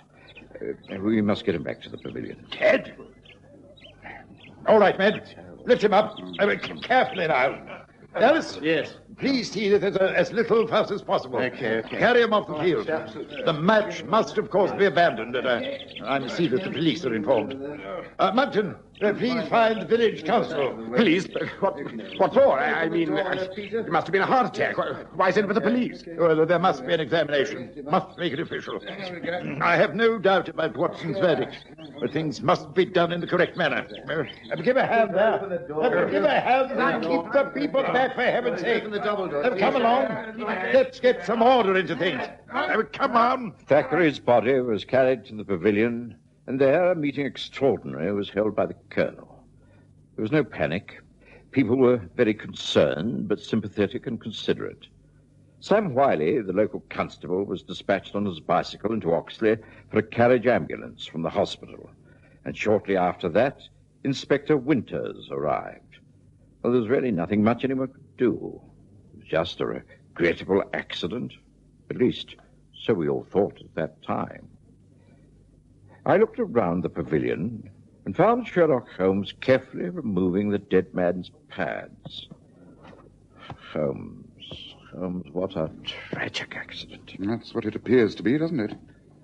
But as I'm always saying to you, Watson, you will take things at their face value. Oh, now, careful with these pads. I imagine the inspector will be in here at any moment. Things must be left to him, of course, but if he needs my help, then I will willingly give it. I think that for the time being, it would be better not to interfere. Holmes, you can't mean that this was not an accident. Of course it wasn't. I see what you mean. Monkton's intention to harm Thackeray at all costs. Yes, it's a very tricky situation. Right, Here they come now.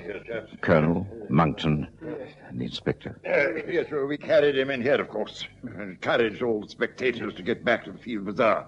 There's no sense in allowing this tragedy to ruin the whole of the charity. I understand, Colonel. I agree. But after the body is taken away, I'm afraid I shall have to go into things in rather more detail. For instance, Monkton, I shall have to ask you to come with me to the police station. Whatever for? Well, there will be an inquest. It's purely another formality, of course. I have no doubt it was heart failure. But heart failure caused by what? Everyone knows it was a blow to the heart by a cricket ball traveling at terrific speed. Now, wait a minute.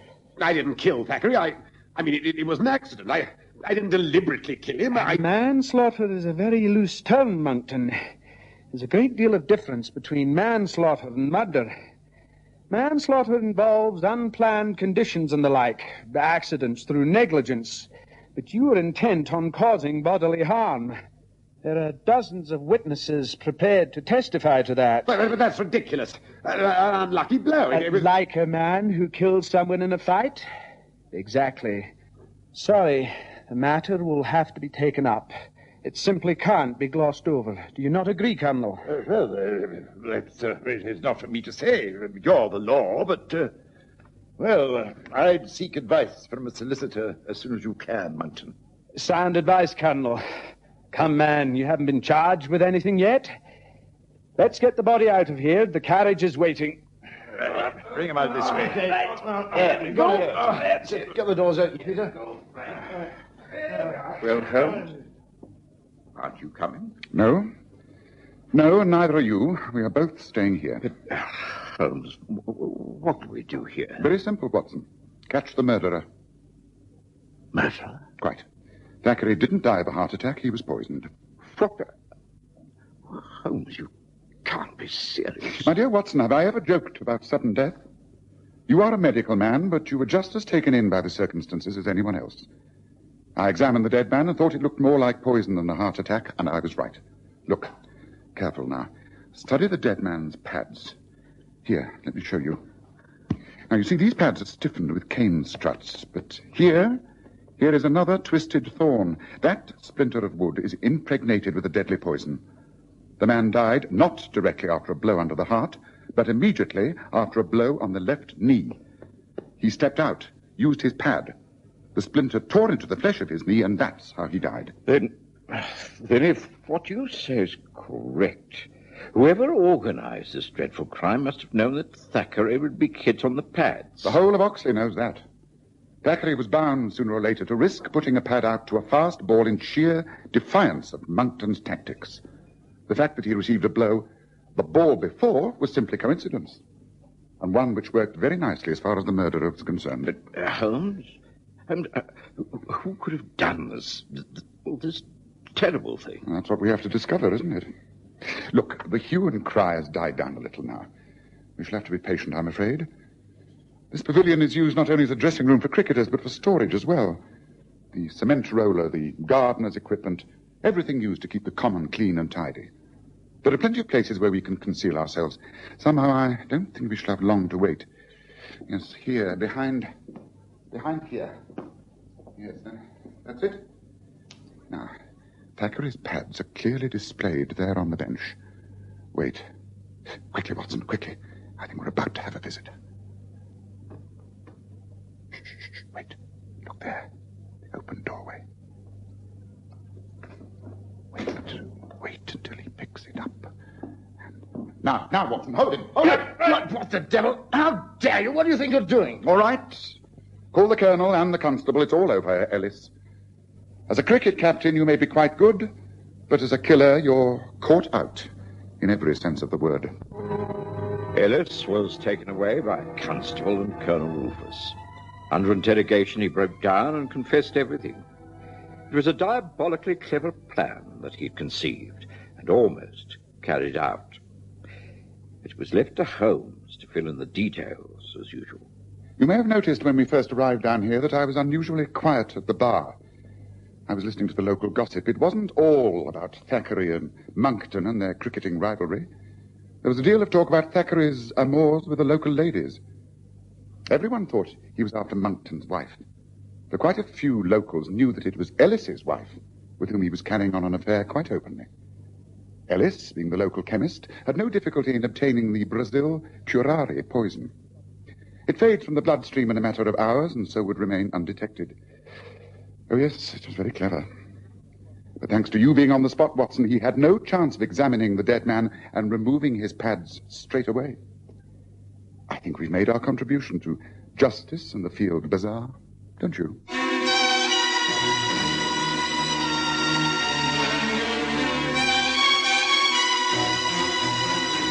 Listen again next Sunday to The Stories of Sherlock Holmes, with Graham Armitage as Holmes and Kerry Jordan as Dr. Watson.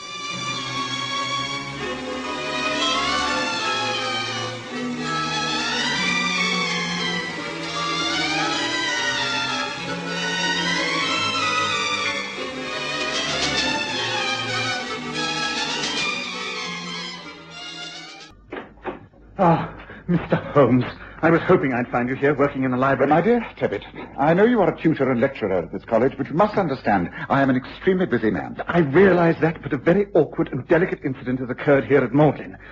By chance, you are here, and I must turn to you for help. I'm sorry I cannot be disturbed. If there is any trouble, I should prefer it if you would call in the police. The police? Oh, no, that would cause a terrible scandal at all costs. Magdalen must avoid a scandal. I beg of you, Mr. Holmes, help us. For the sake of the college, help us, please.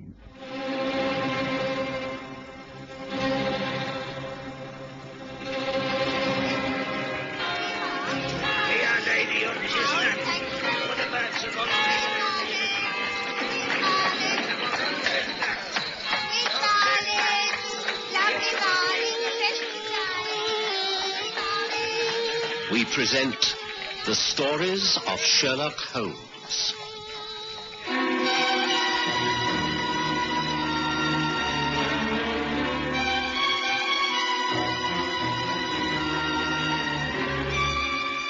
Tonight, a hollow victory.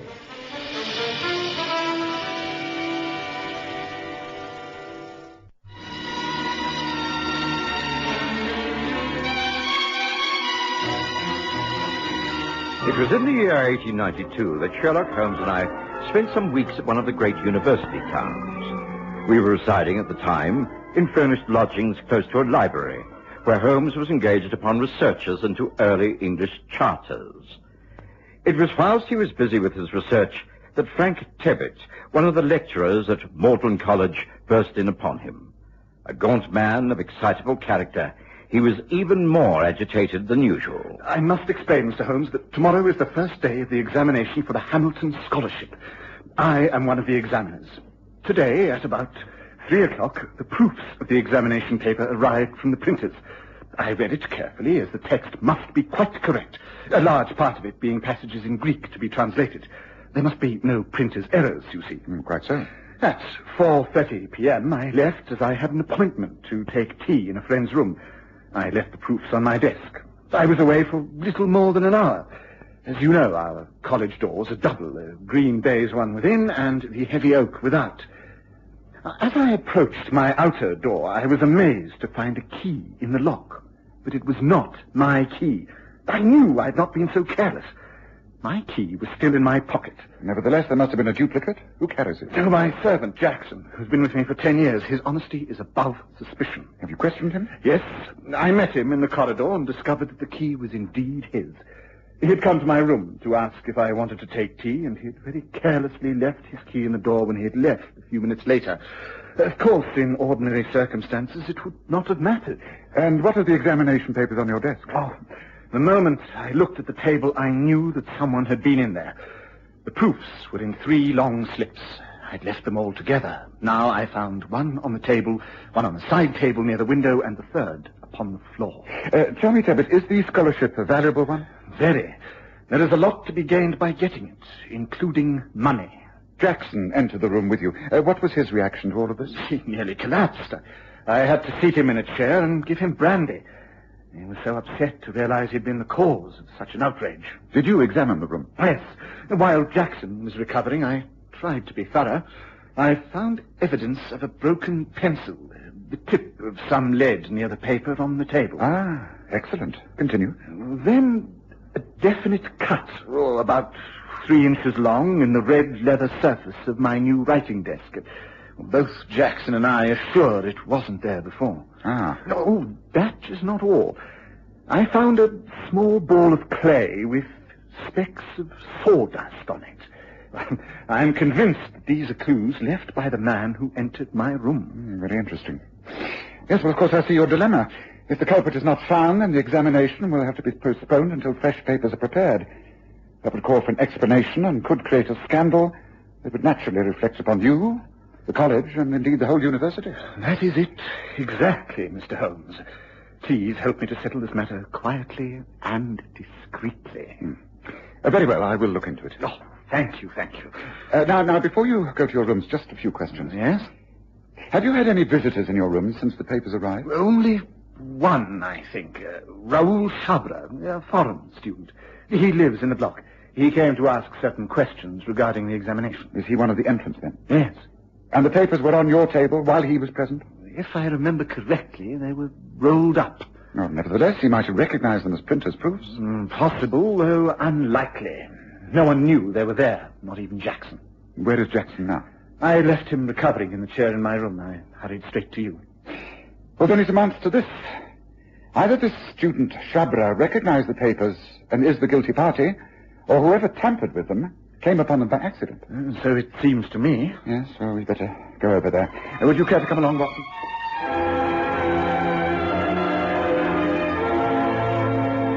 I'd remained silent throughout this interview. I was useful to Holmes when there were medical matters that needed attention, but this was purely academic. However, not wanting to appear uninterested, I agreed to walk over to Mortland with them. It was nearly dusk when we reached Tebbett's rooms. He was on the ground floor, and above him, he explained, lived 3 students. Holmes stopped and, standing on tiptoe, peered in through Tebbett's window. Oh, no use considering this as a method of entry, Mr. Holmes. There's no opening in the window except that one pane high up. Well, if there's nothing to be learned out here, we might as well go inside. This way.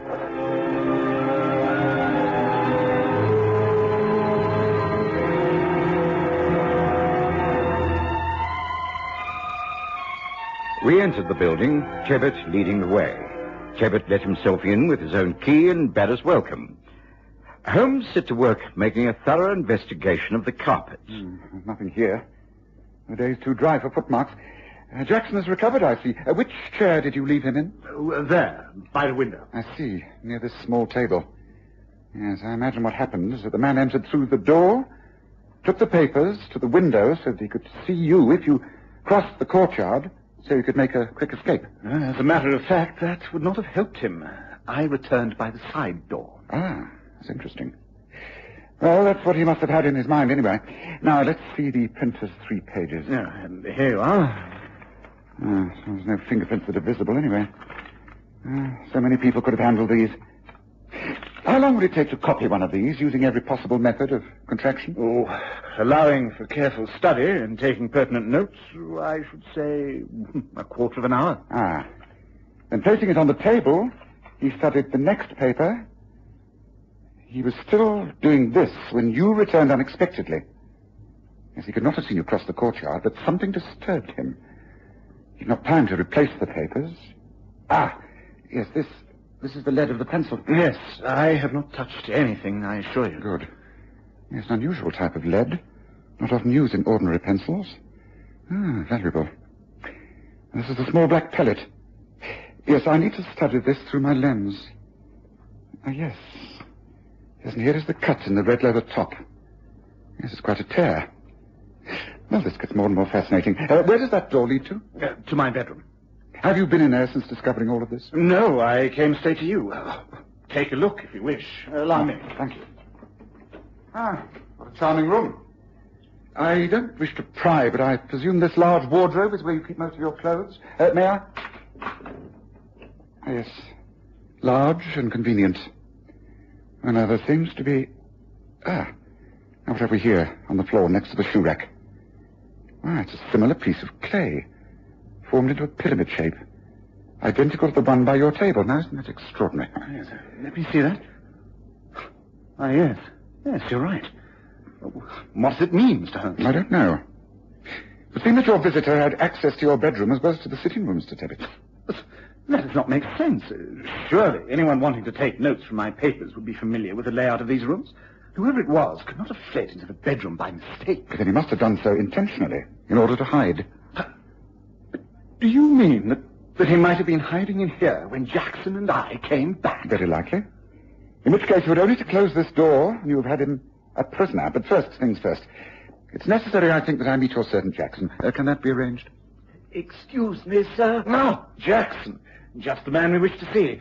I came back to see if there had been any new developments, sir. No, but this is Mr. Sherlock Holmes and Dr. Watson, who are investigating.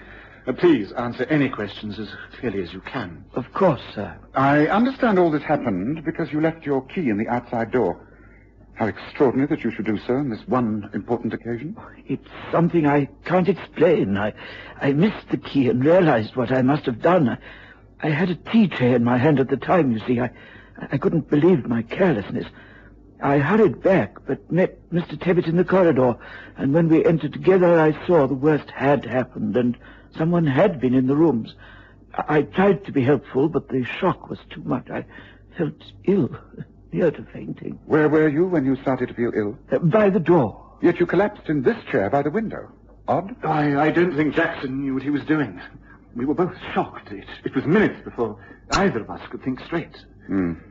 Yes, well, that will be all for the moment, Jackson. Thank you, sir. Thank you, Mr. Tebbit. Ring if you need me again, won't you, sir? I'm most dreadfully sorry. I'd like the names of the 3 students you say live about these rooms. Who are they? One of them is the foreign student I told you about, Raoul Chabra. He is quiet, keeps himself to himself. His work is good, although I would say his Greek is his weakest subject. Then there is Forbes, a fine scholar and athlete. Well, perhaps too keen on sport, but a fine young man. His father was the notorious Sir Stafford Forbes, who ruined himself gambling. The son is poor, but should do well. I see. And the third? Harland McBride. Brilliant. One of the brightest intellects of the college. But wayward and unprincipled. I know what your next question will be. Which of the 3 do I suspect? Oh, I can't answer that. I'm glad, because I wasn't going to ask you anyway.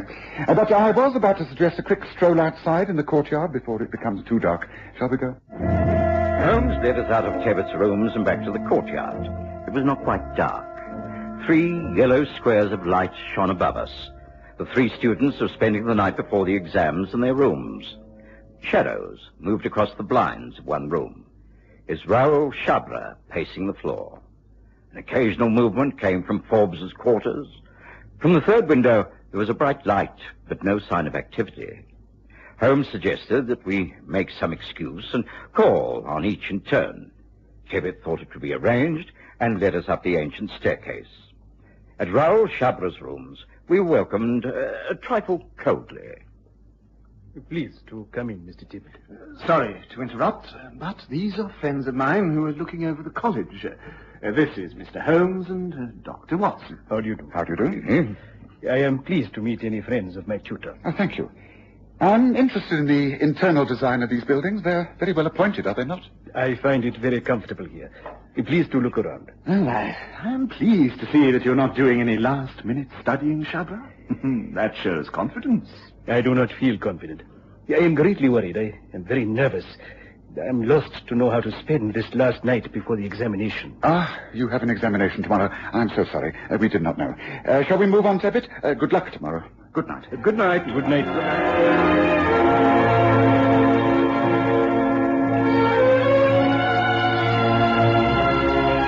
I noticed that Holmes' eyes had been darting about all over the room, especially at the large desk by the window. Raoul Chabra seemed a mystery. Courteous and well-dressed, he could have been thinking anything as he bowed us from his rooms.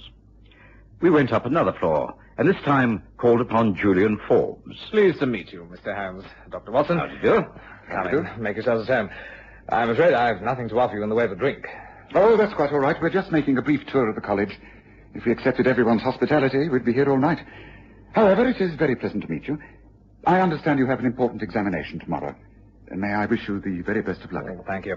I hope I will do well. I've worked hard for it. I'm glad to see you're so relaxed, Julian. Get an early night and do well. Oh, I shall try.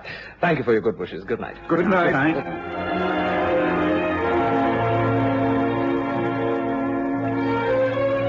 Again, I was aware of the intense scrutiny Holmes had given the room and its occupant.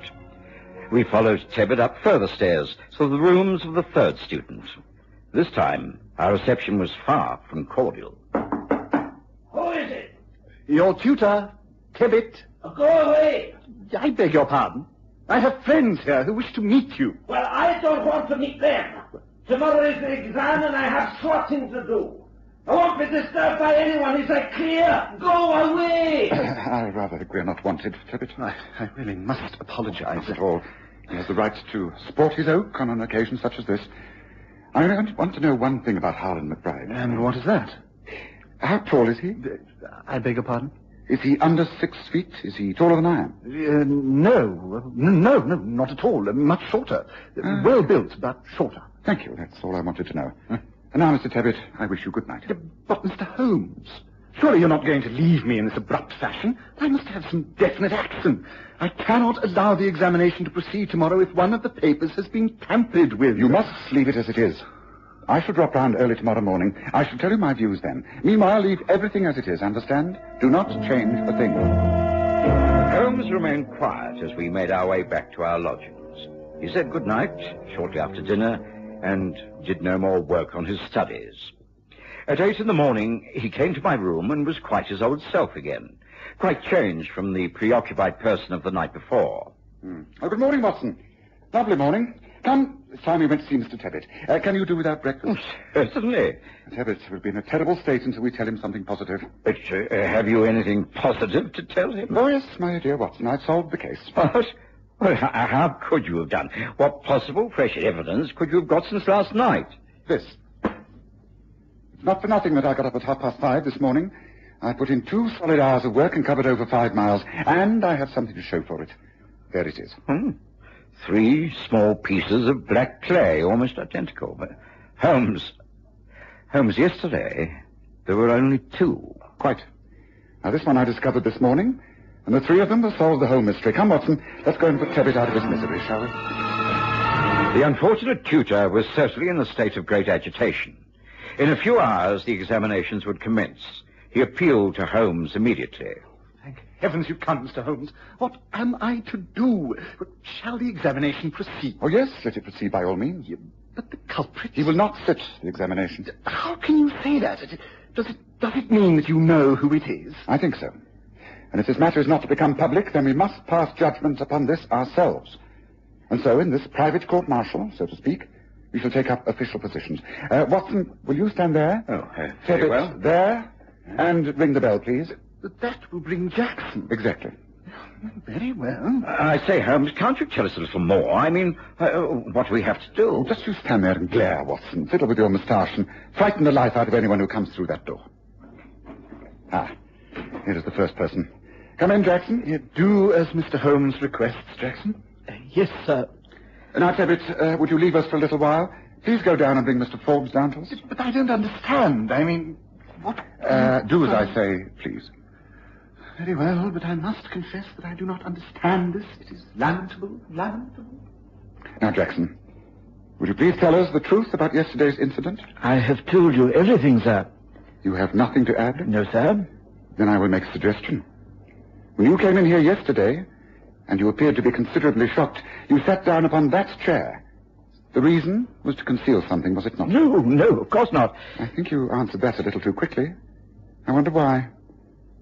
You know who was in this room yesterday, don't you, Jackson? No, sir, no. It is a pity you feel that you have to lie. Stay with us, but stand over there by the bedroom door and wait. Ah, yes, I think the time has come. Oh, it is lucky that I found you. I think you must have been coming to see me. Yes, I was. It was very important, you see, sir. Come in. Close the door. Yes. Now, Mr. Forbes, we are alone here. We can be perfectly frank with each other. We want to know why an honorable man such as yourself ever stooped to become the cheat you were yesterday. What? Jackson, how could you? Oh, it wasn't me, sir. Mr. Forbes, I never said a word. Ah, but you have now. Forbes, your only chance lies in a frank confession. I don't know where to begin. How can I tell anyone? Then let me tell the story, and you can correct me if I'm wrong. Now, Tebbit told me that no one, not even Jackson, knew the papers were in this room. It was extremely unlikely that Raoul Chabra could tell what the papers even looked like when he came in here. After all, they were rolled up. The chances of someone coming in here by accident and finding them would be too remote. Obviously, someone saw into the room from outside. I see. Forbes had been training that afternoon. He had his running shoes with him, the traditional kind, spikes on the soles. When he passed the window, he saw that you had been working on the exam paper. As he passed the door on the way to his room, he noticed that the key was in the lock. The temptation was too much. He let himself in and saw the situation at a glance. He placed his running shoes on the table and placed something, gloves perhaps, on the chair whilst he hurriedly made notes. Correct, Forbes? Yes. Thinking you, Tebbit, would return across the courtyard, he stayed by the window to watch. But you didn't. You came by the side entrance and he was caught. There was no escape. He grabbed for his shoes and made a tear in the red leather. Darting across to the bedroom, he forgot his gloves on the chair. Some of the black clay from around the spikes of his running shoes dropped off. One piece was left here, another in the bedroom cupboard where he hid himself. That third piece I collected from the pitch where he trained yesterday. Correct so far, Forbes? Yes, it's exactly as you've explained. Is that all you can say for yourself after such infamous conduct? I'm sorry. And to prove it, I have here a letter which I wrote last night. I couldn't sleep. I couldn't live with what I'd done. In the letter, I say I'm withdrawing from the examination. I'm ashamed. Well, I am relieved to know you have recovered your self-respect. Why the change of heart, Forbes? Jackson. He persuaded me. Well, Jackson, can you clear up the last point in this mystery for me? What was your interest in all of this? It's simple enough, Mr. Holmes. I was at one time butler to Sir Stafford Forbes, this young man's father. When he was ruined, I came here to work for Mr. Tebbit. I never forgot my old employer and made it my job to watch over his son. That's why I pretended to collapse when I sat in the chair in order to conceal the gloves. When Mr. Tebbit left to seek your help, I aided Mr. Forbes to escape. What else could I do? My loyalties. I didn't approve, of course, and I persuaded him to do the right thing. I'm sorry, but, well, can you blame me, Mr. Holmes?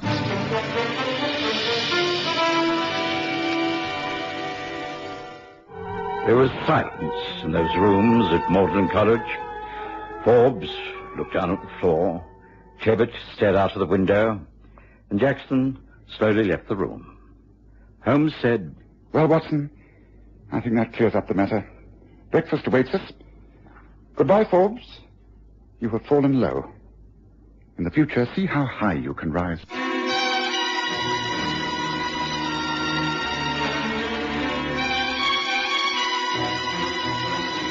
Listen again next Sunday to The Stories of Sherlock Holmes, with Graham Armitage as Holmes and Kerry Jordan as Dr. Watson.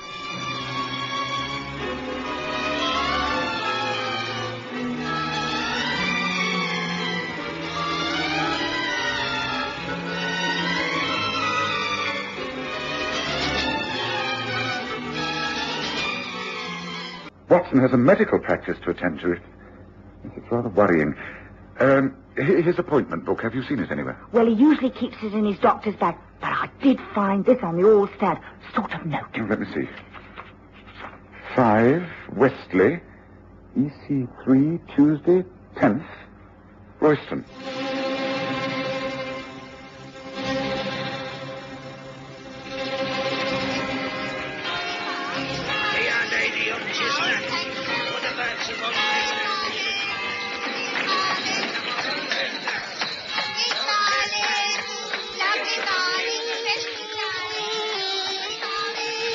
We present the stories of Sherlock Holmes.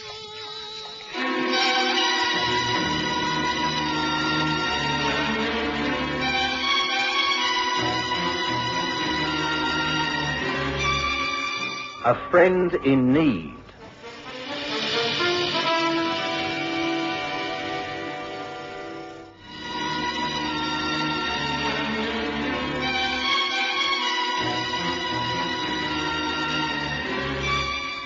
I was doing very nicely in my practice and thinking of going into partnership with an old medical colleague. His name was Royston.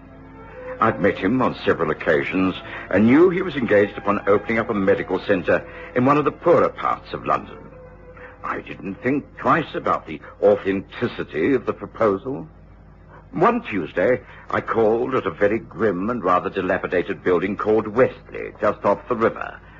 I was totally unprepared for my reception, for instead of meeting my old friend, I was shown into a small anteroom. It was dark. I couldn't see properly.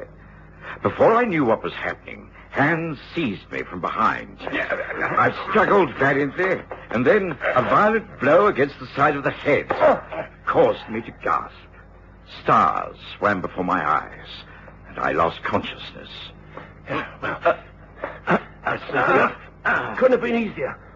Fancy him falling for it like that. Yeah, you'd think anyone who'd associated with Sherlock Holmes would be a bit more careful. What's the next step? We get him out and into a cab. Drive him to the boss's nursing home. From then on, it's nothing to do with us. They're not thinking of knocking him off, are they? I mean, it's not murder. No, the idea is to hold him as hostage, that's all. This is the one way of getting at Holmes. Those two have been buddies for years. If anything can tempt Holmes out into the open, this is the man. Come on now, prop him up. Yeah. He'll be coming round soon. We want to have him safe and sound by then. It's not going to be easy getting him into a cab. He's a big bloke. No, bigger than I am. We'll switch clothes. I'll carry the doctor's bag, and it'll look like we're helping a patient home. Yeah. Here we are. Check the street. Yeah, looks all clear. Getting just gas lamps aren't on yet. But there's more than a bit of fog gathering. Yeah, right to you. Come on. No more talk. Get him on his feet. Right. He'll be able to put one foot in front of the other. By the time he comes to, he'll be in the nursing home, with no idea of where he is or how he got there. Come on. You support him under one arm, and I'll take the other. Here we go. Hurry now.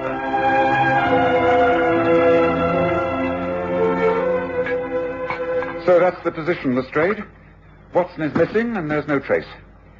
As you know, this is completely unlike him. I'm quite certain something's happened.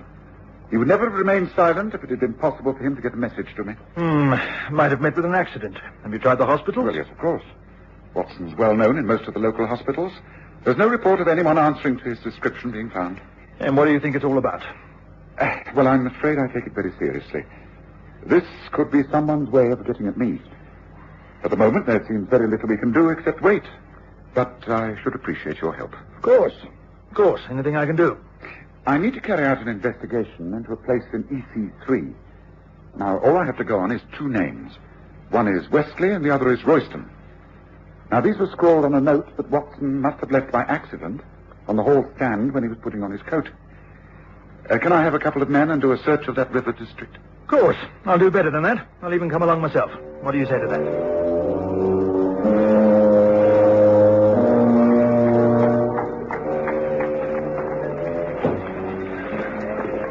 Now, this sudden fog is not going to make our task any easier, Holmes. No, but in a way, it's an advantage. One can remain more secretive in the heavy mists. Look, I think we're on the right track. That large building over there. I have a shrewd idea that it's empty. And I think... Yes. Look here, see by the light of my dark lantern. The street is Westley. Now, that building will be number 5, and if it is, well, we're in luck. I might remind you that we don't have a search warrant. Oh, Lestrade, you're in plain clothes. I've no intention of letting your men swarm all over the building. Come on. I think there's bound to be a window open. I'll do the breaking and entering, and you can come in through the front door. Yes. That's a nice one.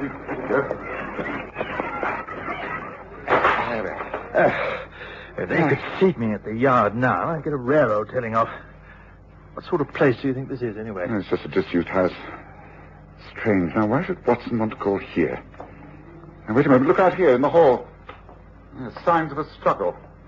A chair knocked over, movement in the dust, and hold the lantern up. Yes, look, smudges of mud. Yes, here, down by the wall. That looks like blood to me. Yes, I'm afraid the good Watson got into quite a bit of trouble here. Do you see this? It hasn't rained in these parts for some days, and yet this is that grey type of mud that's found near the river. And imprinted in the mud are leaves and small particles of petals. Well, this should tell us something. Holmes, do you seriously mean to say that Watson has been abducted? Well, it certainly looks like it, Lestrade. But why? That's the question.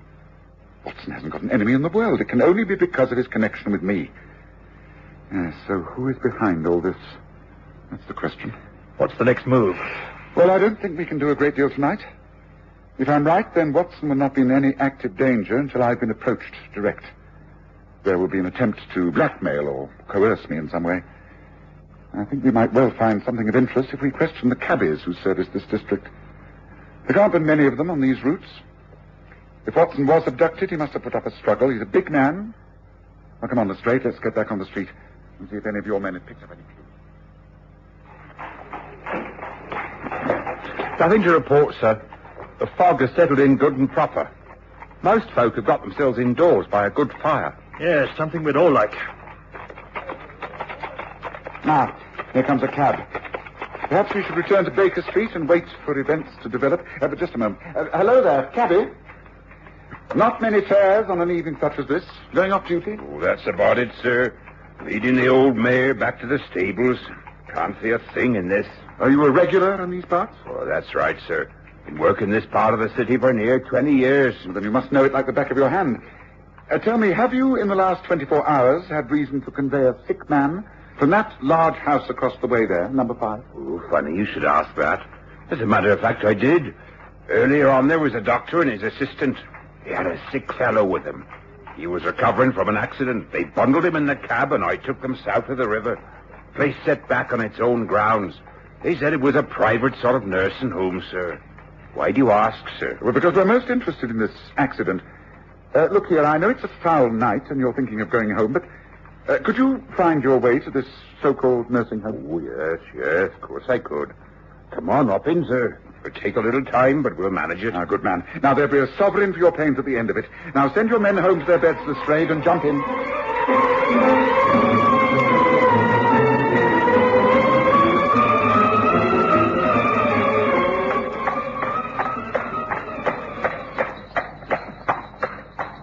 There you are, sirs. This is the place where I drop the doctor and the patient. That driveway. They say it leads up to the nursing home. Thank you, cabby. I think you can find this place again, Lestrade. Yes, certainly I can. Quite easy. Right, so that's what we're doing tonight. To attempt to enter there would be showing our hand and perhaps putting Watson in further danger. Well, I suggest that we now drive back to Baker Street. I shall be very surprised if the next move doesn't come from our adversaries. Whoever's behind this has thought it out extremely carefully. Right, Gabby, 221 Baker Street, and there's another sovereign for you if you can get us there before midnight.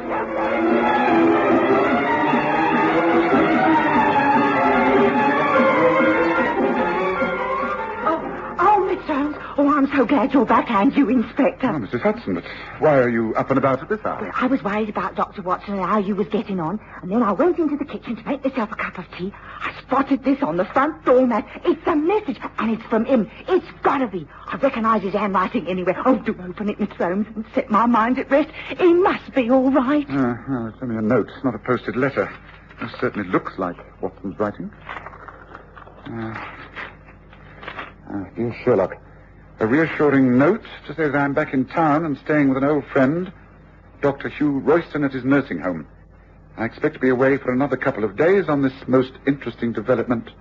John Watson. Oh, well, that's all right then, isn't it? No, it isn't. It's far from all right. Oh? Watson most certainly did not write this note. He's never called me by my first name in his life. This is practically an invitation to visit that nursing home that we traced Lestrade. And we must be careful. Watson's life is all important to me. But I'll never fall into a trap like this. Never.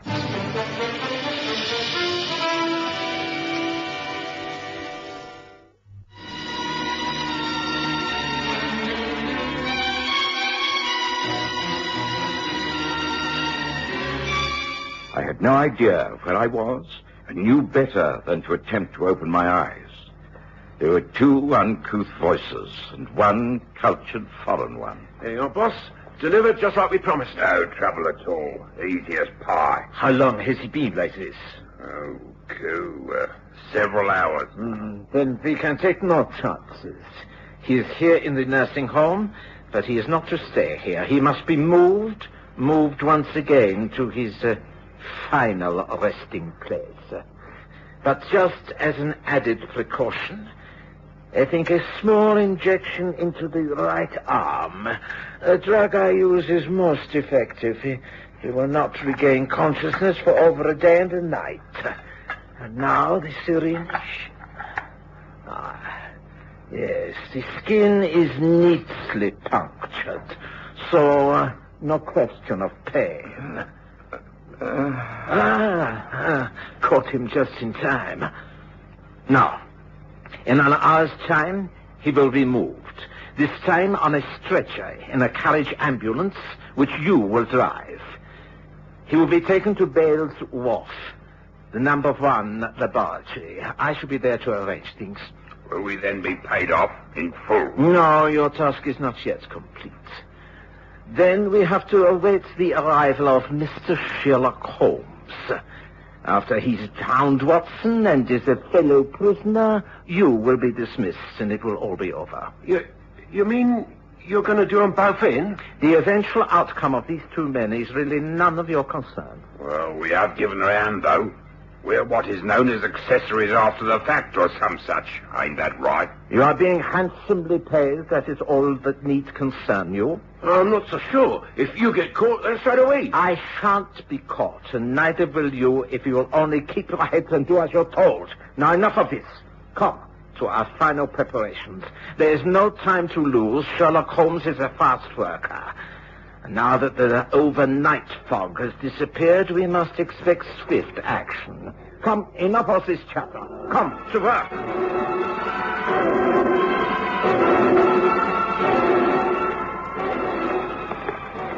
Yes, I'm sorry to behave so strangely this morning, Lestrade, but I believe this is more difficult than I thought. It's clear to me that Watson has been abducted for the sole reason of trapping me. I've therefore not rushed in, but taken things slowly. And the first essential is to establish the true identity of this man, Dr. Hugh Royston. I've therefore taken an hour of early morning, looking him up in the London Medical Register. He does exist, and he lives in this street. We're about to call upon him. Now, this way, up these steps.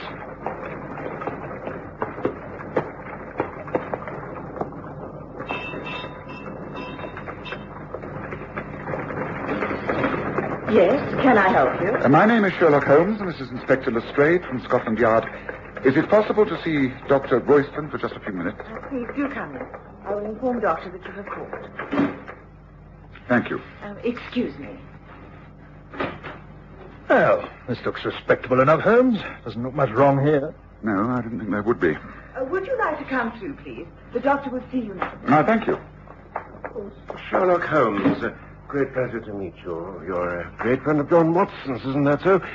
Please, won't you be seated and tell me what I can do for you? It's Watson himself. He has disappeared. The only clue we have is your name and address in Wesley Street, EC3. Gracious, are you sure of this? Disappeared, you say? Extraordinary. You can throw no light upon this? For instance, when did you last see Watson? Some weeks ago. We'd been corresponding. I was rather keen to take a small nursing home in the East End and run it for hard-up people, the poor and delinquent. Watson agreed to consider this. The suggested site was at 5 Wesley Street, that rather derelict and seedy, run by a man called Henry von Bork. Von Bork? So he's the man behind all this? You know the man? Only too well. One of the most treacherous spies in Europe. Yes, it's all becoming quite clear to me now. Von Bork is using Watson to lead me into a trap. Unfortunately, I cannot afford to ignore it. He will have no hesitation in killing Watson unless he thinks I am coming to the rescue. Thank you, Doctor. You've been a great help. Come, Lestrade. Royston told me what I wanted to know. I know Von Bork's mind. I know it's tortuous and arrogant. He's convinced that he can outwit me, and in order to save Watson, I shall have to allow him to think so. Well, why don't I get a search warrant against his home and let's raid the place? The element of surprise is always good. This Von Bork won't think you'd consider such a bold plan. You may do that by all means if you wish, Lestrade, but I don't think that is the answer to our problem. I'm prepared to believe that Watson was enticed into that nursing home, thinking he would meet the good doctor there. But I cannot think Von Bork will keep him there. It's too risky. No, you'll have him removed. But where to? Von Bork used to have offices in the dock area. You may recall that we thought he was using them in the smuggling case of the Blue Peter. Now, wait a moment. When we called at 5 Wesley Street, we found evidence of a struggle. Undoubtedly, that is where Watson was overpowered. Then I also observed grey mud, do you recall? Imprinted in the mud were leaves and particles of petals. Now, the flowering petals were autumn willow blossoms. Those trees only flourish down by the river. Yes, I think I can trace the old offices that Von Bork used. If I'm right, then that's where they would have taken Watson. Seems to be taking a long shot to me, Holmes. Wouldn't it be better to stick to more orthodox methods? There's no time. Von Bork will be getting anxious. He's not going to hang around keeping Watson alive if he can't get at me. Now, I've got to move. The point is, Lestrade, are you still going to back me up? I've done so up till now. I'm not backing out when it comes to a crisis. Lead on, Holmes. I'm with you. This is it, Lestrade. These are the offices. And I fancy Bork has been using them for experimental purposes. They have the appearance of being scientific laboratories. Doesn't look as though they're at all occupied. I think this way, round the side entrance. I know you do not approve of my method of entering premises, but needs must when the devil drives. Watson has always said that the police were lucky that I didn't choose a career in crime. I should be grateful with the best of them. Observe, I have a full set of burglar's tools with me now. For instance, this door, although made of steel and padlocked, presents no problems. Something tells me I'm going to regret this. If we're caught, it's demotion for me, no doubt of that. Oh, nonsense. Now, here, watch. Now, come on, let's take a look. Blessed, I can see why you think Watson should be shut away in a place like this. It's quite dark. There's just packing cases. The workrooms must be through there. Yes. Yes, this looks more like it. Fully equipped as a laboratory. Yes, we're on the right lines, all right. Look, wooden steps going down and footprints. Muddy footprints. Now, you see how staggered they are? Now, those are the sort of prints 2 men would make if they were carrying a stretcher. Come on, Lestrade. Now, here. Now, once our eyes grow accustomed to the dark, and Lestrade, I'm right. There, in the corner. It is a stretcher. And it is Watson. By Jove, you're right, Holmes. What devil? The door. The top of the stairs. It's closed. Caught, Holmes. Caught like a rat in a trap. I knew you would find Watson sooner or later. It's all worked out as I planned. It is useless to think you can't escape. And within 20 minutes you will both die. You see, for months I have been working on an explosive device which is triggered off by that iron bar door closing. 20 minutes, Holmes. Goodbye. What the devil? Holmes, we've fallen right into his hands. Explosive device. It must be here. Down by the stretcher. Look, Lestrade. Gun cotton, sulfuric acid, nitric acid. Look, help me to move, Watson. Right to the far corner. If there's only one chance, we must make our own explosive first. Quickly, Lestrade. Right over here, by the fence. Now, come on, give me a hand. Prepared cotton. It has to be 3 parts sulfuric acid to 1 part of nitric acid. It will burn without explosion on ignition. but it's laid up by that iron door. With percussion, it goes up at about 5 times the power of gunpowder. Holmes, do you really know what you're doing? Oh, I'd better get right to straight. Well, this really is a triumph for Herr Bork. Now listen, do exactly as I say, and as swiftly as possible. Take this. Carefully now. Right. Now, here. Now get right back. That's by the far wall. Cover Watson with anything you can to protect him. The percussion, when I trigger off, should blow the gate outwards. If it does, then we're safe. We grab the stretcher, get up those stairs as quickly as possible. You ready? Yes, I'm ready. Right, nearly there, Will. Here goes. Now get down. We've done it. We've done it. Come on, come on.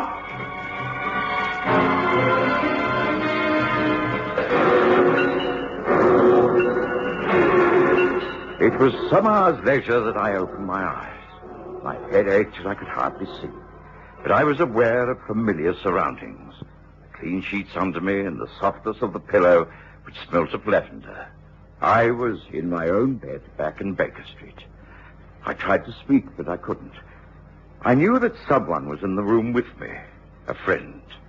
A friend whom I knew very well indeed. Oh, Dr. Watson, I do believe you're coming round at last. Now, don't try to move or speak. Just lie there and close your eyes. You've had such a terrible time of it, but it's all over now. Mr. Holmes and Inspector Lestrade have got everything under control. They found you down somewhere by the river, brought you back more dead than alive. But you're all right. They've gone after the men who tried to kill you, and they'll get them. I'm sure they'll get them. Well, place is surrounded, Holmes. No chance of anyone getting in or out of this so-called nursing home. This is what we should have done in the first place. Perhaps, but it would have meant sacrificing Watson, and that I was not prepared to do. All right, Lestrade, this is more your line of country than it is mine. Go ahead. Do it your way from now on. Right, men. Follow me. In we go.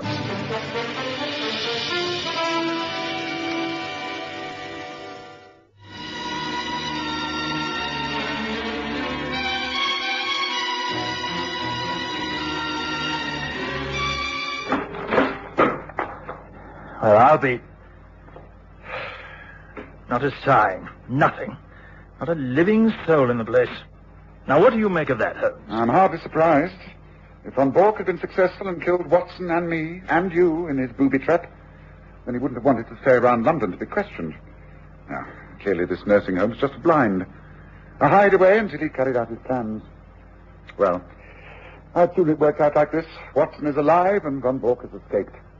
But he who fights and runs away lives to fight another day. I'll catch up with Von Bork, and when I do, it will be a fight to the death.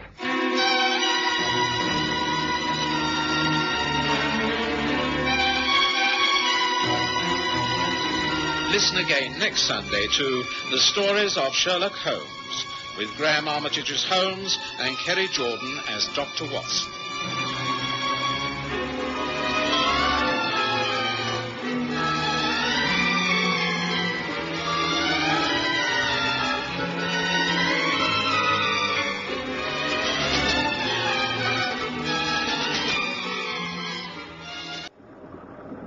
Well, Holmes, nearly there. Oh, look from the window, our first glimpse of the sea. I think of all the things I love, it's the sea breaking over the Cornish coast. You're a romantic at heart, Watson. And I'm not ashamed of it. I'm looking forward to 2 weeks walking, swimming, and fishing, and you, Holmes, are to do exactly the same. You're utterly tired out. As a doctor, I order complete rest. Well, from the plan you've just laid out, it seems to be quite the reverse. A very energetic holiday. I mean no studying and no getting involved in local criminal matters. Now, Watson, we're going to live at the Seagull Inn at Desert Point. Now, what possible crime could happen in such a remote spot?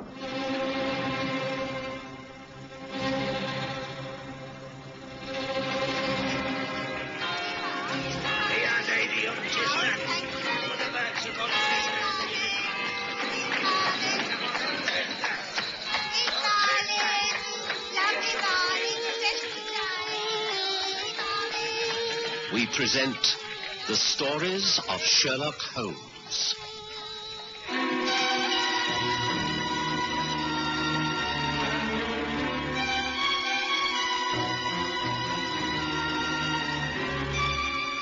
Lizard Point.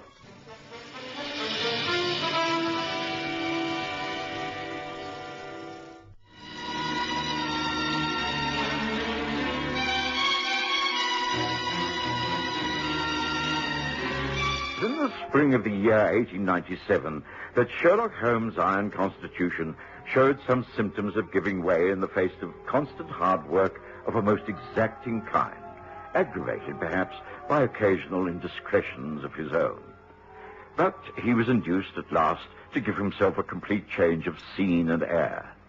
And so it was that we found ourselves in train for Lizard Point, the southernmost tip of Cornwall.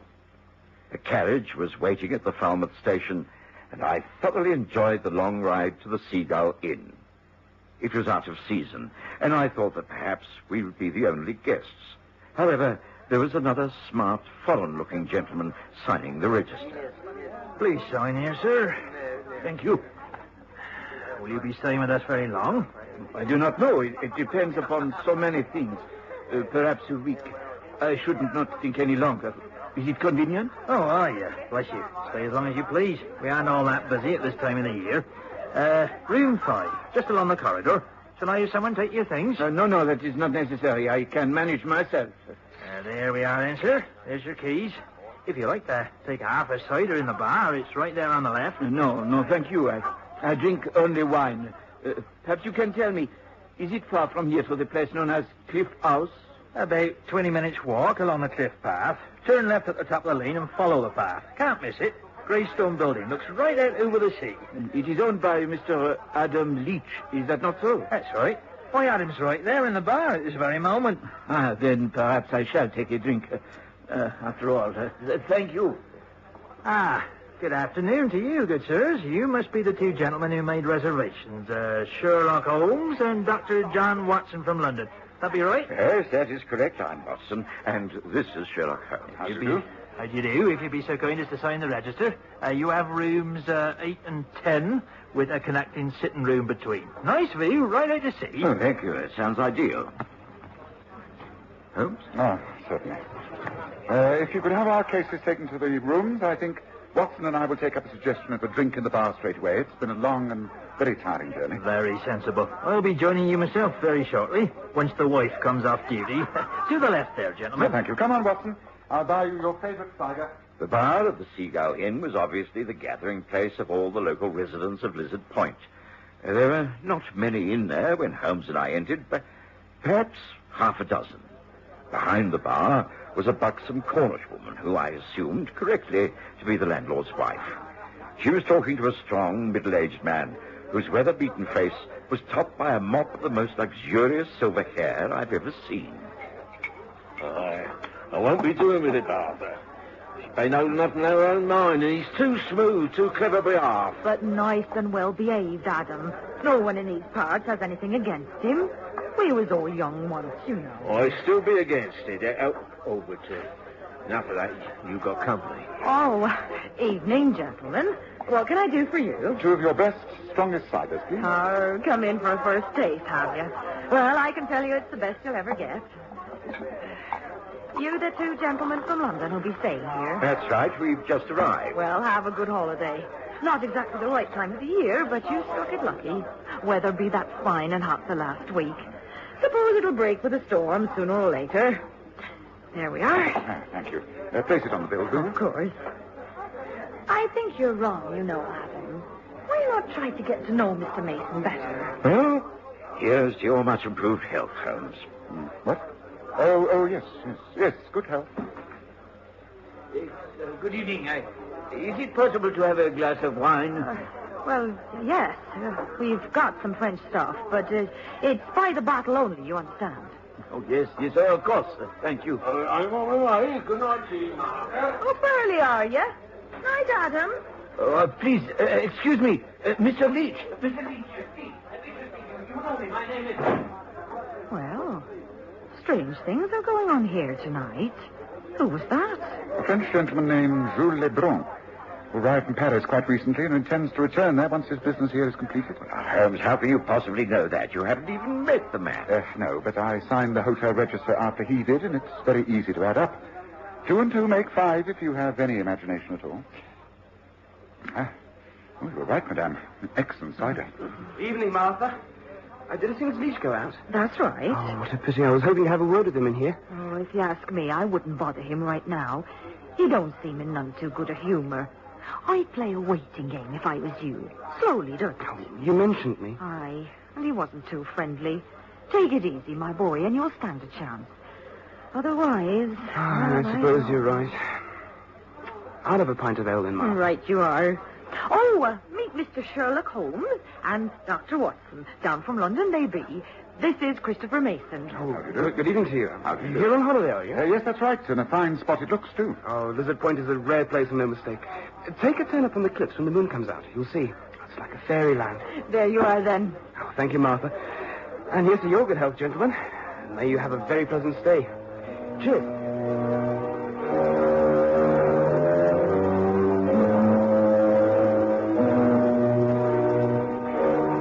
Christopher Mason was an agreeable young man. He sat chatting to us for half an hour or so, and then the landlord came through to advise us that supper was ready.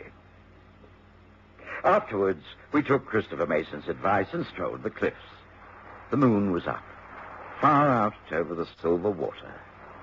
It was enchanting. That young man was right. The visual effect from here is amazing. Breathtaking. I don't think I've seen anything like it. Well, that I take it is Cliff House. That's where the man Adam Leach must live with his daughter. Oh, his daughter? Yes, of course. Christopher Mason is in love with her, and the old man doesn't approve.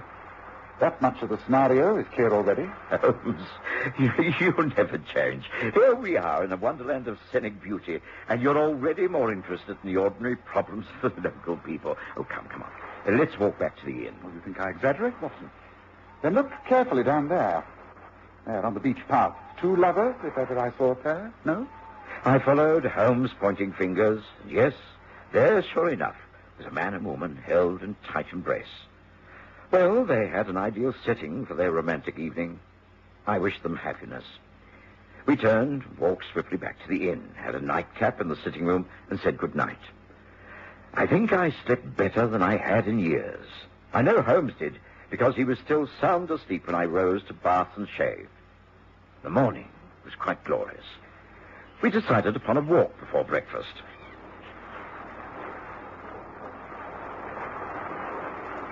Glorious morning, Holmes. Yes, a really beautiful spot. Yes, I'm glad you recommended this, Watson. Well, 2 weeks of this, and you'll be a new man. Ah, look, we aren't the only ones about. Here comes that French gentleman. What's his name? Jules Lebrun. Yes, it seems he doesn't wish to greet us. He's turned and deliberately gone the other way. Oh, well, he's probably quicker back by the path he's taken. Shall we walk down to those rocks? Seems that they form a natural pool. Ideal for swimming, I should say. Yes, and someone has already made use of it by the look of things. Is that not Christopher Mason, a towel round his shoulders? He must have got up bright and early. Yes, I think he's seen us. Yes, coming up this way. Hello there! Good morning. Good morning, Miss Holmes. Dr. Watson, what a lovely morning it is. Yes, makes one feel good to be alive. Oh, you've been for a swim? Oh, just a quick dip right over there. Oh, you don't use that natural rock pool? Surely that's safe enough. Oh, yes, but I haven't got time this morning. I've got a lot to do. Excuse me. Have a good day. Bye. What's he in a hurry about, I wonder? Oh, Holmes, this is exactly right for both of us. Peace and quiet, fresh air, good food, no troubles at all. Well, come on. Let's step it up.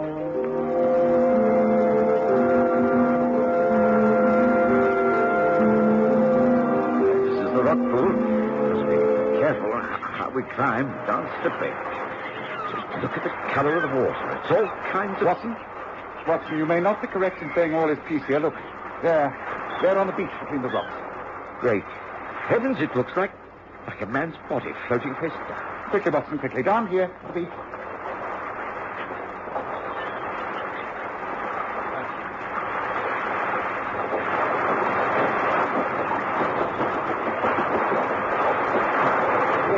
Here, Watson, come, give me a hand. Help me drag him out and onto the shingle. Here.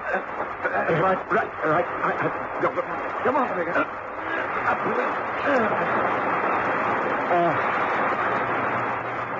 There. That's it. Oh, good heavens, Holmes. Poor fellow, he's dead, I'm afraid. No point in trying to revive him. drowned, of course. No, not at all. It's the old man, Adam Leach, killed by a vicious blow at the back of the head. Not the traditional blunt instrument either. Look at that wound. Surely it could only have been made by something like a pickaxe. For a long moment I stood and stared at the dead man. I've seen some dreadful wounds upon the human body in my time, but never one of such a peculiar nature. It was, as Holmes said, the sort of injury that would be sustained by a blow from a pickaxe. I found it puzzling, but there was no time for speculation. We raised the alarm immediately. Men were summoned from the inn, and the body, covered in canvas, was removed to the local mortuary. The one and only police constable was summoned, and an urgent message sent to the police station in Falmouth. It seemed quite natural that Sherlock Holmes should take charge. It seems that you've all heard of the unfortunate death of Adam Leach of Cliff House. I must ask you all to remain calm. It is a most regrettable tragedy. One can only assume that he went for his usual morning swim and was overcome with cramp, and while floundering, crashed his head against the rocks and drowned. Aye. Adam, he always took a morning swim down there when the weather was good. Like you say, Mr. Holmes, we must all be calm. Inspector Brendan from Falmouth will be here soon, and he'll take charge. Meantime, someone has got the telephone. Hey, poor girl. She'll be that heartbroken. Yvonne, I take it, is Adam's daughter. In which case, I think I should like to go up to Cliff House with you, Mr. Mason. You will be anxious to be with the young lady when she hears the news, will you? Yes, of course I do. Well, I just can't believe this. It's unreal. Yes, of course I must go to Yvonne. Right. Constable, perhaps you'll wait for the inspector. Come along. Let's get up to Cliff House.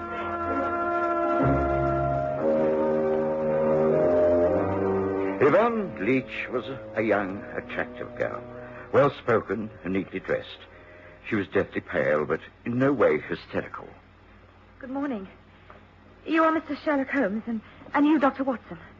Thank you for coming up here with Christopher. We can only say how sorry we are. It's a great tragedy. I've often warned Father about taking exercise so early in the morning.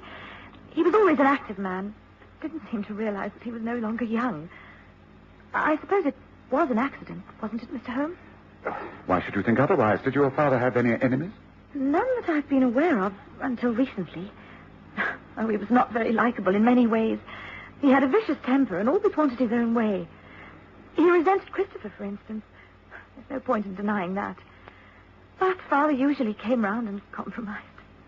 It's going to be hard to think I shall ever see him again. I'm sorry. You said your father had no enemies until recently. What did you mean by that?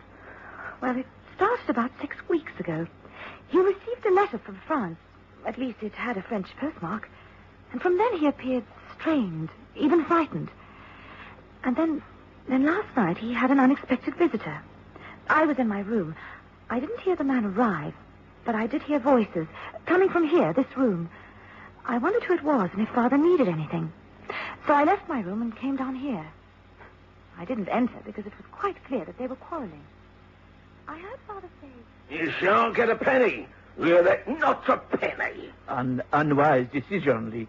You know that you will have to pay in some way or another. I think paying in money is better than paying with a year or so in jail, don't you? I refuse. Not a penny.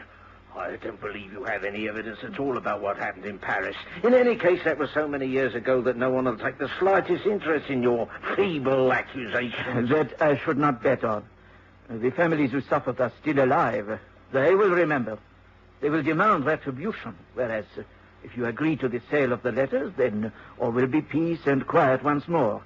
After all, what is £100 to a man like you? No. I say no. Here, look, the letters. Take your face off. No, that's got it now.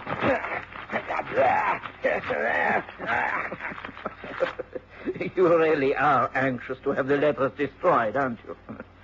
You don't think I'd be stupid enough to bring them with me tonight, do you? These are only the empty envelopes. No, I still have the letters, and they are still for sale. But now that I am sure you want them, the price goes up. I want £500 now. What? A nice round figure. 500, and I promise you I will hand them over and leave for France by the next packet steamer. What do you say? I say get out. Take your blasted letters. Get out of my house and stay out. Oh, go on, do your worst. Get out of my sight while you're still alive. And if you ever set foot in this house again, I'll kill you. Very well. I will go. But you will live to regret this, Adam Leach. That is, if you continue to live at all. Good night. I was in the hall. I stepped back and concealed myself behind the curtains by the stair windows. I was able to see the stranger as he left. A tall, dark man, smartly dressed and top-hatted. Jules Lebrun, the foreigner from the Seagull Inn. I know it was. He's the only French-speaking visitor in these parts. This is most interesting. Well, thank you for telling me, Miss Leach. I think you'll be having a visit from Inspector Brendan of the Falmouth Police later on. I advise you to confide this to him. Very well. But I do not wish to cause more trouble. Whatever happens, it can't bring Father back, can it?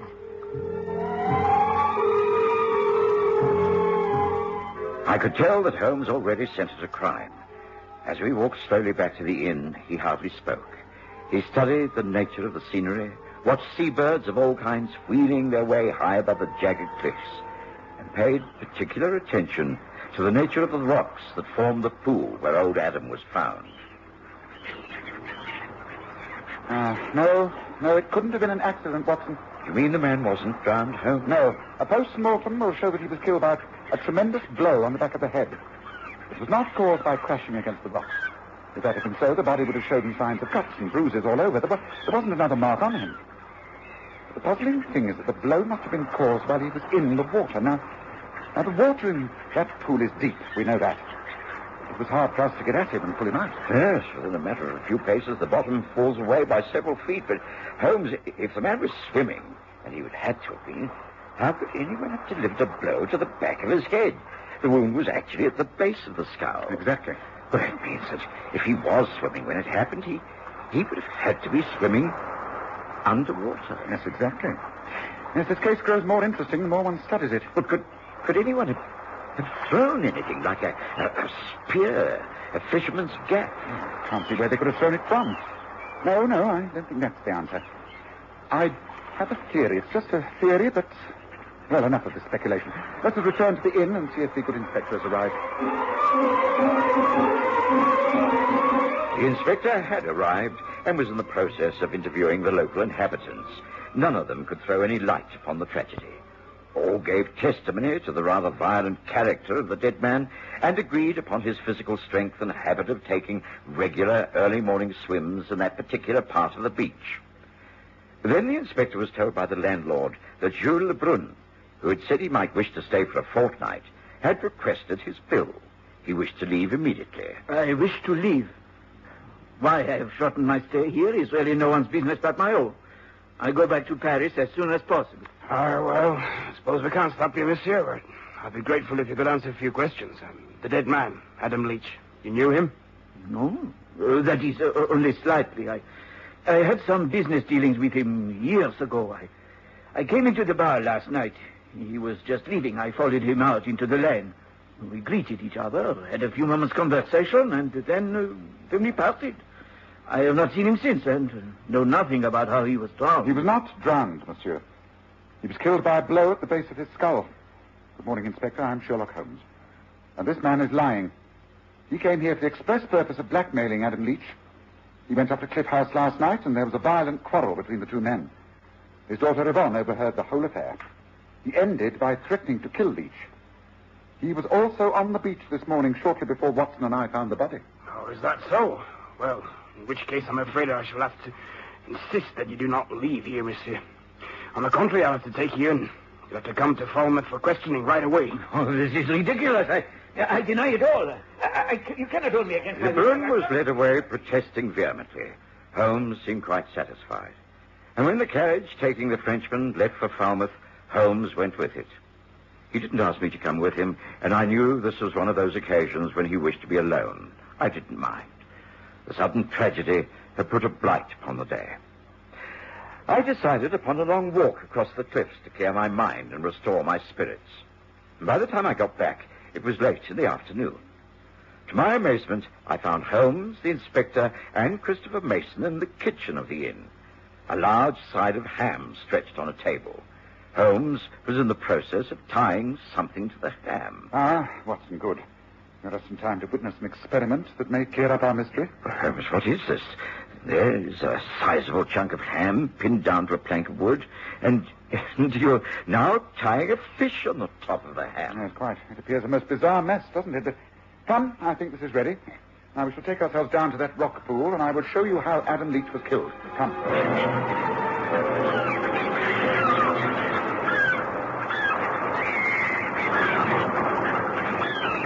Now, you see, we float this strange contraption out into the calmer waters of this large rock pool.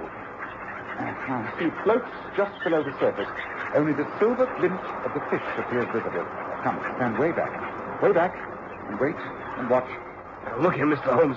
This is some kind of joke. Not at all. As a local man, you must surely have guessed at the solution. Might I remind you of two things? Adam Leach, although an elderly man, was mightily strong. He used to do a great deal of underwater swimming. The sitting room of his house is filled with precious shells gathered from the bottom of the sea. He dived many times, searching with his head just below the surface of the water. He had a mane of white hair, did he not? It must have streamed behind him as he swam. And from way above could look exactly like the fish out there in the calm waters. Now look at the sky. Birds wheeling around. What are they? All different types. Yes, but one in particular, the cormorant, the bird fisher. That dives at incredible speed down like a hawk, only much faster and with far more strength. It crashes through the waves and takes the fish in its beak. If anything stands in its way, well, look. Now, look.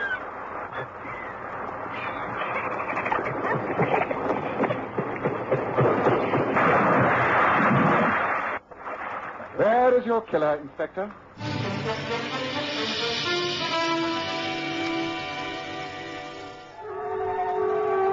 It was some hours later that, back at the inn, Holmes went over the whole case again in detail. We had all assumed that Adam Leach's death had been part of the local intrigues, his daughter's forbidden love affair, the treacherous blackmailing of Jules Lebrun. But it simply wasn't so. I've always said, Watson, that when everything else has been ruled out in a case, whatever is left, however impossible, must be the answer. In this case, no one could have delivered that death blow. We've seen from examining the side of ham that the gash caused by the enormous beak of the diving cormorant was exactly the same as the wound at the base of the dead man's neck.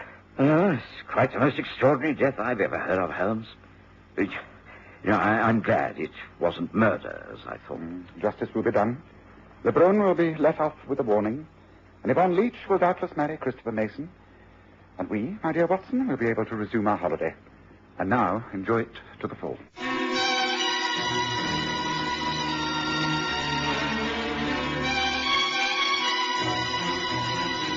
Listen again next Sunday to The Stories of Sherlock Holmes, with Graham Armitage as Holmes and Kerry Jordan as Dr. Watson.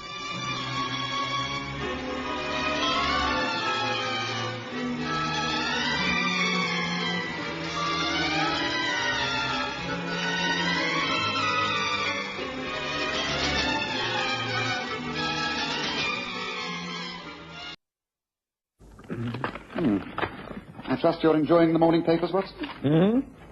Oh, yes. Oh, would you like to have them, Holmes? No, not yet. I'm busy on my correspondence. This is interesting. Listen. Dear Mr. Holmes, I'm most anxious to have your advice on a most important event.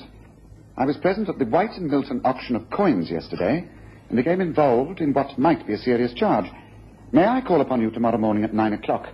I shall understand if I'm not granted an interview and hope for another appointment. Yours faithfully, Evelyn Summerhays. Evelyn Summerhays. Name sounds vaguely familiar. Man or woman, Holmes? And the name's popular with both sexes at the moment. The letter's typewritten, which could mean a woman. The signature is made with a firm flourish, which could be a man's. We shall just have to wait and see, shan't we? Pass the newspaper now, please, Watson.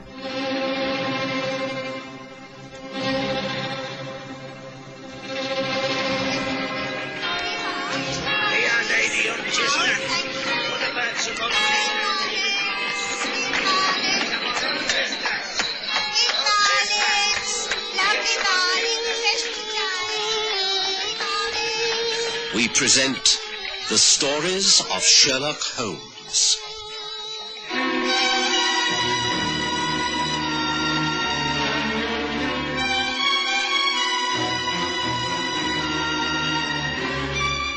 The Auction of an Oxford Crown.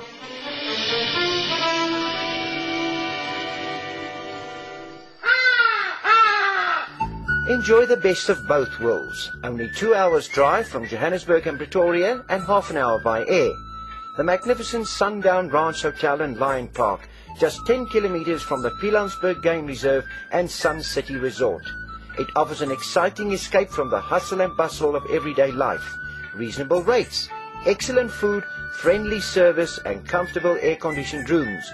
It will ensure a memorable stay. Activities include tennis, squash, horse riding, the Lion Park, and much, much more. Call now to make your reservation on 014-573-1000. That's 014-573-1000, or visit their website at www.destinations.co.za/Sundown Ranch. The Sundown Ranch Hotel and Lion Park. 2 worlds in one.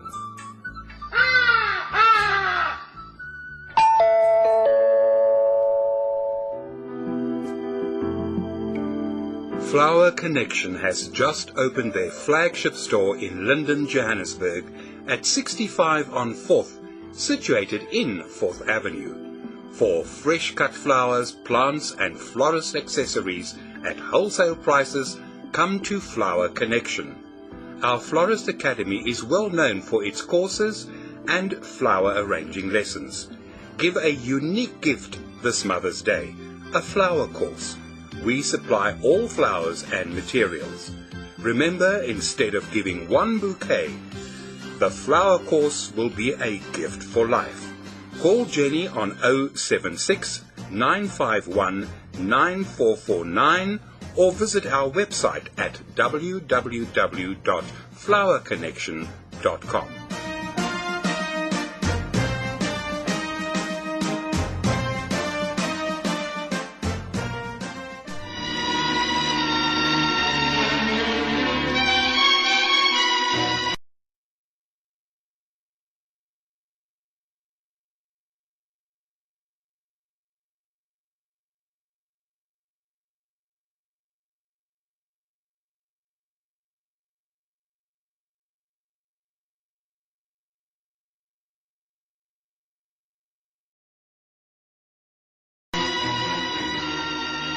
I was very rarely seated at breakfast before Sherlock Holmes came down, but at that time, early in 1882, I'd not been living in lodgings at 221B Baker Street long enough to appreciate Sherlock Holmes' early morning habits. I had therefore helped myself to eggs, bacon, and coffee, and proceeded to read the newspaper. The one Holmes always opened the moment it was brought up by Mrs. Hudson. Holmes soon took it from me. He glanced at the headlines, dismissing all the political and business news, and quickly found a report that interested him. Did you read this, Watson? A strange coincidence. Listen. Strange event of the Royal Oxford Crown. The well-known sales rooms of White and Milton were placed in confusion yesterday when all hope of bidding for the special coin, the Charles II Royal Oxford Crown, were abandoned. The coin, which has been on view for days, disappeared within hours of it coming under the hammer, and another comparatively worthless coin of a similar type was found in its place.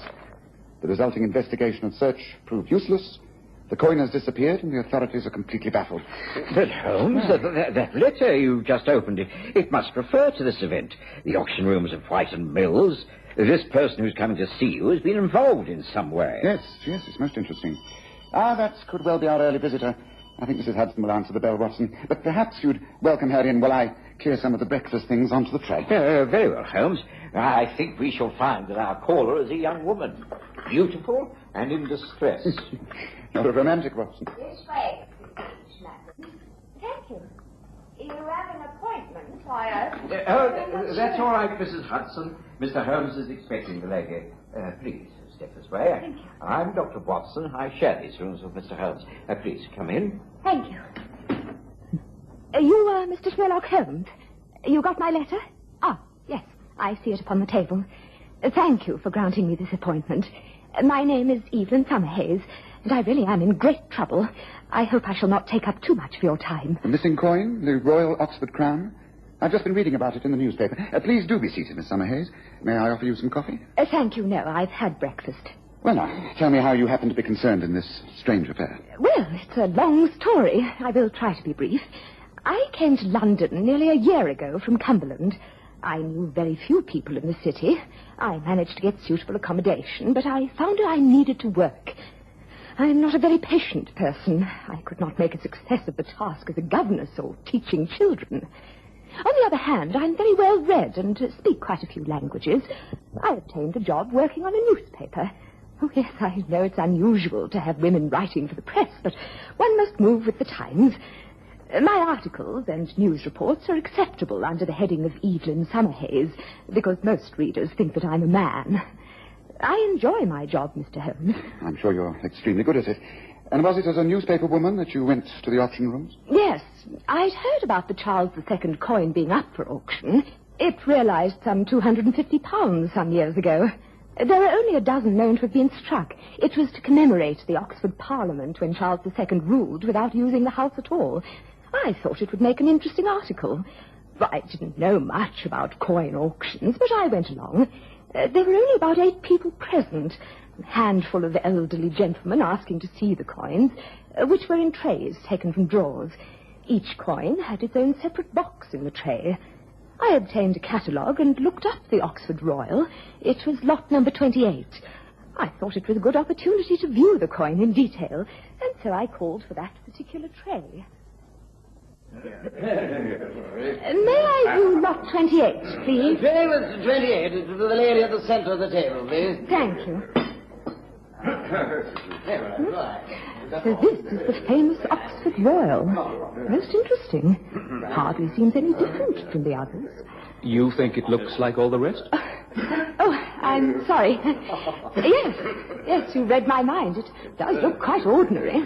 Compare it with others from this trade, for instance. You will find it is quite different. Regardless of the age of the coin, the metal itself shows a different color, and the weight is quite extraordinary. You see? Yes, of course, you're right. You are obviously not a collector.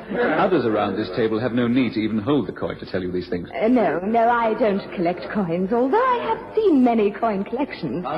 I haven't taken all that much interest until now.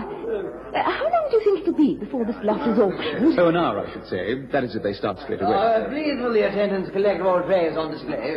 Thank you. Oh, I'm terribly sorry. That's all right. Here, take the tray, attendant. Very well, madam. We will commence with lot 1. If you consult your catalogues, you will note the history of these coins, which make up the Downsbury collection. They were originally... I sat fascinated as the auction proceeded. Everyone round the arc of the main table seemed to know exactly what would happen. It moved very swiftly. The young man sitting next to me bid for a lot and made the purchase with hardly a glance at the coin when it was placed in an envelope and handed to him. Shortly after that, lot 28, the Oxford Royal, came up. I was interested to find out how much it would bring. After that, I would leave and go back to my apartment, write the article. Lot 28, the Oxford Royal coin, minted in the time of Charles II, the year of 1681. I am sure... Excuse me, but that is not the Oxford Royal. Maybe in the right box, but it's the wrong coin. I can see it from here. That is not the Oxford Royal crown. It is not... Quiet, quiet. Allow me to examine the lot, please. The gentleman is quite correct. There has been some mistake. This is the wrong coin. I'm sorry, but I must discontinue the selling. This is an important lot.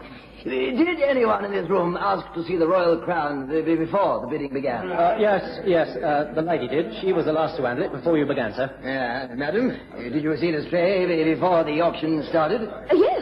Yes, I examined it and returned it to the box. I know it was the correct one. I made notes about it.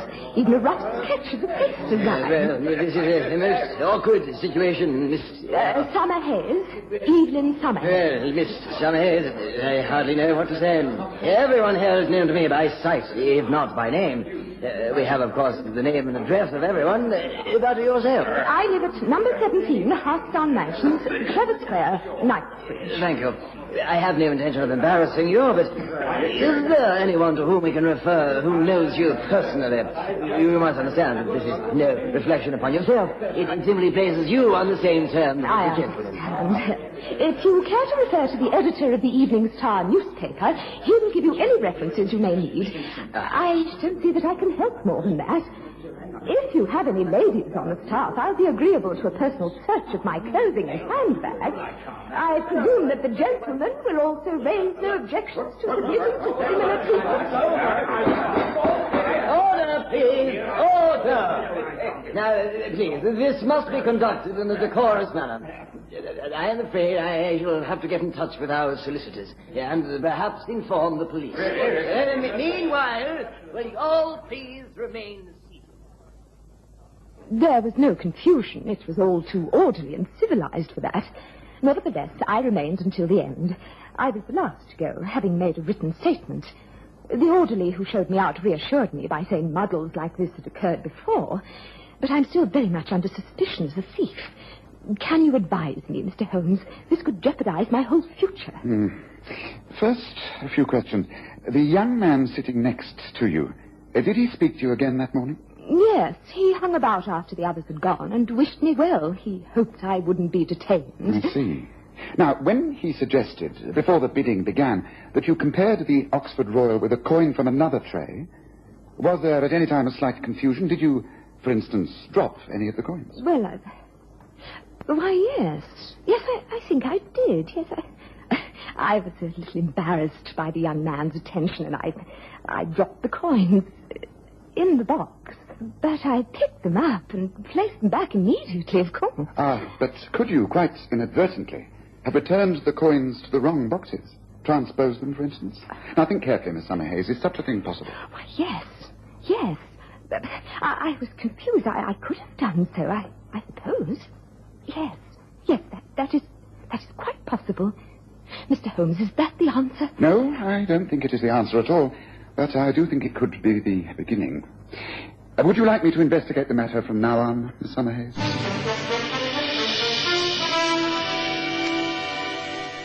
The following classic Springbok Radio commercial comes to you with the courtesy of the Springbok Radio Preservation Society of South Africa. New Pepsodent has Earlium, an amazing discovery that actually polishes teeth so sparkling clean and white, dulling film can't find a hole. Feel the difference with your tongue. You wonder where the dawn is went when you polish your teeth with Pepsodent. New Pepsodent, the white toothpaste you can feel working. Pepsodent.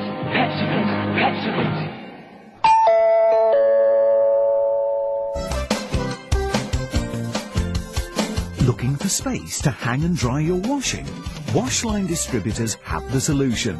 Their rotating and fold-down wash lines take up the smallest spaces.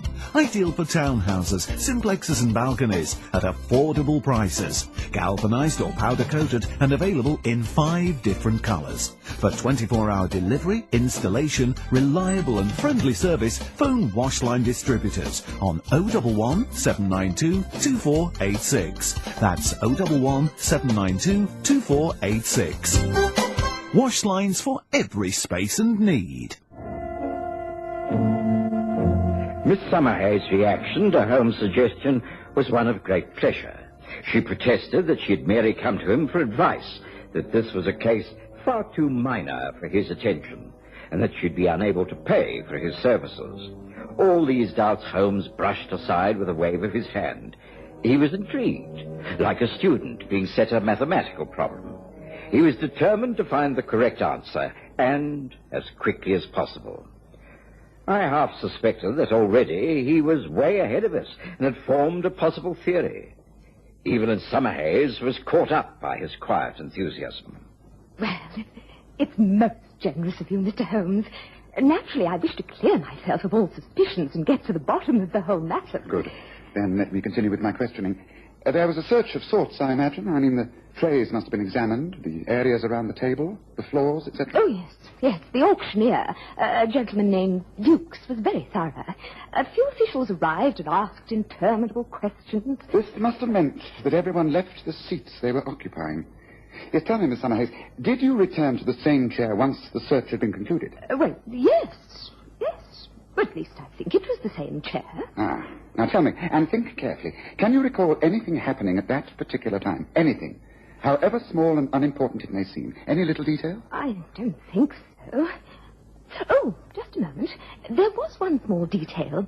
I went back and sat in what I thought was the same chair, and then the young man who was talking to me earlier, he came along the same row, and he spoke to me again.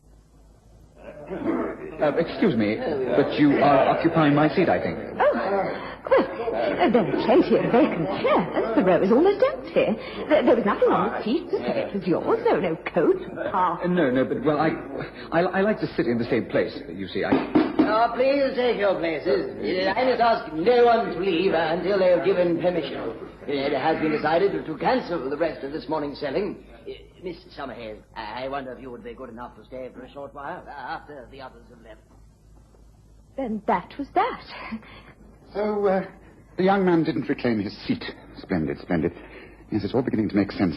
Fitting in like a neat jigsaw puzzle. I must confess that I cannot see it myself. Well, no matter. The whole point is that if you didn't remove the coin, then someone else did. And the only person who could have done so was the young gentleman next to you. Now, 2 questions. Do you know the man's name? And do you know the number of the lot you say he purchased earlier in the auction? The answer to both those questions is no. His name was never mentioned. Although I think I heard one of the men call him Oldbury, something like that. And while I know he did make a purchase, I can't remember the lot number. It doesn't matter. Those facts can be obtained without much trouble.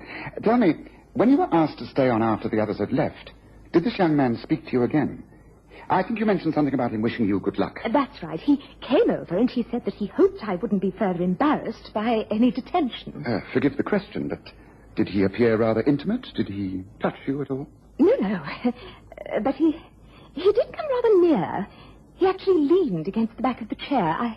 I remember pulling away a little. I was a little embarrassed. But he removed his hands at once, smiled, gave a little bow, and left the rooms. He really was very charming, good-looking and well-spoken. I can't believe that he had anything to do with the missing coin. I think that there you were quite wrong. Right, Miss Summerhays, I think that's as far as we can go on the case at the moment. Watson, I wonder if you're going in the direction of White and Mills this morning. They're in Wigmore Street. The owner of the rooms is Clinton White. If he and Dukes, the auctioneer, can grant me an interview, say, at 3:30 this afternoon, I shall be very much obliged. Yeah, I can go that way in my rounds, Holmes, yes. Good. Certainly. Oh, that's all, I think, except for one question, Miss Summerhays. What is it, Mr. Holmes? Why are you doing all this? I beg your pardon? You are the daughter of Milton Summerhays, are you not? You mentioned earlier that you came to London from Cumberland. That is where the Summerhays live. They've had lands there since the time of William the Conqueror. I can easily look up the history in Who's Who and Debrett. You are related to that family, are you not? Yes. Lord Summerhays is my uncle. He is also a very well-known collector, stamps and coins. So what are you doing working for a London newspaper, eking out a living and staying in Knightsbridge? Why, Miss Summerhays? It must seem very strange to you, Mr. Holmes, but as a famous detective, I have no need to point out to you the details of my personal appearance. I am 25, Mr. Holmes. I'm not exactly a beauty, am I? I've always had an unfortunate face, and my figure is large and ungainly. Oh, no. Yes? There is no need to be polite. I am an ugly woman. I am also quite a rich one. I've had many men try to become attached to me, and in every single case it has been for my money. I made up my mind that I would not be used in this fashion. I would not let my life slip by. And so I came to London to try to prove to myself that I am a person of some worth and intelligence who can be independent and worthwhile. I'm sorry. I'm afraid you have made me speak too freely about myself. I apologize, Miss Summerhays. Please don't be upset. I'm sure you will be successful in working out your personal problems. You are a woman of great courage and determination. You will not fail. You are greatly to be admired. Thank you, Mr. Holmes. May I go now, please? Of course, I shall be available at my home address or the offices of the Evening Star if you should need me. I don't think I shall trouble you again. But rest assured, this whole matter will be cleared up quite soon, and there will be no more trouble. I promise you that. Good morning to you, Miss Summerhays. After Miss Summerhays left, Holmes hurriedly scribbled a short note to the owner of the salesrooms in Wigmore Street, Clifton White, and I left for my rounds. I was able to deliver the note quite early, and although I missed Holmes at lunchtime, I was determined not to be left out of things. So, at 3:30 that afternoon, I made my way back to White and Mill's sales rooms. Holmes was already there. Ah, Watson, I had an idea that you would wish to join us. Let me introduce you. Clinton White, Dr. John Watson. We've made ourselves known earlier in the day. Glad you could come back, Watson. This is a most delicate affair. Things have often gone wrong in this business, but we've always managed to hush things up. I hope there'll be no trouble this time, no publicity. I mean, the lady from the newspaper. There will be no trouble, I assure you. Now, Watson, to give you a clearer idea of our position, we know that the gentleman who sat next to Miss Summerhayes and engaged her in conversation quite a few times was a Mr. Derek Olmsted, who lives in Portman Close. It's very near here, and I've sent a message round to him. I expect him at 4 o'clock. That gives us half an hour to finalize things. Mr. White, would you be good enough to show us to the room used yesterday for the auction? Of course, this way. It is locked, of course. Will be until next Saturday. Through here. The place has been cleared and cleaned, as you can see. All the chairs have been placed to one side. Yes, in neat rows. Let me see. Yes, I think there will be no trouble at all. I imagine that while you do not wish for publicity, the fact that the public is now made aware of the Oxford Royal Crown, interest in the coin will boost its value. You will get a better price? Fortunately, yes. That would be the case if we can regain the wretched thing. Oh, no difficulty in that. Here you are. Here it is. Mr. Holmes, this can't be... But it is. It is the Charles II Oxford Royal. But this is miraculous. Oh, not at all. It was neatly hidden beneath the seat of that chair. They're all identical, of course, but there's a mark on the back of one, a number 28, scratched on the top of the wooden frame. There, so you have the precious coin. And now, all we have to do is wait until it's proved who took it. Shall we adjourn to the next room for half an hour? Already, I was beginning to put the pieces together. It only remained for Holmes to catch the culprit. We left the door to the auction rooms ajar and concealed ourselves in the alcove leading to the passage as 4 o'clock approached.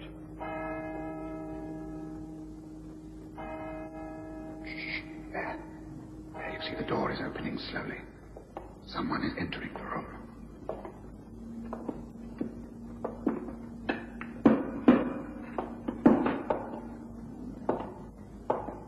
Stay exactly where you are and don't move, please. Who are you? What are you doing here? My name is Sherlock Holmes. I have no need to ask your name or what you are doing here. You came to collect the missing Oxford Royal, didn't you? Will you please produce the coin you have just placed in your breast pocket? I don't know what you're talking about. I came here to see Mr. White. I left some gloves here, and... It's no use, Olmsted. Holmes has explained exactly how you bought a quite ordinary lot at the auction yesterday, knowing it was the Royal Crown. Kindly produce that coin. Oh, very well. Here you are. But I bought it legally. I took only what you sold to me. I didn't switch the coins. No. You simply noticed that Miss Summerhayes did, and so you took advantage of the fact. When people were searched, you had to conceal the coin, so you slipped it into the crack beneath your chair seat. Later, you tried to get it back. But you couldn't. The lady was occupying the place. So you had to mark the seat to identify it and come back later to collect it. Well, it's now your decision, White. Do you prosecute this man or not? I don't know. Here, please take the coin. Take it back. You'll make far more money on it now than you would have done yesterday. Please, think of the publicity. I shall be a ruined man. Please take the coin. No, you can keep it, Olmsted. You didn't think we'd take a chance like that, having found the real one, do you? This is simply 2 pennies stuck together. Keep it as a reminder that honesty is always the best policy.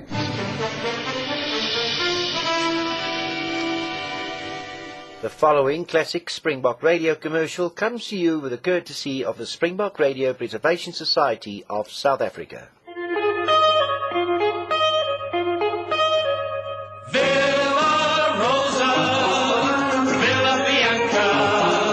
Villa Rosa, the gay red wine. Villa Bianca, the sprightly white. Villa Rosa, Villa Bianca. Lively, exciting, the perfect complement to the perfect meal. The wines of good living.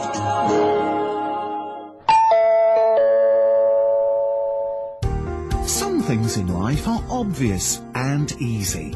If you have a business providing a good service or selling a product, you need to let people know. But how do you do that? Easy. Just tell them here on springbokradio.com. Internet radio is about talking to people in their own homes. Your message becomes part of the sound they've chosen to listen to. To find out more about advertising on springbokradio.com, contact Dave Dupria on Johannesburg 011 678 5176. Or for outside South Africa, 2711 678 5176. Or email dave@springbokradio.com. We were able to reassure Evelyn Summerhayes that all was well. The coin had been recovered and was later sold at a highly improved price. We heard no more of Derek Olmsted. There was talk that he'd gone abroad, as Holmes said. He was an amateur criminal, really. I mean, what use was the coin to him? It's not like stealing a string of jewels, which can be broken up and reset and become marketable. A coin remains a coin. If he tried to sell it to a dealer, the whole crime would be exposed. No. A foolish, greedy young man. And Evelyn Summerhayes was right. It was hardly worth my notice. But it helped everyone concerned. And after all, it was all over in one short day, wasn't it? Well, join me in a drink, Watson, and let's toast our next case of real crime. It's about time I crossed swords with a gentleman known as Moriarty.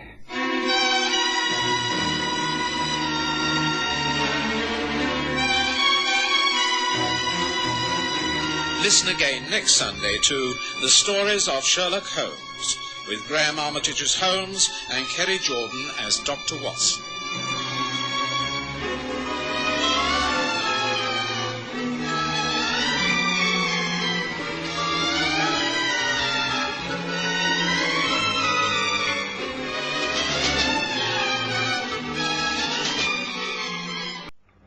Here we are, Andreas. Drink this. I do not know why you should make this fuss over me, Dr. Watson. Anyone would think that I am seriously ill. Oh, well, you're not. But you might be if you don't take care of yourself. You're not a young man, you know. And after a life such as you've had, well, it's a wonder you're in such good shape. It tastes bad. But you are right that at least I, Andreas Paulus Juno, have lived.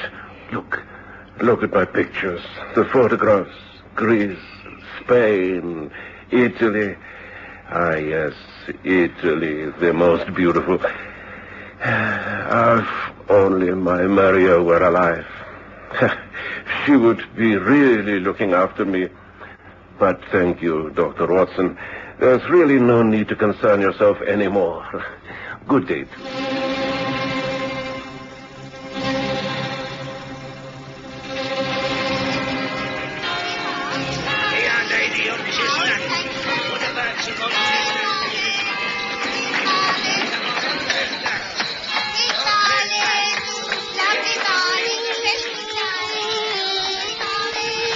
We present The Stories of Sherlock Holmes.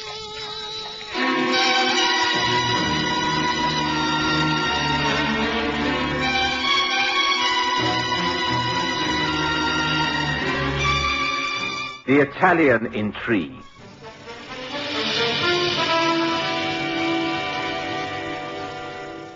Sherlock Holmes was never a man to believe in luck or in coincidence. As a medical man, I suppose I should have been equally scientific, but my long travels in the East, mixing with strange fakirs and mystics, had left me with a form of ingrained superstition. I became aware of this once again in the summer of 1891, when I attended one of my most colourful patients in his small detached house in Moorfields. Andres Juno was a wonderful man, filled with a zest for living at every moment. He'd married an Italian girl, Maria, and they had one son, Rico. They were supremely happy. Later, tragedy had struck. Maria had been killed in a riding accident. Andreas showed his courage then by the way he forged ahead, heartbroken but strong. These thoughts had been uppermost in my mind as I drove back to Baker Street. And somehow, I wasn't surprised to find a well-dressed, foreign-looking woman outside our home. Scusate, please, but this is the house of Mr. Sherlock Holmes? That is correct. My name is Dr. John Watson. I share rooms with Mr. Holmes. Can I be of any help to you? I wish, please, to be interviewed by Mr. Holmes. I have no appointment, I'm afraid. Well, let us go inside. I'm sure if Holmes is free, he'll talk to you. Come this way. Oh, grazie. Sherlock Holmes was free. He was sitting by the open window reading a book. When we entered, he looked up and greeted us both with a thin-lipped smile. Ah, Watson. I observed you arriving by hansom and wondered if you'd be kind enough to bring up this young lady. She's been hesitating outside for some little while. Please do be seated. I observe that you have travelled a long way. I'm very flattered. You are an Italian? You come from Naples, perhaps? And you are not familiar with our English currency. You had difficulty paying the cabby. That is quite correct, Mr. Holmes. Although how you can tell at just a glance, I really do not understand. Oh, it's really quite simple. Please, do be seated. Your very appearance says that you are not English. There's always a style about continental women that shines in our drab London streets. You're wearing a locket round your neck, which is unmistakably Italian. I think, if my memory serves me correctly, it is the charm of Naples. Only people born and bred in that city are allowed to wear it. It's supposed to bring good luck. That is also correct, but I'm afraid the luck, it is not with me for a long time now. I am in trouble, Mr. Holmes, and that is why I come to you. My name is Lucia Cataldo. I'm not married. Until recently, I lived with my father, Marco Gino Cataldo. He was the prosperous merchant. Then a year ago, there was trouble. Things in the business, they go wrong.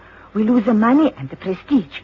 My father, he suddenly sells most of the own, and then he disappears. I do not know where he is. Friends, relatives, they do not know. I must find out what has happened. Well, if I can help you, you may be sure that I shall, Signorina. But tell me what brings you to England. I hear from a friend of the friend that Papa, he took the boat from France across the channel. That was some months ago. I have little money, but I come to try and find him. But London, it is so big. I don't know how to start. Well, of course, there is your own embassy. That I have tried. They do not know of him. He does not report to them. And you have already tried to reach him through the agony columns of both the Morning and Evening Standard? You know that? How? I study these columns. Recently there was an appeal for Signor Cataldo to reply to an urgent appeal. The moment you mentioned your name, I knew it must be the same family. So what can I do? I must find Papa. Well, of course, I shall make all the inquiries I can. Tell me, you have no names or addresses of any of your father's friends in London? No, not as far as I know. He has no friends here. All the time we lived in Naples, there was never an English visitor in our home. The only time Papa spoke English was to a Greek friend. English to a Greek friend? But how odd. Do you recall the friend's name? Oh, it was many years ago. The man, he married a girl from my village, and he became friendly. I cannot recall the name. It was, I don't know. My friend's name was Maria Goldini. Maria Goldini? She married this man who was much older than herself. Well, it could have been Juno. Could it be Andreas Paulus Juno? Un momento. You know, Dr. Watson, I think that was it. I cannot be certain. It's so many years ago, but it might have been. Well, come now, Watson. What magic trick are you about to perform now? An Italian rabbit out of a hat? Not exactly, but by the wildest coincidence, I've just returned from administering to a patient. He's an elderly Greek gentleman, Andrea Paolo Juno. He married this Italian girl when he was middle-aged. I have a strong feeling that it must be the same man. Oh, well, now, that is something to go on. Dr. Watson, even if this does not lead us to Papa, if this is the same man, then please, can you not take me to him? I should greatly like to meet him again. Of course I will. Andreas is not desperately ill, but I can always find an excuse to call in upon him. I shall be busy with other patients for the rest of the day, but tomorrow morning, perhaps. Oh, grazie. That I can agree to. Good. Now, where are you staying at the moment? In the Garibaldi Hotel in Albion Street. Marble Arch. It's quite convenient. Shall I pick you up there at, say, at 9 o'clock tomorrow morning? Oh, that will be most convenient. Oh, thank you very much. I will take up no more time, Mr. Holmes, but I do hope that we shall meet again soon. I do most sincerely hope that we find your father. Good day to you, Signorina Cataldo. Okay. I saw Lucia Cataldo downstairs and into a hansom cab. When I returned, Holmes was seated at his desk, one of his innumerable research folios open in front of him. I do not seem to find what I'm looking for, Watson. Well, might I ask what it is? The name Cataldo. It has a definite ring about it. I thought when I saw the agony columns the other day that it was to do with a criminal element associated with Palermo in Sicily, the treacherous organization known as the Mafia. You're not suggesting that Lucia Cataldo's family are criminals, are you, Holmes? I didn't say that, but ask yourself one thing, Watson. Why has this man uprooted from Naples and come to England? And without explaining the reason to his only daughter? It's the act of a desperate man. A man afraid for his life. You mean he's been hounded out of his own country and is hiding over here? He doesn't want to acknowledge the fact, not even to his own daughter. Yes, exactly. You might even think the advertisements appealing to him in the newspapers are a trick to get him to reveal his whereabouts. I see, and I don't fancy our chances of tracing him. Oh, I wouldn't be as pessimistic as that. Follow up on the visit to your Greek friend in the morning, but keep your eyes and ears open, Watson. There could be a great deal more behind this than first appears. The rest of that day passed uneventfully enough. The next morning dawned bright and clear, and Lucia Cataldo was waiting for me at her hotel. She spoke little on our drive out to Moorfields. It was clear that she was extremely worried. But when we were shown into Andreas Juno's house, it was Rico, his son, who welcomed us. Ah, Dr. Watson. How pleased I am that you have called. Father was taken quite bad during the night. I was wondering how to get in touch with you. Do come in. Oh, allow me to introduce you. This is Lucia Cataldo. She believes that her father and your own were friends many years ago in Italy. I'm very pleased to meet you, Signora. And are you? It was lucky that I called here yesterday afternoon. As you know, my job takes me all over the country, Doctor. I'm rarely home more than a few nights every month. Will you please follow me? Well, what appears to be wrong with your father, Rico? Oh, he has the pains in the chest and can't breathe very well. I gave him some of the medicine you left yesterday, but he didn't sleep at all. If I didn't know him better, I would think he was imagining it all. He seems to be worried about something, quite unlike him. In here. Dr. Watson to see you, Father, and also a friend from Italy. Italy? A friend from Italy? I am Lucia Cataldo. I wondered if you were the friend who used to visit my father, Marco, in Napoli. Lucia, I cannot pretend. Oh, si. Oh, but what are you doing here? I think before you start to explain, Signora, I must attend to this gentleman. Would you mind? Rico, please, now that the Signora knows your old friends, won't you take care of her until I've examined your father? No need. I'm all right. You are not all right. You're clearly in great distress. I must take your temperature and listen to that chest of yours. Do as the doctor says, Father. Come, Lucia. I may call you that, Menta. Come this way. Now, let's get one thing clear. If I have any more of this nonsense, I shall have you removed to a hospital. You won't like that, so you'd better do exactly as you're told. Now, open your mouth and don't talk. I gave Andreas another thorough examination. His condition was much the same as it had been the day before. I could detect no marked deterioration. All I could do was leave more medications and order him to take a complete rest. Then I allowed Lucia Cataldo back into the room and left them together. So you see, Signor Juno, I must find my father. I must know what all this means. You are the only person I know in England who may have heard from him. Ti prego, have you seen him? Has he been in touch with you? Tell me. My dear, my heart, it bleeds for you, but from the little I know, I can only advise one thing. Go back to your own country. Cease this search for your papa. It is a hard thing for me to say, but if you stay here, continue to ask the questions, you will only make things far worse. Go, while there's a chance. Go, leave now. Leave me in this house and never come back. Understand? Never. Lucia Cataldo was with Andreas for only about 20 minutes. When she came out of his room, she was pale and trembling. She refused to talk about their conversation and begged me to go about my daily business. I was reluctant to do this, but when Rico Juno said he would take her back to her hotel, I was forced to agree. We said we'd keep in touch, and I assured Rico that I would call upon his father within 2 days, and that I was available on the telephone should he want me before then. The next afternoon, just as I got back to my surgery... for Dr. John Watson. Watson speaking. Hold the line, Dr. Watson. You're going through. Hello? Hello, Dr. Watson. This is Rico Juno speaking. Oh, good afternoon, Rico. What is it? Anything wrong? Yes, there certainly is. It's father. He's been attacked. I went to my office this morning, and when I returned about noon, I found him lying on the floor of the sitting room. Someone must have got in and beaten him up. He's in a bad way. Gracious, where is he now? In the Moorfields General Hospital. They say he'll be all right, but it's very worrying. Oh, I'll get over there as soon as I can, Rico. Thank you for letting me know. Now, try not to worry, and I'll be in touch with you later. Thank you. Goodbye. Goodbye. It was later that afternoon before I managed to get across to the hospital. I was allowed to see Andreas because I was his doctor, but I knew that it was useless to question him at any length. He was extremely badly beaten, and although no bones were broken, there was obvious concussion. And a lot that he said didn't make sense. Don't get away. No right to be here. Well, won't tell you a thing. Where am I? Andreas? This is Watson. Can you understand me? Now, I am here. You be all right. Just try to lie quiet.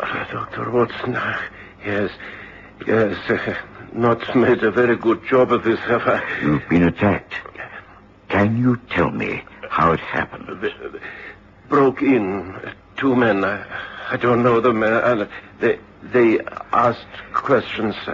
I didn't understand. I told them to get away. Get away. No right in here. Won't tell you. Never heard of the man. No one here called Marco. It was clearly a waste of time to stay further. I had a talk to the doctors and nursing staff and left knowing that Andreas was in good hands. I tried to concentrate upon my work for the rest of that day, but I couldn't get my mind away from what had happened. Holmes was out when I got home. He came in later for supper, and I explained as best I could what had happened. It seems very clear that things are moving to a climax, Holmes. I'm sure that it's all connected with the disappearance of Marco Cataldo. It's got to be. Otherwise, why did Andreas keep muttering his name in protest? Yes, that's obvious. Well, I'm afraid the time has come for us to take an active hand in all this, Watson. Although it's getting quite late, I feel we must delay no longer. Well, if you're willing, I think we should call a cab after supper and get over to Moorfields immediately. I presume that this young man, Rico, will be at home? Oh, yes, I think so. They won't allow him into the hospital at this hour. I doubt if his father will have visitors for some days. Well, Holmes, I agree. I should be grateful for your advice. Frankly, the thing's growing upon my mind. It's, in a strange sort of way, I feel responsible. Well, in that case, let us finish up the remains of the game pie, wash it down with a draught of fine ale, and be on our way. What do you say? Within half an hour, we were in a hansom and clattering our way across London. By the time we got to Moorfields, it was quite dark and the streets were deserted. The lights were on in the downstairs windows. That at least showed us Rico Juno was at home. He received us with delighted surprise. Oh, come in. How nice to see you, Mr. Holmes. I take it that Dr. Watson has told you of our latest trouble. Yes, I'm very sorry. Perhaps if I'd taken a more active hand earlier, I might have been able to prevent this. However, we must deal with things one at a time. You say that you rarely spend much time in this house? No, I feel a little guilty about it, but I travel a great deal in my job, all up and down the country. Father is left alone for days and nights at a time. You have someone who comes in and cleans and cooks? Oh, yes, Mrs. Lawson. She comes in 3 times a week, has her own keys. Been with the family for years, quite trustworthy. When you do stay here overnight, do you ever notice anything strange? Noises, movements that you can't account for? Oh, well, I am usually so exhausted from my day's work that I go to bed quite early and sleep very soundly. But, well, sometimes I do get the feeling that all isn't well. It's an old house, of course. Stairs creak a bit. I'm not the nervous type. Do you notice any food disappearing? Things misplaced in cupboards? Well, no. I have nothing to do with the running of the place. Why? Well, why do you ask? I ask because I am sure that you are not living here alone, and neither was your father. What do you mean? You have a lodger, an unpaying guest. He's here in this house at this very moment. Mr. Holmes, what are you talking about? Do you mean... Oh, Oh, you don't think that Lucia's father is staying here under this roof? It would seem to me to be the most likely solution. But that's impossible. There are only 2 rooms upstairs, Father's and mine. There is an old box room. An attic, I presume? Yes, but no one could live up there. You can't be sure. There's only a couple of foot of space between the ceiling and the tiles. It is impossible. Nonetheless, I think we must investigate, and I think we must handle this very gently. Now, come, take me to the top of the house, and let us take a look at this attic. Lead the way, please, Rita. Ah, yes. You see, there is the hatch to the attic. A small plank of wood, about 3 feet square. And here, see the top of the stairs? If one stood on the rail at the top landing, one could easily reach the hatch, remove it, and pull oneself up. Yes, and look, you see marks upon the rail here. Yes, that is exactly what has happened. Now, give me a hand, Watson. I'm going up. But this is ridiculous. There is nothing up there. No one could exist up there. Careful, Hans. Here, take my shoulder. Right. Quiet now. Now.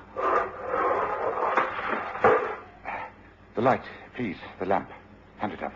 Here. Good. Come out, please. Please come out. No one is going to hurt you. Please, Senor Marco Cataldo. You are among friends. Please, now take my hand. Let me help you down, please. I cannot. I cannot. Yes, you can. You can come along now. You can do it. Come along now. That's it. Gently now, gently. Careful now, legs. What happened next was one of the most bizarre sights I can ever remember seeing. From the small aperture came the emaciated legs of a tiny, filthy, frail creature who hardly resembled a human being. His staring eyes were wild with fear. He was shaking with ague. A man hardly in his right mind. Holmes handled him like a child. Soon we were back downstairs. Drinks were poured, and Marco Cataldo was persuaded to sip a small brandy. Gradually, we managed to get some sensible words out of him. I had to hide there. It was the only place I could find. Andreas, he did not know. I came here. The cleaning woman, she let me in. I pretended to go, not to wait. I said goodbye, closed the front door loudly, and crept back up there till I found place to hide. Yes, you did that because you thought there were no friends here. But there are. Andreas is your friend, and so is Rico, his son. His son? Yes, and your own daughter, Lucia. She is here in London. Lucia? Here? Oh, no. Oh, Lucia. Now listen to me. I am Sherlock Holmes, and this is Dr. Watson. I have great influence with the British police. I can guarantee your protection. All you have to do is to tell me who your enemies are, and I shall do the rest. Now come. Will you tell us the whole story? Marco Cataldo did exactly that. He described how back in Naples he'd been accused by the mafia of betraying them, when in actual fact it was his cousins of the same name who were guilty. He'd been blackmailed by them, forced to pay protection money, and eventually flee for his life. Now they'd followed him to England, and he'd been forced into hiding. Holmes listened to the story with the greatest of interest. I was able to use my influence to get Cataldo admitted to the same hospital as his friend Andreas. I knew he'd be safe there.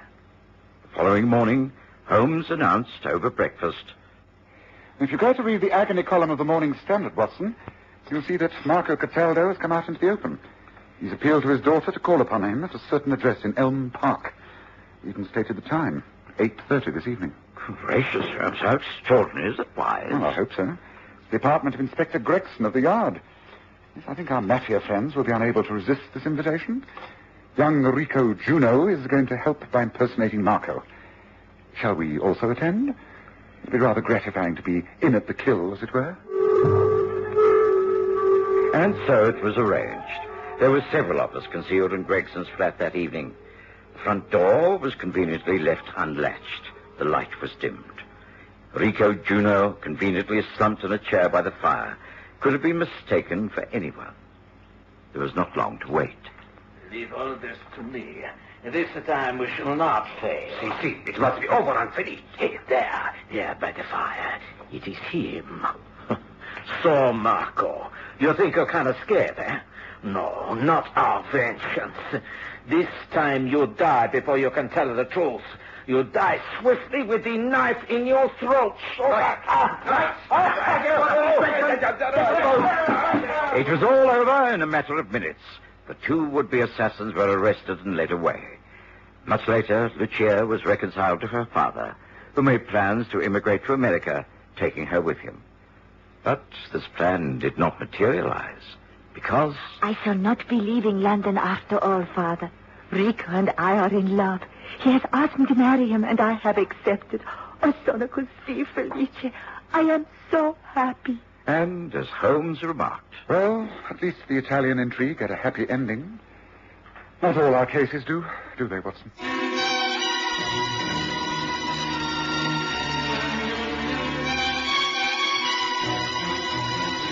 Listen again next Sunday to The Stories of Sherlock Holmes, with Graham Armitage as Holmes and Kerry Jordan as Dr. Watson.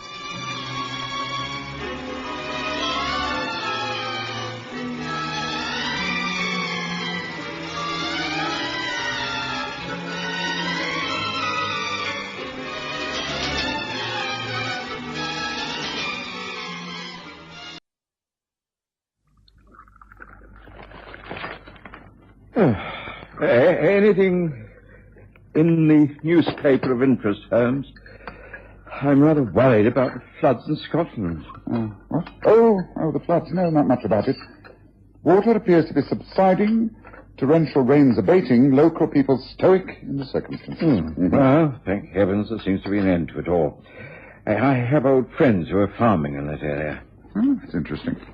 I'm sorry to interrupt your train of thought, Watson, but I just spotted something rather intriguing. Oh? Lady Jane Beresford has had the famous Cerusi pearls stolen whilst giving a house party. And who do you think is in charge of the case? I can't imagine. Our old friend Inspector Thorne from Scotland Yard. What's the betting that he'll be around here before lunch? Oh, not to ask advice, of course, mark you, but merely to drop in for a cup of coffee, swapping stories, that sort of thing. I lay 10 to 1 that we find ourselves involved. What do you say?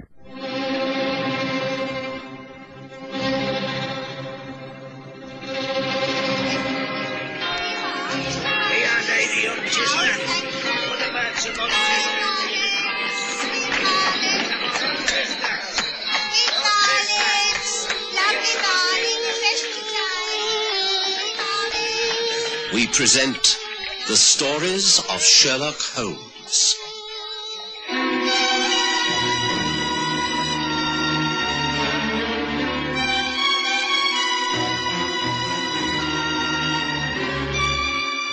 Tonight, the Cerusi Pearls.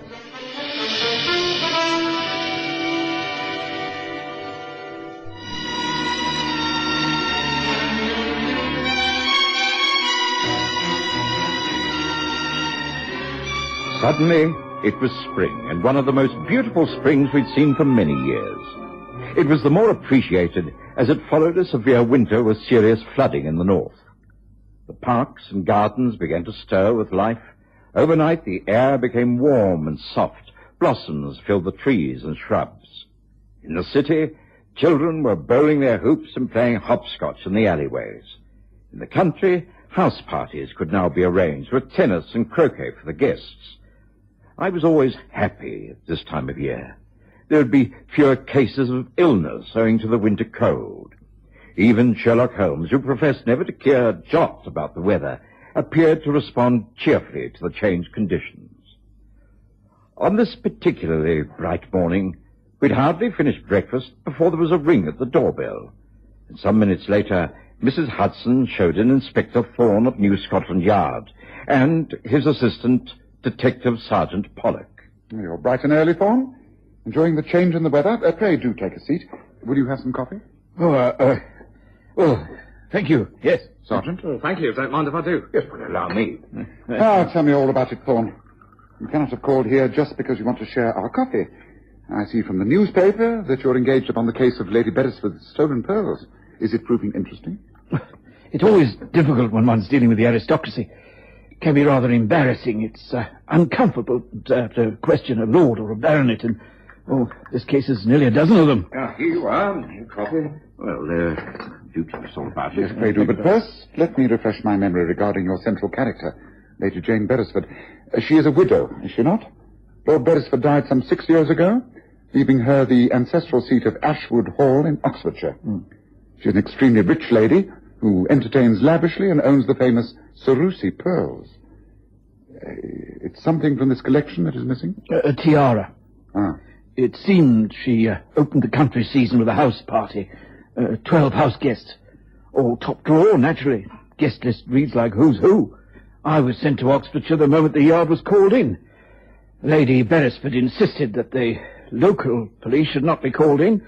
She wants the whole matter handled with the utmost discretion. As little publicity as possible. How the morning papers got hold of the news, I can't think. Anyhow, Pollock and I went up there, and of course we were granted an audience with Lady Beresford at once. She was extremely upset.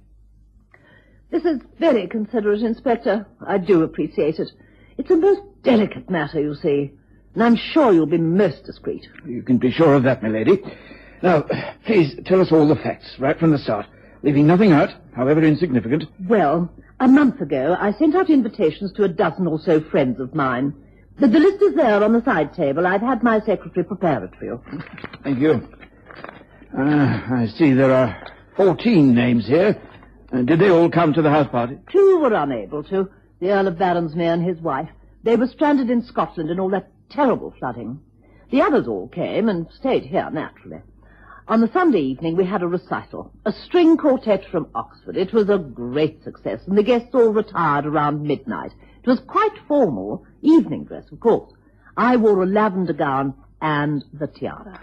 Any other jewellery? With the Cerusi pearls, Inspector, any other jewellery would be quite out of place. Quite. Well, please carry on. Well, I keep my jewels in the safe in my late husband's bedroom. It's the very latest in safe, very secure. Nobody but my secretary and myself know how to open it. But it's my own fault. I was simply careless. It had been a wonderful weekend, and I was exhausted when I retired. Foolishly, I did not return the tiara to the safe. I left it instead in a jewellery case in my dressing room. In the morning, it wasn't until after all the guests had departed that I remembered that the tiara was still out of the safe. I went to the dressing room. The jewellery box was still there, in the same place, but the tiara was no longer inside. It had been stolen during the night. I immediately reported the matter to Scotland Yard. How many servants have access to your dressing room, Lady Beresford? 3, my maid, the housekeeper, and the chambermaid. But they all swear that they were never in the rooms. You wish to question them, of course, but they've all been with my household since before my husband's death. All my staff are 100% trustworthy. Oh, you do see what this means, Inspector. If no one living here stole the tiara, then it must have been one of the guests.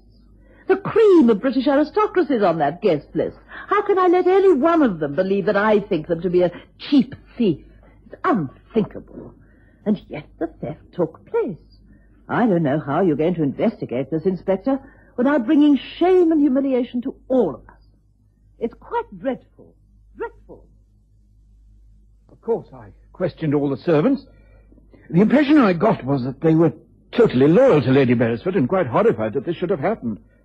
I made an examination of the rooms and the grounds. The dressing room in question is a corner room. Outside there's just one floor and then the ground floor. There's a large creeper growing along the wall. Clear evidence that it had recently been climbed. There were marks made to cover up the ground at the roots, which may have shown footprints. So you're fairly certain that entry was made from the outside during the time Lady Beresford was sleeping, by a person or persons unknown? That's right. Now, we can discount casual robbery. How would the thief know that the pearls were being worn on that particular night, and that they were to be found in her ladyship's dressing room? How indeed. So her ladyship's fears are confirmed. It was one of her guests who turned thief. I'm not looking forward to questioning all those titled people. It'd be impossible not to cause offence. May I see the list? There you are, Miss Holmes. Oh, thank you. The Earl of Newport, Marchioness Zindobri, speech from Lady Courtney, Count Hubert von Perrant, the Honourable S. O'Keefe, Sir James and Lady Ford Wallace, Viscount McFadden. It's quite a celebrity start to the spring season. Well, now, it doesn't seem to be at all difficult, Thorne. It doesn't? No. Of the 12 names we have here, 5 are women, who are, after all, unlikely to go scampering up creepers during the night. Of the other 7, 4 are men hardly able to climb a flight of stairs. They're so old. Viscount McFadden lost a leg in a shooting accident last year. Therefore, we're left with 2 young suspects. The Earl of Newport is known to me, and I should say he would never be a thief. The other, the Honourable S. O'Keefe. I've never heard of him. Well, the name has a decidedly false ring to it. Watson, please pass me the large blue book at the end of the 3rd bookshelf, please. This one? That's it, yes, thank you. Yes, I already have a suspicion growing in my mind, but one must verify everything. I'm sure you'll agree, Thorne. Now, O'Keefe. As I thought. No such person listed. Well, that's your man, Thorne, no doubt about it. The course is clear. Find out who the man is, how long Lady Beresford has known him, and why he happened to be in such august company. Well, that's a very useful suggestion, Holmes. May I make another? Well, of course. There are very few men in England who would dare to commit such a crime. An ordinary crook could never hope to carry it off. To start with, he has to fool some of the oldest and best-bred families in the land. He'd have to be extremely well-read, well-travelled, and well-educated. In short, a black sheep from the upper classes who was turned to crime through force of circumstances, or maybe just sheer boredom. That narrows it down even further, wouldn't you say? Got anyone in mind, Holmes? Yes, one in particular. Slim Buxton. Public school background, married twice for money. He's several aliases, and is known in the London underworld as the Duke. Now, don't try and look him up at Scotland Yard. He's too clever to have a criminal record. If you like, I'll make inquiries through my own contacts. They would know who could locate a buyer for rare and famous pearls. Yes, that might be just as well. Yes, I doubt, however, if the Duke would risk trying to dispose of the Cerusi pearls in England. Certainly not so soon after the theft, at any rate. The collection was designed for the Cerusi family, the famous Italian bankers. The collection came into the hands of the Beresford family when Alberto Cerusi disposed many of his assets in order to finance his vast Middle East concerns. Yes, well, I'd have a watch placed on all ports and check all continental shipping. Pick up the Duke, pin a crime on him so you can hold him, and then get to work. Well, as I say, it's worth following up. Got that, Pollock? Yes, Inspector. Well, thank you very much, Holmes, for the chat and the coffee. We'll be getting in touch. Good morning to you. Morning, sir. Morning.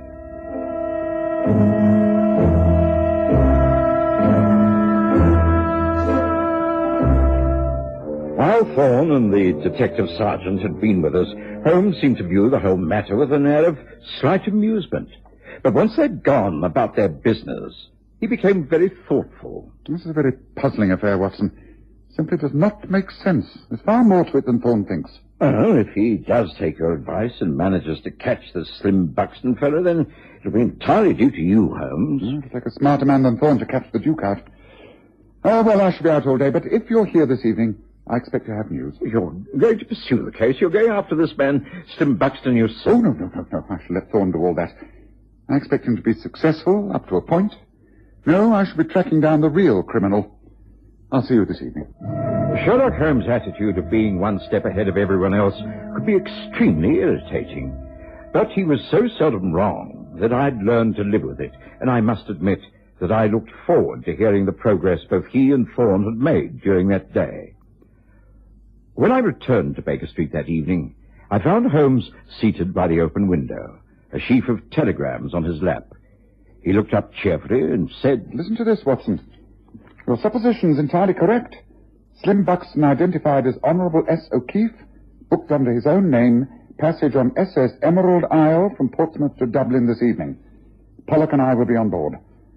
Hope for catch red-handed before stop at Liverpool tomorrow. Regards, Thorne." I must say things are moving, Holmes, but why are Thorne and Pollock boarding the ship? They know the man's guilty. Why don't they hold him on suspicion until it's all been cleared up? It's quite simple. They hope to catch him on board with the pearls. If they move in too soon, they might get their man, but they will have no proof.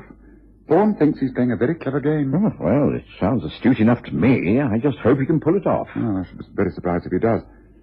A trip to Liverpool might prove most interesting. How are you placed, Watson, for a couple of days? Yes, I suppose that'd be all right. I could, Well, I think it might take longer. If we go over to Dublin, if you could spare the time and the interest, I promise you will not be out of pocket at the end of the trip. Shall I make the necessary arrangements? The SS Emerald Isle will be at Liverpool tomorrow, so we must take the first train. Will that be all right with you?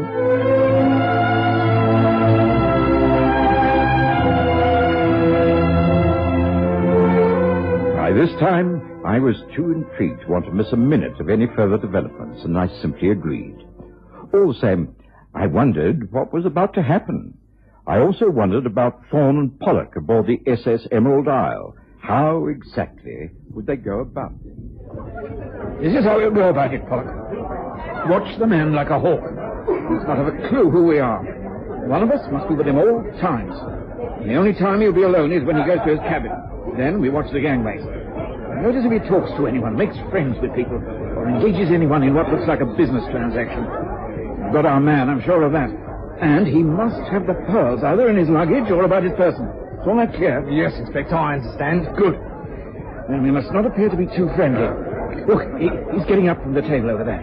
He's finishing his drink. He's heading for the deck. All right, get after him. Keep your ears and eyes open and report back when I can take over from you. Now, off you go. That's right.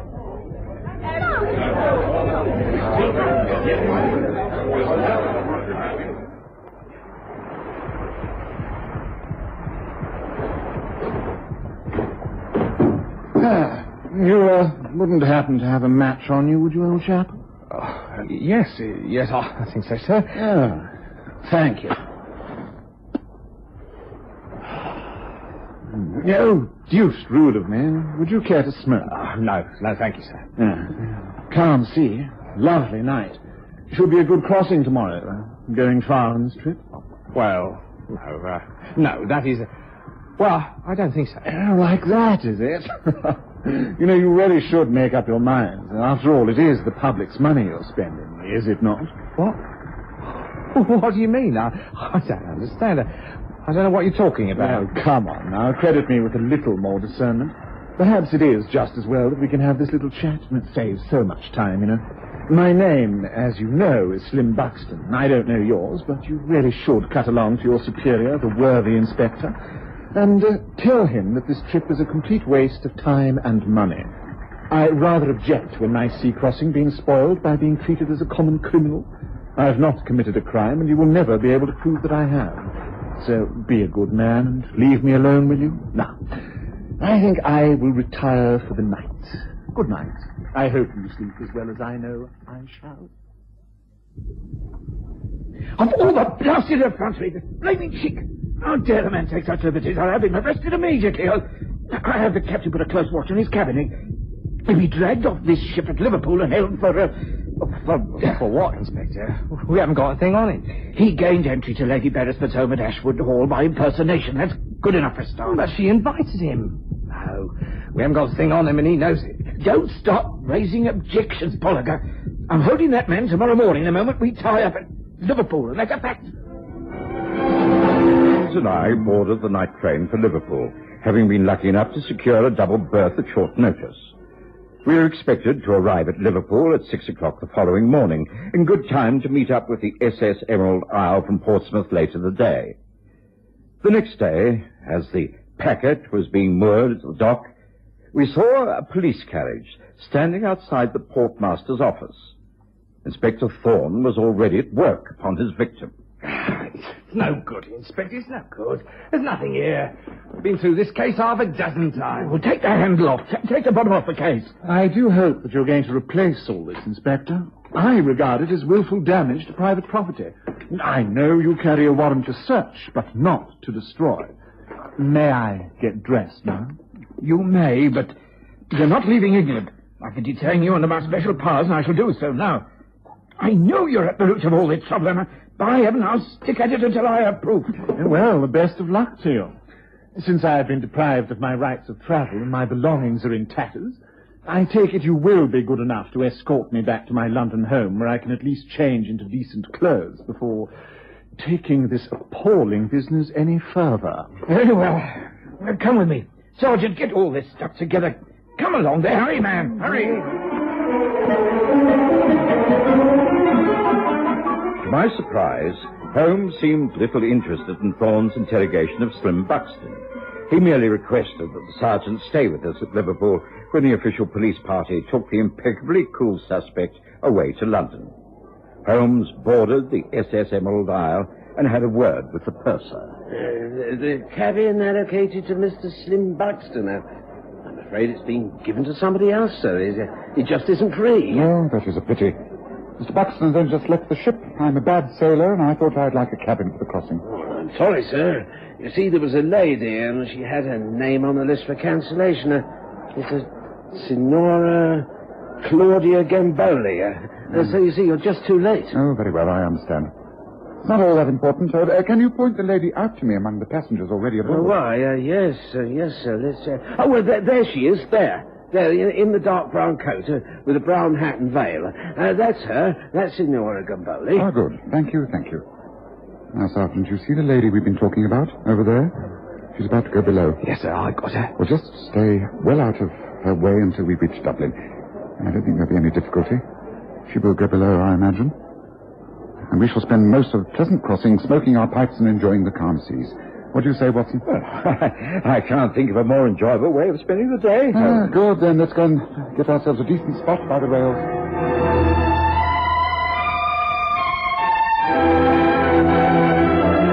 Crossing was delightful. The sea like a mill pond, and just sufficient breeze to be invigorating. I thoroughly enjoyed myself, and as for Holmes, well, I think he almost forgot the purpose of our journey. However, at Dublin, he asserted his authority and was the first off the ship. An Irish official came aboard, and Holmes led our small party down to the cabin where Signora Gamboli was sitting with luggage packed. Signora Gamboli? I am Signora Claudia Gamboli. What can I do for you? This is Inspector McEnroe of the Dublin Constabulary. This is Detective Sergeant Pollock of Scotland Yard. Oh, yes? What can I do for you, gentlemen? I think you already know Sergeant Pollock, do you not? No, I have not had the pleasure. I think you have. The day he called on you at your ancestral seat, Ashwood Hall in Oxfordshire, in connection with your missing tiara. What are you talking about? Are you people crazy? What kind of rubbish are you coming here with? Will you please mind removing your hat and that thick black veil? I'm sure the sergeant will confirm all that I'm saying. Come now, Lady Beresford. No one wishes to force you into a confession, but the game is up. You know it is. Now, please, remove the veil. This is an outrage. I mean, you come here disturbing a lady with these stupid lies. Lady Beresford, please remove the veil. I'm afraid I must insist. No, and if I refuse... I shall merely take your handbag like this. Oh, no, give that back. Give it to me. How dare you? Ah, that is better. That's more like your own voice. And now... the pearl tiara. Here is the beauty. Watson, I think you'd better take charge of this for the moment. Yes, very well, Holmes. Just where did Slim Buxton hide this tiara, my lady? Behind the water pipes, perhaps? Oh, yes, it was very clever of you. A neat plan. Too neat a plan in many ways. You've been extremely heavily in debt for some time, and so you arranged the entire affair. You got in touch with Slim Buxton, who seemed eminently suitable for the kind of tricky operation you had in mind. You promised him half the insurance money if he would steal your jewels. The idea was to make it obvious that he was the crook, and have Scotland Yard follow him on board this boat. You both knew that he would be taken off, and when he was, you would come aboard, occupy the same cabin, collect the tiara from a safe hiding place, and proceed to Dublin, where you could dispose of it for a fortune. I'm familiar, my lady, with the notorious Cercle des Amis, whose headquarters are in Dublin, and who specialize in trading in hot collector's items. A piece from the exquisite Cerussi collection would not only bring in a handsome sum, but would be quite a prize to acquire. The money from the sale, combined with the insurance claim, would certainly get you out of debt and also prevent you from losing face in society. Now, is that not so? Give or take a few details. Everything you say is quite correct, but I have nothing further to say. Neither have I. I shall leave it all to Scotland Yard to handle as they think fit. Only one more thing. You did offer a reward to whoever found the tiara. Well, I found it. So there we are. I told you we would not be out of pocket regarding this little trip, did I not, Watson?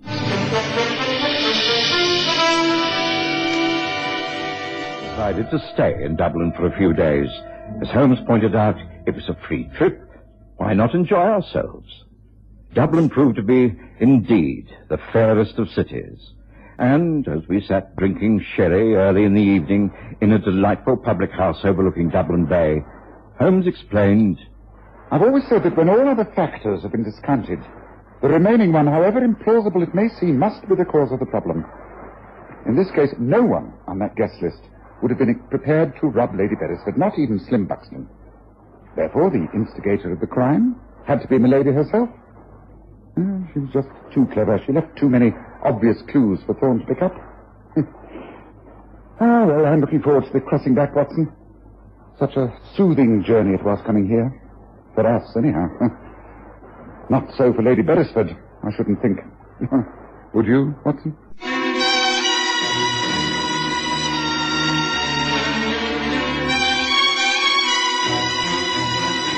Listen again next Sunday to The Stories of Sherlock Holmes, with Graham Armitage as Holmes and Kerry Jordan as Dr. Watson.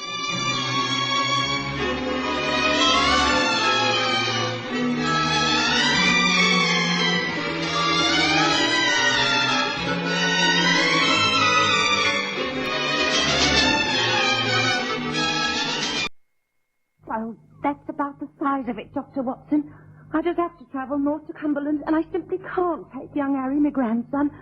I'll only be gone a few days, but I can't leave the boy alone in the house, and he don't know nobody in London. So you're wondering if Sherlock Holmes will allow him to come and stay here at 221B Baker Street, Well, I know it's an imposition, but, well, Harry's a bright boy. I know he'll behave himself and not get in the way. Of course, if it relied on you, it wouldn't be so bad. You're a doctor. I'm used to handling children. But Mr. Holmes, well, there's no doubt that he can be difficult. I wondered, perhaps if you'd talk to him, sound out the ground, as it were. All right, Mrs. Hudson, I appreciate your problem. I'll do my best to persuade Mr. Holmes. Oh, thank you, sir.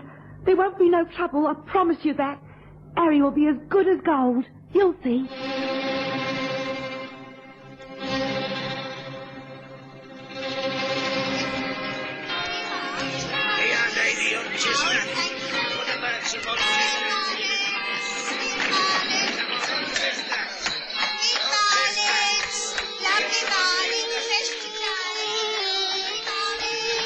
We present The Stories of Sherlock Holmes.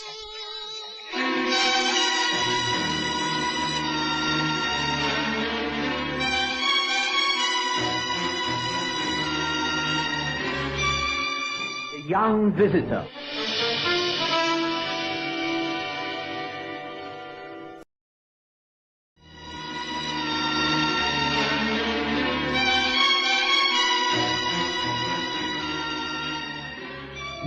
I knew that to put up a lively young boy in our rooms for any length of time would cause untold trouble. But I didn't see why we shouldn't try to help for a short while. There was a small box room at the top of the house that had a trestle bed in it. It could be made quite comfortable. The only difficulty was Sherlock Holmes and his work. He was the last man in London to want a small boy under his feet while he was engaged upon a case. I broached the subject carefully the next morning. Much to my surprise, Holmes agreed to the arrangement quite amicably. Mrs. Hudson was delighted, and on the Friday afternoon showed him the lad, all dressed in his Sunday best and schooled in the proper behavior. Come in now, Harry, and say hello to Mr. Holmes and Dr. Watson. How do you do, sir? Very pleased to meet you, Doctor. So, you're Harry, and you're to be our young visitor for a few days. Yes, sir. Thank you very much for letting me stay here. Harry's a bright lad. He won't make any trouble. I mean, he isn't rowdy or anything like that. As long as there's plenty of books for him to look at, he'll be as quiet as a mouse. Well, there are plenty of those, although perhaps you aren't quite grown up enough for most of them. Well, young man, sit yourself down. It's a bit early for tea. Gran's shown me where everything is, sir. I can get it for you any time. Well, not yet. Well, come on, sit down and tell us something about yourself. Oh, there isn't much. I'd sooner hear about you, Mr. Holmes. Do you really catch criminals, murderers, and people like that? And do they fight to the death at the very end? Well, not very often. Detection isn't all blood and thunder. It's a question of observation and thinking in the right manner. But I'm not working on any case at the moment, so you needn't bother about disturbing me. Oh, that's a pity. I think I'd like to be a detective when I grow up. Well, there's plenty of time for that. Now, what would you like to do this weekend? Play games? Visit the zoo? Not really. You know what I'd really like? No?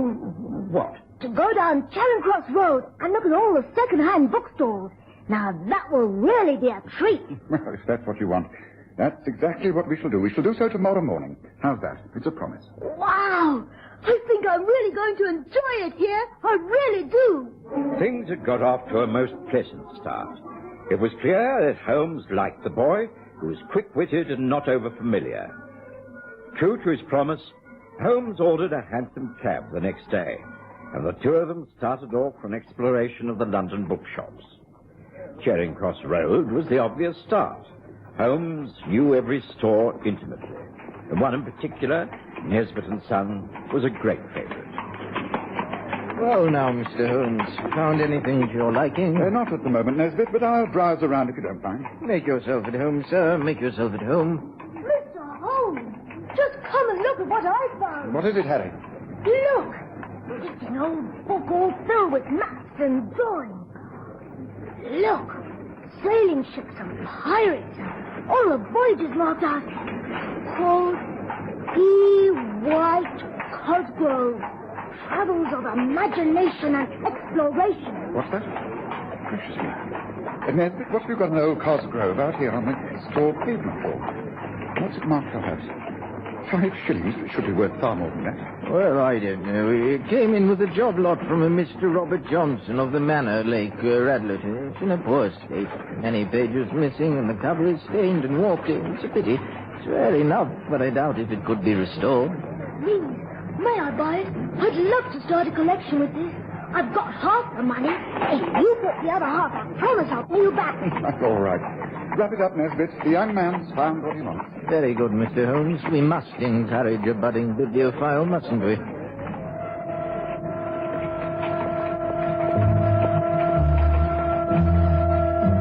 The rest of that day, young Harry stayed in the box room, poring over travels of imagination and exploration. We heard not a sound from him. It was on the Sunday morning, after a brisk walk in the park, that we returned to find a visitor had called. Ah, come in, Watson.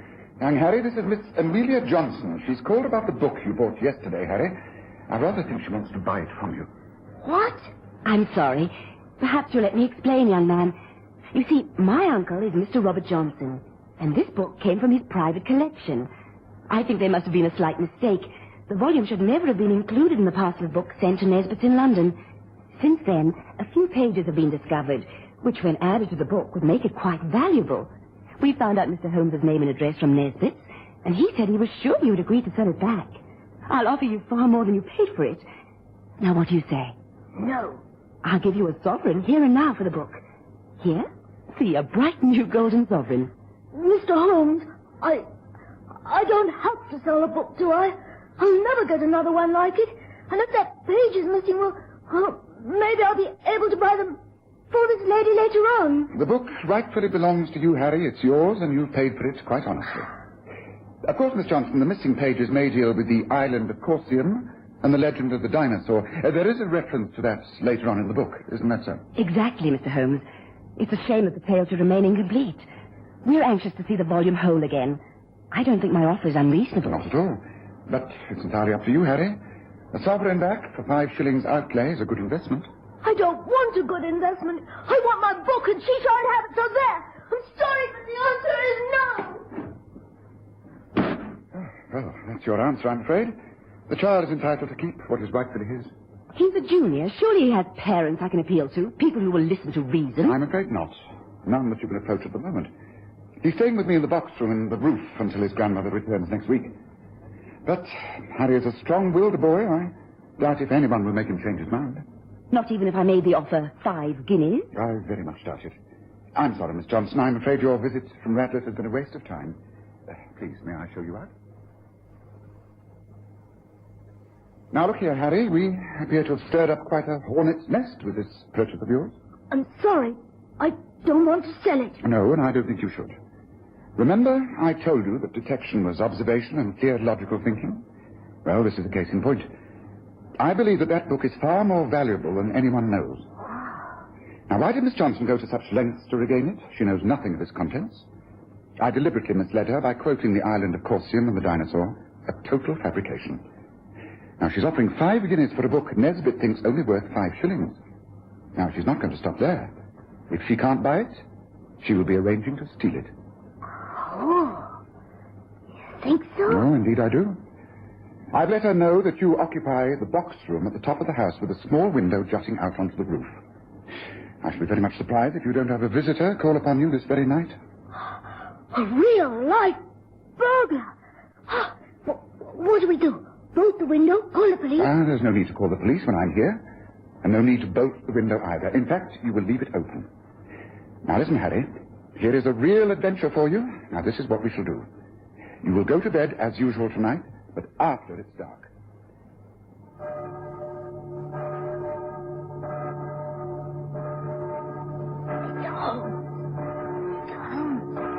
You're still awake, sir? Yes, Harry. I think this is proving a washout, Holmes. It's very late. Listen. Someone's outside on the roof. Wait. Right, man, easy. This is a window. Here. You go first. Righto. Hold on. That's right. Right. Hey. Right, come on. Bring the lamp. All right, Watson. Get them. Right. I'm with them.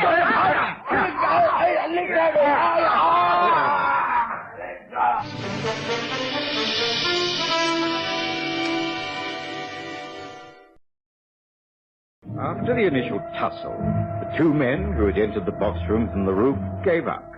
They were clearly amateurs at the game and even appeared shamefaced after the lamps were lit and the window closed. Holmes viewed them with contempt mixed with pity. As he listened to their awkward explanations... I'd never touched the job if I'd known. So help me, I wouldn't. Oh, me neither. And we was just told to climb in here and get back a book that this kid had nicked from a bookstore. We didn't nick it. It cost 5 bob. Quiet, Harry. Well, you made a right mess of breaking and entering. Did whoever engaged you tell you who I was and who this young lad is? Oh, no. We thought we'd find the place empty. We was told what books to look for. Travels of Imagination, something like that. E. White Cosgrove's Travels of Imagination and Exploration. And I'll have you know that this is the house of Mr. Sherlock Holmes. Oh, blimey. You Sherlock Holmes? Oh, now we're for it. Before we send for the police, perhaps you can tell me the name and address of whoever put you up to this attempted burglary. A fella called Alan Mortimer. He lives at 28 Burmeside Mansions, Main Road, Radlett. Radlett. Ah, yes. Things are beginning to form a pattern. Now, look, you two, it's clear that you have been duped and made fools of. On the other hand, had you been successful, you would no doubt have handed over the book and collected payment. How much were you offered for this job? 10 quid apiece. Ah, that confirms our impressions of the value of the book, doesn't it, Harry? Look, this is what I shall do. I will turn you over to the police, but I shan't prefer charges until tomorrow. If I can clear up this matter swiftly, then we will see if we can't let you off with just a warning. But if things go wrong, I shall call upon you to give evidence against the true offender. Is that clear? Oh, yes. Thank you, sir. All right, Watson. Well, let's get these men down to the police station. Then I think we've had enough for one Sunday night. Tomorrow, we shall be paying a visit to Radlett, to the home of Mr. Robert Johnson, where I hope we can successfully conclude this very interesting matter. And as for you, Harry, you get to bed with no more questions asked. Understand? Could not resist the temptation of a trip to Radlett the following day. With the 2 would-be burglars still under lock and key, there was no chance of any information leaking back to the man who called himself Alan Mortimer. It was typical of Holmes that he made young Harry do up the controversial book in a neat brown paper parcel with string tied in reef knots. We then took a train to Stanmore and a carriage to Manor Lake, Radlett. Paying off the carriage, we walked up the long driveway. Obviously, the land and manor had at one time been a famous property. A vast lake stretched to the west of the house. An attempt had been made to control the foliage, but whoever had made it had fought a losing battle. We were crossing the final lawn when two figures appeared upon another driveway. A man and a woman. Now, who do I see approaching? You have but seen her once. What do you say, Harry? An awful woman who wants to buy my valuable book. Yes, Amelia Johnson, all right. Who's that with her? Yes. I'd make an even guess that his name is Alan Mortimer. Cruddy bloke who organised the burglars. Now, if I'm right, young Harry, you must keep your mouth firmly shut. You are not going to let on about anything that has happened. If you do, you will destroy everything. Understand? But... Now, they've seen us, and they've also recognized us. They cannot refuse to greet us. But whatever I say, you must agree. No matter how much you hate it, you must smile and nod and be a little gentleman. Understand? But Right, I agree. Good. Here we are. Now, good morning, Miss Johnson. I hope you'll pardon this intrusion. The fact is that my young friend here has had a change of heart and thinks he would like to talk to your uncle about the purchase of his book. What? I see. I don't know where Uncle is. I think he's inside the house. Good morning, Dr. Watson. Good morning. Good morning, Harry. Mom. Good morning, sir. Good morning. Oh, allow me to introduce you. This is my fiancé, Alan Mortimer. Mr. Sherlock Holmes, Dr. Watson. How do you do? And Harry. Pleased to meet you. Would you excuse us? I think we'd better go on up to the house. I'd like to conclude this transaction as soon as possible. Come, Watson, Harry, this way. Good morning to you, Miss Johnson. Good morning, Mr. Mortimer. Alan, what on earth could have happened? I thought you'd arranged everything, but there was no need to worry. Something must have gone wrong. Those men have bungled it. Well, what do we do now? If Uncle gets that book back, that man Sherlock Holmes is quite capable. We shall just have to wait. If Holmes does work things out, it will go very heavily against us. But we shall just have to wait and see, shan't we? Within a few minutes, we were up at the house. An elderly manservant showed us into a large, dilapidated room where, from behind an enormous desk, a thin, distinguished man rose to his feet and made us welcome. He explained his circumstances and how he came to part with the book. As you can tell by looking around you, Mr. Holmes, my family have fallen on rather hard times. We used, in the old days, to be very wealthy. My ancestors have lived here for hundreds of years. I am the last of the Johnsons. Yes, naturally, I wish to end my days here. The thought of giving up the place at my age is repugnant to me. So I have been forced to sell my possessions in order to live.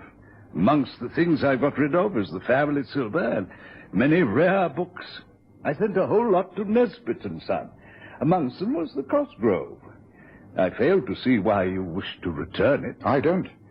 But there's a riddle attached to this book, Mr. Johnson. And I think with your help, I can solve that riddle. And perhaps in doing so, I'll be able to help you overcome some of your more pressing problems. Riddle? What sort of riddle? I don't understand. Open up the book, Harry. Very well, sir.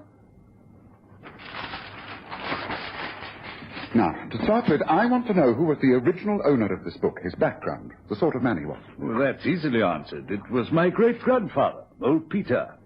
He returned from many years sailing the world and did a lot of rebuilding to this manor. He created the lake, set out the gardens.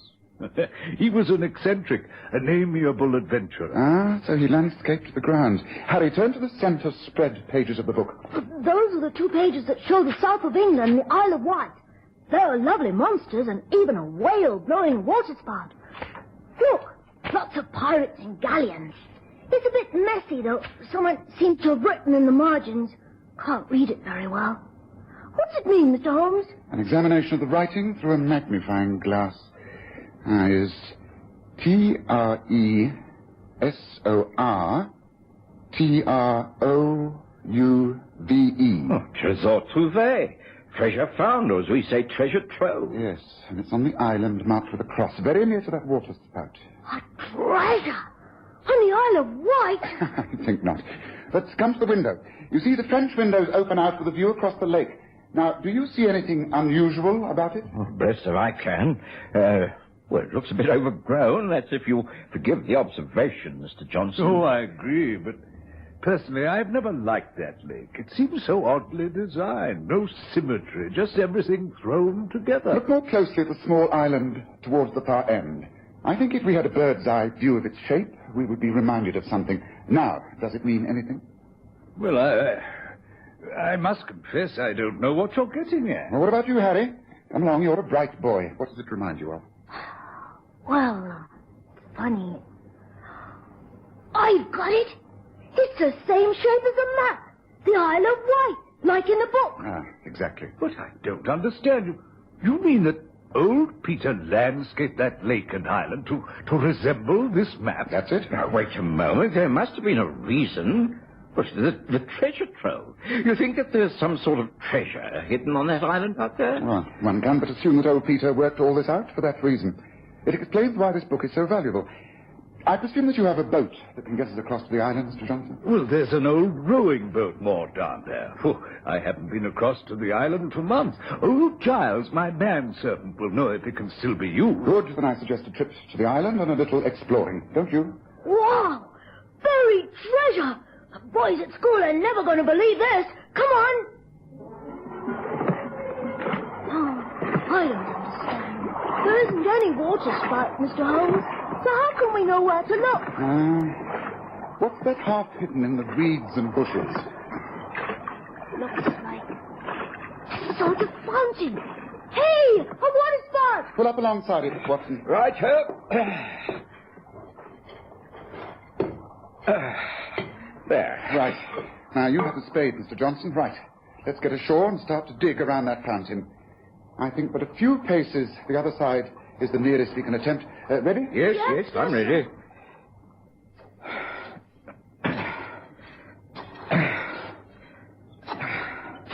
There's something here. It's metal. Joe, look. There's a small metal box. Now, come on, give me a hand. Smooth away the earth, Harry. Right. Right. Open it. Yes, it doesn't appear to be locked. If it is, prise it open, Watson. Right. Wow. Oh, just look at that. What a sight met our eyes when the small metal box was opened. Even though the sovereigns it contained had been buried in the moist earth for all those years, they appeared almost newly minted. They were genuine enough. The look of sheer amazement on Robert Johnson's face was only matched by the wonder of young Harry. I really believe that at that moment all this young boy's dreams came true. It was simply a fairy tale for him. Back at the house, Robert Johnson couldn't contain his delight. But Holmes, unperturbed, had to curb his enthusiasm. I'm afraid we now have to come to the unpleasant part of the whole adventure, Mr. Johnson.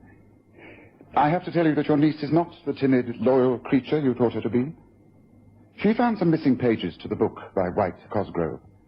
On those pages must have been the information that elsewhere in the book was the clue to all this money. Perhaps it said, look at the center pages, something like that. Anyway, she didn't tell you. She went to Alan Mortimer, the man she wishes to marry. She and he made a plan to get hold of the book, seek out where old Peter had buried his fortune, and claim it for themselves. They would have tricked you out of this money. I think when you confront them with this treachery, they will be unable to deny it. If they do, well, I have proof. Witnesses now under lock and key. Get rid of both of them and enjoy your old age, Mr. Johnson. Why, I don't know how to thank you, Mr. Holmes. Surely there must be some way, some reward. Holmes refused the reward. The young Harry Hudson went back to London with 10 shiny sovereigns in his pocket. The happiest lad in the whole world.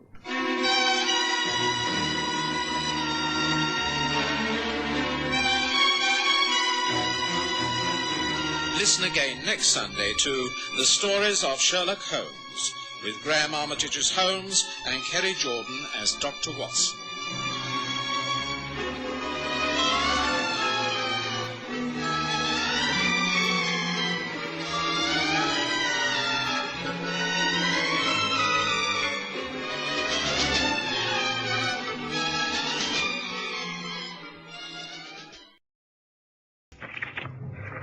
Here you are, Gerald. I think that should do the trick.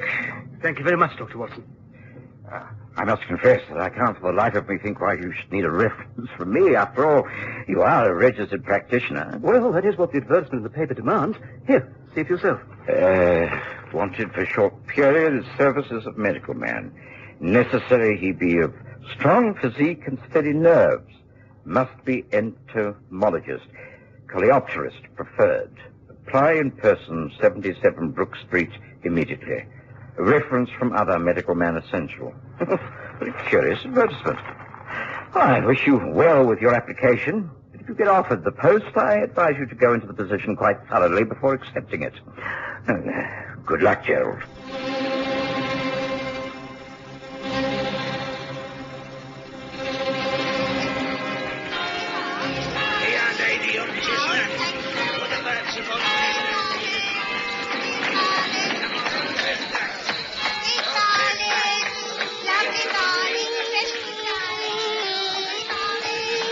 We present the stories of Sherlock Holmes.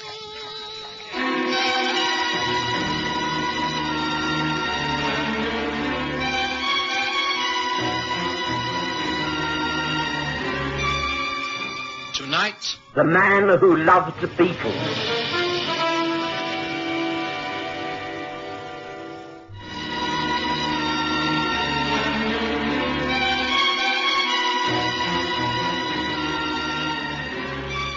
I hadn't seen young Gerald Hamilton for some years. I'd taken quite an interest in his career, simply because he was a distant relative and the only member of my family who'd decided to take up medicine.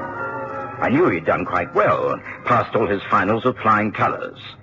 He was ambitious and was intent upon specializing, but was wise enough to get in as much general practice as possible beforehand. A strong, handsome young man, he was particularly interested in entomology, believing there was great need for medical research and the spreading of diseases by insects. Of course, I gave him a splendid character reference when he applied for a post with Lord Linchmere at 77 Brook Street. We neither of us were to know what a trail of bizarre events were to start with this initial meeting. You've come in answer to my advertisement, Dr. Hamilton, and do you fulfill the conditions which I've laid down? I think so, yes, sir. It would seem satisfactory from your references. Have you ever been exposed to imminent physical danger? I can't say that I have, but I believe I would react with promptness and keep my head in such circumstances. Certainly appears strong enough. So far, so good. And now, what about beetles? Beetles, sir? Yes, you say you're interested in